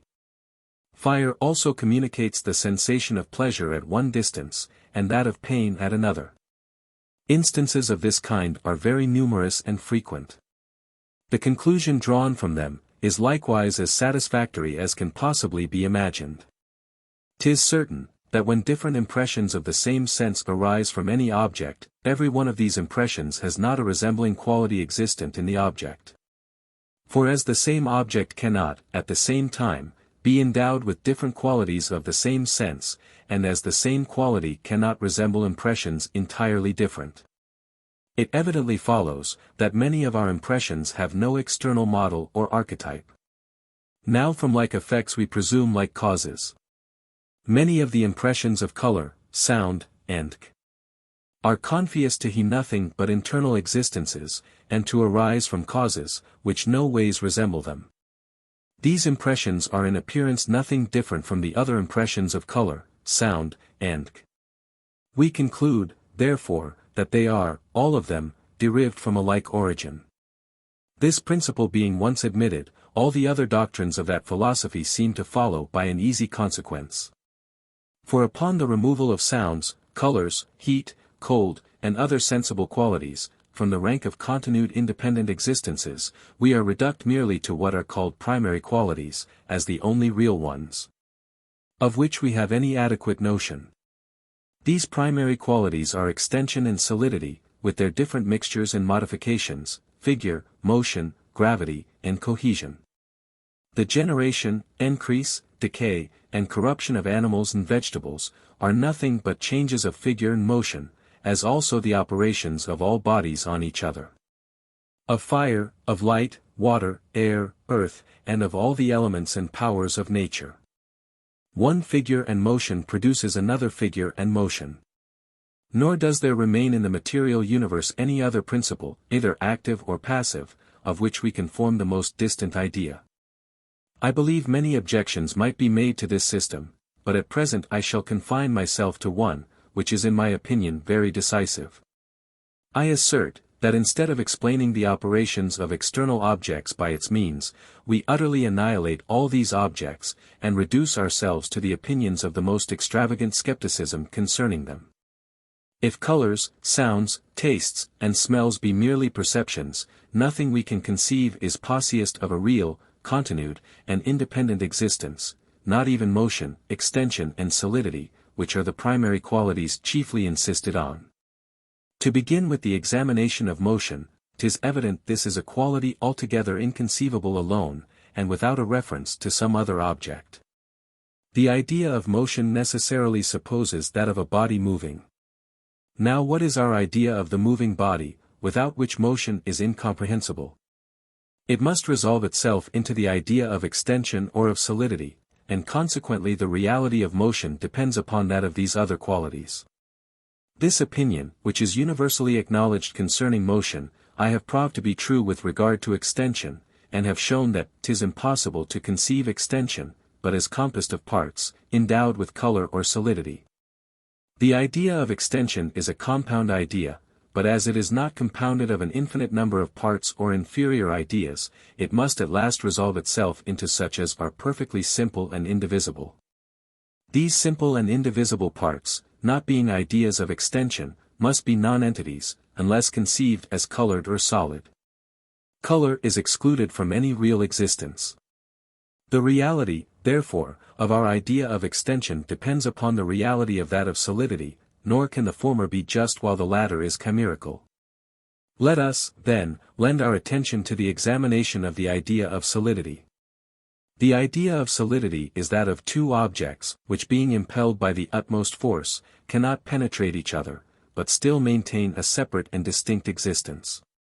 Solidity, therefore, is perfectly incomprehensible alone, and without the conception of some bodies, which are solid, and maintain this separate and distinct existence. Now what idea have we of these bodies? The ideas of colors, sounds, and other secondary qualities are excluded. The idea of motion depends on that of extension, and the idea of extension on that of solidity. 'Tis impossible, therefore, that the idea of solidity can depend on either of them. For that would be to run in a circle, and make one idea depend on another, while at the same time the latter depends on the former. Our modern philosophy, therefore, leaves us no just nor satisfactory idea of solidity, nor consequently of matter. This argument will appear entirely conclusive to every one that comprehends it.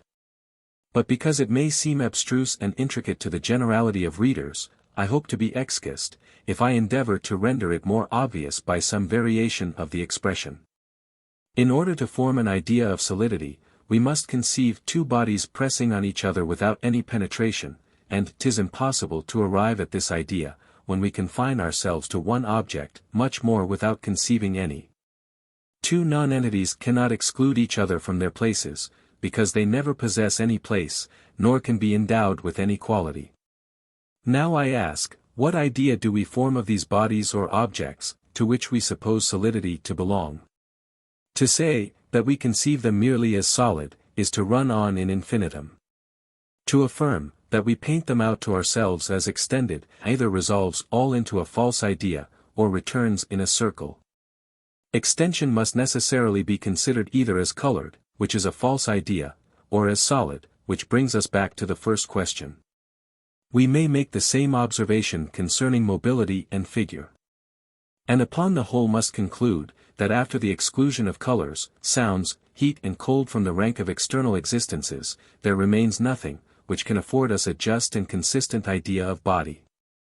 Add to this, that, properly speaking, solidity or impenetrability is nothing, but an impossibility of annihilation, as 36 has been already observed, for which reason, 'tis the more necessary for us to form some distinct idea of that object, whose annihilation we suppose impossible. An impossibility of being annihilated cannot exist, and can never be conceived to exist, by itself, but necessarily requires some object or real existence, to which it may belong. Now the difficulty still remains, how to form an idea of this object or existence, without having recourse to the secondary insensible qualities. Nor must we omit on this occasion our accustomed method of examining ideas by considering those impressions, from which they are derived. The impressions, which enter by the sight and hearing, the smell and taste, are affirmed by modern philosophy to be without any resembling objects. And consequently the idea of solidity, which is suppository to be real, can never be derived from any of these senses. There remains, therefore, the feeling as the only sense, that can convey the impression, which is original to the idea of solidity. And indeed we naturally imagine, that we feel the solidity of bodies, and need but touch any object in order to perceive this quality. But this method of thinking is more popular than philosophical, as will appear from the following reflections. First, 'tis easy to observe, that though bodies are felt by means of their solidity, yet the feeling is a quite different thing from the solidity, and that they have not the least resemblance to each other. A man, who has the palsy in one hand, has as perfect an idea of impenetrability, when he observes that hand to be supported by the table, as when he feels the same table with the other hand. An object, that presses upon any of our members, meets with resistance, and that resistance, by the motion it gives to the nerves and animal spirits, conveys a certain sensation to the mind. But it does not follow, that the sensation, motion, and resistance are any ways resembling.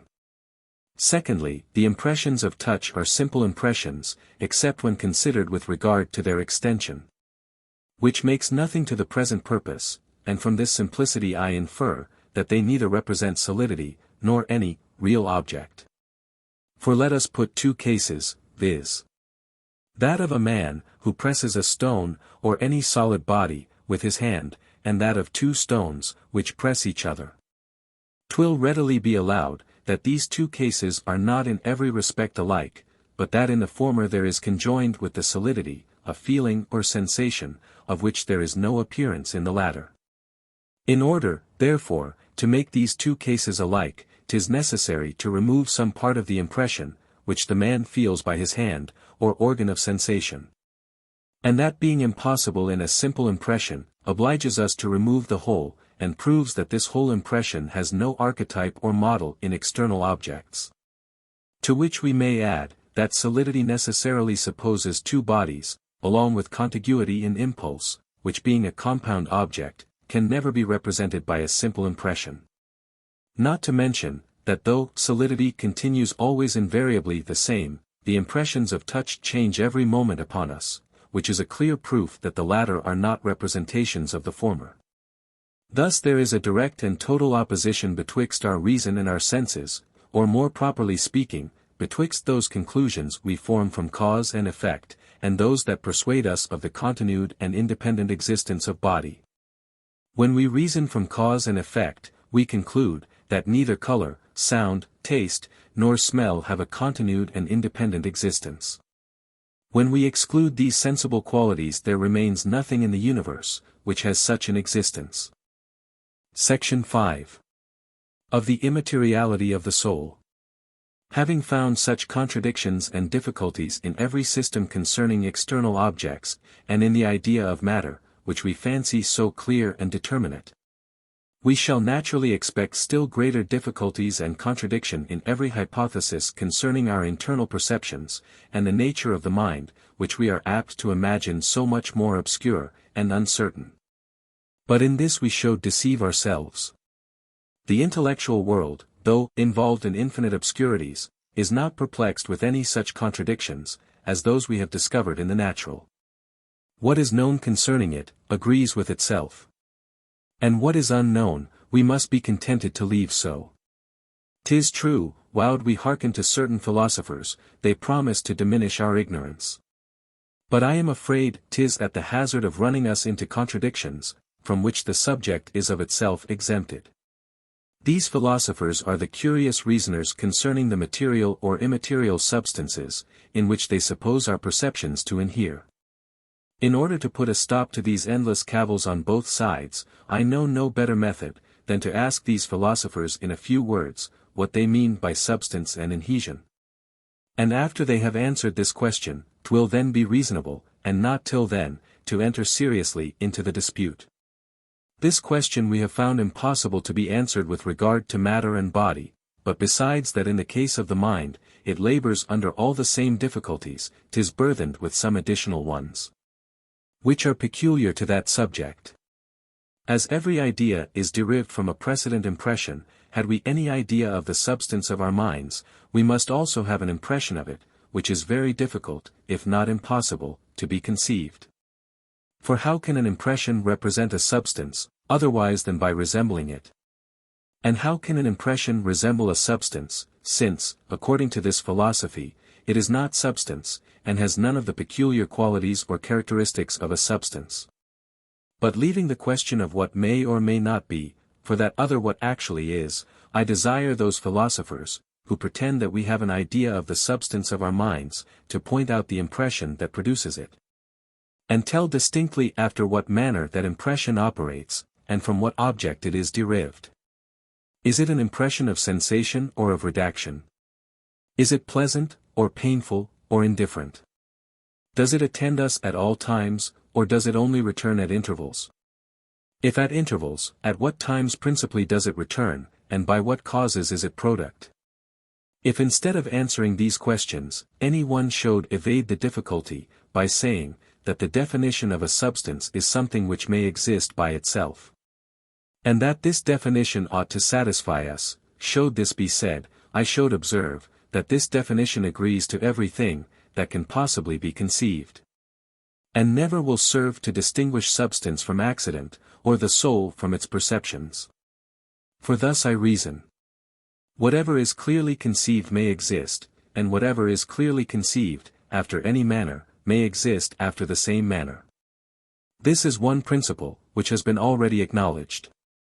Again, everything, which is different, is distinguishable, and everything which is distinguishable, is separable by the imagination. This is another principle.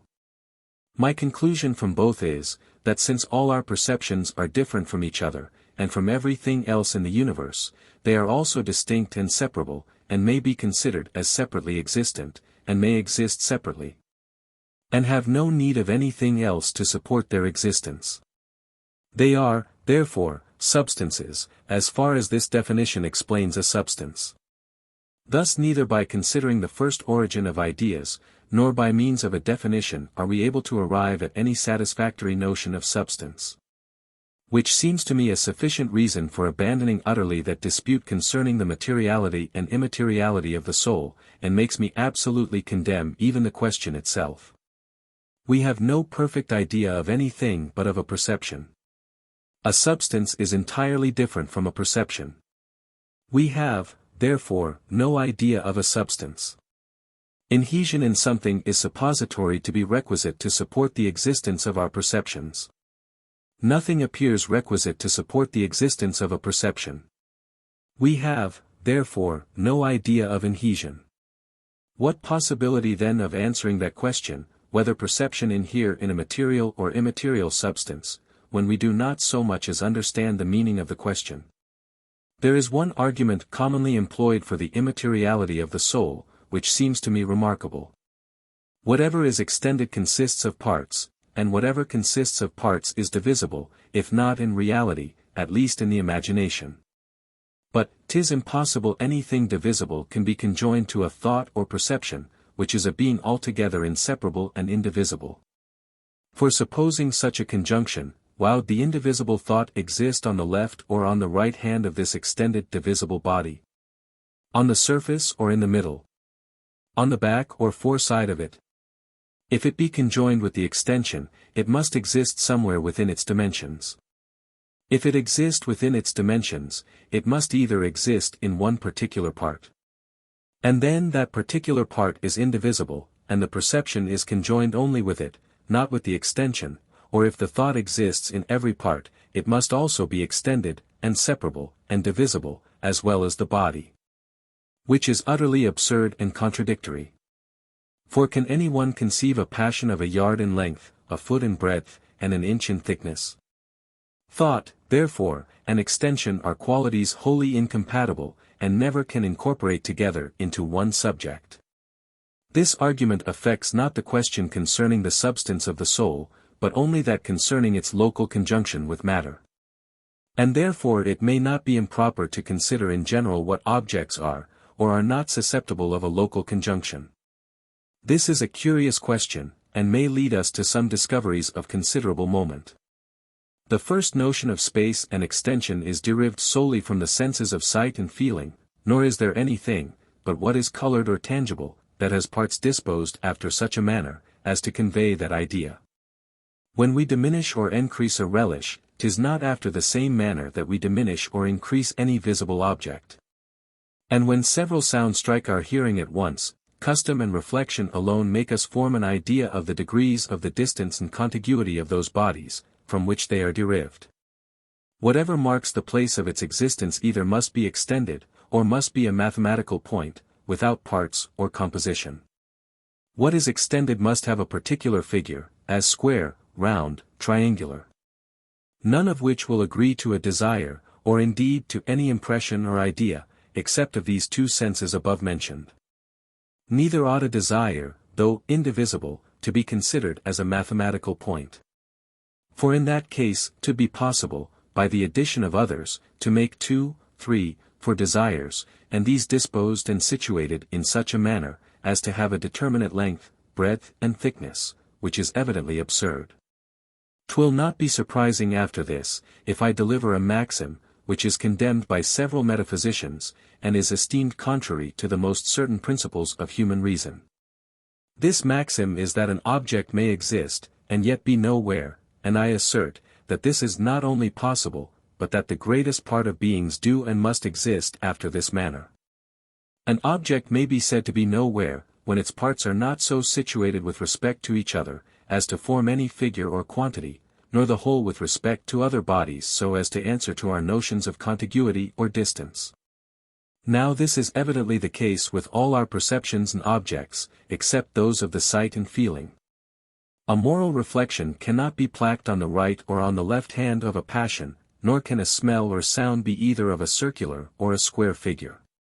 These objects and perceptions, so far from requiring any particular place, are absolutely incompatible with it, and even the imagination cannot attribute it to them. And as to the absurdity of supposing them to be nowhere, we may consider, that if the passions and sentiments appear to the perception to have any particular place, the idea of extension might be derived from them, as well as from the sight and touch. Contrary to what we have already established. If they appear not to have any particular place, they may possibly exist in the same manner, since whatever we conceive is possible. 'Twill not now be necessary to prove, that those perceptions, which are simple, and exist nowhere, are incapable of any conjunction in place with matter or body, which is extended and divisible. Since 'tis impossible to found a relation 37 but on some common quality.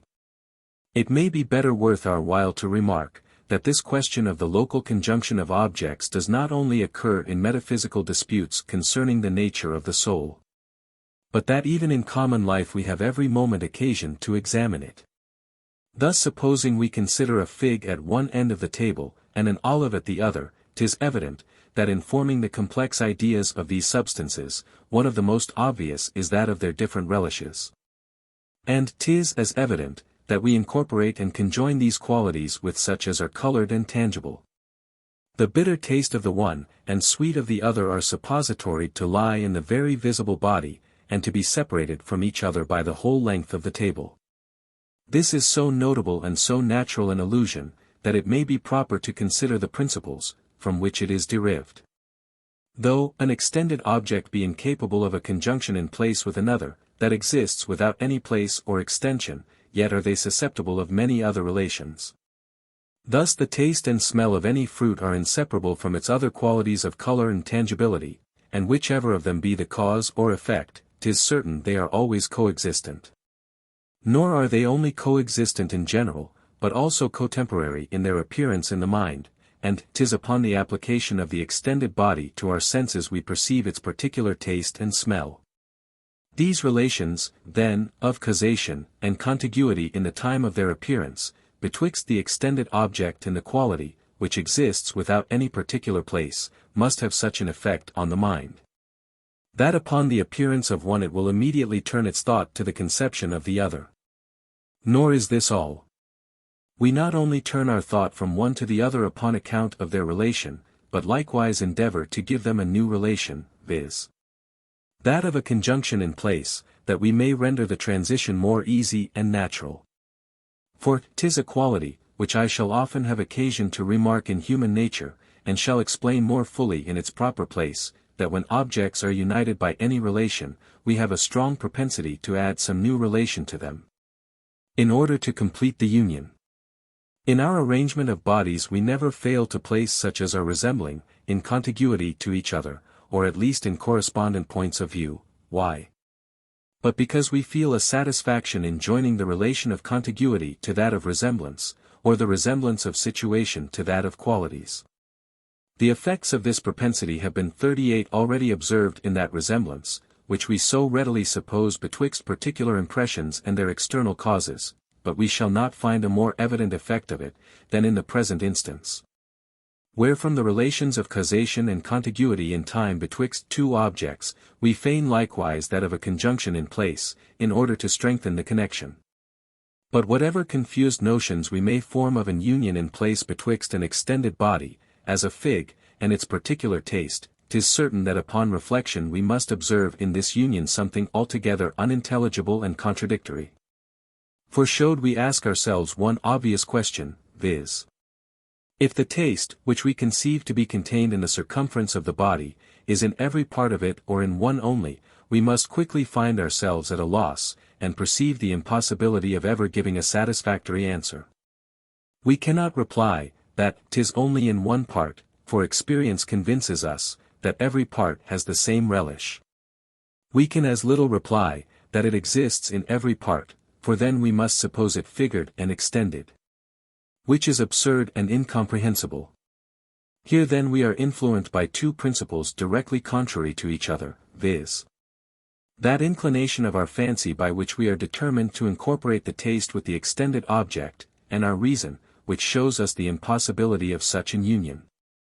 Being divided betwixt these opposite principles, we renounce neither one nor the other, but involve the subject in such confusion and obscurity, that we no longer perceive the opposition. We suppose, that the taste exists within the circumference of the body, but in such a manner, that it fills the whole without extension, and exists entire in every part without separation. In short, we use in our most familiar way of thinking, that scholastic principle, which, when crudely proposed, appears so shocking, of totum in toto and totum in qualibel part, which is much the same, as if we showed say, that a thing is in a certain place, and yet is not there.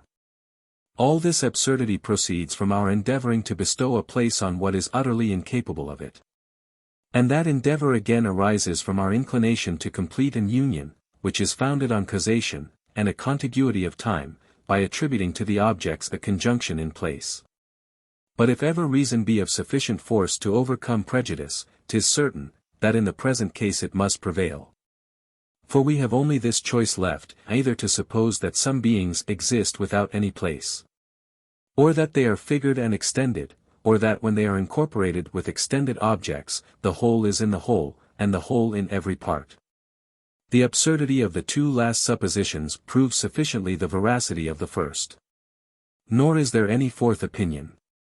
For as to the supposition of their existence in the manner of mathematical points, it resolves itself into the second opinion, and supposes, that several passions may be placked in a circular figure, and that a certain number of smells, conjoined with a certain number of sounds, may make a body of 12 cubic inches.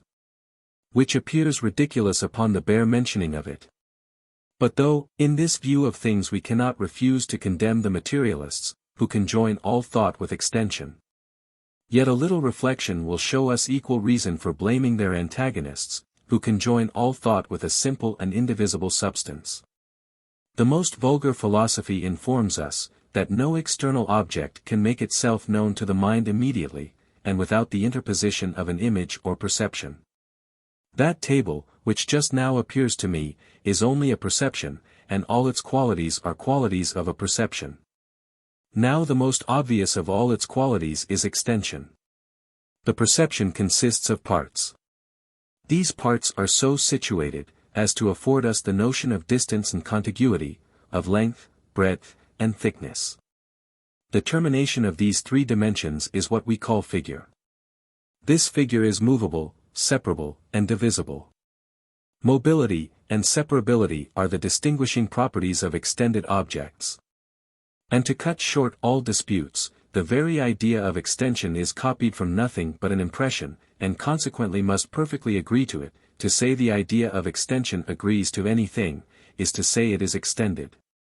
The freethinker may now triumph in his turn, and having found there are impressions and ideas really extended, may ask his antagonists, how they can incorporate a simple and indivisible subject with an extended perception.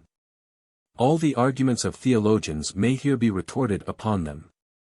Is the indivisible subject, or immaterial substance, if you will, on the left or on the right hand of the perception? Is it in this particular part, or in that other? Is it in every part without being extended? Or is it entire in any one part without deserting the rest? 'Tis impossible to give any answer to these questions, but what will both be absurd in itself, and will account for the union of our indivisible perceptions with an extended substance. This gives me an occasion to take anew into consideration the question concerning the substance of the soul, and though I have condemned that question as utterly unintelligible, yet I cannot forbear proposing some farther reflections concerning it. I assert, that the doctrine of the immateriality, simplicity, and indivisibility of a thinking substance is a true atheism, and will serve to justify all those sentiments, for which Spinoza is so universally infamous. From this topic, I hope at least to reap one advantage, that my adversaries will not have any pretext to render the present doctrine odious by their declamations, when they see that they can be so easily retorted on them. The fundamental principle of the atheism of Spinoza is the doctrine of the simplicity of the universe, and the unity of that substance, in which he supposes both thought and matter to inhere. There is only one substance, says he, in the world. And that substance is perfectly simple and indivisible, and exists everywhere, without any local presence.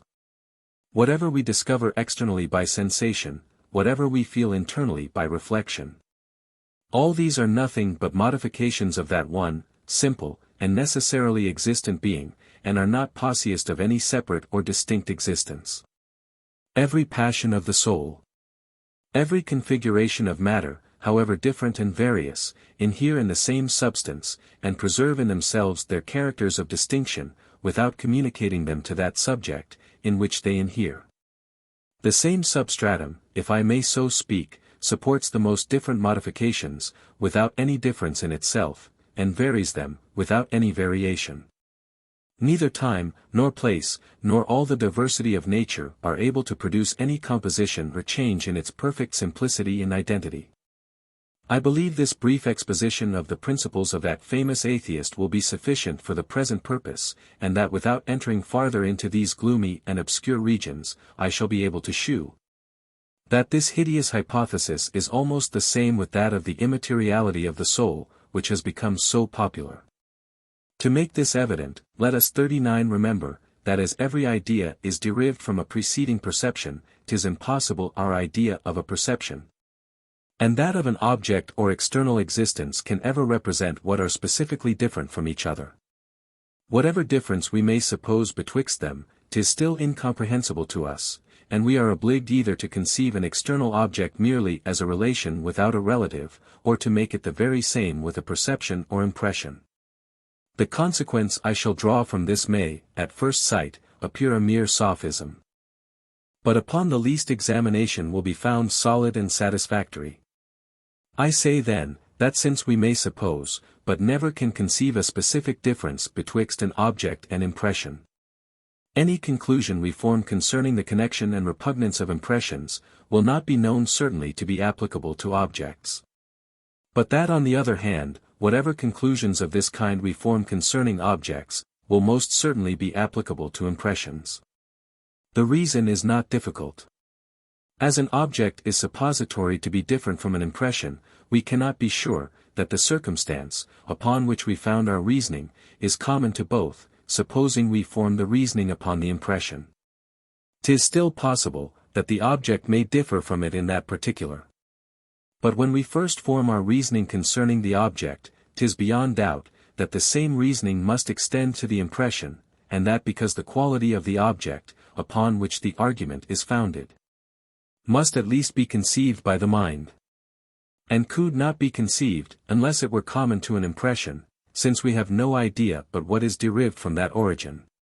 Thus we may establish it as a certain maxim, that we can never, by any principle, but by an irregular kind 40 of reasoning from experience, discover a connection or repugnance betwixt objects, which extends not to impressions. Though, the inverse proposition may not be equally true, that all the discoverable relations of impressions are common to objects. To apply this to the present case, there are two different systems of beings presented, to which I suppose myself under a necessity of assigning some substance, or ground of adhesion. I observe first the universe of objects or of body, the sun, moon and stars, the earth, seas, plants, animals, men, ships, houses, and other productions either of art or nature. Here Spinoza appears, and tells me, that these are only modifications, and that the subject, in which they inhere, is simple, incompounded, and indivisible. After this I consider the other system of beings, viz. the universe of thought, or my impressions and ideas. There I observe another sun, moon and stars, an earth, and seas, covered and inhabited by plants and animals, towns, houses, mountains, rivers, and in short everything I can discover or conceive in the first system. Upon my inquiring concerning these, theologians present themselves, and tell me, that these also are modifications, and modifications of one simple, uncompounded, and indivisible substance. Immediately upon which I am deafened with the noise of 100 voices, that treat the first hypothesis with detestation and scorn, and the second with applause and veneration. I turn my attention to these hypotheses to see what may be the reason of so great a partiality, and find that they have the same fault of being unintelligible, and that as far as we can understand them, they are so much alike, that 'tis impossible to discover any absurdity in one, which is not common to both of them. We have no idea of any quality in an object, which does not agree to, and may not represent a quality in an impression, and that because all our ideas are derived from our impressions. We can never, therefore, find any repugnance betwixt an extended object as a modification, and a simple uncompounded essence, as its substance, unless that repugnance takes place equally betwixt the perception or impression of that extended object, and the same uncompounded essence. Every idea of a quality in an object passes through an impression, and therefore every perceivable relation, whether of connection or repugnance, must be common both to objects and impressions. But though this argument, considered in general, seems evident beyond all doubt and contradiction, yet to make it more clear and sensible, let us survey it in detail, and see whether all the absurdities, which have been found in the system of Spinoza, may not likewise be discovered in that of Theologians 41. First, it has been said against Spinoza, according to the scholastic way of talking, rather than thinking, that a mode, not being any distinct or separate existence, must be the very same with its substance. And consequently the extension of the universe, must be in a manner identified with that simple, uncompounded essence, in which the universe is suppository to inhere.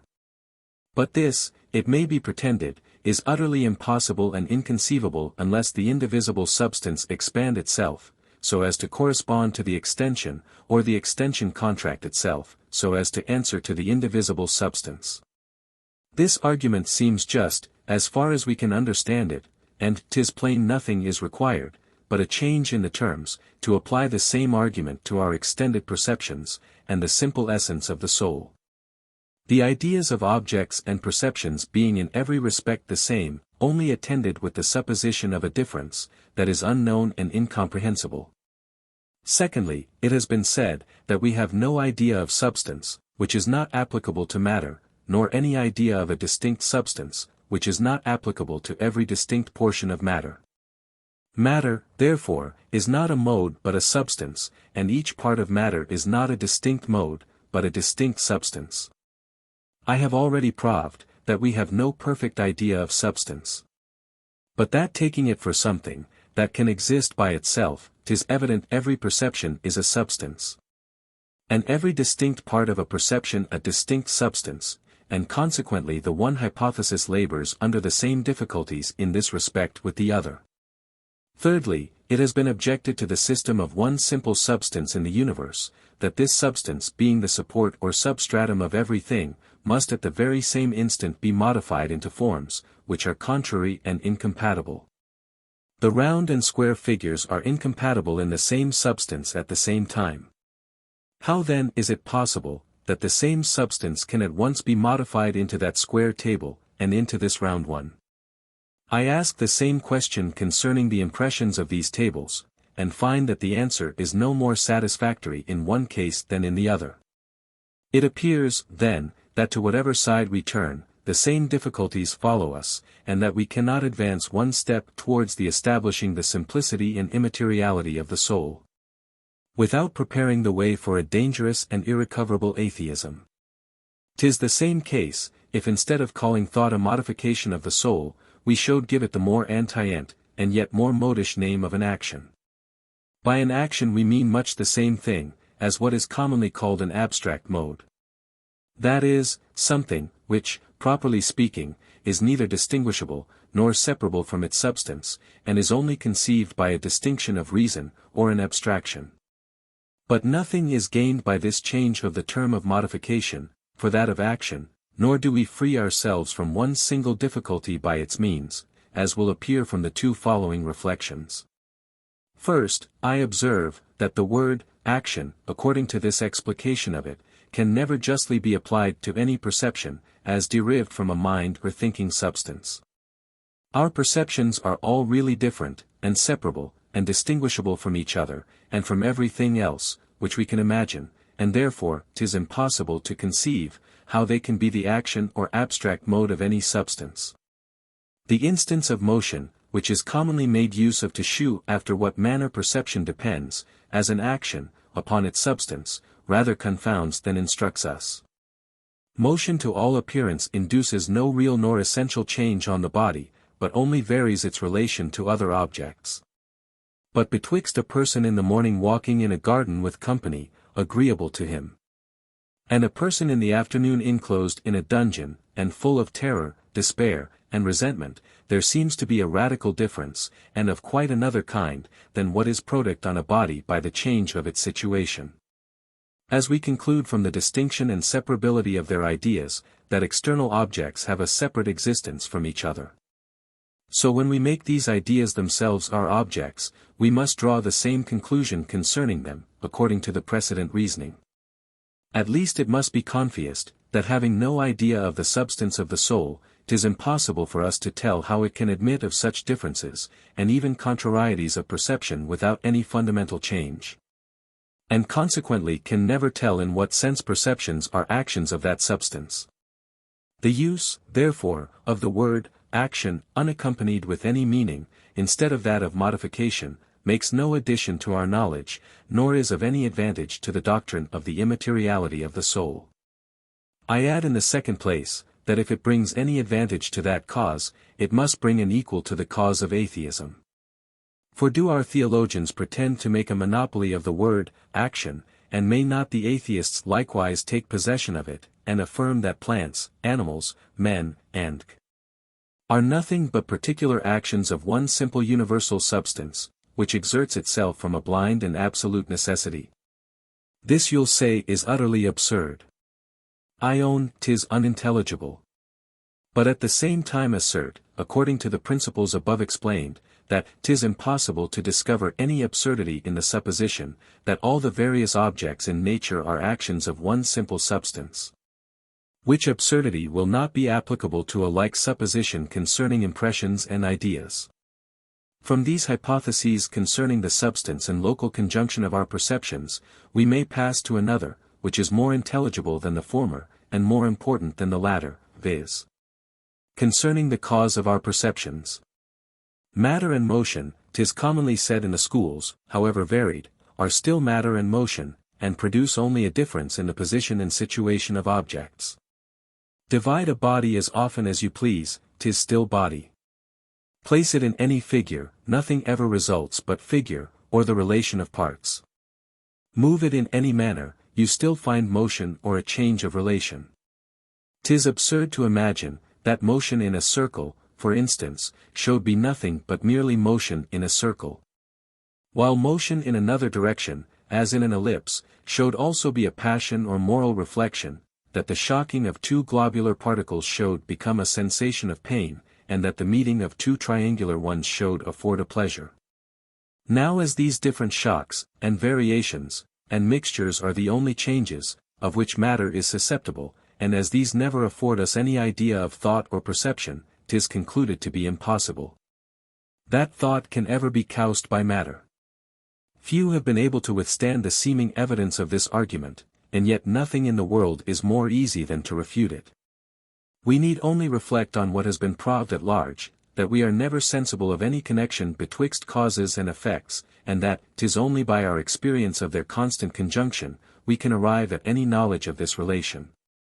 Now as all objects, which are not contrary, are susceptible of a constant conjunction, and as no real objects are contrary. 42 I have inferred from these principles, that to consider the matter a priori anything may produce anything, and that we shall never discover a reason, why any object may or may not be the cause of any other, however great, or however little the resemblance may be betwixt them. This evidently destroys the precedent reasoning concerning the cause of thought or perception. For though there appear no manner of connection betwixt motion or thought, the case is the same with all other causes and effects. Place one body of a pound weight on one end of a lever, and another body of the same weight on another end. You will never find in these bodies any principle of motion dependent on their distances from the center, more than of thought and perception. If you pretend, therefore, to prove a priori that such a position of bodies can never cause thought, because turn it which way you will, 'tis nothing but a position of bodies, you must by the same course of reasoning conclude, that it can never produce motion, since there is no more apparent connection in the one case than in the other. But as this latter conclusion is contrary to evident experience, and as 'tis possible we may have a like experience in the operations of the mind, and may perceive a constant conjunction of thought and motion, you reason too hastily, when from the mere consideration of the ideas, you conclude that 'tis impossible motion can ever produce thought, or a different position of parts give rise to a different passion or reflection. Nay, 'tis not only possible we may have such an experience, but 'tis certain we have it, since every one may perceive, that the different dispositions of his body change his thoughts and sentiments.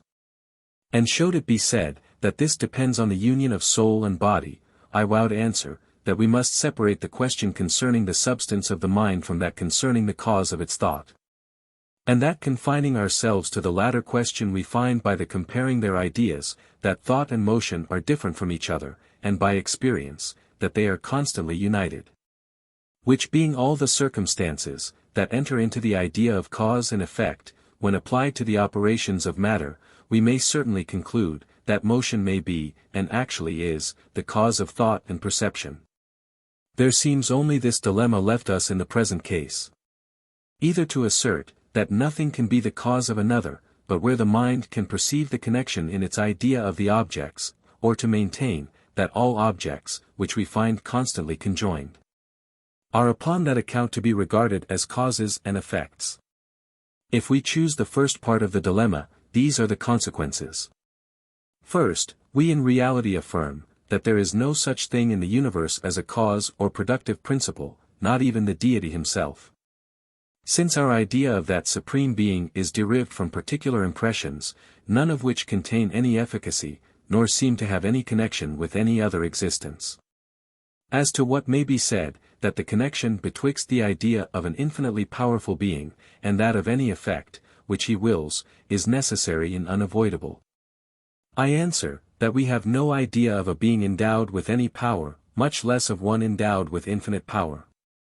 But if we will change expressions, we can only define power by connection. And then in saying, that the idea of an infinitely powerful being is connected with that of every effect, which he wills, we really do no more than assert, that a being, whose volition is connected with every effect, is connected with every effect. Which is an identical proposition, and gives us no insight into the nature of this power or connection. But, secondly, supposing, that the deity were the great and efficacious principle, which supplies the deficiency of all causes, this leads us into the grossest impieties and absurdities. For upon the same account, that we have recourse to him in natural operations, and assert that matter cannot of itself communicate motion, or produce thought, viz. because there is no apparent connection betwixt these objects. I say, upon the very same account, we must acknowledge that the deity is the author of all our volitions and perceptions, since they have no more apparent connection either with one another, or with the suppository but unknown substance of the soul. This agency of the Supreme Being we know to have been asserted by 43 several philosophers with relation to all the actions of the mind, except volition, or rather an inconsiderable part of volition. Though 'tis easy to perceive, that this exception is a mere pretext, to avoid the dangerous consequences of that doctrine. If nothing be active but what has an apparent power, thought is in no case any more active than matter. And if this inactivity must make us have recourse to a deity, the Supreme Being is the real cause of all our actions, bad as well as good, vicious as well as virtuous. Thus we are necessarily reduced to the other side of the dilemma, viz. that all objects, which are found to be constantly conjoined, are upon that account only to be regarded as causes and effects. Now as all objects, which are not contrary, are susceptible of a constant conjunction, and as no real objects are contrary, it follows, that for aught we can determine by the mere ideas, anything may be the cause or effect of anything.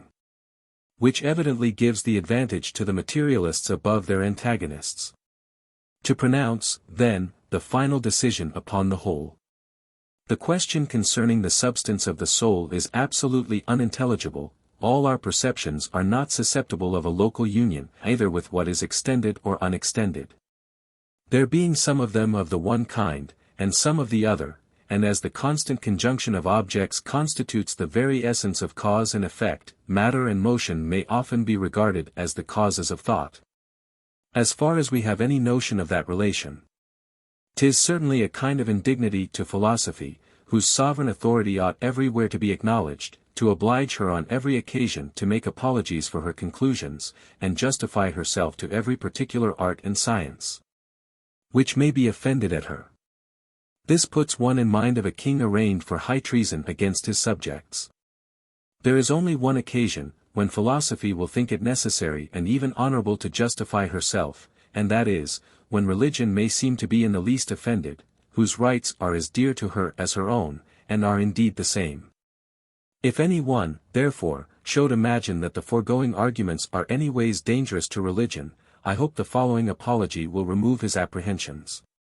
There is no foundation for any conclusion a priori either concerning the operations or duration of any object, of which 'tis possible for the human mind to form a conception. Any object may be imagined to become entirely inactive, or to be annihilated in a moment, and 'tis an evident principle, that whatever we can imagine, is possible. Now this is no more true of matter, than of spirit. Of an extended compounded substance, than of a simple and unextended. In both cases the metaphysical arguments for the immortality of the soul are equally inconclusive. And in both cases the moral arguments and those derived from the analogy of nature are equally strong and convincing. If my philosophy, therefore, makes no addition to the arguments for religion, I have at least the satisfaction to think it takes nothing from them, but that everything remains precisely as before. Section 6. Of Personal Identity.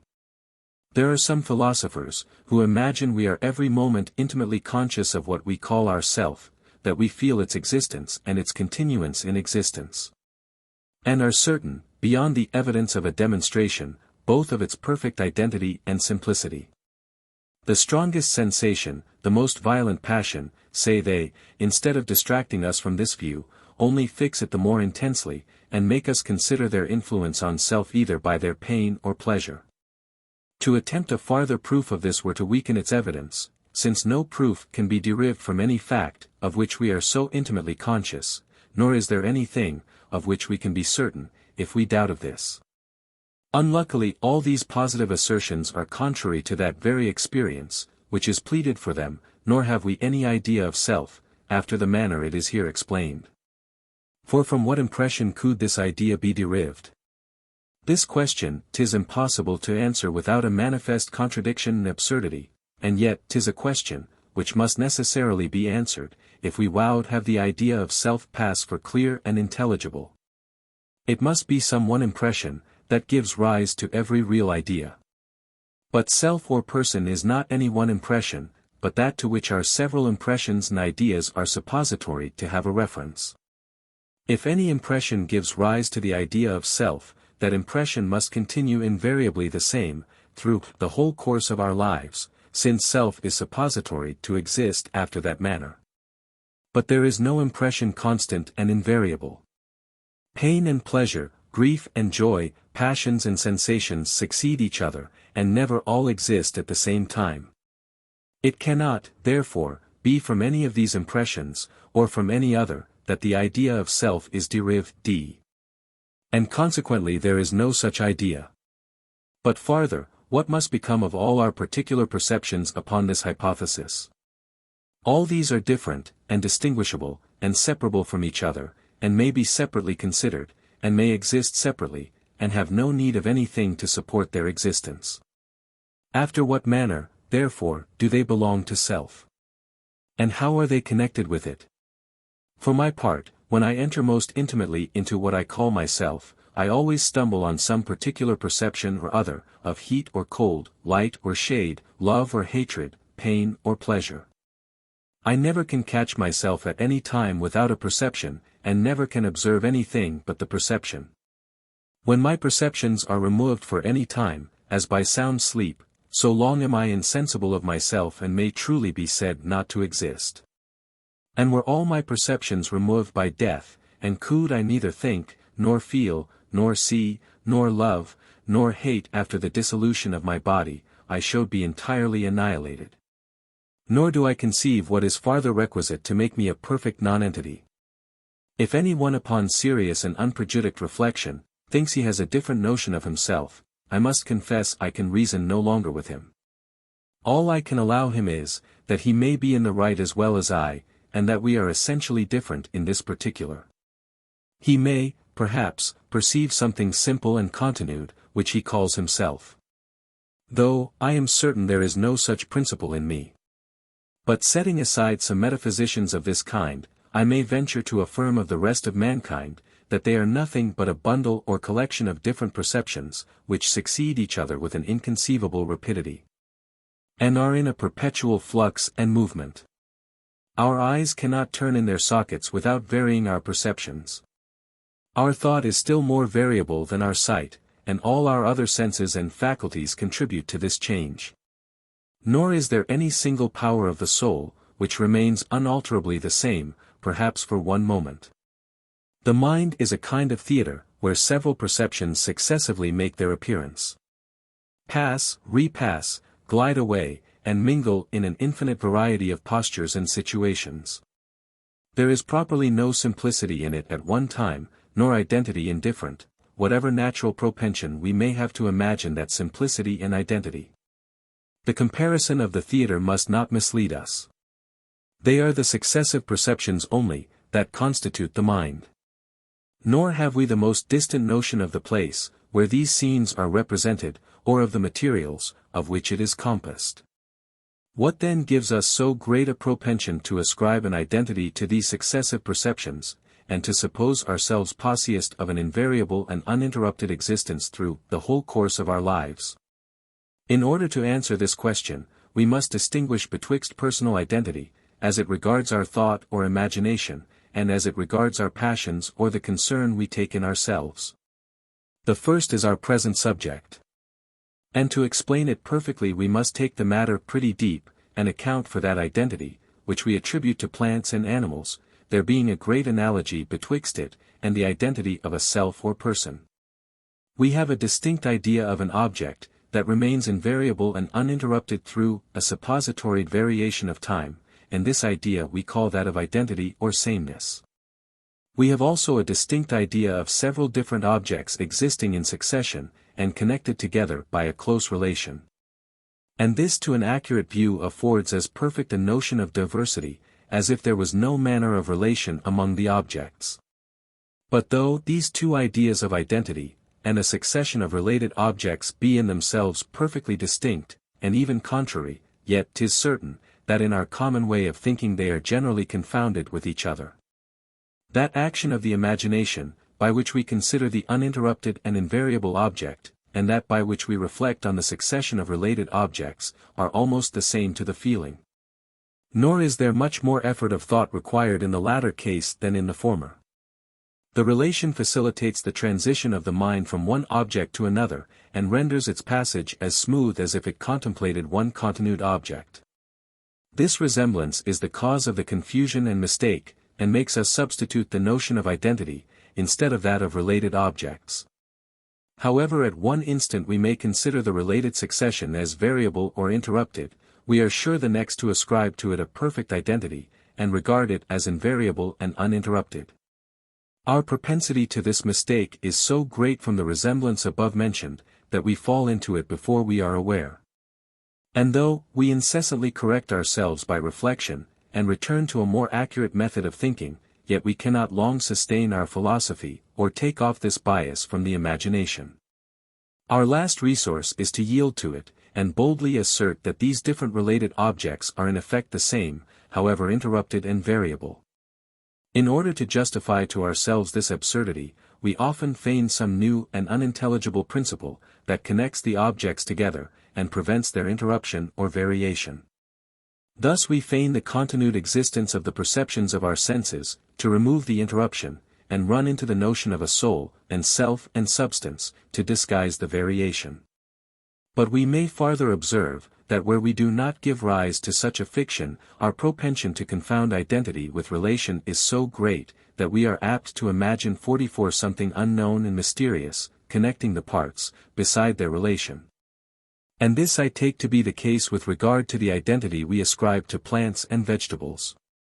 And even when this does not take place, we still feel a propensity to confound these ideas, though we are not able fully to satisfy ourselves in that particular, nor find anything invariable and uninterrupted to justify our notion of identity. Thus the controversy concerning identity is not merely a dispute of words. For when we attribute identity, in an improper sense, to variable or interrupted objects, our mistake is not confined to the expression, but is commonly attended with a fiction either of something invariable and uninterrupted, or of something mysterious and inexplicable, or at least with a propensity to such fictions. What will suffice to prove this hypothesis to the satisfaction of every fair inquirer, is to shew from daily experience and observation, that the objects, which are variable or interrupted, and yet are suppository to continue the same, are such only as consist of a succession of parts, connected together by resemblance, contiguity, or causation. For as such a succession answers evidently to our notion of diversity, it can only be by mistake we ascribe to it an identity, and as the relation of parts, which leads us into this mistake, is really nothing but a quality, which produces an association of ideas, and an easy transition of the imagination from one to another, it can only be from the resemblance, which this act of the mind bears to that, by which we contemplate one continued object, that the error arises. Our chief business, then, must be to prove, that all objects, to which we ascribe identity, without observing their invariableness and uninterruptedness, are such as consist of a succession of related objects. In order to this, suppose any mass of matter, of which the parts are contiguous and connected, to be placed before us. 'Tis plain we must attribute a perfect identity to this mass, provided all the parts continue uninterruptedly and invariably the same, whatever motion or change of place we may observe either in the whole or in any of the parts. But supposing some very small or inconsiderable part to be added to the mass, or subtracted from it, though this absolutely destroys the identity of the whole, strictly speaking, yet as we seldom think so accurately, we scruple not to pronounce a mass of matter the same, where we find so trivial an alteration. The passage of the thought from the object before the change to the object after it, is so smooth and easy, that we scarce perceive the transition, and are apt to imagine, that 'tis nothing but a continued survey of the same object.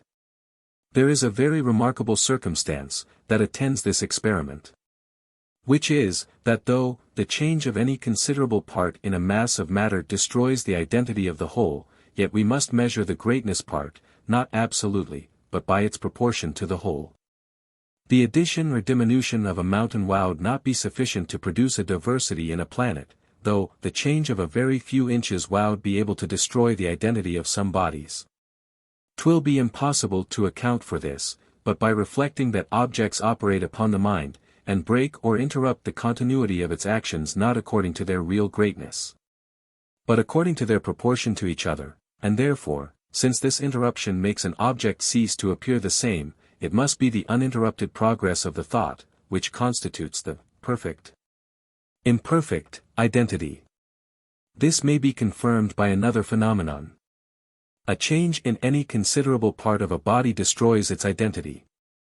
But 'tis remarkable, that where the change is product gradually and insensibly we are less apt to ascribe to it the same effect.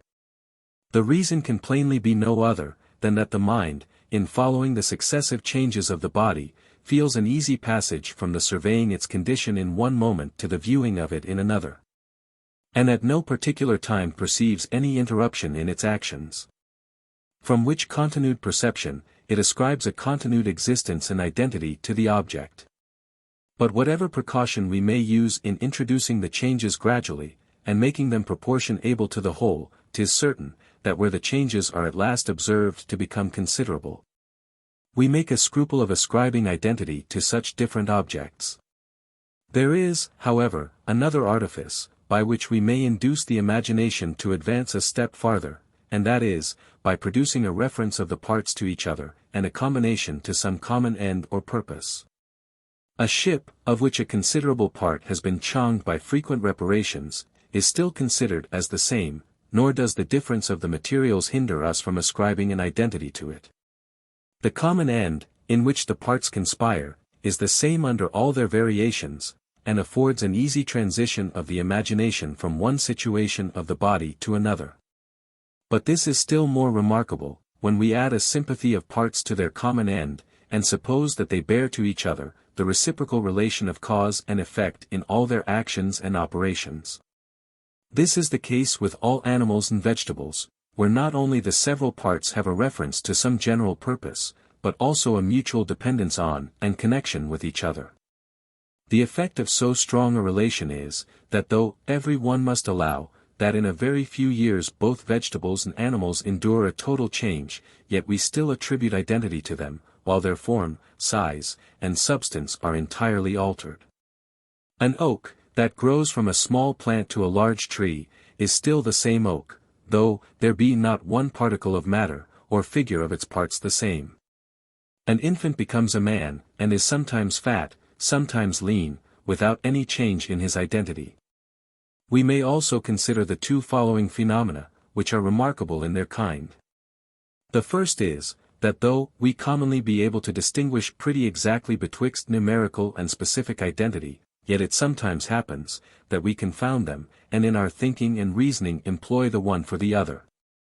Thus a man, who hears an noise, that is frequently interrupted and renewed, says, it is still the same noise. Though 'tis evident the sounds have only a specific identity or resemblance, and there is nothing numerically the same, but the cause, which product them. In like manner it may be said without breach of the propriety of language, that such a church, which was formerly of brick, fell to ruin, and that the parish rebuilt the same church of free stone, and according to modern architecture. Here neither the form nor materials are the same, nor is there anything common to the two objects, but their relation to the inhabitants of the parish, and yet this alone is sufficient to make us denominate them the same. But we must observe, that in these cases the first object is in a manner annihilated before the second comes into existence, by which means, we are never presented in any one point of time with the idea of difference and multiplicity. And for that reason are less scrupulous in calling them the same. Secondly, we may remark, that though, in a succession of related objects, it be in a manner requisite, that the change of parts be not sudden nor entire, in order to preserve the identity. Yet where the objects are in their nature changeable and inconstant, we admit of a more sudden transition, than would otherwise be consistent with that relation. Thus as the nature of a river consists in the motion and change of parts, though, in less than 24 hours these be totally altered, this hinders not the river from continuing the same during several ages. What is natural and essential to anything is, in a manner, expected, and what is expected makes less impression, and appears of less moment, than what is unusual and extraordinary. A considerable change of the former kind seems really less to the imagination, than the most trivial alteration of the latter, and by breaking less the continuity of the thought, has less influence in destroying the identity. We now proceed to explain the nature of personal identity, which has become so great a question in philosophy, especially of late years in England where all the abstruser sciences are studied with a peculiar ardor and application. And here, 'tis evident, the same method of reasoning must be continued, which has so successfully explained the identity of plants, and animals, and ships, and houses, and of all the compounded and changeable productions either of art or nature. The identity, which we ascribe to the mind of man, is only a fictitious one, and of a like kind with that which we ascribe to vegetables and animal bodies. It cannot, therefore, have a different origin, but must proceed from a like operation of the imagination upon like objects. But lest this argument should not convince the reader, though, in my opinion perfectly decisive, let him weigh the following reasoning, which is still closer and more immediate. 'Tis evident, that the identity, which we attribute to the human mind, however perfect we may imagine it to be, is not able to run the several different perceptions into one, and make them lose their characters of distinction and difference, which are essential to them. 'Tis still true, that every distinct perception, which enters into the composition of the mind, is a distinct existence, and is different, and distinguishable, and separable from every other perception, either contemporary or successive. But, as, notwithstanding this distinction and separability, we suppose the whole train of perceptions to be united by identity, a question naturally arises concerning this relation of identity. Whether it be something that really binds our several perceptions together, or only associates their ideas in the imagination. That is, in other words, whether in pronouncing concerning the identity of a person, we observe some real bond among his perceptions, or only feel one among the ideas we form of them. This question we might easily decide, if we would recollect what has been already proved at large, that the understanding never observes any real connection among objects, and that even the union of cause and effect, when strictly examined, resolves itself into a customary association of ideas. For from thence it evidently follows, that identity is nothing really belonging to these different perceptions, and uniting them together, but is merely a quality, which we attribute to them, because of the union of their ideas in the imagination, when we reflect upon them. Now the only qualities, which can give ideas and union in the imagination, are these three relations above mentioned. These are the uniting principles in the ideal world, and without them every distinct object is separable by the mind, and may be separately considered, and appears not to have any more connection with any other object than if disjoined by the greatest difference and remoteness. 'Tis, therefore, on some of these three relations of resemblance, contiguity and causation, that identity depends, and as the very essence of these relations consists in their producing an easy transition of ideas, it follows, that our notions of personal identity proceed entirely from the smooth and uninterrupted progress of the thought along a train of connected ideas, according to the principles above explained. The only question, therefore, which remains, is, by what relations this uninterrupted progress of our thought is product, when we consider the successive existence of a mind or thinking person. And here, 'tis evident we must confine ourselves to resemblance and causation, and must drop contiguity, which has little or no influence in the present case. To begin with resemblance. Suppose we could see clearly into the breast of another, and observe that succession of perceptions, which constitutes his mind or thinking principle, and suppose that he always preserves the memory of a considerable part of past perceptions. 'Tis evident that nothing could more contribute to the bestowing a relation on this succession amidst all its variations. For what is the memory but a faculty, by which we raise up the images of past perceptions? And as an image necessarily resembles its object, must not the frequent placing of these resembling perceptions in the chain of thought, convey the imagination more easily from one link to another, and make the whole seem like the continuance of one object? In this particular, then, the memory not only discovers the identity, but also contributes to its production, by producing the relation of resemblance among the perceptions. The case is the same whether we consider ourselves or others. As to causation, we may observe, that the true idea of the human mind, is to consider it as a system of different perceptions or different existences, which are linked together by the relation of cause and effect, and mutually produce, destroy, influence, and modify each other. Our impressions give rise to their correspondent ideas, and these ideas in their turn produce other impressions. One thought chases another, and draws after it a third, by which it is expelled in its turn. In this respect, I cannot compare the soul more properly to anything than to a republic or commonwealth, in which the several members are united by the reciprocal ties of government and subordination, and give rise to other persons, who propagate the same republic in the incessant changes of its parts. And as the same individual republic may not only change its members, but also its laws and constitutions, in like manner the same person may vary his character and disposition, as well as his impressions and ideas, without losing his identity. Whatever changes he endures, his several parts are still connected by the relation of causation. And in this view our identity with regard to the passions serves to corroborate that with regard to the imagination, by the making our distant perceptions influence each other, and by giving us a present concern for our past or future pains or pleasures. As memory alone acquaints us with the continuance and extent of this succession of perceptions, 'tis to be considered, upon that account chiefly, as the source of personal identity. Had we no memory, we never should have any notion of causation, nor consequently of that chain of causes and effects, which constitute our self or person. But having once acquired this notion of causation from the memory, we can extend the same chain of causes, and consequently the identity of our persons beyond our memory, and can comprehend times, and circumstances, and actions, which we have entirely forgot, but suppose in general to have existed. For how few of our past actions are there, of which we have any memory? Who can tell me, for instance, what were his thoughts and actions on the 1st of January 1715, the 11th of March, 1719, and the 3d of August 1733? Or will he affirm, because he has entirely forgot the incidents of these days, that the present self is not the same person with the self of that time, and by that means overturn all the most established notions of personal identity? In this view, therefore, memory does not so much produce as discover personal identity, by shewing us the relation of cause and effect among our different perceptions.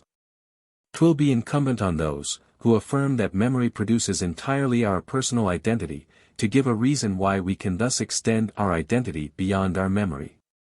The whole of this doctrine leads us to a conclusion, which is of great importance in the present affair, viz.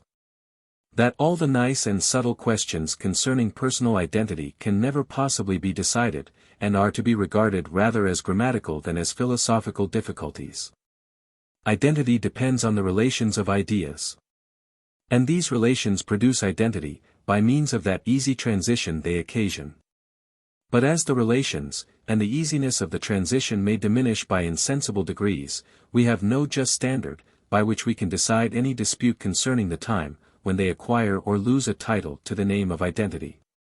All the disputes concerning the identity of connected objects are merely verbal, except so far as the relation of parts gives rise to some fiction or imaginary principle of union, as we have already observed. What I have said concerning the first origin and uncertainty of our notion of identity, as applied to the human mind, may be extended with little or no variation to that of simplicity. An object, whose different coexistent parts are bound together by a close relation, operates upon the imagination after much the same manner as one perfectly simple and indivisible, and requires not a much greater stretch of thought in order to its conception. From this similarity of operation we attribute a simplicity to it, and feign a principle of union as the support of this simplicity, and the center of all the different parts and qualities of the object. Thus we have finished our examination of the several systems of philosophy, both of the intellectual and moral world, and in our miscellaneous way of reasoning have been led into several topics, which will either illustrate and confirm some preceding part of this discourse, or prepare the way for our following opinions. 'Tis now time to return to a more close examination of our subject, and to proceed in the accurate anatomy of human nature, having fully explained the nature of our judgment and understanding. Section 7. Conclusion of this book. But before I launch out into those immense depths of philosophy, which lie before me, I find myself inclined to stop a moment in my present station, and to ponder that voyage, which I have undertaken, and which undoubtedly requires the utmost art and industry to be brought to a happy conclusion. Methinks I am like a man, who having struck on many shoals, and having narrowly escaped shipwreck in passing a small frith, has yet the temerity to put out to sea in the same leaky weather-beaten vessel, and even carries his ambition so far as to think of compassing the globe under these disadvantageous circumstances. My memory of past errors and perplexities makes me diffident for the future. The wretched condition, weakness, and disorder of the faculties, I must employ in my inquiries, increase my apprehensions. And the impossibility of amending or correcting these faculties, reduces me almost to despair, and makes me resolve to perish on the barren rock, on which I am at present, rather than venture myself upon that boundless ocean, which runs out into immensity. This sudden view of my danger strikes me with melancholy, and as 'tis usual for that passion, above all others, to indulge itself, I cannot forbear feeding my despair, with all those responding recollections, which the present subject furnishes me with in such abundance. I am first at fright and confounded with that forlorn solitude, in which I am plagued in my philosophy, and fancy myself some strange uncouth monster, who not being able to mingle and unite in society, has been expelled all human commerce, and left utterly abandoned and disconsolate. Fain would I run into the crowd for shelter and warmth, but cannot prevail with myself to mix with such deformity. I call upon others to join me, in order to make a company apart, but no one will hearken to me. Every one keeps at a distance, and dreads that storm, which beats upon me from every side. I have exposed myself to the enmity of all metaphysicians, logicians, mathematicians, and even theologians, and can I wonder at the insults I must suffer? I have declared my disapprobation of their systems, and can I be surprised, if they showed express a hatred of mine and of my person? When I look abroad, I foresee on every side, dispute, contradiction, anger, calumny and detraction. When I turn my eye inward, I find nothing but doubt and ignorance. All the world conspires to oppose and contradict me. Though, such is my weakness, that I feel all my opinions loosen and fall of themselves, when unsupported by the approbation of others. Every step I take is with hesitation, and every new reflection makes me dread an error and absurdity in my reasoning. For with what confidence can I venture upon such bold enterprises, when beside those numberless infirmities peculiar to myself, I find so many which are common to human nature?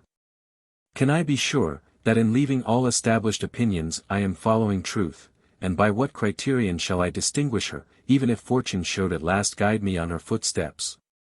After the most accurate and exact of my reasonings, I can give no reason why I showed assent to it, and feel nothing but a strong propensity to consider objects strongly in that view, under which they appear to me. Experience is a principle, which instructs me in the several conjunctions of objects for the past. Habit is another principle, which determines me to expect the same for the future. And both of them conspiring to operate upon the imagination, make me form certain ideas in a more intense and lively manner, than others, which are not attended with the same advantages. Without this quality, by which the mind enlivens some ideas beyond others, which seemingly is so trivial, and so little founded on reason, we could never assent to any argument, nor carry our view beyond those few objects which are present to our senses. Nay, even to these objects we could never attribute any existence, but what was dependent on the senses, and must comprehend them entirely in that succession of perceptions, which constitutes our self or person. Nay farther, even with relation to that succession, we could only admit of those perceptions, which are immediately present to our consciousness, nor could those lively images, with which the memory presents us, be ever received as true pictures of past perceptions. The memory, senses, and understanding are, therefore, all of them founded on the imagination, or the vivacity of our ideas. No wonder a principle so inconstant and fallacious should lead us into errors, when implicitly followed, as it must be, in all its variations. 'Tis this principle, which makes us reason from causes and effects. And 'tis the same principle, which convinces us of the continued existence of external objects, when absent from the senses. But though these two operations be equally natural and necessary in the human mind, yet in some circumstances they are 45 directly contrary, nor is it possible for us to reason justly and regularly from causes and effects, and at the same time believe the continued existence of matter. How then shall we adjust those principles together? Which of them shall we prefer? Or in case we prefer neither of them, but successively assent to both, as is usual among philosophers, with what confidence can we afterwards usurp that glorious title, when we thus knowingly embrace a manifest contradiction? This 46th contradiction would be more excusable, were it compensated by any degree of solidity and satisfaction in the other parts of our reasoning. But the case is quite contrary. When we trace up the human understanding to its first principles, we find it to lead us into such sentiments, as seem to turn into ridicule all our past pains and industry, and to discourage us from future inquiries. Nothing is more curiously inquired after by the mind of man, than the causes of every phenomenon, nor are we content with knowing the immediate causes, but push on our inquiries, till we arrive at the original and ultimate principle. We would not willingly stop before we are acquainted with that energy in the cause, by which it operates on its effect, that tie, which connects them together, and that efficacious quality, on which the tie depends. This is our aim in all our studies and reflections, and how must we be disappointed, when we learn, that this connection, tie, or energy lies merely in ourselves, and is nothing but that determination of the mind, which is acquired by custom, and causes us to make a transition from an object to its usual attendant, and from the impression of one to the lively idea of the other. Such a discovery not only cuts off all hope of ever attaining satisfaction, but even prevents our very wishes. Since it appears, that when we say we desire to know the ultimate and operating principle, as something, which resides in the external object, we either contradict ourselves, or talk without a meaning. This deficiency in our ideas is not, indeed, perceived in common life, nor are we sensible, that in the most usual conjunctions of cause and effect we are as ignorant of the ultimate principle, which binds them together, as in the most unusual and extraordinary. But this proceeds merely from an illusion of the imagination, and the question is, how far we ought to yield to these illusions. This question is very difficult, and reduces us to a very dangerous dilemma, whichever way we answer it.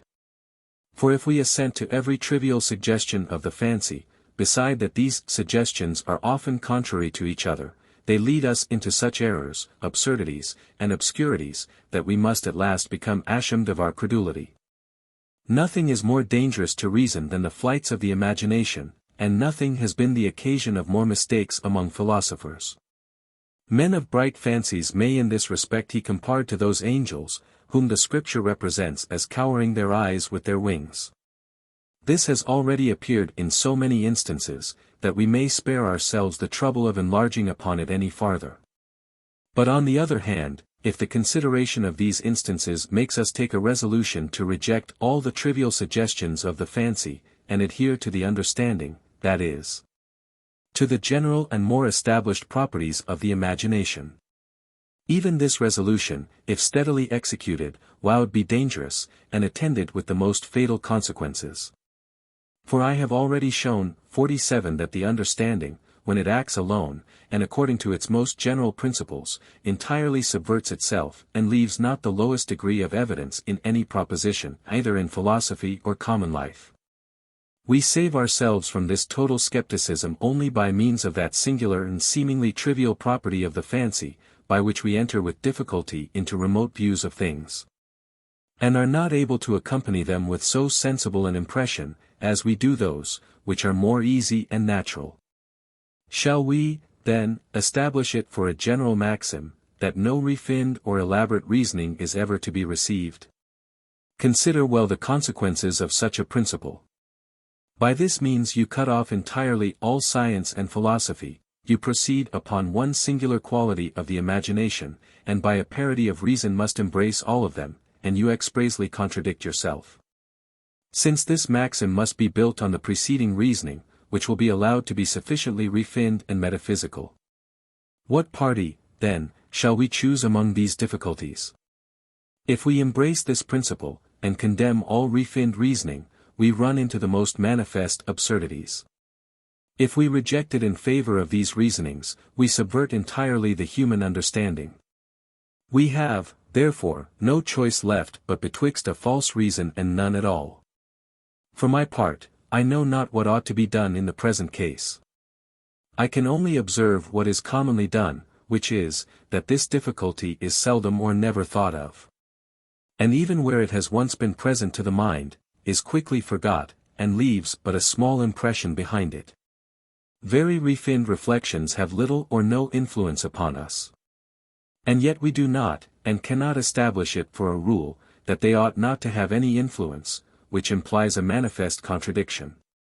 But what have I here said, that reflections very refined and metaphysical have little or no influence upon us? This opinion I can scarce forbear retracting, and condemning from my present feeling and experience. The intense view of these manifold contradictions and imperfections in human reason has so wrought upon me, and heated my brain, that I am ready to reject all belief and reasoning, and can look upon no opinion even as more probable or likely than another. Where am I, or what? From what causes do I derive my existence, and to what condition shall I return? Whose favor shall I court, and whose anger must I dread? What beings surround me? And on whom have I any influence, or who have any influence on me? I am confounded with all these questions, and begin to fancy myself in the most deplorable condition imaginable, environed with the deepest darkness, and utterly deprived of the use of every member and faculty. Most fortunately it happens, that since reason is incapable of dispelling these clouds, nature herself suffices to that purpose, and cures me of this philosophical melancholy in delirium, either by relaxing this bent of mind, or by some avocation and lively impression of my senses, which obliterate all these chimeras. I dine, I play a game of backgammon, I converse, and am merry with my friends. And when after 3 or 4 hours' amusement, I would return to these speculations, they appear so cold, and strained, and ridiculous, that I cannot find in my heart to enter into them any farther. Here then I find myself absolutely and necessarily determined to live, and talk, and act like other people in the common affairs of life.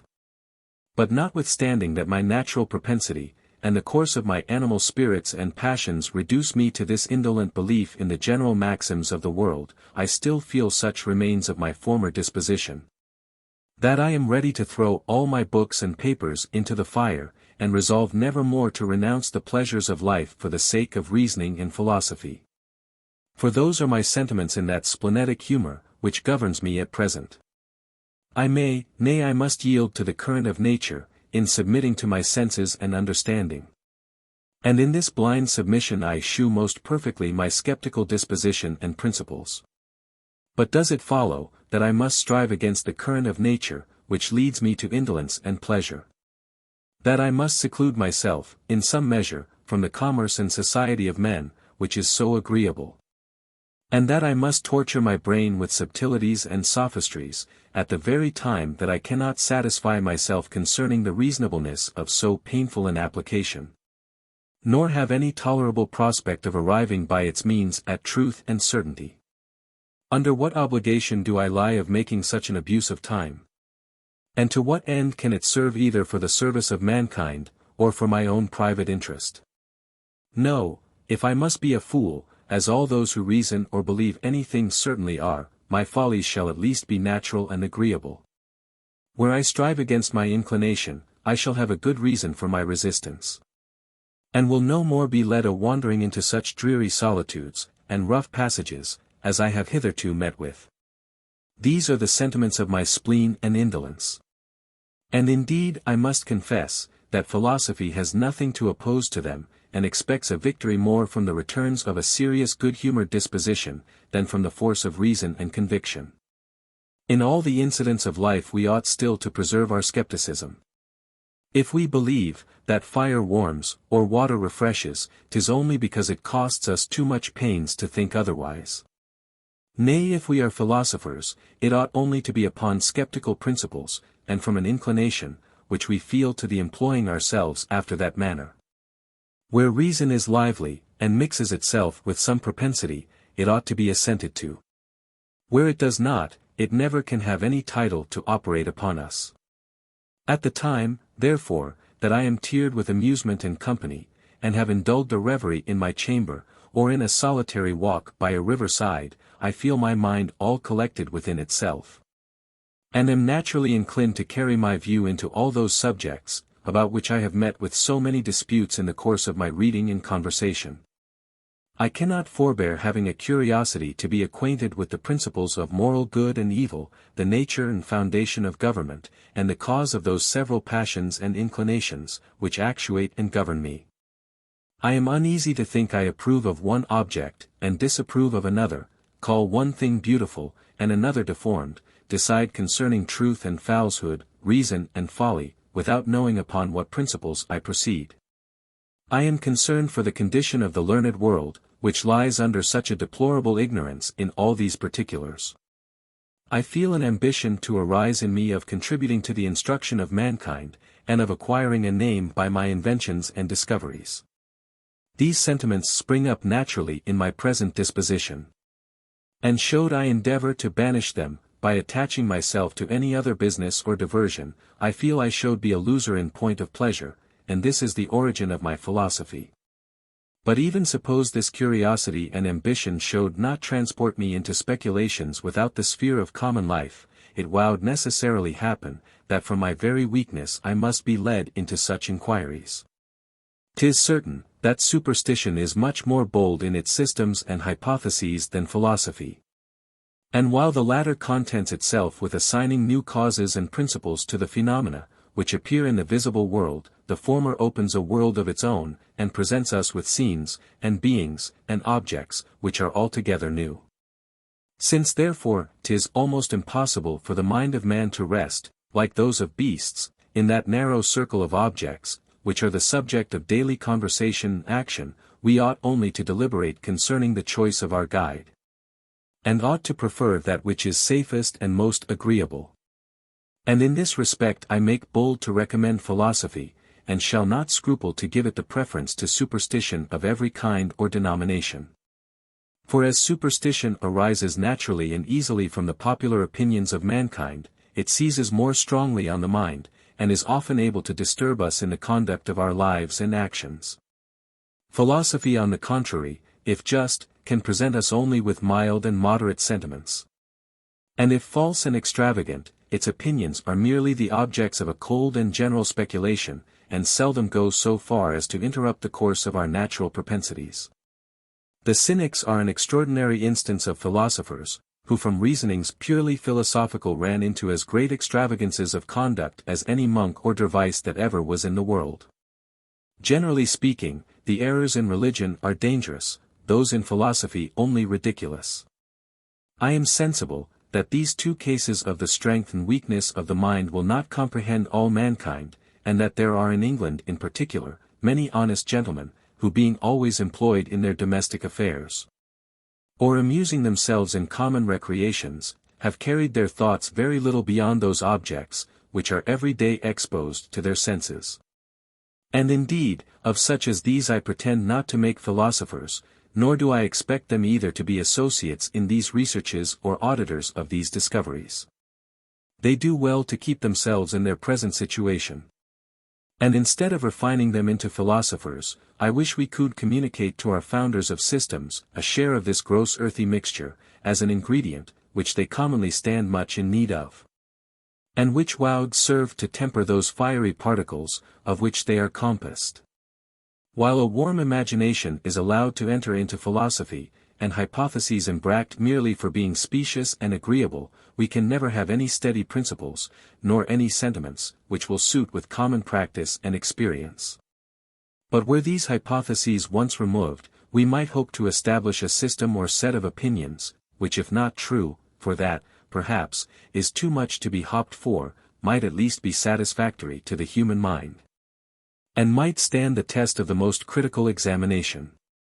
Nor showed we despair of attaining this end, because of the many chimerical systems, which have successively arisen and decayed away among men, while we consider the shortness of that period, wherein these questions have been the subjects of inquiry and reasoning.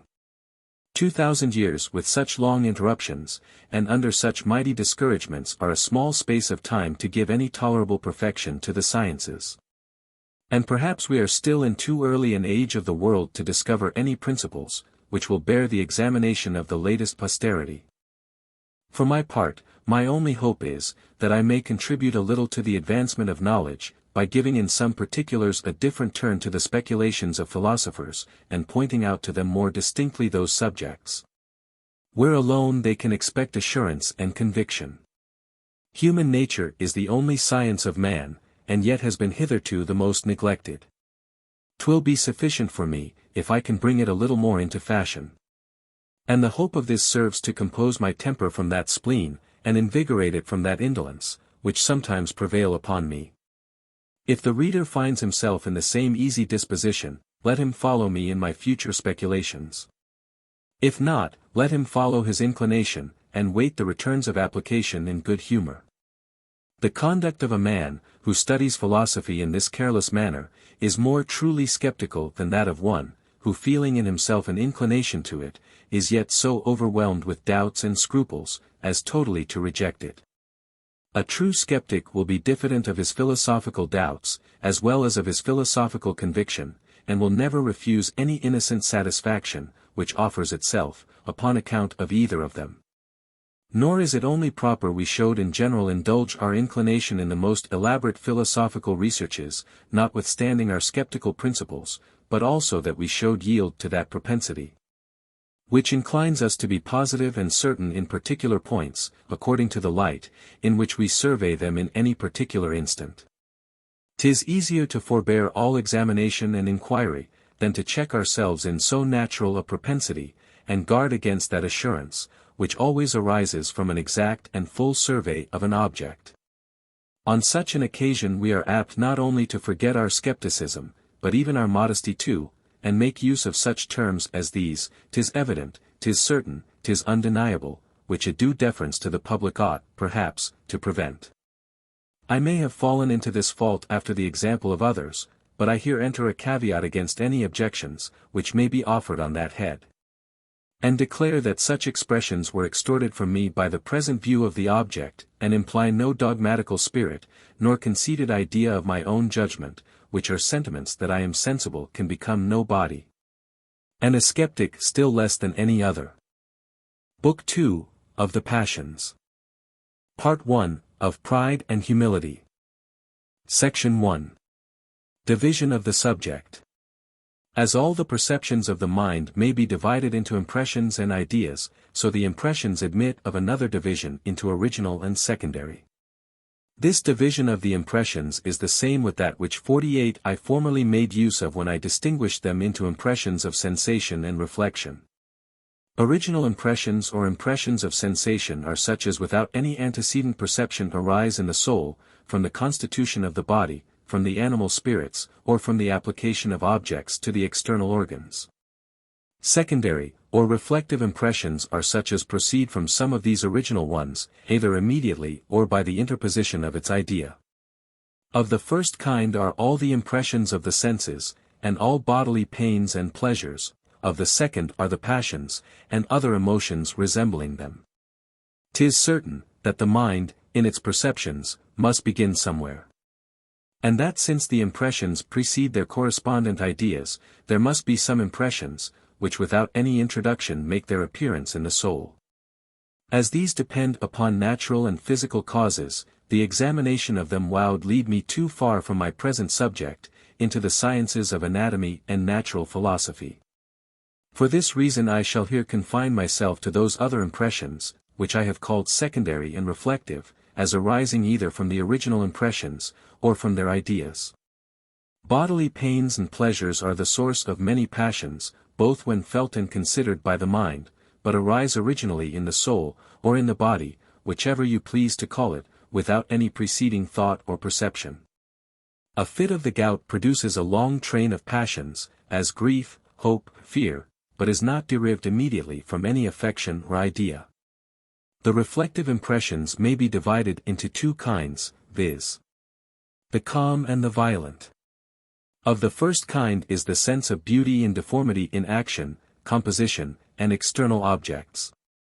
Of the second are the passions of love and hatred, grief and joy, pride and humility. This division is far from being exact. The raptures of poetry and music frequently rise to the greatest height, while those other impressions, properly called passions, may decay into so soft an emotion, as to become, in a manner, imperceptible. But as in general the passions are more violent than the emotions arising from beauty and deformity, these impressions have been commonly distinguished from each other. The subject of the human mind being so copious and various, I shall here take advantage of this vulgar and specious division, that I may proceed with the greater order. And having said all I thought necessary conceding our ideas, shall now explain those violent emotions or passions, their nature, origin, causes, and effects. When we take a survey of the passions, there occurs a division of them into direct and indirect. By direct passions I understand such as arise immediately from good or evil, from pain or pleasure. By indirect such as proceed from the same principles, but by the conjunction of other qualities. This distinction I cannot at present justify or explain any farther. I can only observe in general, that under the indirect passions I comprehend pride, humility, ambition, vanity, love, hatred, envy, pity, malice, generosity, with their dependents. And under the direct passions, desire, aversion, grief, joy, hope, fear, despair and security. I shall begin with the former. Section 2. Of Pride and Humility. Their object and causes. The passions of pride and humility being simple and uniform impressions, 'tis impossible we can ever, by a multitude of words, give a just definition of them, or indeed of any of the passions.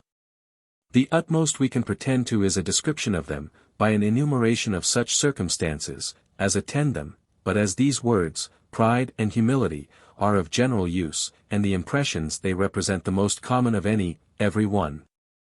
of himself, will be able to form a just idea of them, without any danger of mistake.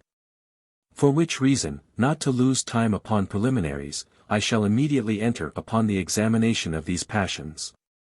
'Tis evident, that pride and humility, though directly contrary, have yet the same object. This object is self, or that succession of related ideas and impressions, of which we have an intimate memory and consciousness. Here the view always fixes when we are actuated by either of these passions. According as our idea of ourself is more or less advantageous, we feel either of those opposite affections, and are elated by pride, or dejected with humility. Whatever other objects may be comprehended by the mind, they are always considered with a view to ourselves, otherwise they would never be able either to excite these passions, or produce the smallest increase or diminution of them. When self enters not into the consideration, there is no room either for pride or humility. But though that connected succession of perceptions, which we call self, be always the object of these two passions, 'tis impossible it can be their cause, or be sufficient alone to excite them. For as these passions are directly contrary, and have the same object in common, were their object also their cause, it could never produce any degree of the one passion, but at the same time it must excite an equal degree of the other. Which opposition and contrariety must destroy both. 'Tis impossible a man can at the same time be both proud and humble, and where he has different reasons for these passions, as frequently happens, the passions either take place alternately. Or if they encounter, the one annihilates the other, as far as its strength goes, and the remainder only of that, which is superior, continues to operate upon the mind. But in the present case neither of the passions could ever become superior. Because supposing it to be the view only of ourself, which excited them, that being perfectly indifferent to either, must produce both in the very same proportion, or in other words, can produce neither. To excite any passion, and at the same time raise an equal share of its antagonist, is immediately to undo what was done, and must leave the mind at last perfectly calm and indifferent. We must, therefore, make a distinction betwixt the cause and the object of these passions, betwixt that idea, which excites them, and that to which they direct their view, when excited. Pride and humility, being once raised, immediately turn our attention to ourself, and regard that as their ultimate and final object. But there is something farther requisite in order to raise them, something, which is peculiar to one of the passions, and produces not both in the very same degree. The first idea, that is presented to the mind, is that of the cause or productive principle. This excites the passion, connected with it. And that passion, when excited, turns our view to another idea, which is that of self. Here then is a passion placed betwixt two ideas, of which the one produces it, and the other is product by it. The first idea, therefore, represents the cause, the second the object of the passion. To begin with the causes of pride and humility. We may observe, that their most obvious and remarkable property is the vast variety of subjects, on which they may be placed. Every valuable quality of the mind, whether of the imagination, judgment, memory or disposition. Wit, good sense, learning, courage, justice, integrity, all these are the causes of pride, and their opposites of humility. Nor are these passions confined to the mind, but extend their view to the body likewise. A man may be proud of his beauty, strength, agility, good mien, address in dancing, riding, fencing, and of his dexterity in any manual business or manufacture. But this is not all. The passion looking farther, comprehend whatever objects are in the least allied or related to us. Our country, family, children, relations, riches, houses, gardens, horses, dogs, clothes. Any of these may become a cause either of pride or of humility.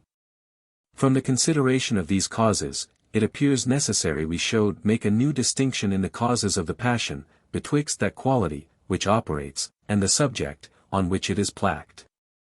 A man, for instance, is vain of a beautiful house, which belongs to him, or which he has himself built and contrived.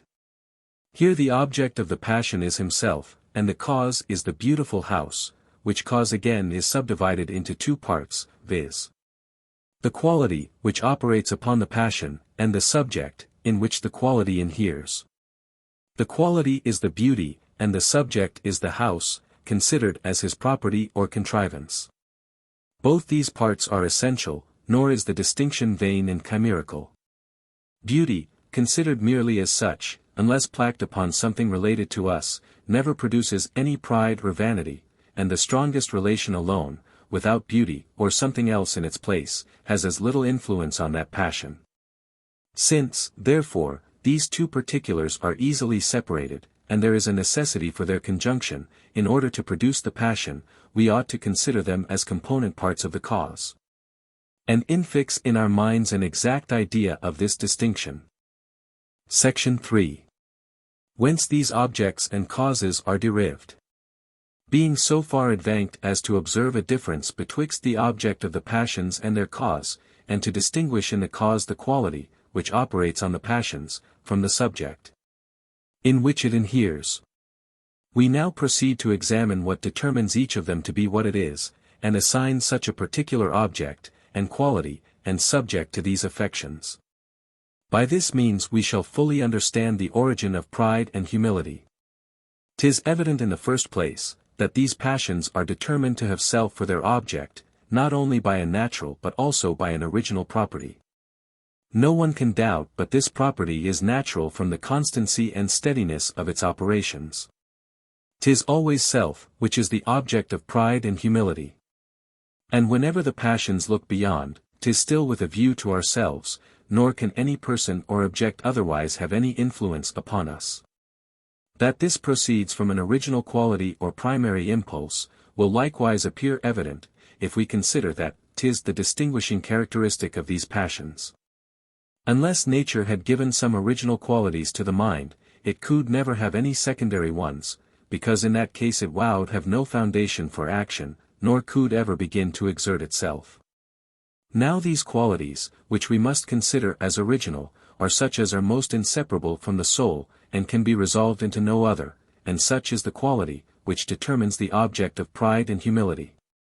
We may, perhaps, make it a greater question, whether the causes, that produce the passion, be as natural as the object, to which it is directed, and whether all that vast variety proceeds from caprice or from the constitution of the mind. This doubt we shall soon remove, if we cast our eye upon human nature, and consider that in all nations and ages, the same objects still give rise to pride and humility. And that upon the view even of a stranger, we can know pretty nearly, what will either increase or diminish his passions of this kind. If there be any variation in this particular, it proceeds from nothing but a difference in the tempers and complexions of men, and is besides very inconsiderable. Can we imagine it possible, that while human nature remains the same, men will ever become entirely indifferent to their power, riches, beauty or personal merit, and that their pride and vanity will not be affected by these advantages? But though the causes of pride and humility be plainly natural, we shall find upon examination, that they are not original, and that 'tis utterly impossible they should each of them be adapted to these passions by a particular provision and primary constitution of nature. Beside their prodigious number, many of them are the effects of art, and arise partly from the industry, partly from the caprice, and partly from the good fortune of men. Industry produces houses, furniture, clothes. Caprice determines their particular kinds and qualities. And good fortune frequently contributes to all this, by discovering the effects that result from the different mixtures and combinations of bodies. 'Tis absurd, therefore, to imagine, that each of these was foreseen and provided for by nature, and that every new production of art, which causes pride or humility, instead of adapting itself to the passion by partaking of some general quality, that naturally operates on the mind, is itself the object of an original principle, which till then lay concealed in the soul, and is only by accident at last brought to light. Thus the first mechanic, that invented a fine scrutoire, prodicted pride in him, who became posseist of it, by principles different from those, which made him proud of handsome chairs and tables. As this appears evidently ridiculous, we must conclude, that each cause of pride and humility is not adapted to the passions by a distinct original quality, but that there are some one or more circumstances common to all of them, on which their efficacy depends. Besides, we find in the course of nature, that though the effects be many, the principles, from which they arise, are commonly but few and simple, and that 'tis the sign of an unskilful naturalist to have recourse to a different quality, in order to explain every different operation. How much more must this be true with regard to the human mind, which being so confined a subject may justly be thought incapable of containing such a monstrous heap of principles, as would be necessary to excite the passions of pride and humility. Were each distinct cause adapted to the passion by a distinct set of principles. Here, therefore, moral philosophy is in the same condition as natural, with regard to astronomy before the time of Copernicus. The ancients, though sensible of that maxim, that nature does nothing in vain, contrived such intricate systems of the heavens, as seemed inconsistent with true philosophy, and gave place at last to something more simple and natural. To invent without scruple a new principle to every new phenomenon, instead of adapting it to the old, to overload our hypotheses with a variety of this kind, are certain proofs that none of these principles is the just one, and that we only desire, by a number of falsehoods, to cover our ignorance of the truth. Section 4. Of the relations of impressions and ideas. Thus we have established two truths without any obstacle or difficulty, that 'tis from natural principles this variety of causes excite pride and humility, and that 'tis not by a different principle each different cause is adapted to its passion. We shall now proceed to inquire how we may reduce these principles to a lesser number, and find among the causes something common, on which their influence depends. In order to this we must reflect on certain properties of human nature, which though they have a mighty influence on every operation both of the understanding and passions, are not commonly much insisted on by philosophers. The first of these is the association of ideas, which I have so often observed and explained. 'Tis impossible for the mind to fix itself steadily upon one idea for any considerable time. Nor can it by its utmost efforts ever arrive at such a constancy. But however changeable our thoughts may be, they are not entirely without rule and method in their changes. The rule, by which they proceed, is to pass from one object to what is resembling, contiguous to, or product by it. When one idea is present to the imagination, any other, united by these relations, naturally follows it, and enters with more facility by means of that introduction. The second property I shall observe in the human mind is a like association of impressions. All resembling impressions are connected together, and no sooner one arises than the rest immediately follow. Grief and disappointment give rise to anger, anger to envy, envy to malice, and malice to grief again, till the whole circle be complete. In like manner our temper, when elevated with joy, naturally throws itself into love, generosity, pity, courage, pride, and the other resembling affections.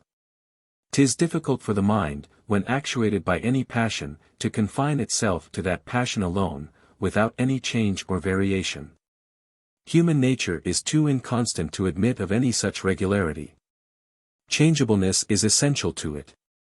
And to what can it so naturally change as to affections or emotions, which are suitable to the temper, and agree with that set of passions, which then prevail? 'Tis evident, then, there is an attraction or association among impressions, as well as among ideas, though, with this remarkable difference, that ideas are associated by resemblance, contiguity, and causation, and impressions only by resemblance. In the third place, 'tis observable of these two kinds of association, that they very much assist and forward each other, and that the transition is more easily made where they both concur in the same object. Thus a man, who, by any injury from another, is very much discomposed and ruffled in his temper, is apt to find 100 subjects of discontent, impatience, fear, and other uneasy passions. Especially if he can discover these subjects in or near the person, who was the cause of his first passion. Those principles, which forward the transition of ideas, here concur with those, which operate on the passions. And both uniting in one action, bestow on the mind a double impulse. The new passion, therefore, must arise with so much greater violence, and the transition to it must be rendered so much more easy and natural. Upon this occasion I may cite the authority of an elegant writer, who expresses himself in the following manner. As the fancy delights in everything that is great, strange, or beautiful, and is still more pleased the more it finds of these perfections in the same object, so it is capable of receiving a new satisfaction by the assistance of another sense. Thus any continued sound, as the music of binds, or a fall of waters, awakens every moment the mind of the beholder, and makes him more attentive to the several beauties of the place, that lie before him. Thus if there arises a fragrance of smells or perfumes, they heighten the pleasure of the imagination, and make even the colors and verdure of the landscape appear more agreeable. For the ideas of both senses recommend each other, and are pleasanter together than when they enter the mind separately, as the different colors of a picture, when they are well disposed, set off one another, and receive an additional beauty from the advantage of the situation. In this phenomenon we may remark the association both of impressions and ideas, as well as the mutual assistance they lend each other. Section 5. Of the influence of these relations on pride and humility. These principles being established on unquestionable experience, I begin to consider how we shall apply them, by revolving over all the causes of pride and humility. Whether these causes be regarded as the qualities that operate, or as the subjects on which the qualities are placked. In examining these qualities I immediately find many of them to concur in producing the sensation of pain and pleasure, independent of those affections, which I here endeavor to explain. Thus the beauty of our person, of itself, and by its very appearance, gives pleasure, as well as pride, and its deformity, pain as well as humility. A magnificent feast delights us, and a sordid one displeases. What I discover to be true in some instances, I suppose to be so in all. And take it for granted at present, without any farther proof, that every cause of pride, by its peculiar qualities, produces a separate pleasure, and of humility a separate uneasiness. Again, in considering the subjects, to which these qualities adhere, I make a new supposition, which also appears probable from many obvious instances, viz. that these subjects are either parts of ourselves, or something nearly related to us. Thus the good and bad qualities of our actions and manners constitute virtue and vice, and determine our personal character, than which nothing operates more strongly on these passions. In like manner, 'tis the beauty or deformity of our person, houses, equipage, or furniture, by which we are rendered either vain or humble. The same qualities, when transferred to subjects, which bear us no relation, influence not in the smallest degree either of these affections. Having thus in a manner suppository two properties of the causes of these affections, viz. that the qualities produce a separate pain or pleasure, and that the subjects, on which the qualities are placked, are related to self. I proceed to examine the passions themselves, in order to find something in them, correspondent to the suppository properties of their causes. First, I find, that the peculiar object of pride and humility is determined by an original and natural instinct, and that 'tis absolutely impossible, from the primary constitution of the mind, that these passions should ever look beyond self. Or that individual person, of whose actions and sentiments each of us is intimately conscious. Here at last the view always rests, when we are actuated by either of these passions, nor can we, in that situation of mind, ever lose sight of this object. For this I pretend not to give any reason, but consider such a peculiar direction of the thought as an original quality. The second quality, which I discover in these passions, and which I likewise consider as an original quality, is their sensations, or the peculiar emotions they excite in the soul, and which constitute their very being in essence. Thus pride is a pleasant sensation, and humility a painful, and upon the removal of the pleasure and pain, there is in reality no pride nor humility. Of this our very feeling convinces us. And beyond our feeling, 'tis here in vain to reason or dispute. If I compare, therefore, these two established properties of the passions, viz. their object, which is self, and their sensation, which is either pleasant or painful, to the two suppository properties of the causes, viz. their relation to self, and their tendency to produce a pain or pleasure, independent of the passion, I immediately find, that taking these suppositions to be just, the true system breaks in upon me with an irresistible evidence. That cause, which excites the passion, is related to the object, which nature has attributed to the passion. The sensation, which the cause separately produces, is related to the sensation of the passion. From this double relation of ideas and impressions, the passion is derived. The one idea is easily converted into its correlative. And the one impression into that, which resembles and corresponds to it. With how much greater facility must this transition be made, where these movements mutually assist each other. And the mind receives a double impulse from the relations both of its impressions and ideas? That we may comprehend this the better, we must suppose, that nature has given to the organs of the human mind, a certain disposition fitted to produce a peculiar impression or emotion, which we call pride. To this emotion she has assigned a certain idea, viz. that of self which it never fails to produce. This contrivance of nature is easily conceived. We have many instances of such a situation of affairs. The nerves of the nose and palate are so disposed, as in certain circumstances to convey such peculiar sensations to the mind. The sensations of lust and hunger always produce in us the idea of those peculiar objects, which are suitable to each appetite. These two circumstances are united in pride. The organs are so disposed as to produce the passion, and the passion, after its production, naturally produces a certain idea. All this needs no proof. 'Tis evident we never showed be possiest of that passion, were there not a disposition of mind proper for it, and 'tis as evident, that the passion always turns our view to ourselves, and makes us think of our own qualities and circumstances. This being fully comprehended, it may now be asked, whether nature produces the passion immediately, of herself, or whether she must be assisted by the cooperation of other causes? For 'tis observable, that in this particular her conduct is different in the different passions and sensations. The palate must be excited by an external object, in order to produce any relish, but hunger arises internally, without the concurrence of any external object. But however the case may stand with other passions and impressions, 'tis certain, that pride requires the assistance of some foreign object, and that the organs, which produce it, exert not themselves like the heart and arteries, by an original internal movement.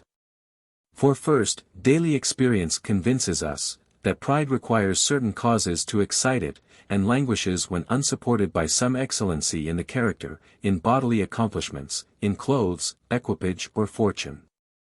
Secondly, 'tis evident pride would be perpetual, if it arose immediately from nature, since the object is always the same, and there is no disposition of body peculiar to pride, as there is to thirst and hunger. Thirdly, humility is in the very same situation with pride, and therefore either must, upon this supposition, be perpetual likewise, or must destroy the contrary passion from the very first moment, so that none of them could ever make its appearance. Upon the whole, we may rest satisfied with the foregoing conclusion, that pride must have a cause, as well as an object, and that the one has no influence without the other. The difficulty, then, is only to discover this cause, and find what it is that gives the first motion to pride, and sets those organs in action, which are naturally fitted to produce that emotion. Upon my consulting experience, in order to resolve this difficulty, I immediately find 100 different causes, that produce pride.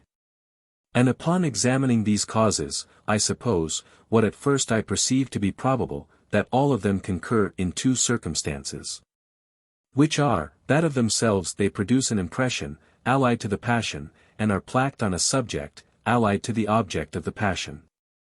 When I consider after this the nature of relation, and its effects both on the passions and ideas, I can no longer doubt, upon these suppositions, that 'tis the very principle, which gives rise to pride, and bestows motion on those organs, which being naturally disposed to produce that affection, require only a first impulse or beginning to their action. Anything, that gives a pleasant sensation, and is related to self excites the passion of pride, which is also agreeable, and has self for its object. What I have said of pride is equally true of humility. The sensation of humility is uneasy, as that of pride is agreeable, for which reason the separate sensation, arising from the causes, must be revered, while the relation to self continues the same. Though pride and humility are directly contrary in their effects, and in their sensations, they have notwithstanding the same object, so that 'tis requisite only to change the relation of impressions, without making any change upon that of ideas. Accordingly we find, that a beautiful house, belonging to ourselves, produces pride. And that the same house, still belonging to ourselves, produces humility, when by any accident its beauty is changed into deformity, and thereby the sensation of pleasure, which corresponded to pride, is transformed into pain, which is related to humility. The double relation between the ideas and impressions subsists in both cases, and produces an easy transition from the one emotion to the other. In a word, nature has bestowed a kind of attraction on certain impressions and ideas, by which one of them, upon its appearance, naturally introduces its correlative. If these two attractions or associations of impressions and ideas concur on the same object, they mutually assist each other, and the transition of the affections and of the imagination is made with the greatest ease and facility. When an idea produces an impression, related to an impression, which is connected with an idea, related to the first idea, these two impressions must be in a manner inseparable, nor will the one in any case be unattended with the other. 'Tis after this manner, that the particular causes of pride and humility are determined. The quality, which operates on the passion, produces separately an impression resembling it. The subject, to which the quality adheres, is related to self, the object of the passion. No wonder the whole cause, consisting of a quality and of a subject, does so unavoidably give rise to the passion. To illustrate this hypothesis, we may compare it to that, by which I have already explained the belief attending the judgments, which we form from causation. I have observed, that in all judgments of this kind, there is always a present impression, and a related idea. And that the present impression gives a vivacity to the fancy, and the relation conveys this vivacity, by an easy transition, to the related idea. Without the present impression, the attention is not fixed, nor the spirits excited. Without the relation, this attention rests on its first object, and has no farther consequence.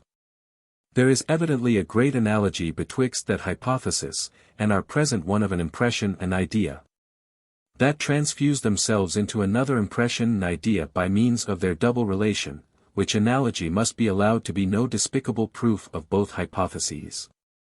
Section 6. Limitations of this system.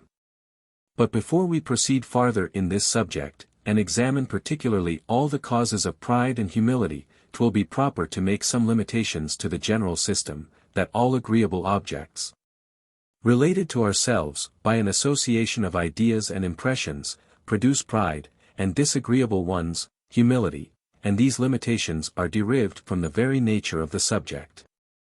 I suppose an agreeable object to acquire a relation to self. The first passion, that appears on this occasion, is joy, and this passion discovers itself upon a slighter relation than pride and vainglory.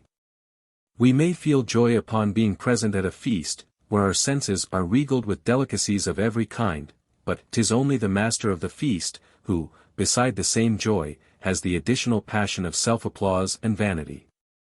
'Tis true, men sometimes boast of a great entertainment, at which they have only been present, and by so small a relation convert their pleasure into pride. But however, this must in general be owned, that joy arises from a more inconsiderable relation than vanity, and that many things, which are too foreign to produce pride, are yet able to give us a delight and pleasure. The reason of the difference may be explained thus. A relation is requisite to joy, in order to approach the object to us, and make it give us any satisfaction. But beside this, which is common to both passions, 'tis requisite to pride, in order to produce a transition from one passion to another, and convert the satisfaction into vanity. As it has a double task to perform, it must be endowed with double force and energy. To which we may add, that where agreeable objects bear not a very close relation to ourselves, they commonly do to some other person. And this latter relation not only excels, but even diminishes, and sometimes destroys the former, as we shall see afterwards. 49.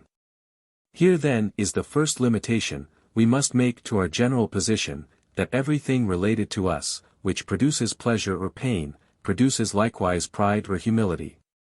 There is not only a relation required, but a close one, and a closer than is required to joy. 2. The second limitation is, that the agreeable or disagreeable object be not only closely related, but also peculiar to ourselves, or at least common to us with a few persons. 'Tis a quality observable in human nature, and which we shall endeavor to explain afterwards, that everything, which is often presented, and to which we have been long accustomed, loses its value in our eyes, and is in a little time despised and neglected. We likewise judge of objects more from comparison than from their real and intrinsic merit, and where we cannot by some contrast enhance their value, we are apt to overlook even what is essentially good in them. These qualities of the mind have an effect upon joy as well as pride, and 'tis remarkable, that goods, which are common to all mankind, and have become familiar to us by custom, give us little satisfaction. Though, perhaps of a more excellent kind, than those on which, for their singularity, we set a much higher value. But, though this circumstance operates on both these passions, it has a much greater influence on vanity. We are rejoiced for many goods, which, on account of their frequency, give us no pride. Health, when it returns after a long absence, affords us a very sensible satisfaction, but is seldom regarded as a subject of vanity, because 'tis shared with such vast numbers. The reason, why pride is so much more delicate in this particular than joy, I take to be, as follows. In order to excite pride, there are always two objects we must contemplate, viz. the cause or that object which produces pleasure, and self, which is the real object of the passion. But joy has only one object necessary to its production, viz. that which gives pleasure, and though it be requisite, that this bear some relation to self, yet that is only requisite in order to render it agreeable, nor is self properly speaking, the object of this passion. Since, therefore, pride has in a manner two objects, to which it directs our view, it follows, that where neither of them have any singularity, the passion must be more weakened upon that account, than a passion, which has only one object. Upon comparing ourselves with others, as we are every moment apt to do, we find we are not in the least distinguished, and upon comparing the object we possess, we discover still the same unlucky circumstance. By two comparisons so disadvantageous the passion must be entirely destroyed. 3. The third limitation is, that the pleasant or painful object be very discernible and obvious, and that not only to ourselves, but to others also. This circumstance, like the two foregoing, has an effect upon joy, as well as pride.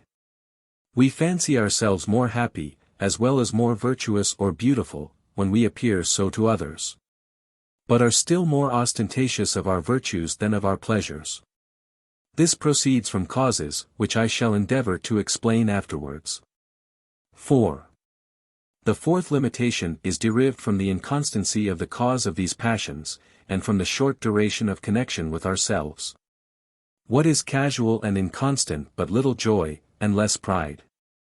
We are not much satisfied with the thing itself, and are still less apt to feel any new degrees of self-satisfaction upon its account. We foresee and anticipate its change by the imagination, which makes us little satisfied with the thing. We compare it to ourselves, whose existence is more durable, by which means its inconstancy appears still greater. It seems ridiculous to infer an excellency in ourselves from an object, which is of so much shorter duration, and attends us during so small a part of our existence. 'Twill be easy to comprehend the reason, why this cause operates not with the same force in joy as in pride, since the idea of self is not so essential to the former passion as to the latter. V.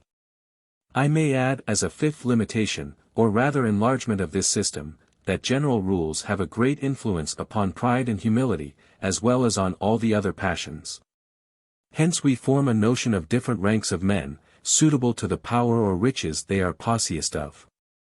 And this notion we change not upon account of any peculiarities of the health or temper of the persons, which may deprive them of all enjoyment in their possessions. This may be accounted for from the same principles, that explain the influence of general rules on the understanding. Custom readily carries us beyond the just bounds in our passions, as well as in our reasonings. It may not be amiss to observe on this occasion, that the influence of general rules and maxims on the passions very much contributes to facilitate the effects of all the principles, which we shall explain in the progress of this treatise. For 'tis evident, that if a person full grown, and of the same nature with ourselves, were on a sudden transported into our world, he would be very much embarrassed with every object, and would not readily find what degree of love or hatred, pride or humility, or any other passion he ought to attribute to it. The passions are often varied by very inconsiderable principles, and these do not always play with a perfect regularity, especially on the first trial.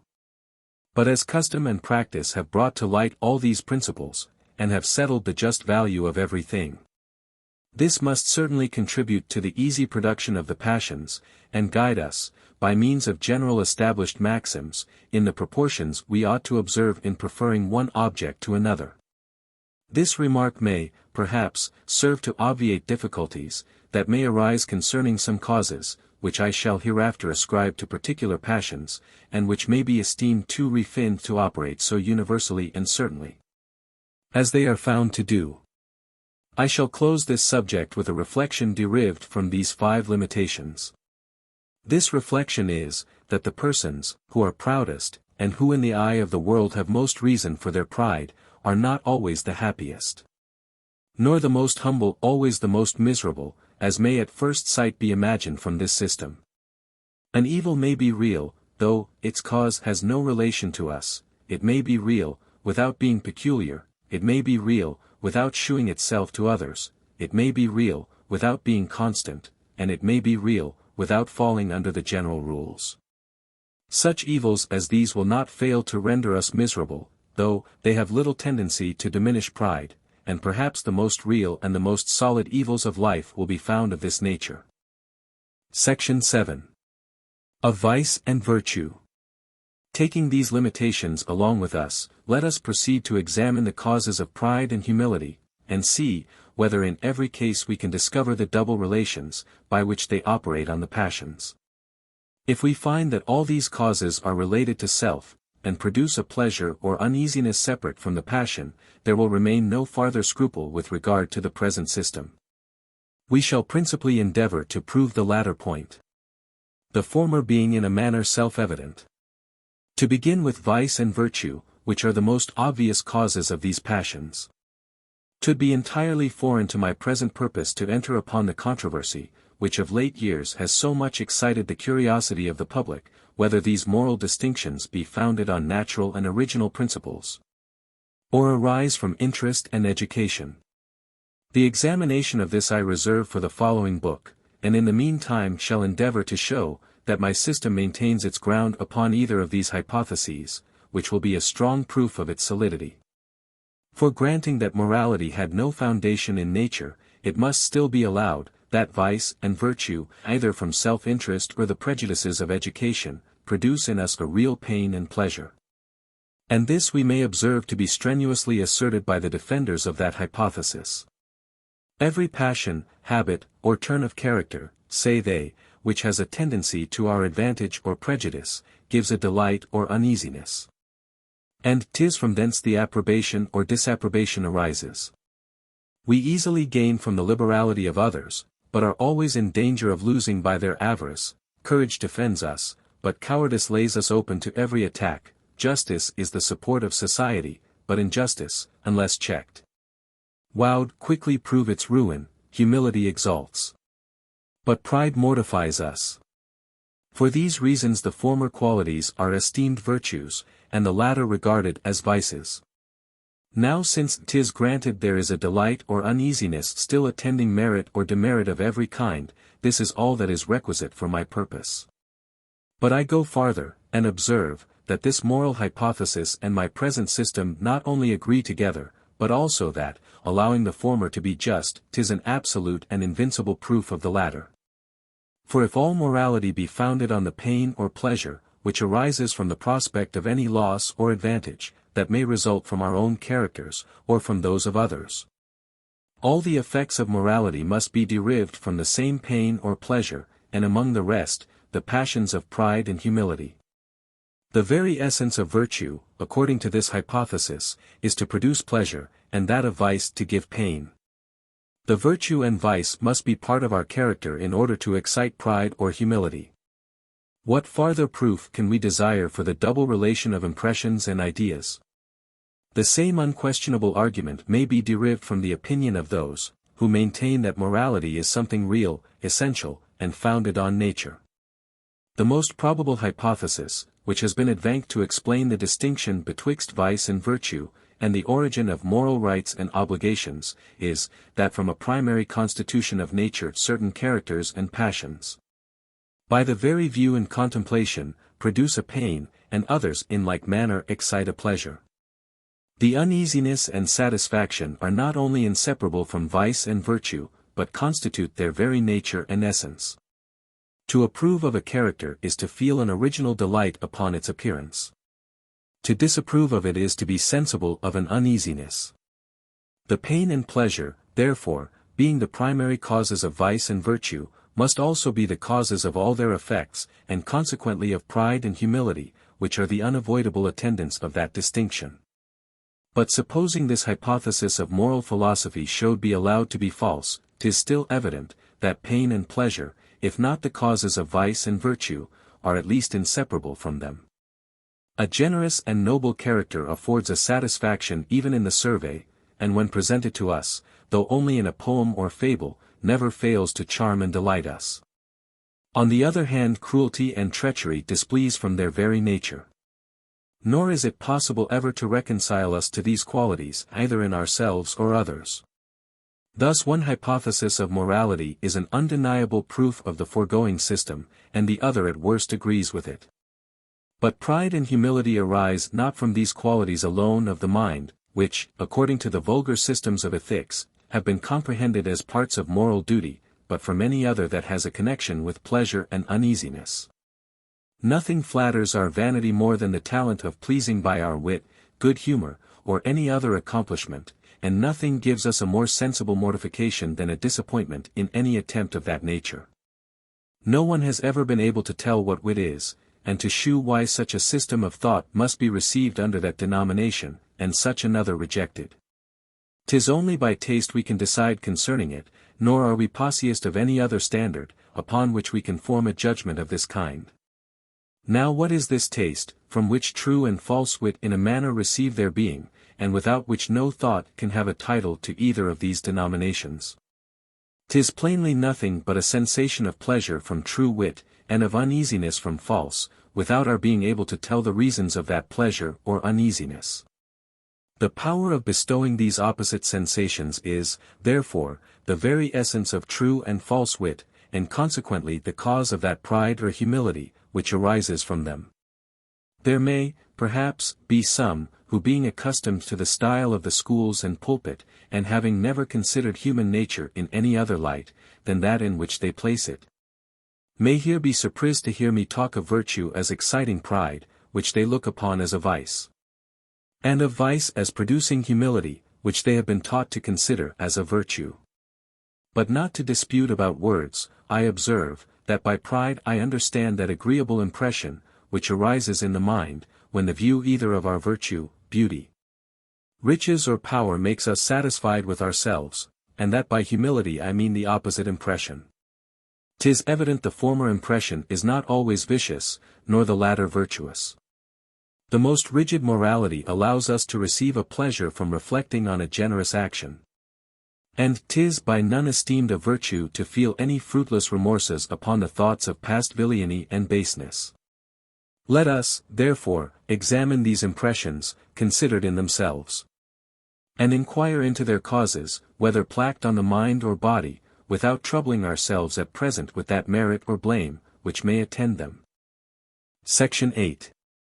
Of Beauty and Deformity.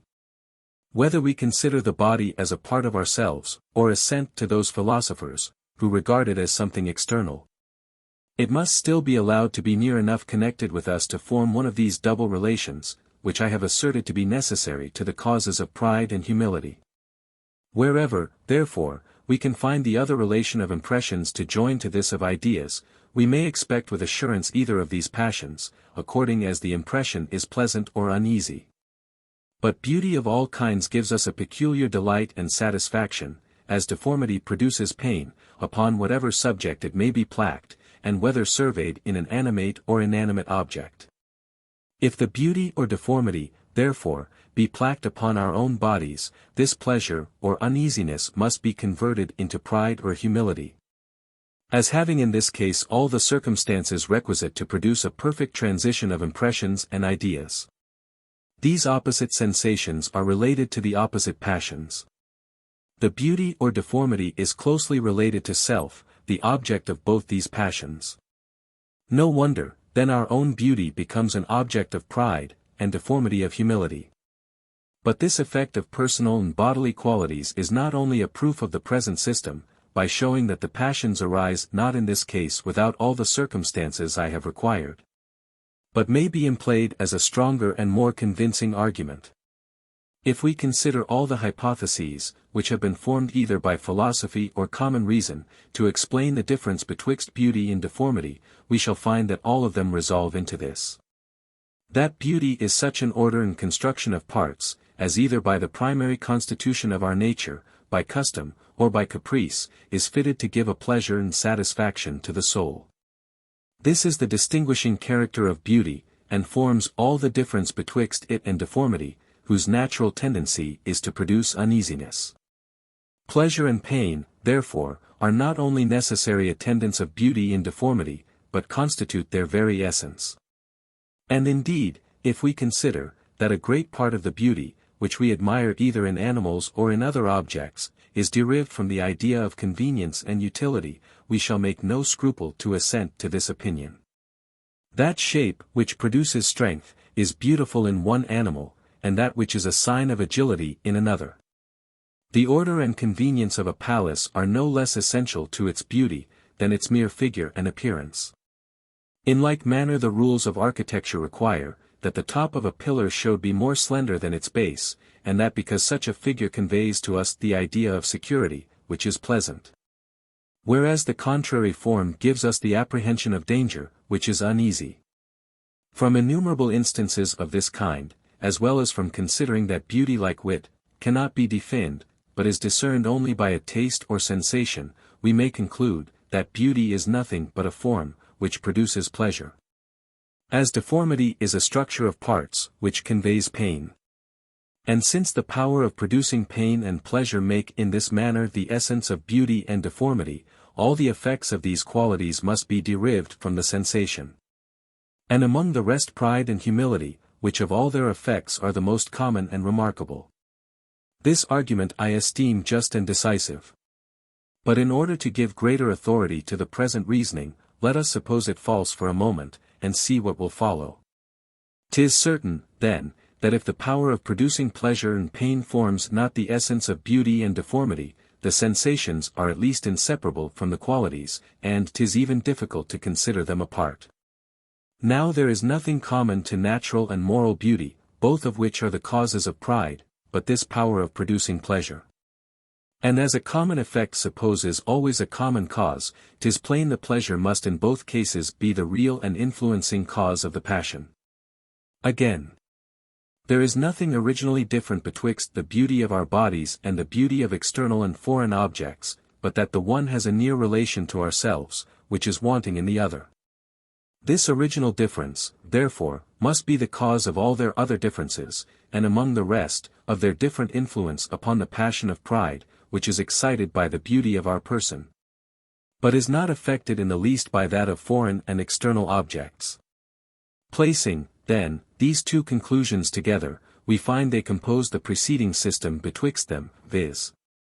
That pleasure, as a related or resembling impression, when placked on a related object, by a natural transition, produces pride.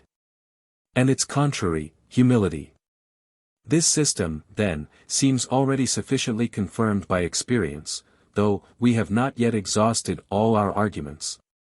'Tis not the beauty of the body alone that produces pride, but also its strength and force. Strength is a kind of power, and therefore the desire to excel in strength is to be considered as an inferior species of ambition. For this reason the present phenomenon will be sufficiently accounted for, in explaining that passion. Conceding all other bodily accomplishments we may observe in general, that whatever in ourselves is either useful, beautiful, or surprising, is an object of pride, and its contrary, of humility. Now 'tis obvious, that everything useful, beautiful, or surprising, agrees in producing a separate pleasure, and agrees in nothing else. The pleasure, therefore, with the relation to self must be the cause of the passion. Though, it should be questioned, whether beauty be not something real, and different from the power of producing pleasure, it can never be disputed, that as surprise is nothing but a pleasure arising from novelty, it is not, properly speaking, a quality in any object, but merely a passion or impression in the soul. It must, therefore, be from that impression, that pride by a natural transition arises. And it arises so naturally, that there is nothing in us or belonging to us, which produces surprise, that does not at the same time excite that other passion. Thus we are vain of the surprising adventures we have met with, the escapes we have made, and dangers we have been exposed to. Hence the origin of vulgar lying. Where men without any interest, and merely out of vanity, heap up a number of extraordinary events, which are either the fictions of their brain, or if true, have at least no connection with themselves. Their fruitful invention supplies them with a variety of adventures, and where that talent is wanting, they appropriate such as belong to others, in order to satisfy their vanity. In this phenomenon are contained two curious experiments, which if we compare them together, according to the known rules, by which we judge of cause and effect in anatomy, natural philosophy, and other sciences, will be an undeniable argument for that influence of the double relations above mentioned. By one of these experiments we find, that an object produces pride merely by the interposition of pleasure, and that because the quality, by which it produces pride, is in reality nothing but the power of producing pleasure. By the other experiment we find, that the pleasure produces the pride by a transition along related ideas, because when we cut off that relation the passion is immediately destroyed. A surprising adventure, in which we have been ourselves engagged, is related to us, and by that means produces pride, but the adventures of others, though they may cause pleasure, yet for want of this relation of ideas, never excite that passion.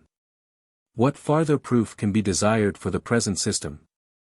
There is only one objection to this system with regard to our body, which is, that though nothing be more agreeable than health, and more painful than sickness, yet commonly men are neither proud of the one, nor mortified with the other.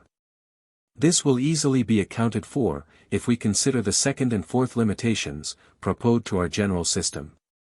It was observed, that no object ever produces pride or humility, if it has not something peculiar to ourself. As also, that every cause of that passion must be in some measure constant, and hold some proportion to the duration of ourself, which is its object.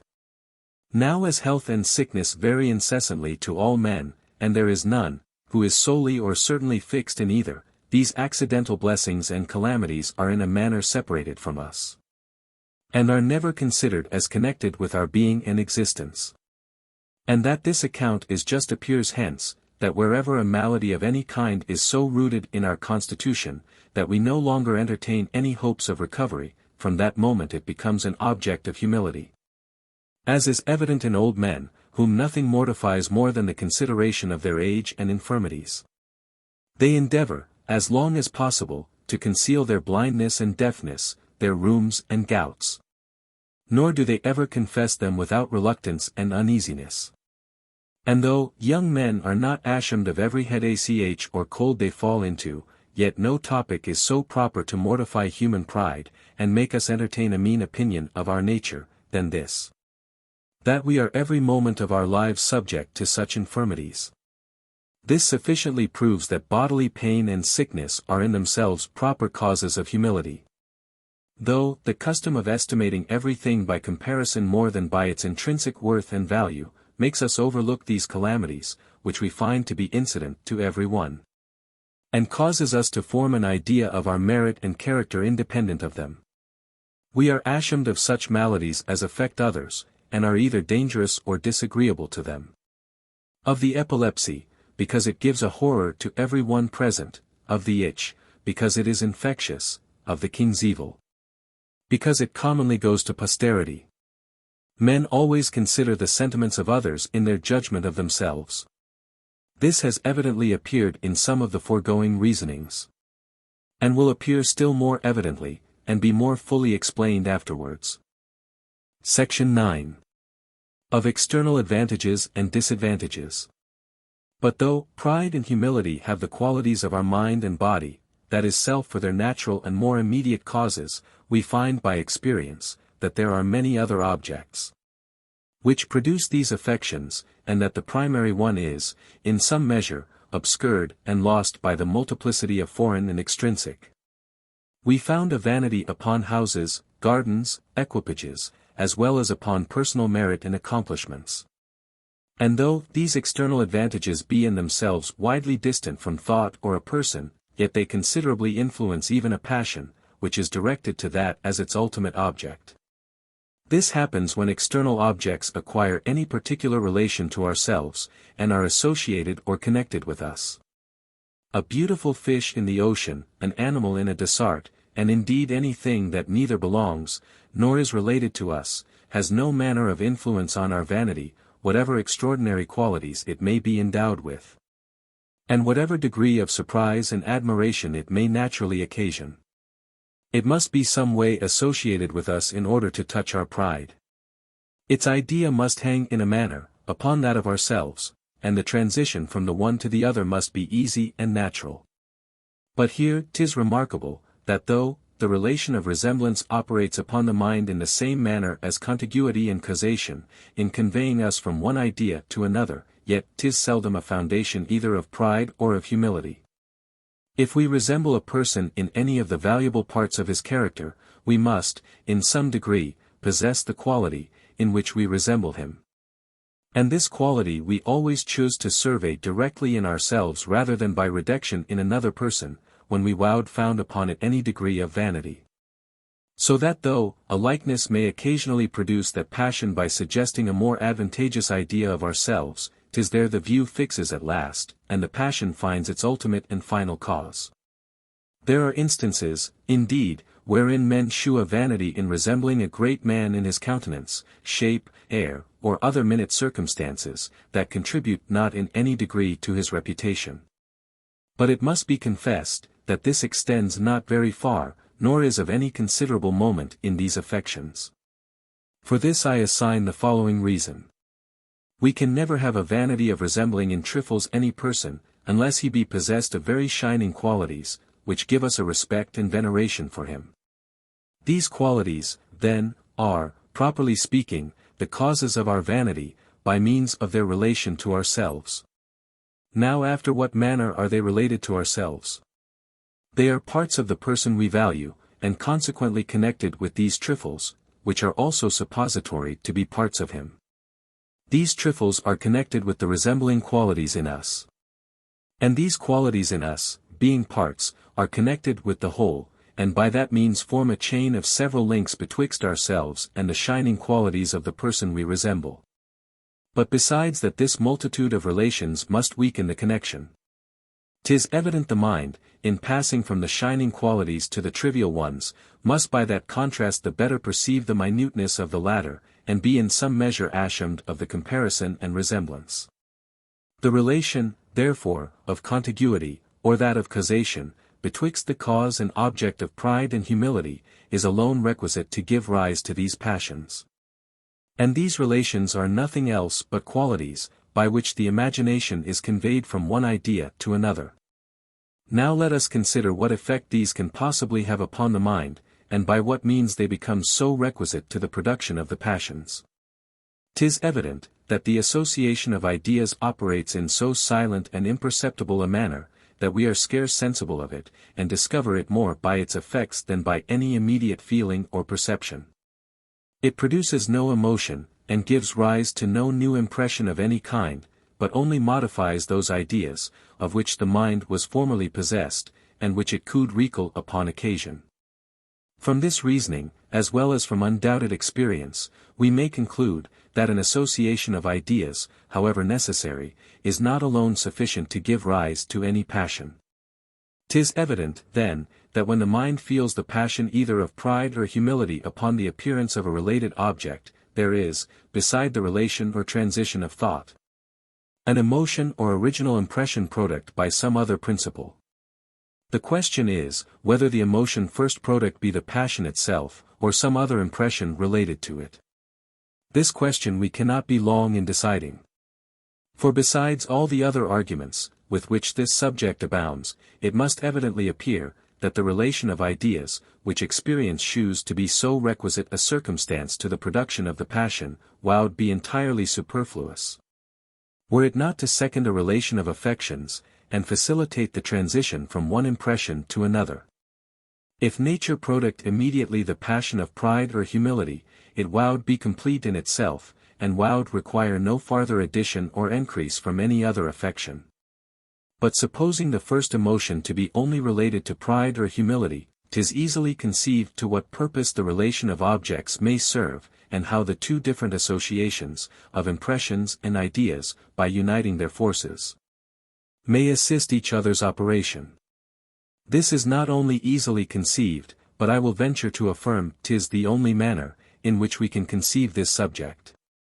An easy transition of ideas, which, of itself, causes no emotion, can never be necessary, or even useful to the passions, but by forwarding the transition betwixt some related impressions. Not to mention, that the same object causes a greater or smaller degree of pride, not only in proportion to the increase or decrease of its qualities, but also to the distance or nearness of the relation. Which is a clear argument for the transition of affections along the relation of ideas, since every change in the relation produces a proportionable change in the passion. Thus one part of the preceding system, concerning the relations of ideas is a sufficient proof of the other, concerning that of impressions. And is itself so evidently founded on experience, that 'twould be lost time to endeavor farther to prove it. This will appear still more evidently in particular instances. Men are vain of the beauty of their country, of their county, of their parish. Here the idea of beauty plainly produces a pleasure. This pleasure is related to pride. The object or cause of this pleasure is, by the supposition, related to self, or the object of pride. By this double relation of impressions and ideas, a transition is made from the one impression to the other. Men are also vain of the temperature of the climate, in which they were born, of the fertility of their native soil, of the goodness of the wines, fruits, or victuals, product by it, of the softness or force of their language, with other particulars of that kind. These objects have plainly a reference to the pleasures of the senses, and are originally considered as agreeable to the feeling, taste, or hearing. How is it possible they could ever become objects of pride, except by means of that transition above explained? There are some, that discover a vanity of an opposite kind, and affect to depreciate their own country, in comparison of those, to which they have travelled. These persons find, when they are at home, and surrounded with their countrymen, that the strong relation betwixt them and their own nation is shard with so many, that 'tis in a manner lost to them. Whereas their distant relation to a foreign country, which is formed by their having seen it and lived in it, is augmented by their considering how few there are who have done the same. For this reason they always admire the beauty, utility, and rarity of what is abroad, above what is at home. Since we can be vain of a country, climate, or any inanimate object, which bears a relation to us, 'tis no wonder we are vain of the qualities of those, who are connected with us by blood or friendship. Accordingly we find, that the very same qualities, which in ourselves produce pride, produce also in a lesser degree the same affection, when discovered in persons related to us. The beauty, address, merit, credit and honors of their kindred are carefully displayed by the proud, as some of their most considerable sources of their vanity. As we are proud of riches in ourselves, so to satisfy our vanity we desire that every one, who has any connection with us, should likewise be possiest of them, and are ashamed of any one, that is mean or poor, among our friends and relations. For this reason we remove the poor as far from us as possible, and as we cannot prevent poverty in some distant collaterals, and our forefathers are taken to be our nearest relations. Upon this account every one affects to be of a good family, and to be descended from a long succession of rich and honorable ancestors. I have frequently observed, that those, who boast of the antiquity of their families, are glad when they can join this circumstance, that their ancestors for many generations have been uninterrupted proprietors of the same portion of land, and that their family has never changed its possessions, or been transplanted into any other county or province.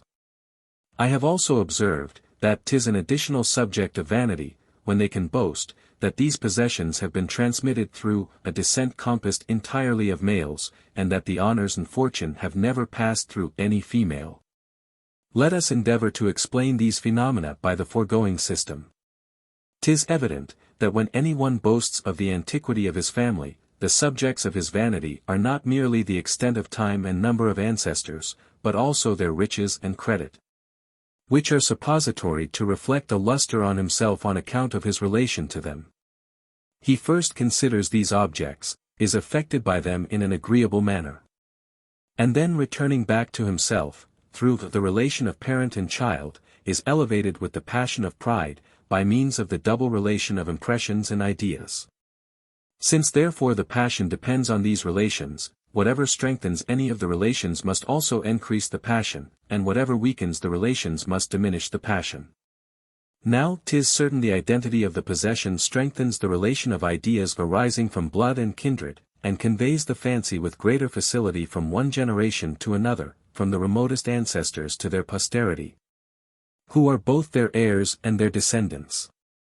By this facility the impression is transmitted more entire, and excites a greater degree of pride and vanity.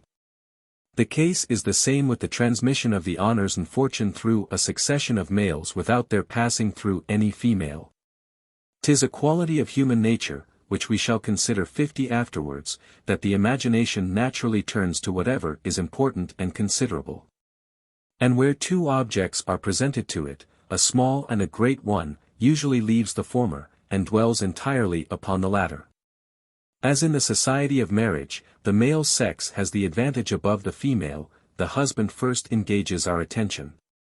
And whether we consider him directly, or reach him by passing through related objects, the thought both rests upon him with greater satisfaction, and arrives at him with greater facility than his consort.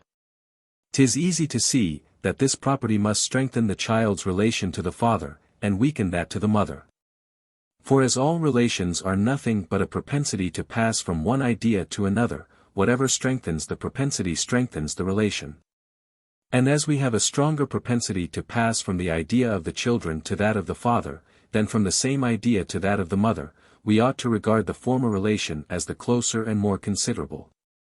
This is the reason why children commonly bear their father's name, and are esteemed to be of nobler or baser birth, according to his family. And though the mother showed be possiest of a superior spirit and genius to the father, as often happens, the general rule prevails, notwithstanding the exception, according to the doctrine above explained. Nay, even when a superiority of any kind is so great, or when any other reasons have such an effect, as to make the children rather represent the mother's family than the father's, the general rule still retains such an efficacy that it weakens the relation, and makes a kind of break in the line of ancestors. The imagination runs not along them with facility, nor is able to transfer the honor and credit of the ancestors to their posterity of the same name and family so readily, as when the transition is conformable to the general rules, and passes from father to son, or from brother to brother. Section 10. Of Property and Riches. But the relation, which is esteemed the closest, and which of all others produces most commonly the passion of pride, is that of property. This relation 'twill be impossible for me fully to explain before I come to treat of justice and the other moral virtues. 'Tis sufficient to observe on this occasion, that property may be defined, such a relation betwixt a person and an object as permits him, but forbids any other, the free use and possession of it, without violating the laws of justice and moral equity.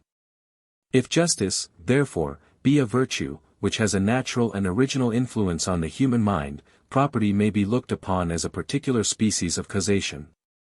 Whether we consider the liberty it gives the proprietor to operate as he please upon the object, or the advantages, which he reaps from it. 'Tis the same case, if justice, according to the system of certain philosophers, should be esteemed an artificial and not a natural virtue. For then honor, and custom, and civil laws supply the place of natural conscience, and produce, in some degree, the same effects. This in the meantime is certain, that the mention of the property naturally carries our thought to the proprietor, and of the proprietor to the property. Which being a proof of a perfect relation of ideas is all that is requisite to our present purpose. A relation of ideas, joined to that of impressions, always produces a transition of affections. And therefore, whenever any pleasure or pain arises from an object, connected with us by property, we may be certain, that either pride or humility must arise from this conjunction of relations, if the foregoing system be solid and satisfactory. And whether it be so or not, we may soon satisfy ourselves by the most cursory view of human life. Everything belonging to a vain man is the best that is anywhere to be found. His houses, equipage, furniture, clothes, horses, hounds, excel all others in his conceit, and 'tis easy to observe, that from the least advantage in any of these, he draws a new subject of pride and vanity. His wine, if you'll believe him, has a finer flavor than any other, his cookery is more exquisite, his table more orderly, his servants more expert, the air, in which he lives, more healthful, the soil he cultivates more fertile. His fruits ripen earlier and to greater perfection, such a thing is remarkable for its novelty. Such another for its antiquity. This is the workmanship of a famous artist, that belonged once to such a prince or great man. All objects, in a word, that are useful, beautiful or surprising, or are related to such, may, by means of property, give rise to this passion. These agree in giving pleasure, and agree in nothing else. This alone is common to them, and therefore must be the quality that produces the passion, which is their common effect. As every new instance is a new argument, and as the instances are here without number, I may venture to affirm, that scarce any system was ever so fully proved by experience, as that which I have here advanced. If the property of any thing, that gives pleasure either by its utility, beauty, or novelty, produces also pride by a double relation of impressions and ideas, we need not be surprised, that the power of acquiring this property, should have the same effect. Now riches are to be considered as the power of acquiring the property of what pleases. And 'tis only in this view they have any influence on the passions. Paper will, on many occasions be considered as riches, and that because it may convey the power of acquiring money, and money is not riches, as it is a metal endowed with certain qualities of solidity, weight and fusibility. But only as it has a relation to the pleasures and conveniences of life. Taking then this for granted, which is in itself so evident, we may draw from it one of the strongest arguments I have yet employed to prove the influence of the double relations on pride and humility. It has been observed in treating of the understanding, that the distinction, which we sometimes make betwixt a power and the exercise of it, is entirely frivolous. And that neither man nor any other being ought ever to be thought possiest of any ability, unless it be exerted and put in action. But though this be strictly true in a just and philosophical way of thinking, 'tis certain it is not the philosophy of our passions. But that many things operate upon them by means of the idea and supposition of power, independent of its actual exercise. We are pleased when we acquire an ability of procuring pleasure, and are displeased when another acquires a power of giving pain. This is evident from experience. But in order to give a just explication of the matter, and account for this satisfaction and uneasiness, we must weigh the following reflections. 'Tis evident the error of distinguishing power from its exercise proceeds not entirely from the scholastic doctrine of free will, which, indeed, enters very little into common life, and has but small influence on our vulgar and popular ways of thinking. According to that doctrine, motives deprive us not of free will, nor take away our power of performing or forbearing any action. But according to common notions a man has no power, where very considerable motives lie betwixt him and the satisfaction of his desires, and determine him to forbear what he wishes to perform. I do not think I have fallen into my enemy's power, when I see him pass me in the streets with a sword by his side, while I am unprovided of any weapon. I know that the fear of the civil magistrate is as strong a restraint as any of iron, and that I am in as perfect safety as if he were chained or imprisoned. But when a person acquires such an authority over me, that not only there is no external obstacle to his actions, but also that he may punish or reward me as he pleases, without any dread of punishment in his turn, I then attribute a full power to him, and consider myself as his subject or vassal.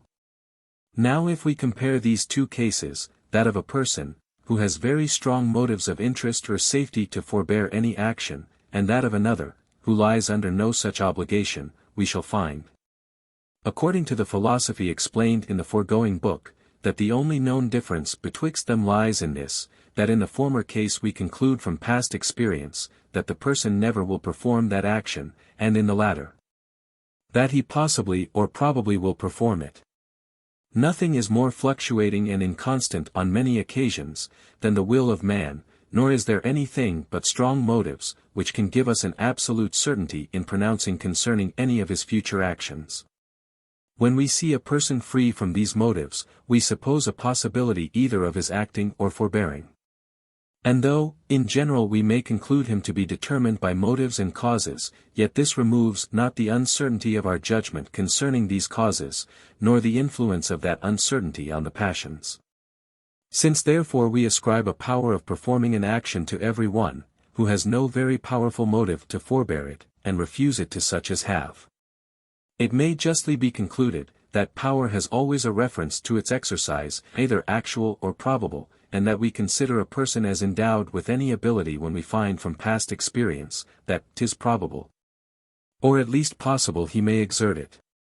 And indeed, as our passions always regard the real existence of objects, and we always judge of this reality from past instances, nothing can be more likely of itself, without any farther reasoning, than that power consists in the possibility or probability of any action, as discovered by experience and the practice of the world.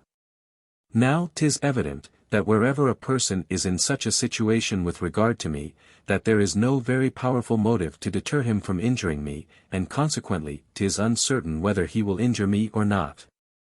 I must be uneasy in such a situation, and cannot consider the possibility or probability of that injury without a sensible concern. The passions are not only affected by such events as are certain and infallible, but also in an inferior degree by such as are possible and contingent. And though, perhaps I never really feel any harm, and discover by the event, that, philosophically speaking, the person never had any power of harming me, since he did not exert any, this prevents not my uneasiness from the preceding uncertainty. The agreeable passions may here operate as well as the uneasy, and convey a pleasure when I perceive a good to become either possible or probable by the possibility or probability of another's bestowing it on me, upon the removal of any strong motives which might formerly have hindered him. But we may farther observe, that this satisfaction increases, when any good approaches in such a manner that it is in one's own power to take or leave it, and there neither is any physical impediment, nor any very strong motive to hinder our enjoyment. As all men desire pleasure, nothing can be more probable, than its existence when there is no external obstacle to the producing it, and men perceive no danger in following their inclinations. In that case their imagination easily anticipates the satisfaction, and conveys the same joy, as if they were persuaded of its real and actual existence. But this accounts not sufficiently for the satisfaction, which attends riches. A miser receives delight from his money, that is, from the power it affords him of procuring all the pleasures and conveniences of life, though he knows he has enjoyed his riches for 40 years without ever employing them, and consequently cannot conclude by any species of reasoning, that the real existence of these pleasures is nearer, than if he were entirely deprived of all his possessions. But though he cannot form any such conclusion in a way of reasoning conceding the nearer approach of the pleasure, 'tis certain he imagines it to approach nearer, whenever all external obstacles are removed, along with the more powerful motives of interest and danger, which oppose it. For farther satisfaction on this head I must refer to my account of the will, where I shall 51 explain that false sensation of liberty, which makes us imagine we can perform anything, that is not very dangerous or destructive. Whenever any other person is under no strong obligations of interest to forbear any pleasure, we judge from experience, that the pleasure will exist, and that he will probably obtain it but when ourselves are in that situation. We judge from an illusion of the fancy, that the pleasure is still closer and more immediate. The will seems to move easily every way, and casts a shadow or image of itself, even to that side, on which it did not settle. By means of this image the enjoyment seems to approach nearer to us, and gives us the same lively satisfaction, as if it were perfectly certain and unavoidable.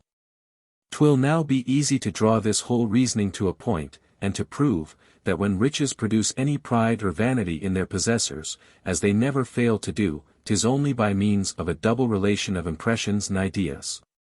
The very essence of riches consists in the power of procuring the pleasures and conveniences of life. The very essence of this power consists in the probability of its exercise, and in its causing us to anticipate, by a true or false reasoning, the real existence of the pleasure. This anticipation of pleasure is, in itself, a very considerable pleasure. And as its cause is some possession or property, which we enjoy, and which is thereby related to us, we here clearly see all the parts of the foregoing system most exactly and distinctly drawn out before us. For the same reason, that riches cause pleasure and pride, and poverty excites uneasiness and humility, power must produce the former emotions, and slavery the latter. Power or an authority over others makes us capable of satisfying all our desires, as slavery, by subjecting us to the will of others, exposes us to 1,000 wants, and mortifications. 'Tis here worth observing, that the vanity of power, or shame of slavery, are much augmented by the consideration of the persons, over whom we exercise our authority, or who exercise it over us. For supposing it possible to frame statues of such an admirable mechanism, that they could move and act in obedience to the will, 'tis evident the possession of them would give pleasure and pride, but not to such a degree, as the same authority, when exerted over sensible and rational creatures, whose condition, being compared to our own, makes it seem more agreeable and honorable. Comparison is in every case a sure method of augmenting our esteem of anything. A rich man feels the felicity of his condition better by opposing it to that of a beggar.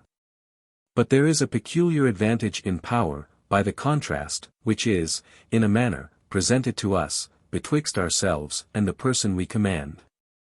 The comparison is obvious and natural, the imagination finds it in the very subject, the passage of the thought to its conception is smooth and easy. And that this circumstance has a considerable effect in augmenting its influence, will appear afterwards in examining the nature of malice and envy.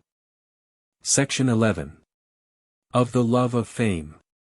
But beside these original causes of pride and humility, there is a secondary one in the opinions of others, which has an equal influence on the affections. Our reputation, our character, our name are considerations of vast weight and importance, and even the other causes of pride, virtue, beauty and riches, have little influence, when not seconded by the opinions and sentiments of others. In order to account for this phenomenon, 'twill be necessary to take some compass, and first explain the nature of sympathy. No quality of human nature is more remarkable, both in itself and in its consequences, than that propensity we have to sympathize with others, and to receive by communication their inclinations and sentiments, however different from, or even contrary to our own. This is not only conspicuous in children, who implicitly embrace every opinion proposed to them, but also in men of the greatest judgment and understanding, who find it very difficult to follow their own reason or inclination, in opposition to that of their friends and daily companions. To this principle we ought to ascribe the great uniformity we may observe in the humours and turn of thinking of those of the same nation. And 'tis much more probable, that this resemblance arises from sympathy, than from any influence of the soil and climate which, though they continue invariably the same, are not able to preserve the character of a nation the same for a century together. A good-natured man finds himself in an instant of the same humour with his company, and even the proudest and most surly take a tincture from their countrymen and acquaintance. A cheerful countenance infuses a sensible complacency and serenity into my mind, as an angry or sorrowful one throws a sudden damp upon me. Hatred, resentment, esteem, love, courage, mirth and melancholy. All these passions I feel more from communication than from my own natural temper and disposition. So remarkable a phenomenon merits our attention, and must be tracked up to its first principles. When any affection is infused by sympathy, it is at first known only by its effects, and by those external signs in the countenance and conversation, which convey an idea of it.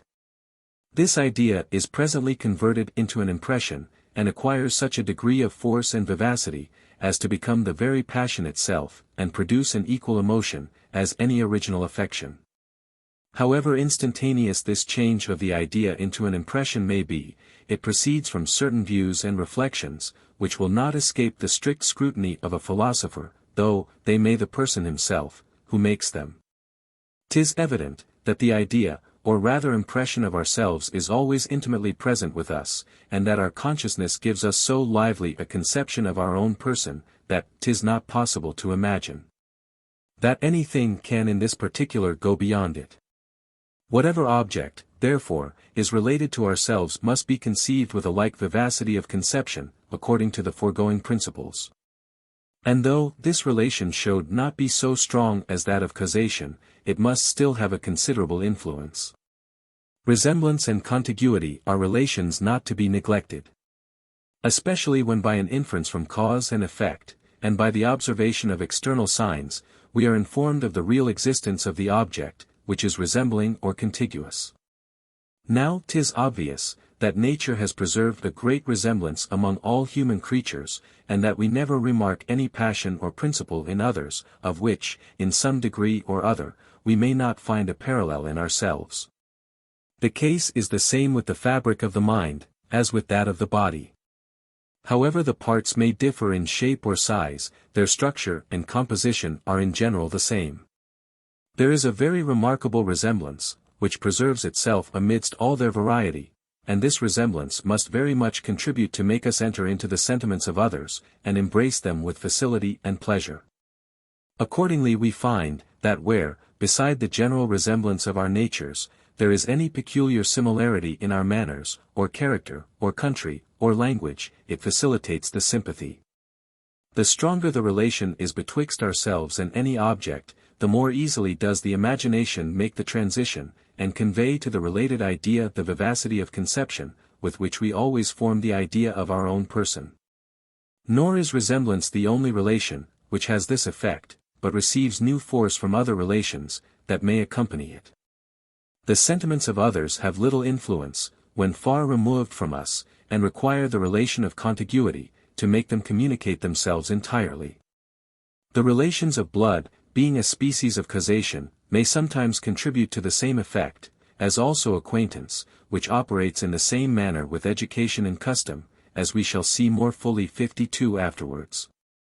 All these relations, when united together, convey the impression or consciousness of our own person to the idea of the sentiments or passions of others, and makes us conceive them in the strongest and most lively manner.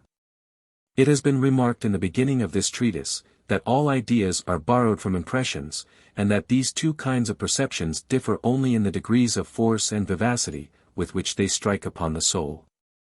The component parts of ideas and impressions are precisely alike.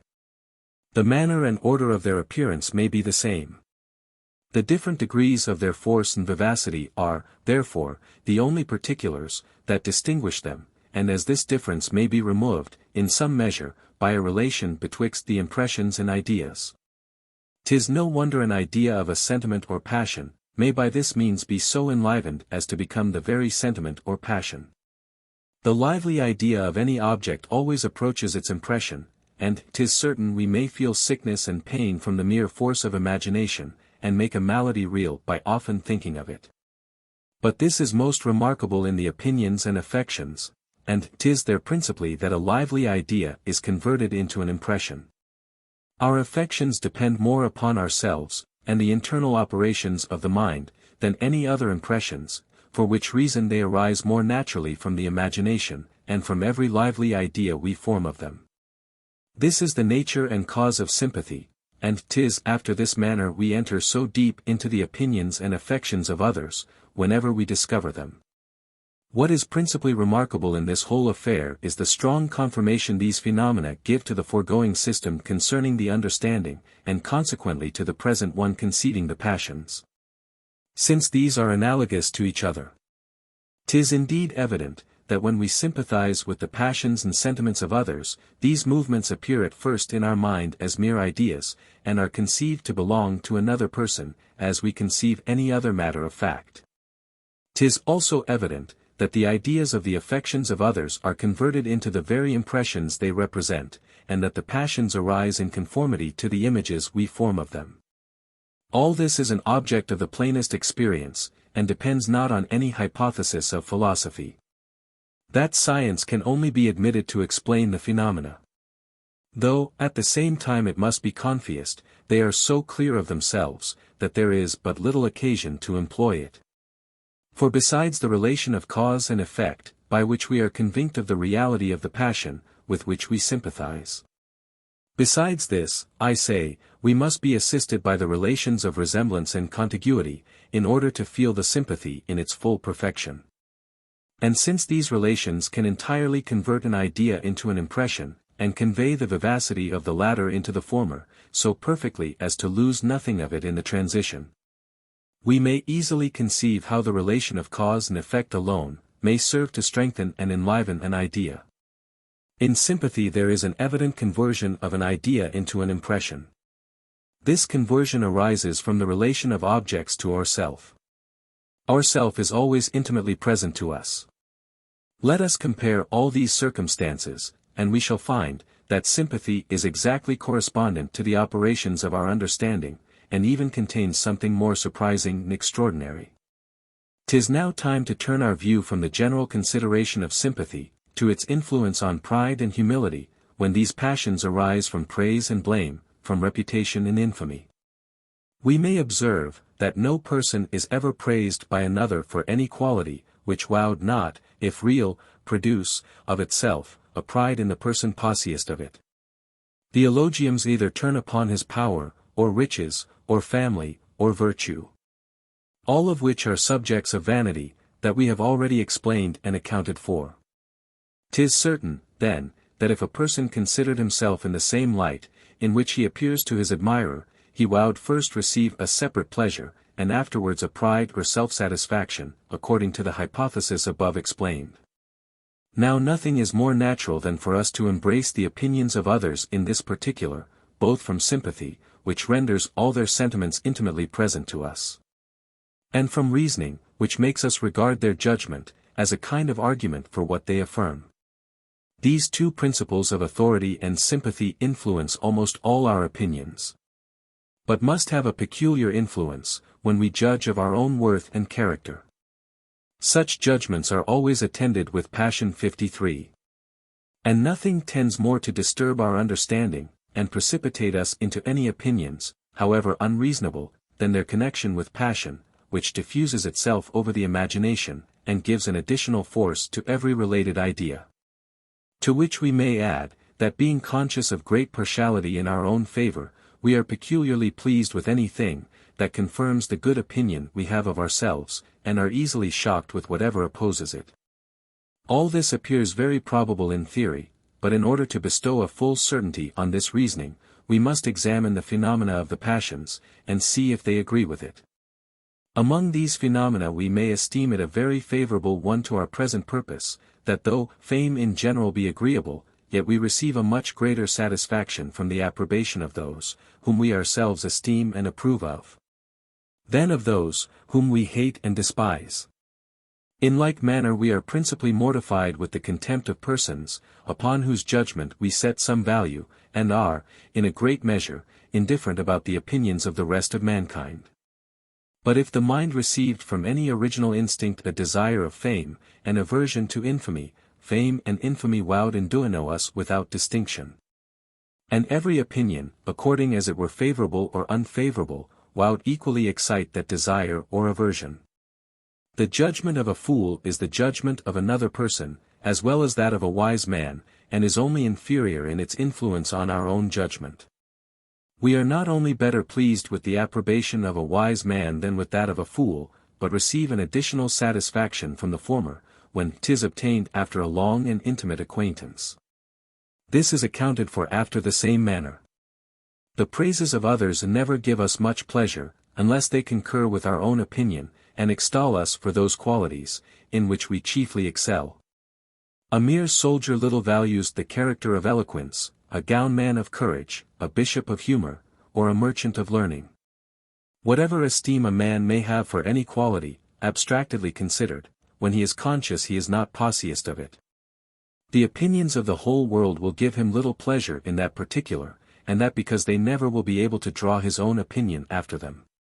Nothing is more usual than for men of good families, but narrow circumstances, to leave their friends and country, and rather seek their livelihood by mean and mechanical employments among strangers, than among those who are acquainted with their birth and education. We shall be unknown, say they, where we go. No body will suspect from what family we are sprung. We shall be removed from all our friends and acquaintance, and our poverty and meanness will by that means lit more easy upon us. In examining these sentiments, I find they afford many very convincing arguments for my present purpose. First, we may infer from them, that the uneasiness of being contemned depends on sympathy, and that sympathy depends on the relation of objects to ourselves. Since we are most uneasy under the contempt of persons, who are both related to us by blood, and contiguous in place. Hence we seek to diminish this sympathy and uneasiness by separating these relations, and placing ourselves in a contiguity to strangers, and at a distance from relations. Secondly, we may conclude, that relations are requisite to sympathy, not absolutely considered as relations, but by their influence in converting our ideas of the sentiments of others into the very sentiments. By means of the association betwixt the idea of their persons, and that of our own. For here the relations of kindred and contiguity both subsist, but not being united in the same persons, they contribute in a less to the sympathy. Thirdly, this very circumstance of the diminution of sympathy by the separation of relations is worthy of our attention. Suppose I am placed in a poor condition among strangers, and consequently am but lightly treated. I yet find myself easier in that situation, than when I was every day exposed to the contempt of my kindred and countrymen. Here I feel a double contempt, from my relations, but they are absent, from those about me, but they are strangers. This double contempt is likewise strengthened by the two relations of kindred and contiguity. But as the persons are not the same, who are connected with me by those two relations, this difference of ideas separates the impressions arising from the contempt, and keeps them from running into each other. The contempt of my neighbors has a certain influence, as has also that of my kindred, but these influences are distinct, and never unite, as when the contempt proceeds from persons who are at once both my neighbors and kindred. This phenomenon is analogous to the system of pride and humility above explained, which may seem so extraordinary to vulgar apprehensions. Fourthly, a person in these circumstances naturally conceals his birth from those among whom he lives, and is very uneasy, if any one suspects him to be of a family, much superior to his present fortune and way of living. Everything in this world is judged of by comparison. What is an immense fortune for a private gentleman is beggary for a prince. A peasant would think himself happy in what cannot afford necessaries for a gentleman. When a man has either been accustomed to a more splendid way of living, or thinks himself entitled to it by his birth and quality, everything below is disagreeable and even shameful. And 'tis with the greatest industry he conceals his pretensions to a better fortune. Here he himself knows his misfortunes. But as those, with whom he lives, are ignorant of them, he has the disagreeable reflection and comparison suggested only by his own thoughts, and never receives it by a sympathy with others, which must contribute very much to his ease and satisfaction. If there be any objections to this hypothesis, that the pleasure, which we receive from praise, arises from a communication of sentiments, we shall find, upon examination, that these objections, when taken in a proper light, will serve to confirm it. Popular fame may be agreeable even to a man, who despises the vulgar, but 'tis because their multitude gives them additional weight and authority. Plagiaries are delighted with praises, which they are conscious they do not deserve. But this is a kind of castle building, where the imagination amuses itself with its own fictions, and strives to render them firm and stable by a sympathy with the sentiments of others. Proud men are most shocked with contempt, though they do not most readily assent to it, but 'tis because of the opposition betwixt the passion, which is natural to them, and that received by sympathy. A violent lover in like manner is very much displeased when you blame and condemn his love, though 'tis evident your opposition can have no influence, but by the hold it takes of himself, and by his sympathy with you. If he despises you, or perceives you are in jest, whatever you say has no effect upon him. Section 12. Of the pride and humility of animals. Thus in whatever light we consider this subject, we may still observe, that the causes of pride and humility correspond exactly to our hypothesis, and that nothing can excite either of these passions, unless it be both related to ourselves, and produces a pleasure or pain independent of the passion. We have not only proved, that a tendency to produce pleasure or pain is common to all the causes of pride or humility, but also that 'tis the only thing, which is common, and consequently is the quality, by which they operate. We have farther proved, that the most considerable causes of these passions are really nothing but the power of producing either agreeable or uneasy sensations. And therefore that all their effects, and amongst the rest, pride and humility, are derived solely from that origin. Such simple and natural principles, founded on such solid proofs, cannot fail to be received by philosophers, unless opposed by some objections, that have escaped me. 'Tis usual with anatomists to join their observations and experiments on human bodies to those on beasts, and from the agreement of these experiments to derive an additional argument for any particular hypothesis. 'Tis indeed certain, that where the structure of parts in brutes is the same as in men, and the operation of these parts also the same, the causes of that operation cannot be different, and that whatever we discover to be true of the one species, may be concluded without hesitation to be certain of the other. Thus though the mixture of humours and the composition of minute parts may justly be presumed to be somewhat different in men from what it is in mere animals, and therefore any experiment we make upon the one concerning the effects of medicines will not always apply to the other. Yet as the structure of the veins and muscles, the fabric and situation of the heart, of the lungs, the stomach, the liver and other parts, are the same or nearly the same in all animals, the very same hypothesis, which in one species explains muscular motion, the progress of the chyle, the circulation of the blood, must be applicable to every one. And according as it agrees or disagrees with the experiments we may make in any species of creatures, we may draw a proof of its truth or falsehood on the whole. Let us, therefore, apply this method of inquiry, which is found so just and useful in reasonings concerning the body, to our present anatomy of the mind, and see what discoveries we can make by it. In order to this we must first shew the correspondence of passions in men and animals, and afterwards compare the causes, which produce these passions. 'Tis plain, that almost in every species of creatures, but especially of the nobler kind, there are many evident marks of pride and humility. The very port and gait of a swan, or turkey, or peacock show the high idea he has entertained of himself, and his contempt of all others. This is the more remarkable, that in the two last species of animals, the pride always attends the beauty, and is discovered in the male only. The vanity and emulation of nightingales in singing have been commonly remarked, as likewise that of horses in swiftness, of hounds in sagacity and smell, of the bull and cock in strength, and of every other animal in his particular excellency. Add to this, that every species of creatures, which approach so often to man, as to familiarize themselves with him, show an evident pride in his approbation, and are pleased with his praises and caresses, independent of every other consideration. Nor are they the caresses of every one without distinction, which give them this vanity, but those principally of the persons they know and love, in the same manner as that passion is excited in mankind. All these are evident proofs, that pride and humility are not merely human passions, but extend themselves over the whole animal creation. The causes of these passions are likewise much the same in beasts as in us, making a just allowance for our superior knowledge and understanding. Thus animals have little or no sense of virtue or vice.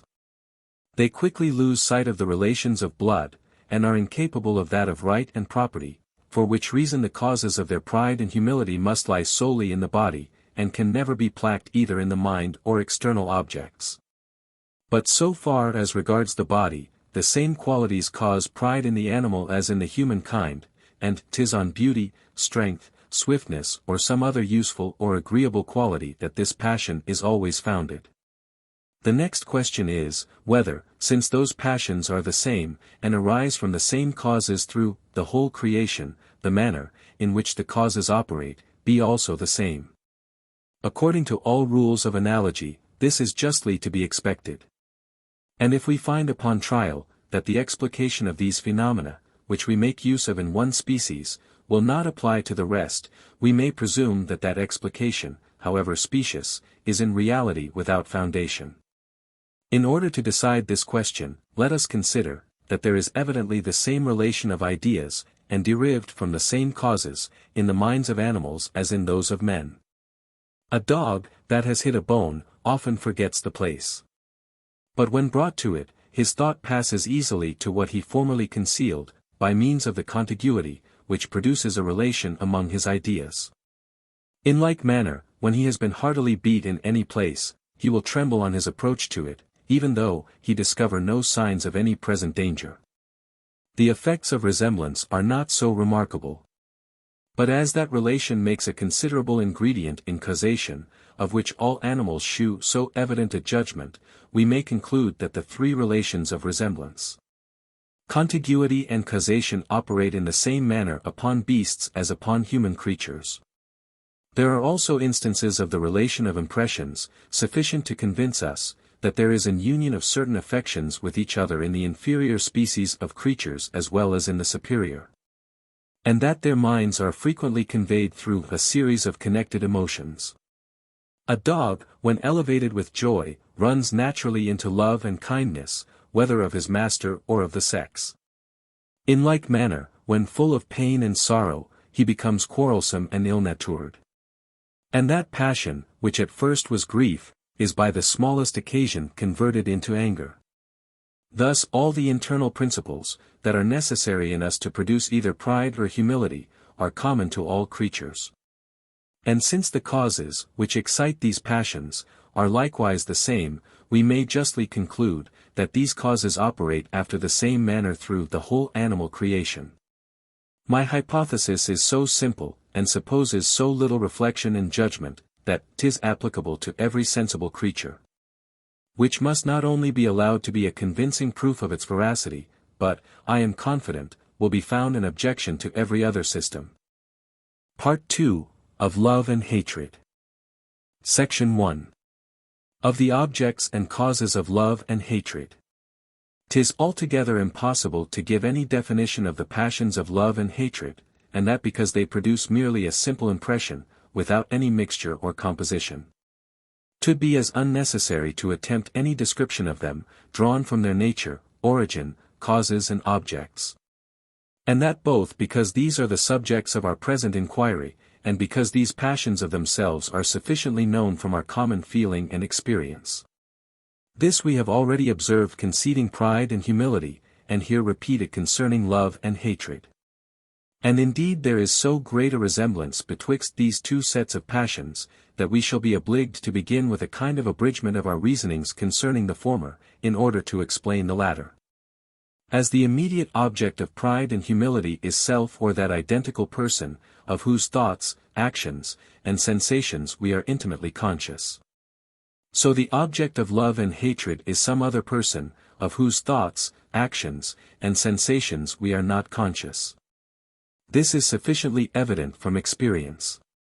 Our love and hatred are always directed to some sensible being external to us. And when we talk of self-love, 'tis not in a proper sense, nor has the sensation it produces anything in common with that tender emotion, which is excited by a friend or mistress. 'Tis the same case with hatred. We may be mortified by our own faults and follies, but never feel any anger or hatred, except from the injuries of others. But though the object of love and hatred be always some other person, 'tis plain that the object is not, properly speaking, the cause of these passions, or alone sufficient to excite them. For since love and hatred are directly contrary in their sensation, and have the same object in common, if that object were also their cause, it would produce these opposite passions in an equal degree. And as they must, from the very first moment, destroy each other, none of them would ever be able to make its appearance. There must, therefore, be some cause different from the object. If we consider the causes of love and hatred, we shall find they are very much diversified, and have not many things in common. The virtue, knowledge, wit, good sense, good humor of any person, produce love and esteem. As the opposite qualities, hatred and contempt. The same passions arise from bodily accomplishments, such as beauty, force, swiftness, dexterity, and from their contraries. As likewise from the external advantages and disadvantages of family, possessions, clothes, nation and climate. There is not one of these objects, but what by its different qualities may produce love and esteem, or hatred and contempt. From the view of these causes we may derive a new distinction betwixt the quality that operates, and the subject on which it is placked.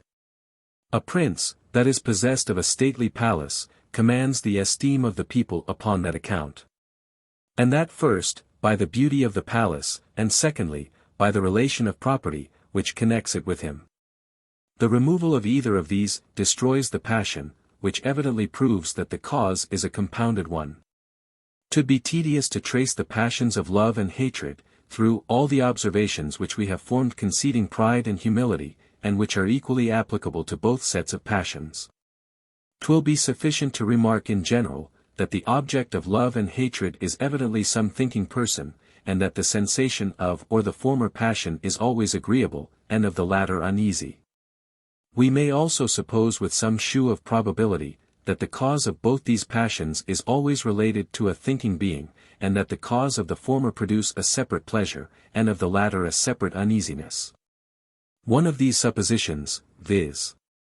that the cause of love and hatred must be related to a person or thinking being, in order to produce these passions, is not only probable, but too evident to be contested. Virtue and vice, when considered in the abstract, beauty and deformity, when placked on inanimate objects. Poverty and riches, when belonging to a third person, excite no degree of love or hatred, esteem or contempt towards those, who have no relation to them. A person looking out at a window, sees me in the street, and beyond me a beautiful palace, with which I have no concern. I believe none will pretend, that this person will pay me the same respect, as if I were owner of the palace. 'Tis not so evident at first sight, that a relation of impressions is requisite to these passions, and that because in the transition the one impression is so much confounded with the other, that they become in a manner undistinguishable. But as in pride and humility, we have easily been able to make the separation, and to prove, that every cause of these passions produces a separate pain or pleasure, I might here observe the same method with the same success. In examining particularly the several causes of love and hatred.